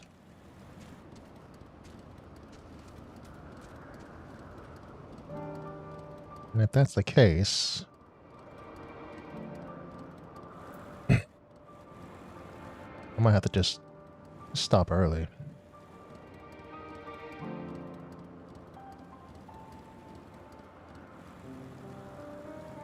Yeah, because it looks like it's just not working the way I want it to.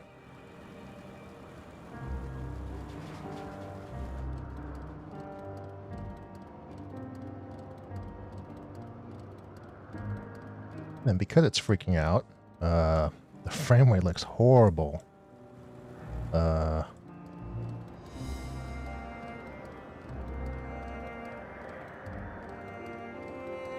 don't know if I can just restart the stream or if it'll let me.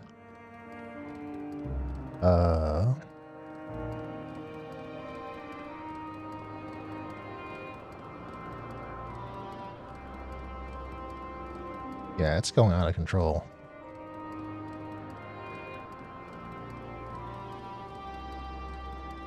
Yeah, I might have to stop early today. Well, that sucks. I'll have to continue the stuff tomorrow and then do more side quests here, I guess. And then figure out what my streaming situation is.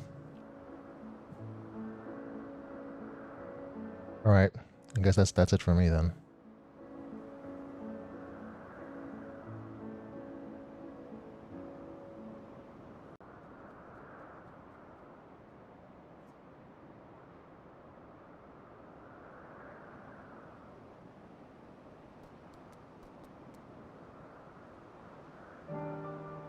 Actually,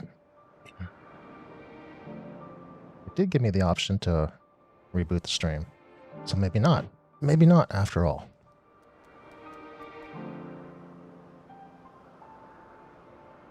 So I rebooted the stream and the bitrate has stabilized now.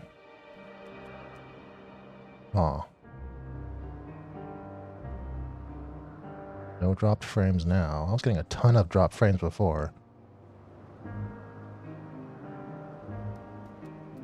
That's super weird.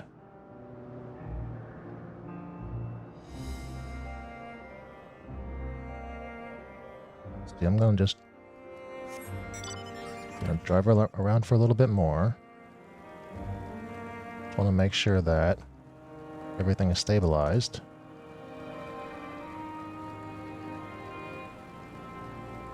Let me go venture out here.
Okay. I think it's actually doing okay now. Yeah, so everything's stabilized. So, I'm going to do the rest of the MSQ for this one here first, and then I'll do the side quests. See you, the woman standing in front of yonder building? Her name is Ismene.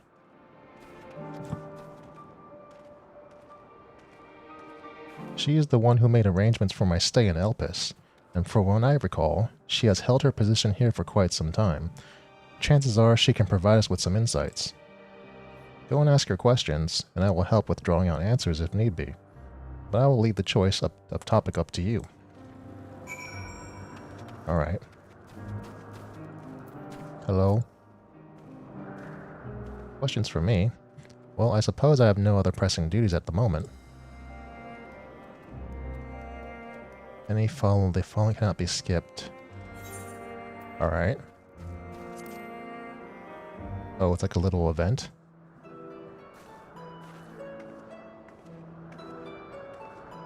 Greetings, Esmene. My friend here is desperately curious about Chief Hermes. I was wondering if you might indulge her. Certainly, Mistress Vana. Anything to be of service. What do you wish to know? What are Hermes' interests? His interests?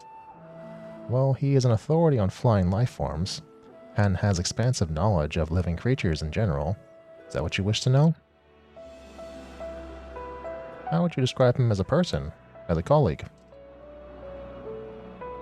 He's a quiet man, reserved, you might say, and occasionally somewhat poor with his choice of words. His reticent nature, however, does not prevent him from carrying out his duties as chief overseer. I hope that answers your question. Was there anything else?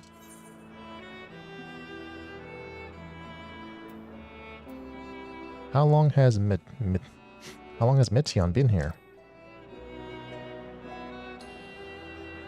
I cannot rightly say. As the chief's personal creation, Mityon has not been subjected to observation and study like the other concepts. So one day she was simply there. What do you make of her abilities? I understand that she is a highly unusual familiar, able to read emotions and communicate directly with one's mind. Exactly how she was created with that talent, however, is a mystery to me. My apologies. I wish I could explain her nature in more depth, but I've not had the occasion to discuss it with Chief Hermes. Do you wish you knew him better? The chief may not be the most gregarious individual, but he engages with us as is necessary for everyone to perform their duties. I wouldn't want to intrude upon his privacy for the sake of curiosity. Though, if you wish to learn more about Mityon, you could try speaking with Timaios, another expert in the creation of flying concepts. He should be conducting his observations on the banks of the stream, somewhere to the east. Oh, and unless you take a particular joy in rambling discourse, I suggest you keep your questions concise. We shall keep that in mind. Thank you for your patience, and your insight. Think nothing of it. If there is aught else you need during your stay, please do not hesitate to ask. Come, I think we've taken enough of Ismene's time.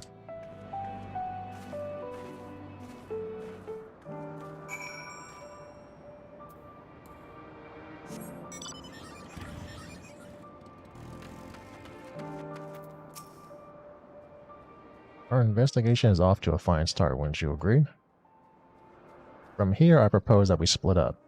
I shall continue making inquiries with the resident observers, if you could track down the colleague Ismene mentioned. While I did feel compelled to interject once or twice during the previous conversation, you seem more than capable of drawing forth the answers you seek. All I ask is that you watch your footing around the stream. We can meet back here once you finish speaking with this Timaeus.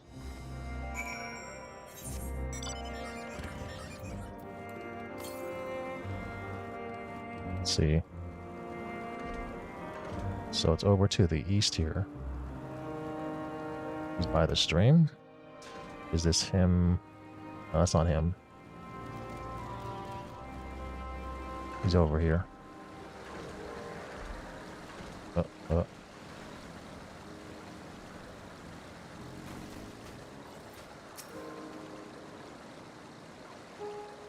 Yes, yes, I am Timaeus, but please keep your voice down. You'll startle the birds. Oh, we're questioning him too?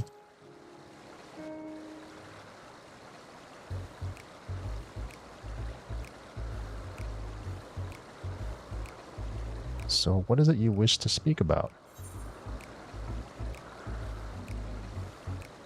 Is it true you're an expert on flying creatures? Or no? What do you think of Chief Hermes' flying creatures? Chief Hermes' work? A worthy subject indeed. Those beings which soar through the clouds, majestic and graceful, are ever a favorite of creators. Even now, with so many varieties in existence, the flood of newly imagined concepts continues unabated. What sets the Chief's creations apart, however, is how they benefit from his boundless knowledge of the celestial realm. Birds that climb so high that they disappear from view, others which traverse the boundless sky in moments, and all without riding the currents. I know none save he who can conceive of such marvels. Even we who prize elegance of form above all else are dumbfounded by his genius.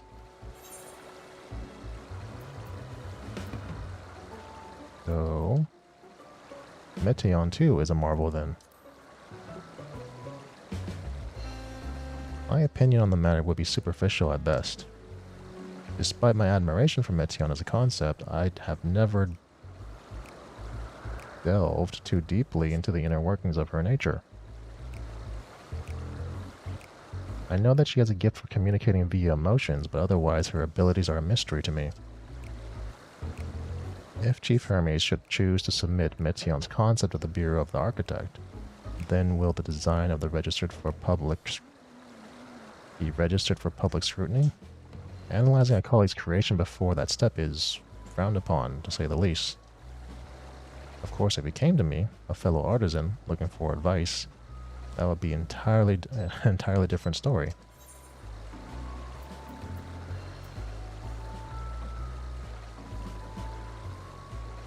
Do you know of Dynamis and Entelechis?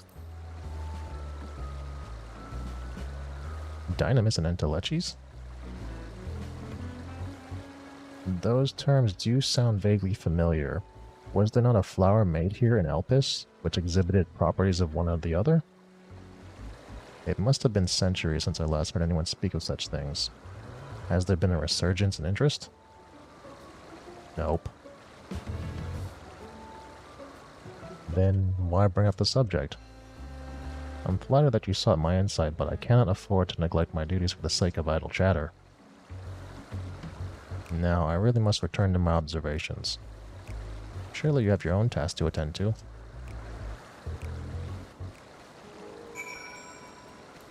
I'm not sure what we're supposed to get from these people.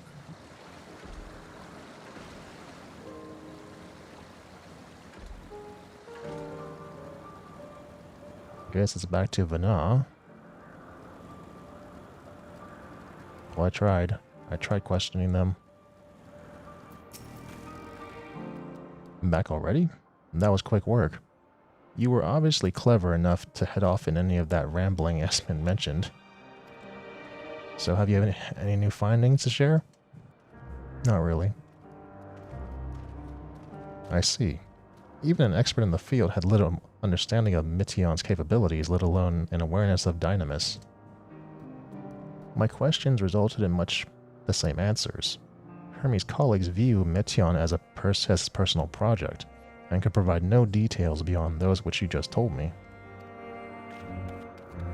Which leads me to believe that the only person with any significant knowledge of Dynamis is Hermes himself. Yes, we made some progress here, but more information is needed if we are to reach any definitive conclusions. Okay. Let's see, let me just check everything, make sure everything is still going. Alright, so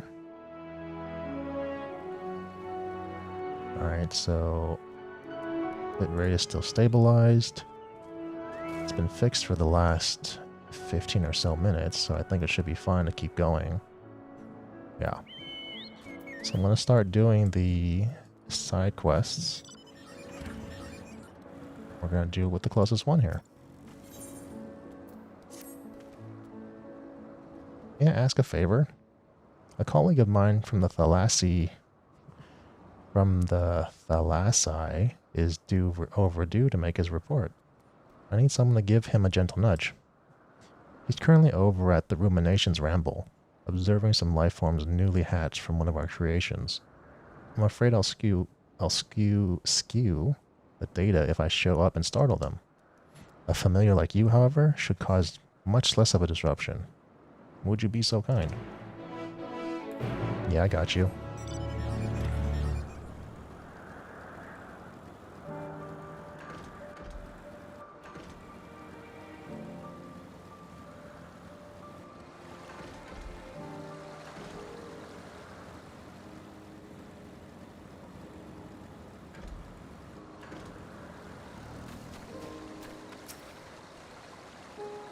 A familiar?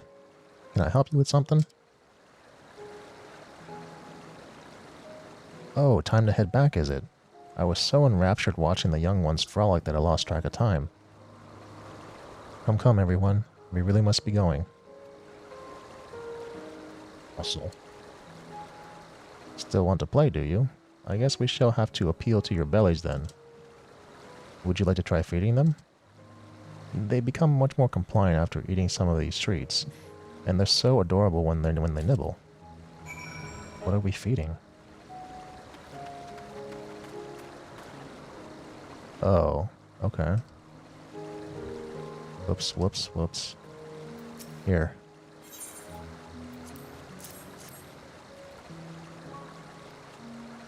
Alright, there's one. Wait, there's four? There's four of them?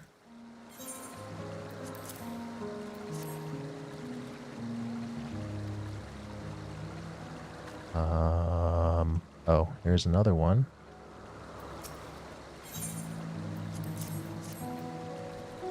Here you go. And here's the last one. And here you are.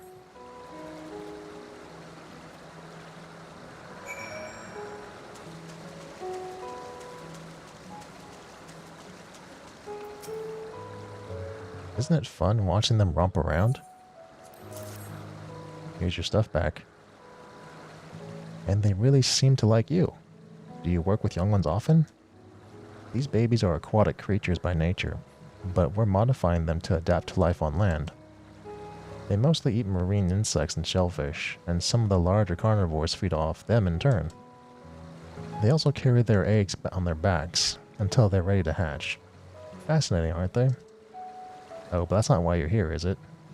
I really must head back.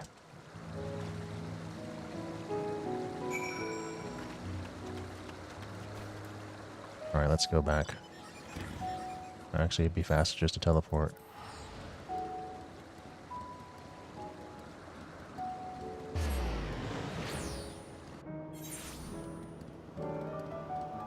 Alright.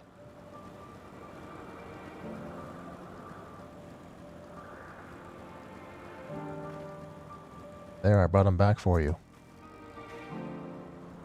If you hadn't been sent to fetch me, I think I might have been out there for days. In any case, it's only a matter of time before our creations are approved for release into the wild. I wonder what name they'll receive. Thank you for your help today. Here, as thanks.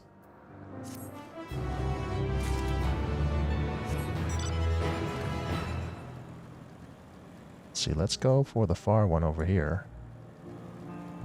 What do you want? This Isle Surveyor. Would you assist me, familiar? As I'm sure you are aware, the floating islands of Elpis were created to provide suitable habitats for our various creations. In order to maintain their respective environments, however, surveyors such as myself must make regular assessments of their ethereal composition. To that end, I was planning to take samples from the melaneon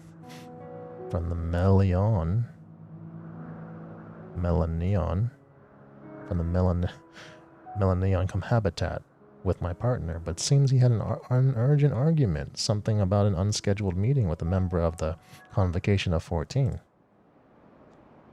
Though now I'm faced with handling this rather grueling task alone, waiting until he returns is simply not an option. As I said, it's important to gather data at regular specific intervals. And thus, I am requesting your help. So what say you? Would you be willing to accompany me in place of my partner? Certainly. Sultanly. Many thanks. I'll be sure to reward you for your efforts. Right. Let's hurry along then. We'll need to make our way to the south.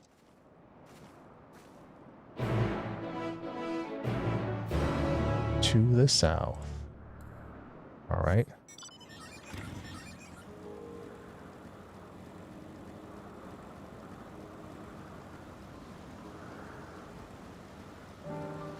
Happening over here? Are they just fighting each other? Guess they're just fighting each other.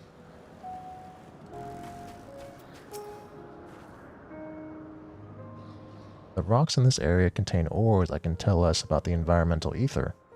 We'll have to break them apart with the destructive magics to collect the necessary samples. You may find that difficult with your inherent limitations, but I have little something to help with that. Is it a mining pick? Here. Use this concept crystal to shatter the outcrop of a rock, then bring any ore fragments back to me. Start in the east if you would. I'll start working elsewhere, and we can meet back here. Okay.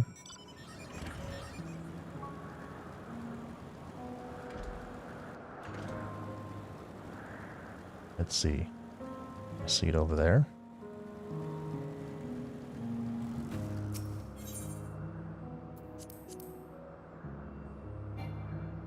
Oh, it's a bomb.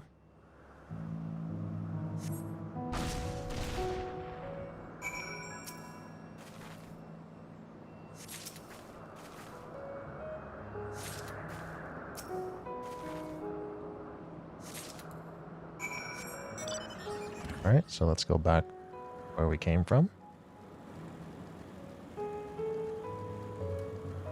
Can I get back up from here? No. No.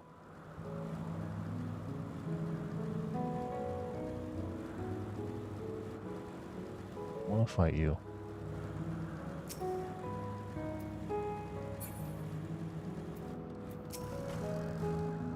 How did you fare? Take a look. Excellent. This should give me all the information I need. Let's head back, shall we?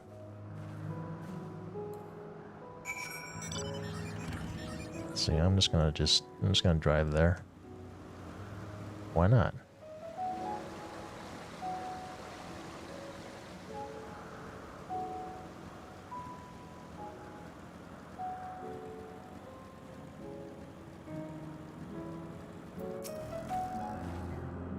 Thank you. Without your aid, I wouldn't have been able to properly observe how the introduction of melanoi has affected their habitat's ether. It's important to keep track of the environments here to make any necessary adjustments. The terrain, the flora, everything that makes up the habitat must be meticulously controlled to fit each subject under observation. Though I applaud my partner's enthusiasm for learning at the foot of a convocation member, we cannot neglect these fundamental, a bit tedious facets of our work. It's true. Science is needs to be very specific.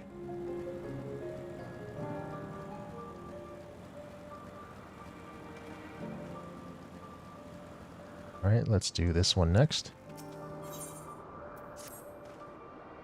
Perfect timing, familiar. I have a favor to ask of you. It's my job to name the creations brought to us, but I can't seem to decide on one for this particular concept. It may be because I'm the one who designed it. It's a species of plant which I intended as a gift for my love. A clear conflict of interest, unfortunately. My names are always fair and logical and perfectly suited to the creation, but this time, I'm not so sure. I have a name for it, but what if it's not suitable? What if it's too personal?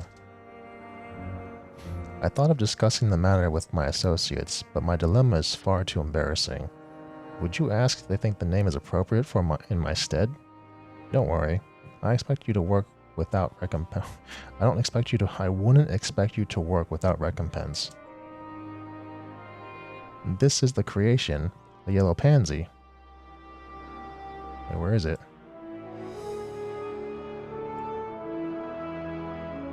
I don't see it.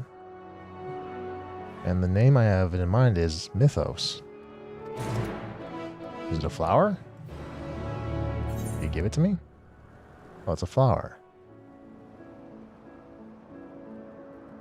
Okay.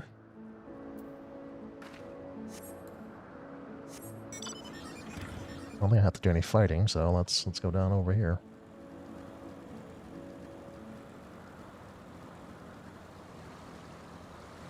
Hey you, what do you think of this flower? A familiar? Do you need something? A flower, it's beautiful and it smells so lovely. Is it for me? I know I need a name for it. Oh, you just want to know if the name is suitable, do you? Have you tried asking the Catesis? Catesis hyperborea. No one knows as much about naming as them. Here's a guidebook on the subject. Take it with you and let your master decide what to do with them. My master? I have no master. I am the master.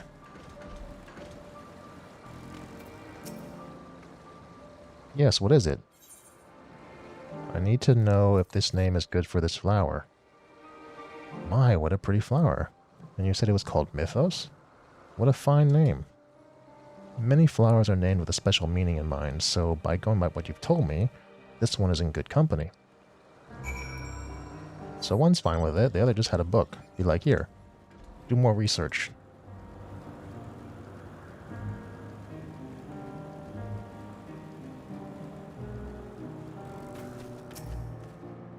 How did it go? What did everyone think of the name? Well, someone gave me a book, and someone said it was okay.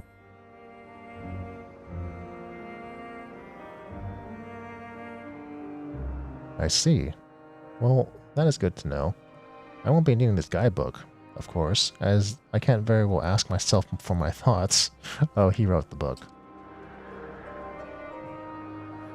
Oh, perhaps I should.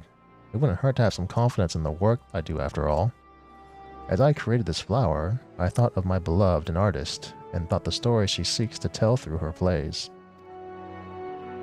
My hope is that, much like a myth or legend, her work is told and retold down through the ages, hence Mythos. I've decided I'll keep the name and submit it to the Bureau of the Architect. Thank you for your help. You're welcome.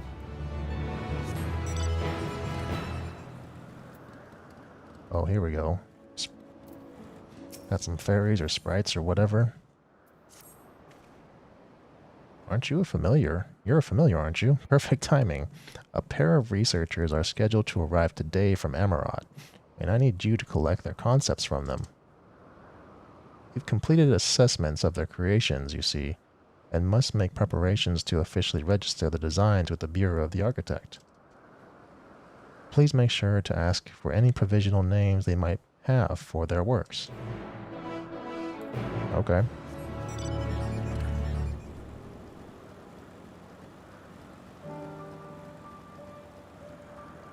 Over here.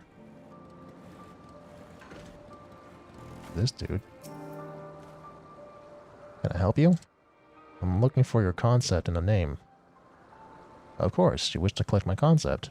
It's this creature I have with me. It doesn't have a proper name as such. From what I hear, the observers have been calling it Nodos 642, a nod to the island it resided on. Right.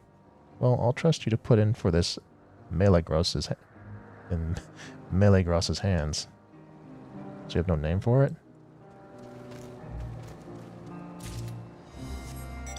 Alright. Who's the other person? He's over here? Oh, here we go. What is... okay. And who might you be? I'm here for the concept. Ah, you're here for my concept. Well, here it is in the flesh. I call it the stone mole. It secretes a fluid that eats through the solid rock, giving it the ability to burrow even into the hardest terrain. It can also toughen its skin by ingesting the rock it has liquefied. Based upon those traits, I humbly request that it be given a good, strong name. You don't have your own name to give it? Alright. Well, I've collected the concepts. Just no names to go with it. Hope he's okay with that. I got the concepts for you. You brought the concepts I asked for? Yeah, here they are. Very good. And did you ask for provisional names? Well, then give me any.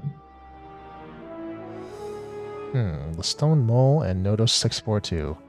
And the mole's creator requested that it have a strong, powerful sounding name. Some researchers do become quite attached to their creations, don't they?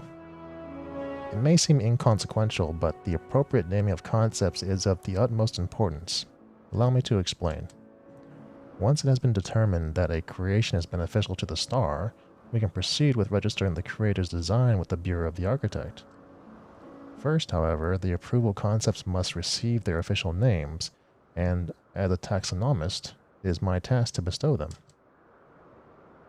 When naming, one must strive for elegance and simplicity, all the while taking care to adhere to the existing conventions and avoid repetition.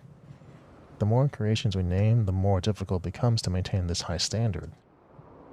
It is a demanding job, to be certain, but one which I am proud to do.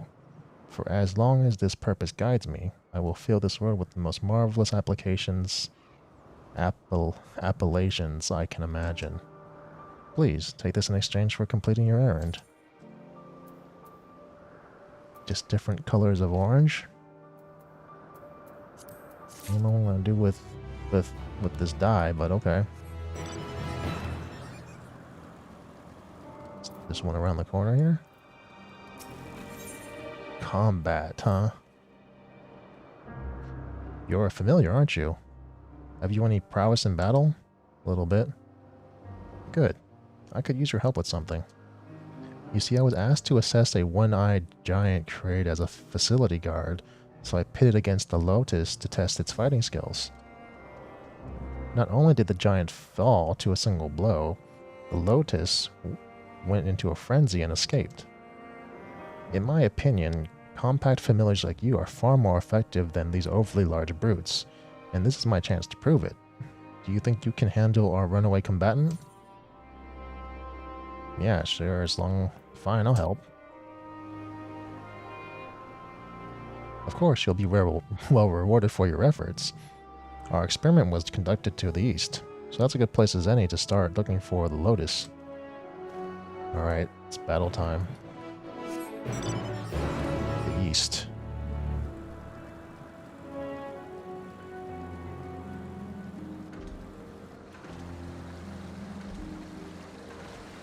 Is that him? Oh. Is that him?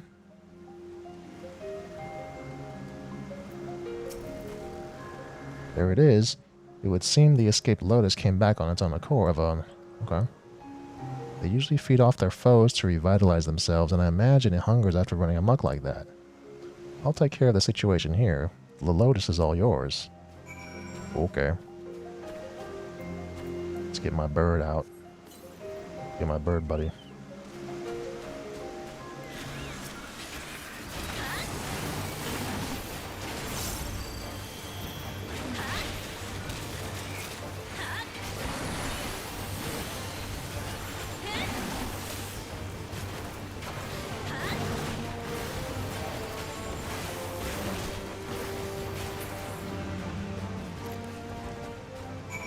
Nothing. It was nothing to me.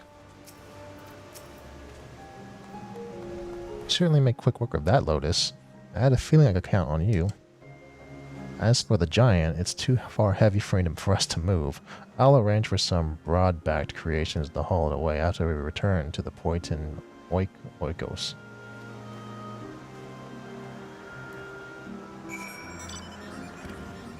Alright. I'm just gonna teleport. It's gonna be faster.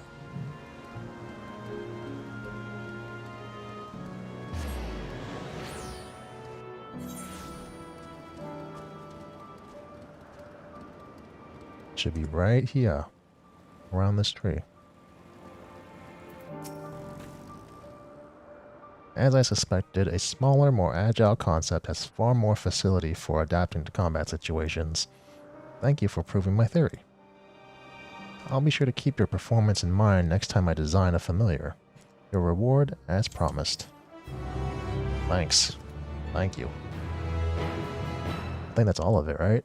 I don't see anything else. Nothing else. Okay. Alright, let's get back to it. Got more story to reveal. But let me check something. Make sure everything's excellent. Excellent, excellent. Yep. No packet loss, right? Yeah. Okay. Alright. Alright, Vina. Let's keep going. At present, the strongest link we have to the final days is the power of Dynamis, and the entelechis, which can control it. Yet most scholars are only vaguely aware of these terms, let alone study them in any depth. Except for Hermes, it seems. Like, this is such a... Like, so the one guy who knew the most is the guy who made it happen. Like Fandaniel, otherwise known as Hermes. Well, the Fandaniel we know is a reincarnation in the form of Ammon, who has inherited the memories of the Fandaniel of today, but that doesn't make sense, because Fandaniel loves... Well, I don't know. We're getting to it. We're getting close. We're getting close to the best stuff. Thus, I am inclined to stay in our current course and learn all we can about the Chief Overseer and his familiar. And on that subject, was there aught else of note you can tell me about Meteon?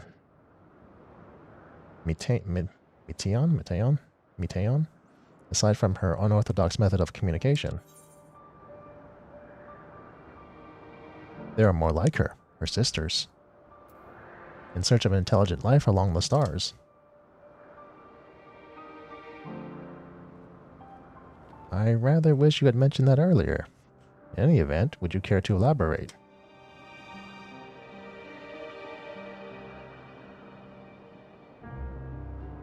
So these siblings of hers now travel the great expanse in search of deeper meaning. Thank you. Though the mystery at hand remains unsolved, I feel you've touched upon a vital clue, one we should keep in mind as we continue. Now I propose we take ourselves to Peripatella crystalline? Peripatella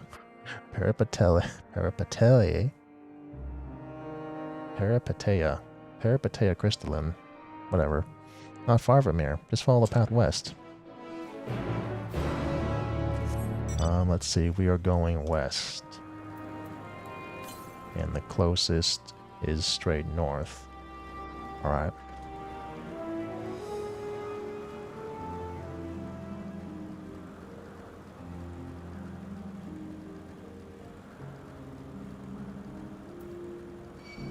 Oops. No. Get away from me.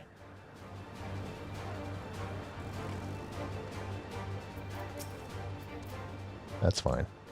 We're fine. Everyone's fine. This tower and the one further along are both part of Peripateia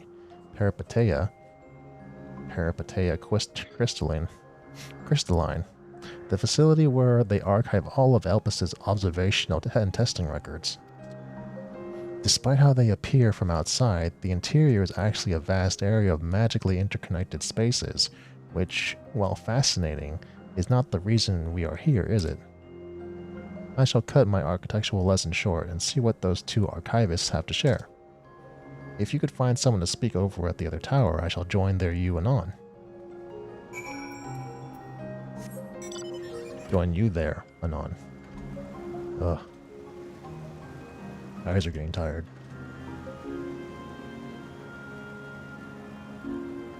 Hey, what do you have to say? You have questions for me? Certainly. Just a moment while I conclude my current appointment.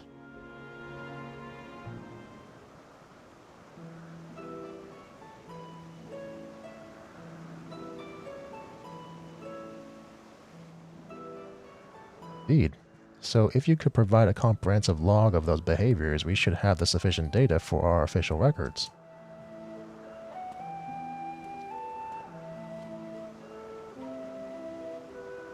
Now, what was it you wished to speak to me about?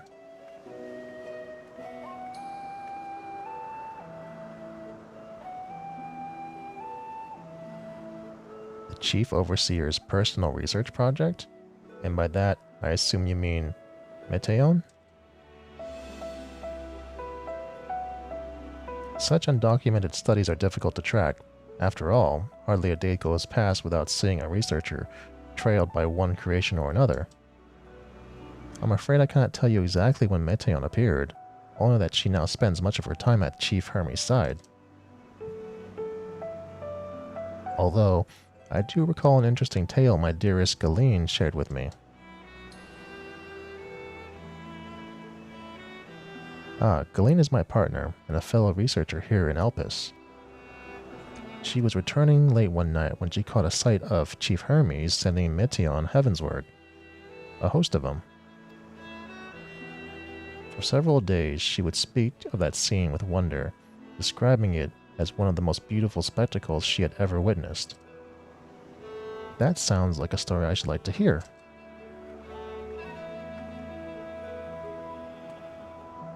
Mistress Vana, I thought you had already returned to the surface. Permit me to thank you again for your invaluable contribution to our concept placement proposal. Pray do not mention it. As you say, my original plan was to leave earlier than that. After that, but I have since become engrossed in Chief Hermes' research. Would you favor me with a retelling of this sight which so delighted your Galeen? Of course. Or you could hear it from her lips directly if you prefer.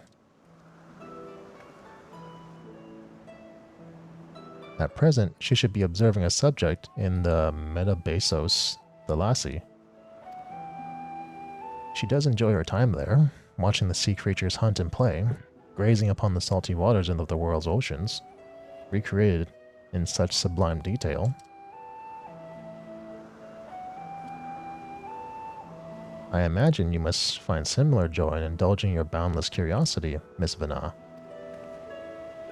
Even though such pursuits must continually and regretfully delay your return to the star. Indeed they do. 'Tis a rest well deserved and long overdue, I should think. How greatly have we prospered for the wisdom you have accumulated during your travels as Azim. And what would Elpis be without your earlier academic work? The theories you developed served as the basis of many techniques still in use today. Man is a creature of contemplation, but none embody the nature with as much enduring passion as you. I dare say there is not a soul alive more worthy of a return. I shall rejoice the day you depart on your final journey. I will be honored. Well, shall we take this opportunity to meet with Galeen in person? Then allow me to reconfigure the door to the archives here. It will take you up to the skyward and spare you the need to avoid hostile concepts on the ground. That will be most helpful. Thank you. Oh, this is how we get up there? He just reconfigures the door?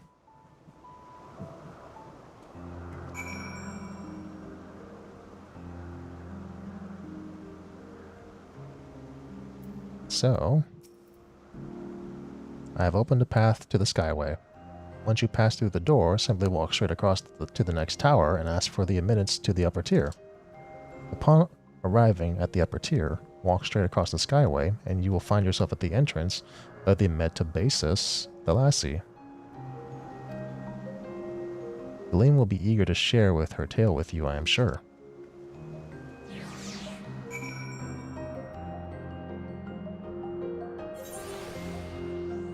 Oh, okay.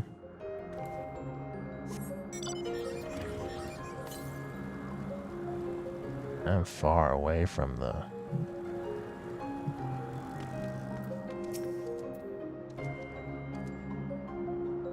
Mistress Vana, just passing through?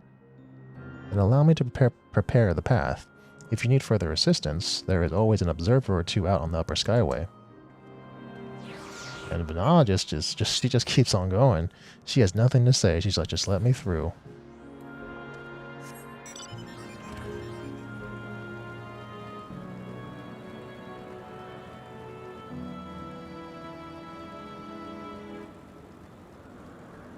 Oh, here we go. Here's a stopping point.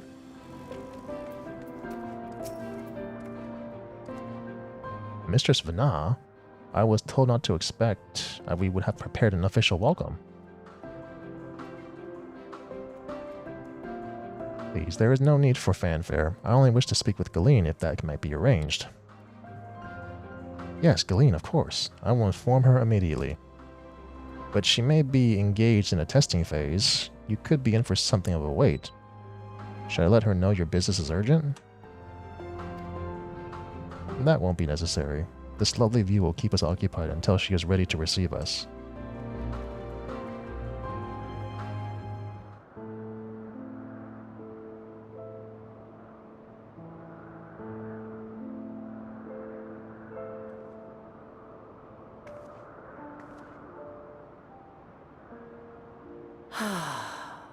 A delightful breeze and a breathtaking view.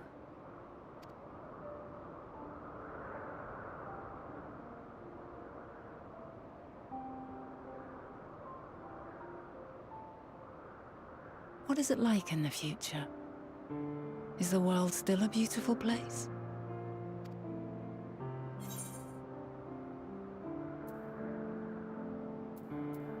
In some parts, yes. Others, not so much.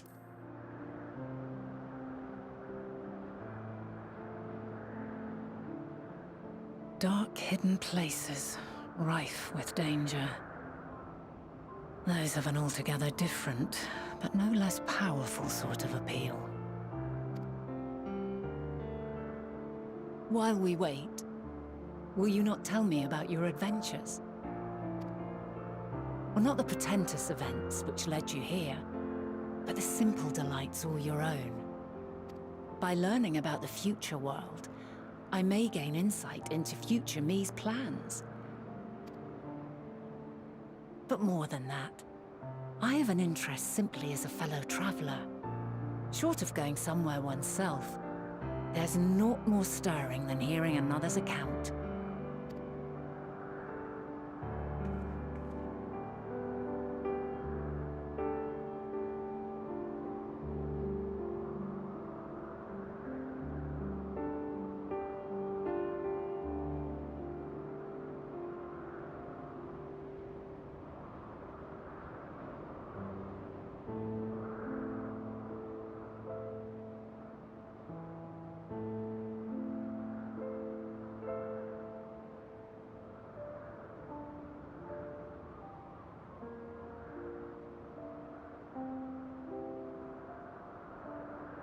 Incredible. Would that I could have been there to see it.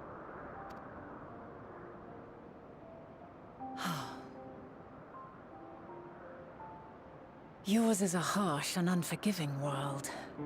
Yet in spite of this, your brethren hold fast to their virtue.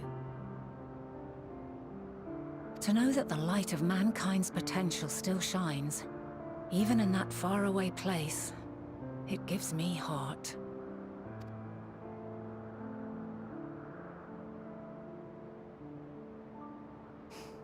Thank you for regaling me with your tales. I will treasure every word.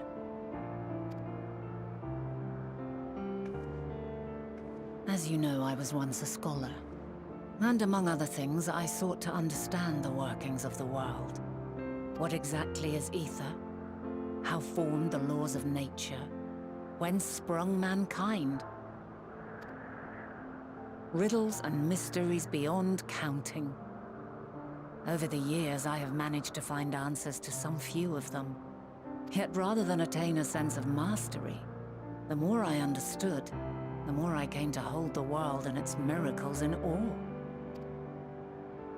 We too are miracles, each and every one of us, born of the warm breath of life that traverses the heavens, swirling through eternity. When I fully grasped the improbability of our existence, nothing felt impossible anymore. If it could be imagined, it could be done.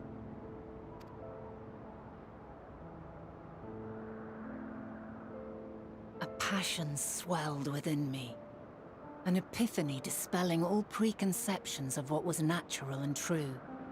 And a presence without. Immense, yet intimate.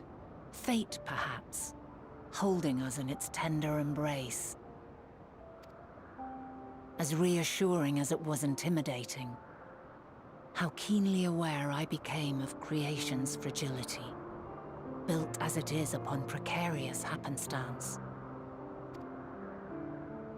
I was overcome with an irrepressible urge to know the world more intimately, to hear its voice, feel its breath.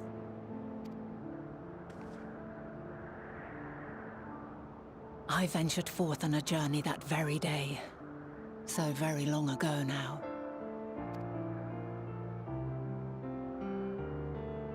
Freed from presumption and prejudice, I saw the world through a newborn's eyes. Everything fresh and new, and so beautiful. Lands that stretched on forever.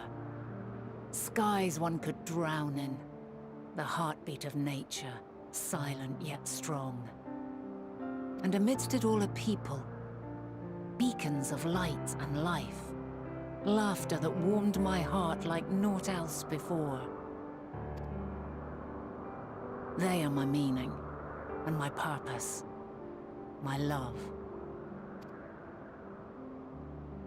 And so long as they need help, I cannot return to the star.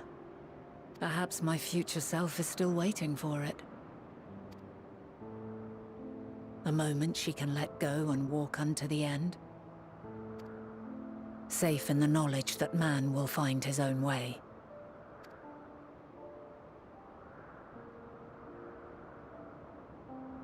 You, who are our future, tell me this, and tell me true.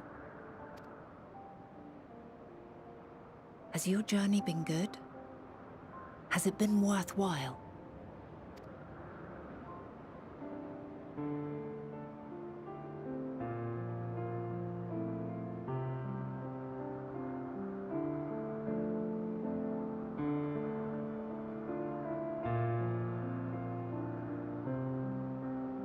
Pray forgive my lateness.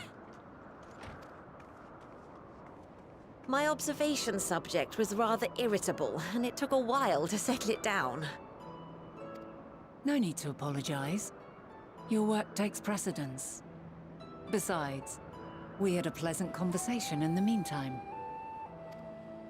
You're too kind. Now then, I'm told you wished to ask me some questions. Indeed. I've an interest in one of Hermes' creations. Meteon. You witnessed a host of them take flight, yes? Oh, that! Yes, yes, I did. 'Twas in the dark of the morn. I'd left the Thalassai after nocturnal observation. As I walked along, I spied a bright light climbing high into the southeastern skies. Then, in an instant, it was gone, like a shooting star, only rising rather than falling. But then another shot up, then another, and another. Intrigued, I made my way to the edge to investigate. And who should I spy on an isle to the south but Hermes and Meteon, the Matea, rather. There were lots of them, and I realized they must be the shooting stars that I'd seen. A dazzling spectacle indeed. Have you spoken with Hermes about this? Oh, yes. The sight left such an impression on me that I approached him about his mystery project the very next day. Alas, he said that he couldn't reveal anything just yet, that he needed to conduct further tests. It shouldn't be long now, though. He often returns to that isle, and I have a feeling he's nearing a breakthrough.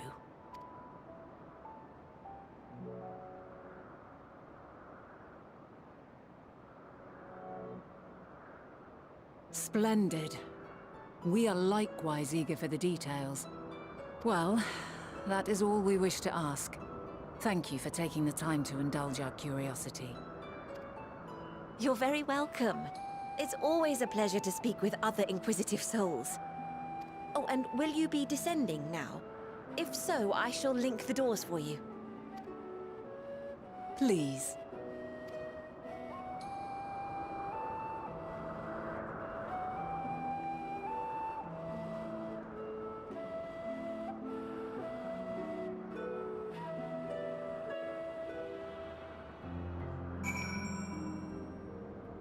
Link the doors, please. Please, no more side quests. So another piece of the puzzle falls into place. From what we've learned thus far, I think we can safely conclude that Hermes hasn't been revealing the details of his research to others, which suggests that either someone will appropriate his discoveries and make use of them, or that Hermes himself will have a hand in causing the final days. I don't think it's Hermes. Like, he loves living things too much. Since we have no reason yet to suspect the former, we should consider the latter the more likely possibility. Providing under the assumption, our next step should be to divine why, or even if he might desire such a terrible fate on our star.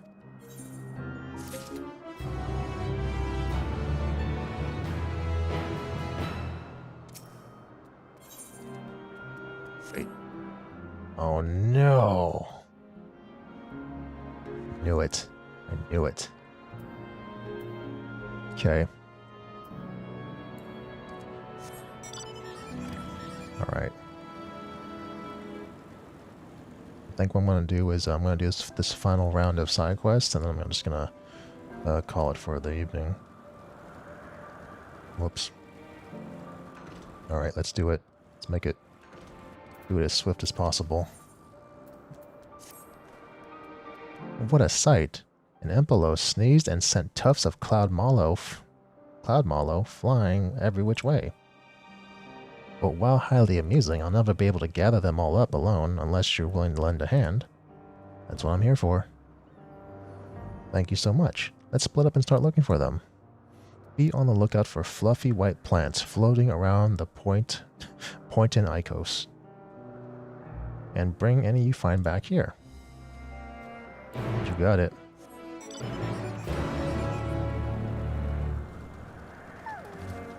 Like this one?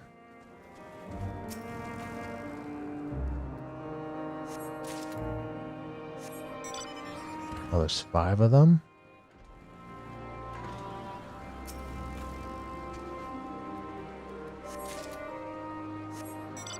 Alright. Got the 2.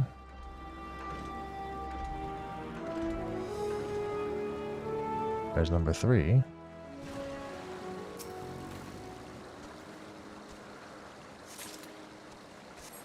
And then 4 and 5 are probably going to be in this last circle over here. I see 4. And here's 5.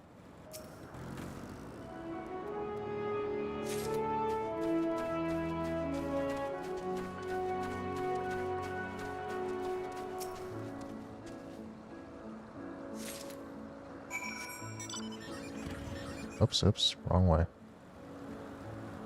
Let's go return these cloud mallows.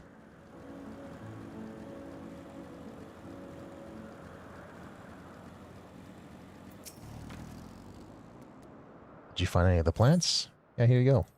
All of them. Perfect. It's such a relief to have them back.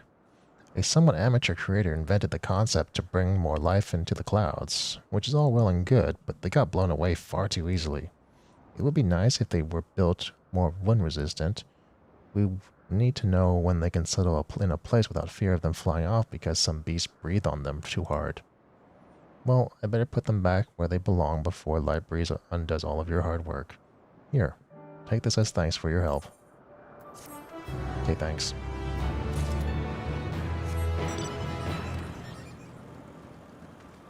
See, there's two over here. Let's talk to you first. Oh dear, I'm starting to worry some. It's my colleague, you see. We heard this horrid screech from, Melianon, and he went, Melanion, and he went off rushing to check on what the fuss was about. I was thinking of following after him, but, well, just look at me. You, however, appear to be versed in combat, and all such sanguinary escapades. Perhaps you might see if aught is amiss and ensure my coworker hasn't come to any harm. Yeah, I can do that. That's very kind of you to agree to such a request. The last I saw of him, he was racing for the southern end of the kallimelios, Zephyros.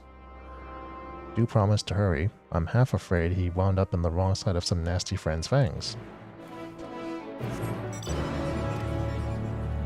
So we're going straight south here. Whoops.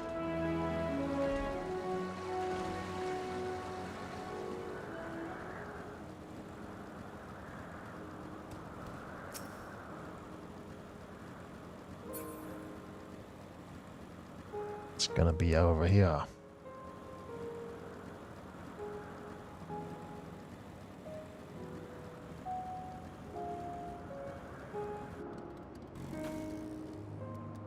You got 5 minutes, that's fine.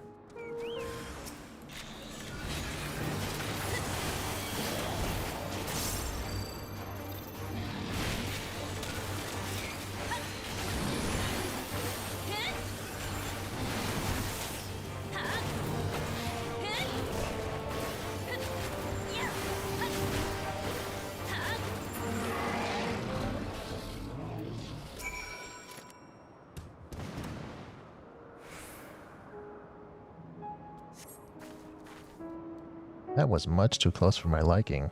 Your timing was truly immaculate.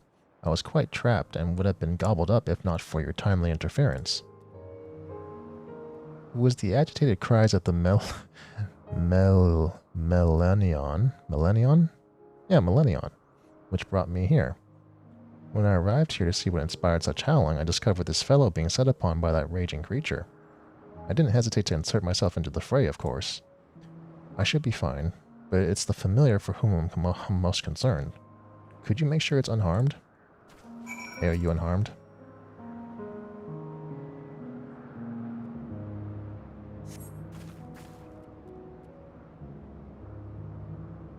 Squeak? Alright, seems fine. Oh, there's a carrot. What is this dazzling carrot? A relief to know they are not too severely injured. Oh my, what is that? It's a dazzling carrot. A root vegetable with such an uncommon luster that one might think, oh, that's not edible. Not only is it safe for consumption, but it imparts joy to those who have partaken of it. Wait, you mean like a carrot of happiness? You say the creature left it behind? A striking color for a carrot, wouldn't you say? Perhaps this is the way of its showing gratitude. What a thoughtful creature. And one I've never seen before. Whose familiar could it be, I wonder? I will perform an investigation upon my return. Now then, shall we head back to the Poitin Oikos? I'm in a rather sorry state and would like to get cleaned up as soon as possible.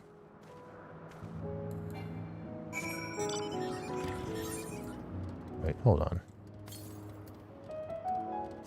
Yeah, it's north. Everything is north.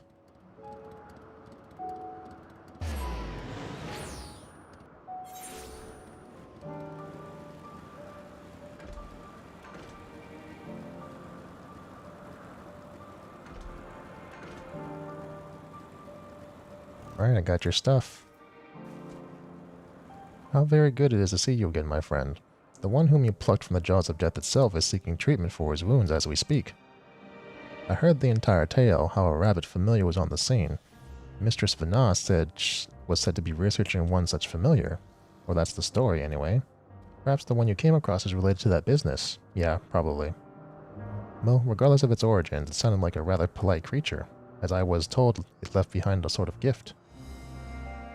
Yet I shan't be outdone by a bunny. Charming though it surely is, here you are, a present.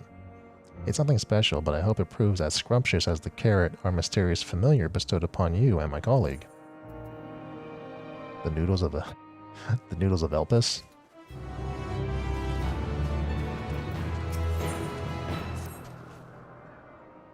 Aren't you a sweet-looking familiar? Tell me, for whom do you belong? Azem. Oh, you're Azem's, are you? She's a goodly sort, wouldn't you say? Always appearing in times of trouble to extend a hand to those in need. And given that I am one such, I'm sure she wouldn't mind if I borrowed you for a bit. A lengthy debate was held at the Katisis Is it Katisis or Katisis? I think it's Katisis. Hyperborea regarding the evaluation of creations. Meticulous minutes were taken during said forum, which I would like you to fetch for me. A dear friend of mine in Amarat asked for them, you see, and I plain forgot all about it. Now would you be so kind? I will send word to the scrivener in charge and ask for them to await your coming in front of the peripeteia crystalline, where the documents are being held. Once you've the notes, return here to me.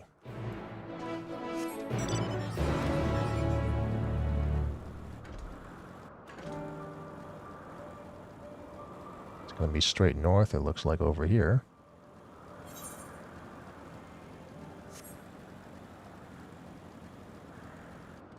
No, straight west. That's the MSQ. Straight west.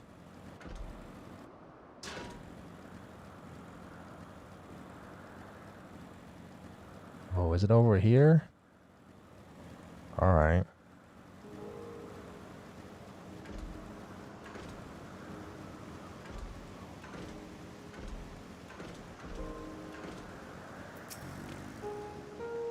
You're the familiar, then? Very good. Here are the records of the forum. Careful now. It's a sizable stack of volumes. Try not to drop any on your way back. Whoa, you're gonna make me carry stuff? Nah. Fine. How much time do I got? Got 2 minutes. I guess I'm just gonna go straight for it. Is there anything in my way? There's something in my way. Let's see. Go down this way. I'm fine. I'm perfectly fine.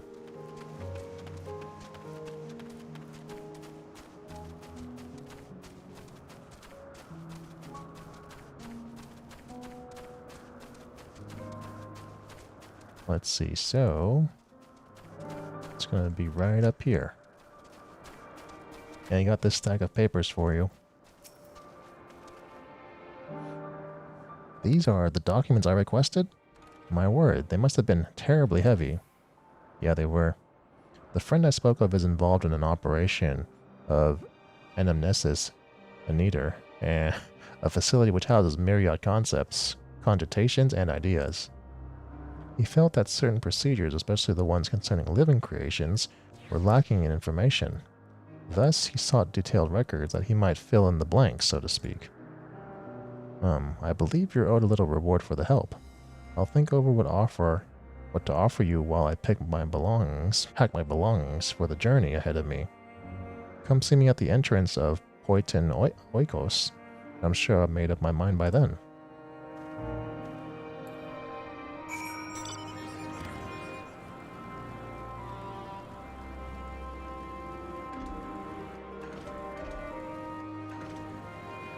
And you could have just said thank you. That's all I need.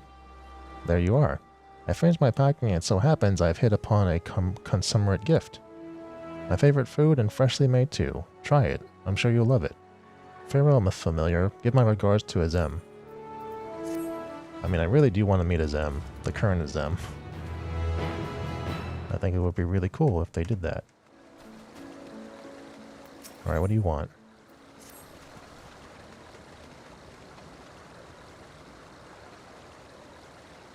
You're a familiar, aren't you? Then perhaps you might be able to help me. I received an appeal for an assistance from a colleague of mine. But I'm up to my eyeballs in work as it is. Might you step in where I cannot? Your benevolence does credit you. Does you credit. The researcher I spoke of has a striking red hair and is likely lingering on the south side of the kallimelios zephyros. Kallimelios zephyros.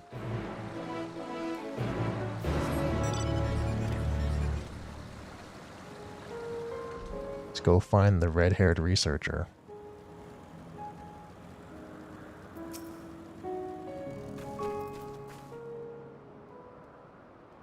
Assisting? He needs assistance?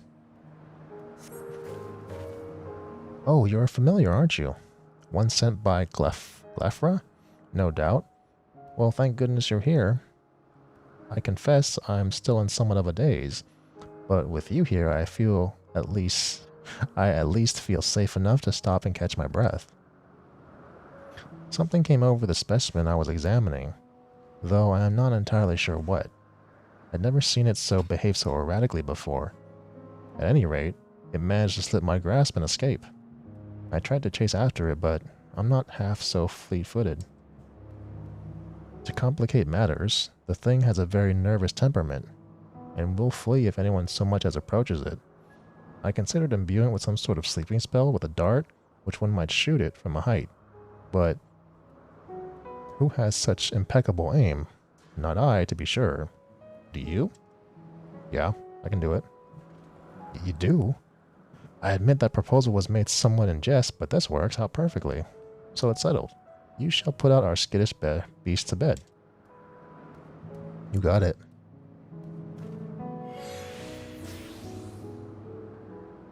Find yourself a vantage point from a rise southeast of here, and with this blow dart, bring the frenzied fiend under control again. Me? Oh, I will stay here and take a moment to collect myself. How convenient. Guess I'll stab it with the dart, and then I'll come back and give it to you.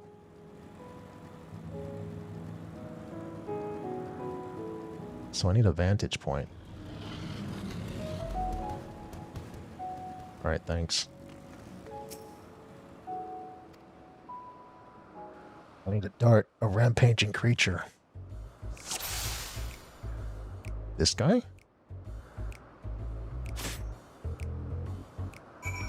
Okay.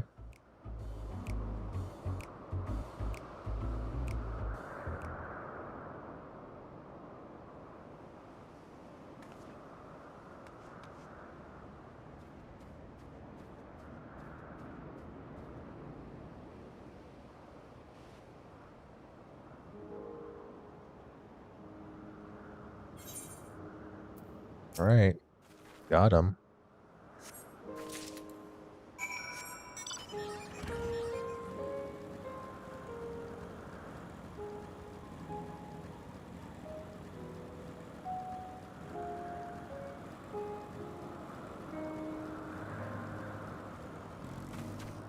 I got the creature for you.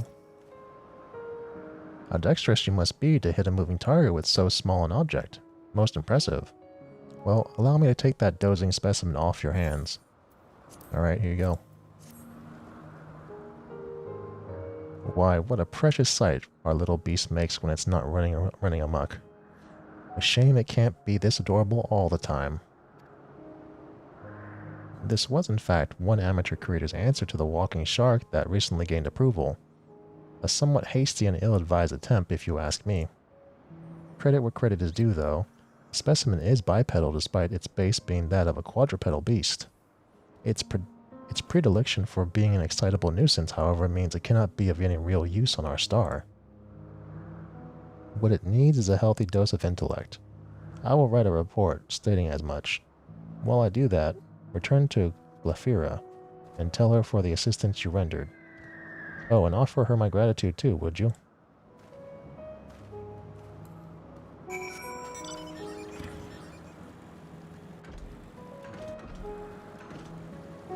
Alright, let's go back to Glafira.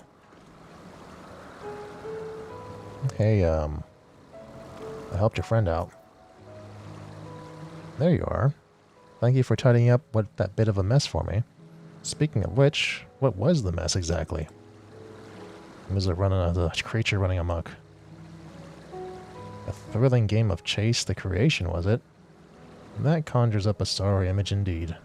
It sounds like the researcher was able to glean some valuable information, so all's well that ends well, I suppose. If all goes according to the reports made, and sufficient intellect can be cultivated, then the specimen should prove a valuable contribution to our world. Thank you again for your assistance. You're welcome.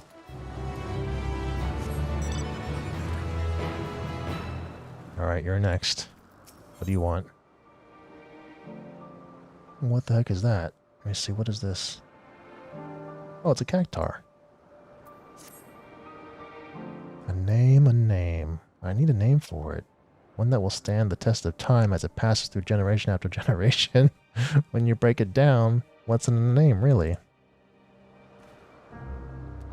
Oh, hello. I didn't see you there. You're a familiar, I take it. Very good. But whose, I wonder? Well, that's not important right now. You've ears enough to listen to my plight. I'm tasked with the job of great import. Nomenclature. Currently, I find myself facing down a sort of creative blockage in regards to this fellow's name. This is a creature who has only survived the vicious wilds of the Hungering Gardens, but has thrived in them thanks to its ossified spines. Thus, it deserves a name befitting of its rugged tenacity. Despite its singularly unique physical properties, its creator never bothered to refer to it to anything besides its designation, Euros 310. I can't abide so uninspired a name for a creation as remarkable as this. But therein lies the rub. For all its captivating qualities, I have yet to hit upon a captivating name. I was just on my way to take a turn about the grounds to stimulate the creative juices, so to speak. But seeing you, I realized 2 heads may be better than 1. So what do you say? Would you care to join me in my walk? Sure. Excellent. You, my quick-witted familiar friend, will be a boon indeed to my imagination. Let's say we take a quiet moment to cogitate beneath that large tree to the south of here.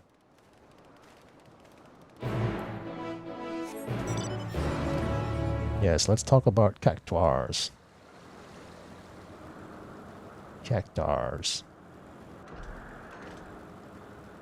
Or, as they're also known as, what is it? Salbatenders. What the heck? What's the fastest way up to this thing? It's this way. This is the fastest way up. This is the fastest way up. Like, look at this thing.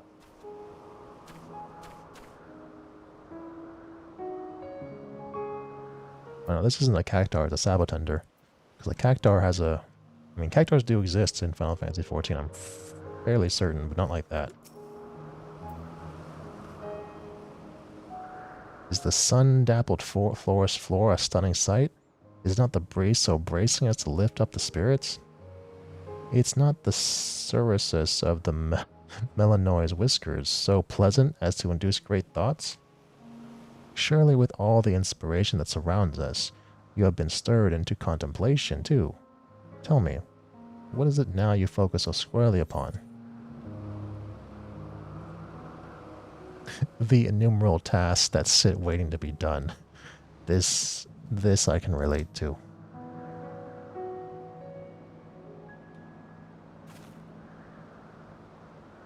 So, even familiars have their fair share of woes. Might I suggest you take this moment to relax then? Simply let the winds wash over you. the rustle of the leaves play in your ears and just think. Alright. Think. Wait, is there a slash think? Yeah, there is.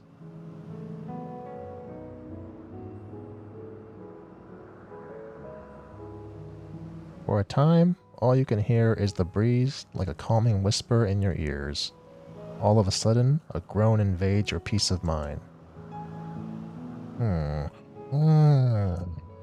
Created to survive an extreme weather condition, whose adaptability is second to none, what would be a name suitable for such a creature? I can practically feel genius at the tip of my tongue, and yet nothing comes. Oh bother, this won't do, now will it? I hate to ask, but would you accompany me a while longer? Come, let's away to a westerly waterfall. Alright. A waterfall that is in the west.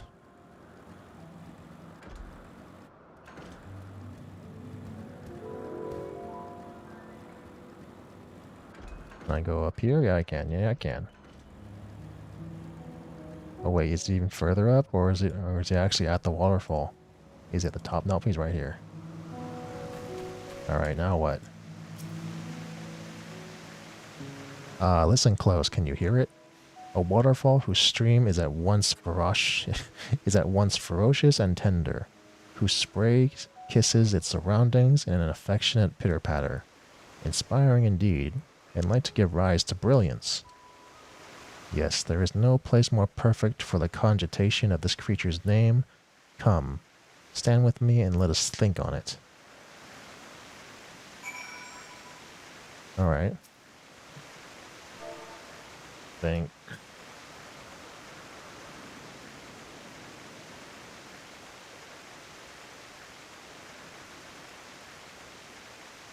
Oh, it's had an epiphany.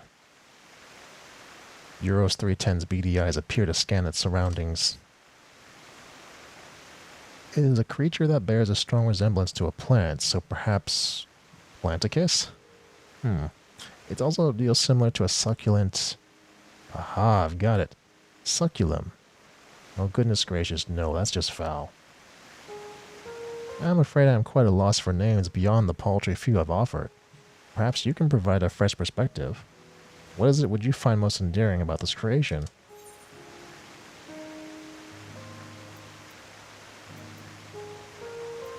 Oh. It's sleek now. The beady eyes. Oh, that did the trick. Your astute observational skills have stirred my imagination, for I've come up with a very worthy name. I must return to the Poitin Oikos at once and ensure that no other creation shares this nomenclature.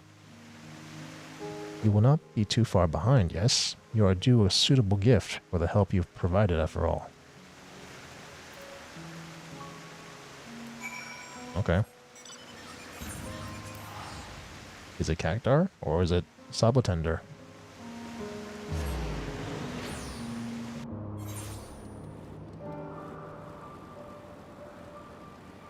He's gonna be down here. There he is.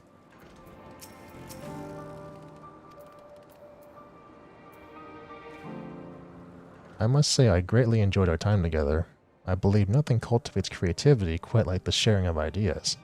So often am I forced to work alone, and though it pains me to admit this, it's not much fun to ponder in the silence of one's own company. In fact, I credit you for the name I devised. All that remains now is to go to the Peripetia crystalline, ensure that there's no record of a similarly named creation, and appoint Euros 310 with its official name. And I should hit another metaphorical roadblock I shall remember to always ponder while preambulating. Thank you again for your help in this matter. It was most appreciated. You got it. Alright, one more. You inside? Nope, can't go inside that one. What are you doing behind the this building. I hope she's alright. Oh, I want to go after her, but what if she comes back while I'm away? You must be a familiar. Can you help me deliver a message? I have an associate who works too hard. I want to tell her to take a break and join me for a nice relaxing meal. I have sent another familiar already, but it's failed to return. As an experimental entity, it's too simple to handle more than one order at a time, so it might be stuck attempting to fulfill my request. Would you mind taking on them both for me? I can give you a little something if you're willing to help out. Yeah, sure. Wonderful. Knowing my associate, she's probably dozing off somewhere around the trees in the north. This wouldn't happen if she'd get a good night's rest for once. You might need to give her a good poke to wake her up. Alright, let's go give her a good poke. Let's see, pokey poke. It's probably gonna be up there.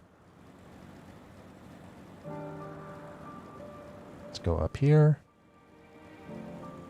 Is she gonna be inside? No way she's gonna be inside. Yeah, let's go outside. Let me see. Oh, wait. Nope, nope. I'm still doing it wrong. It's up even further. Let's go up here.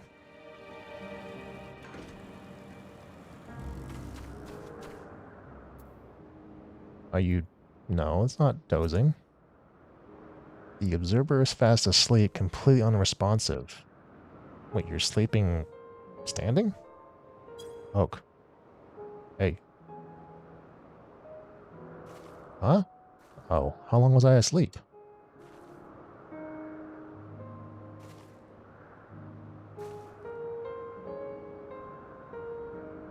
Pifron? The Pifron sent you? Just to invite me to eat? Why send a familiar for something so trivial? Although, come to think of it, I could use a meal. Please let him know I'll be along soon. Like, she's not even looking at me, she's looking at this familiar. Oh, the familiar is talking. I just woke her up. She's okay. Yeah, the familiar will take over from here. There it goes. Wait, are you familiar as well?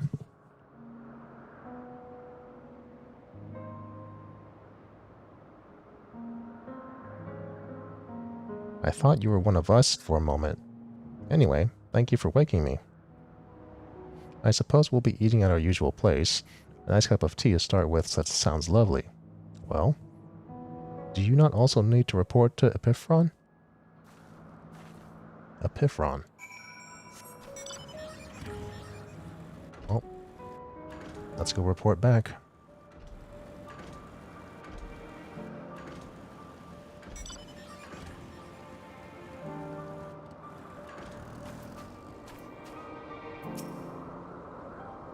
Thank you for your help.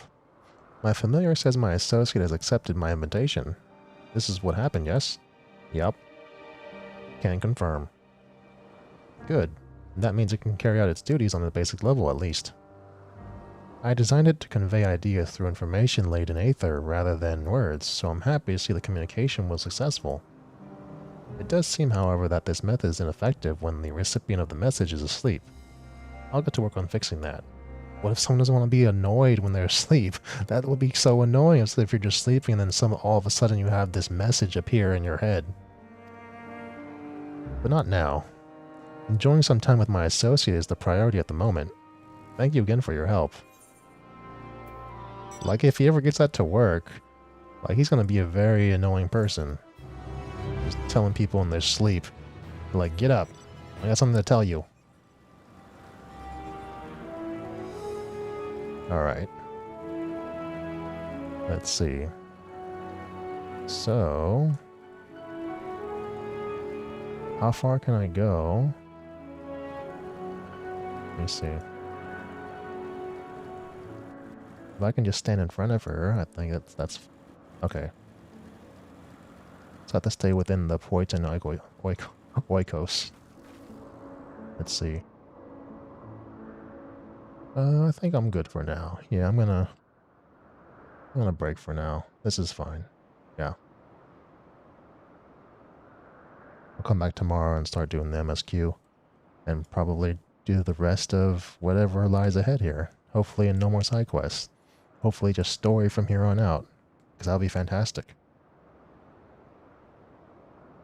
Alright, that's it.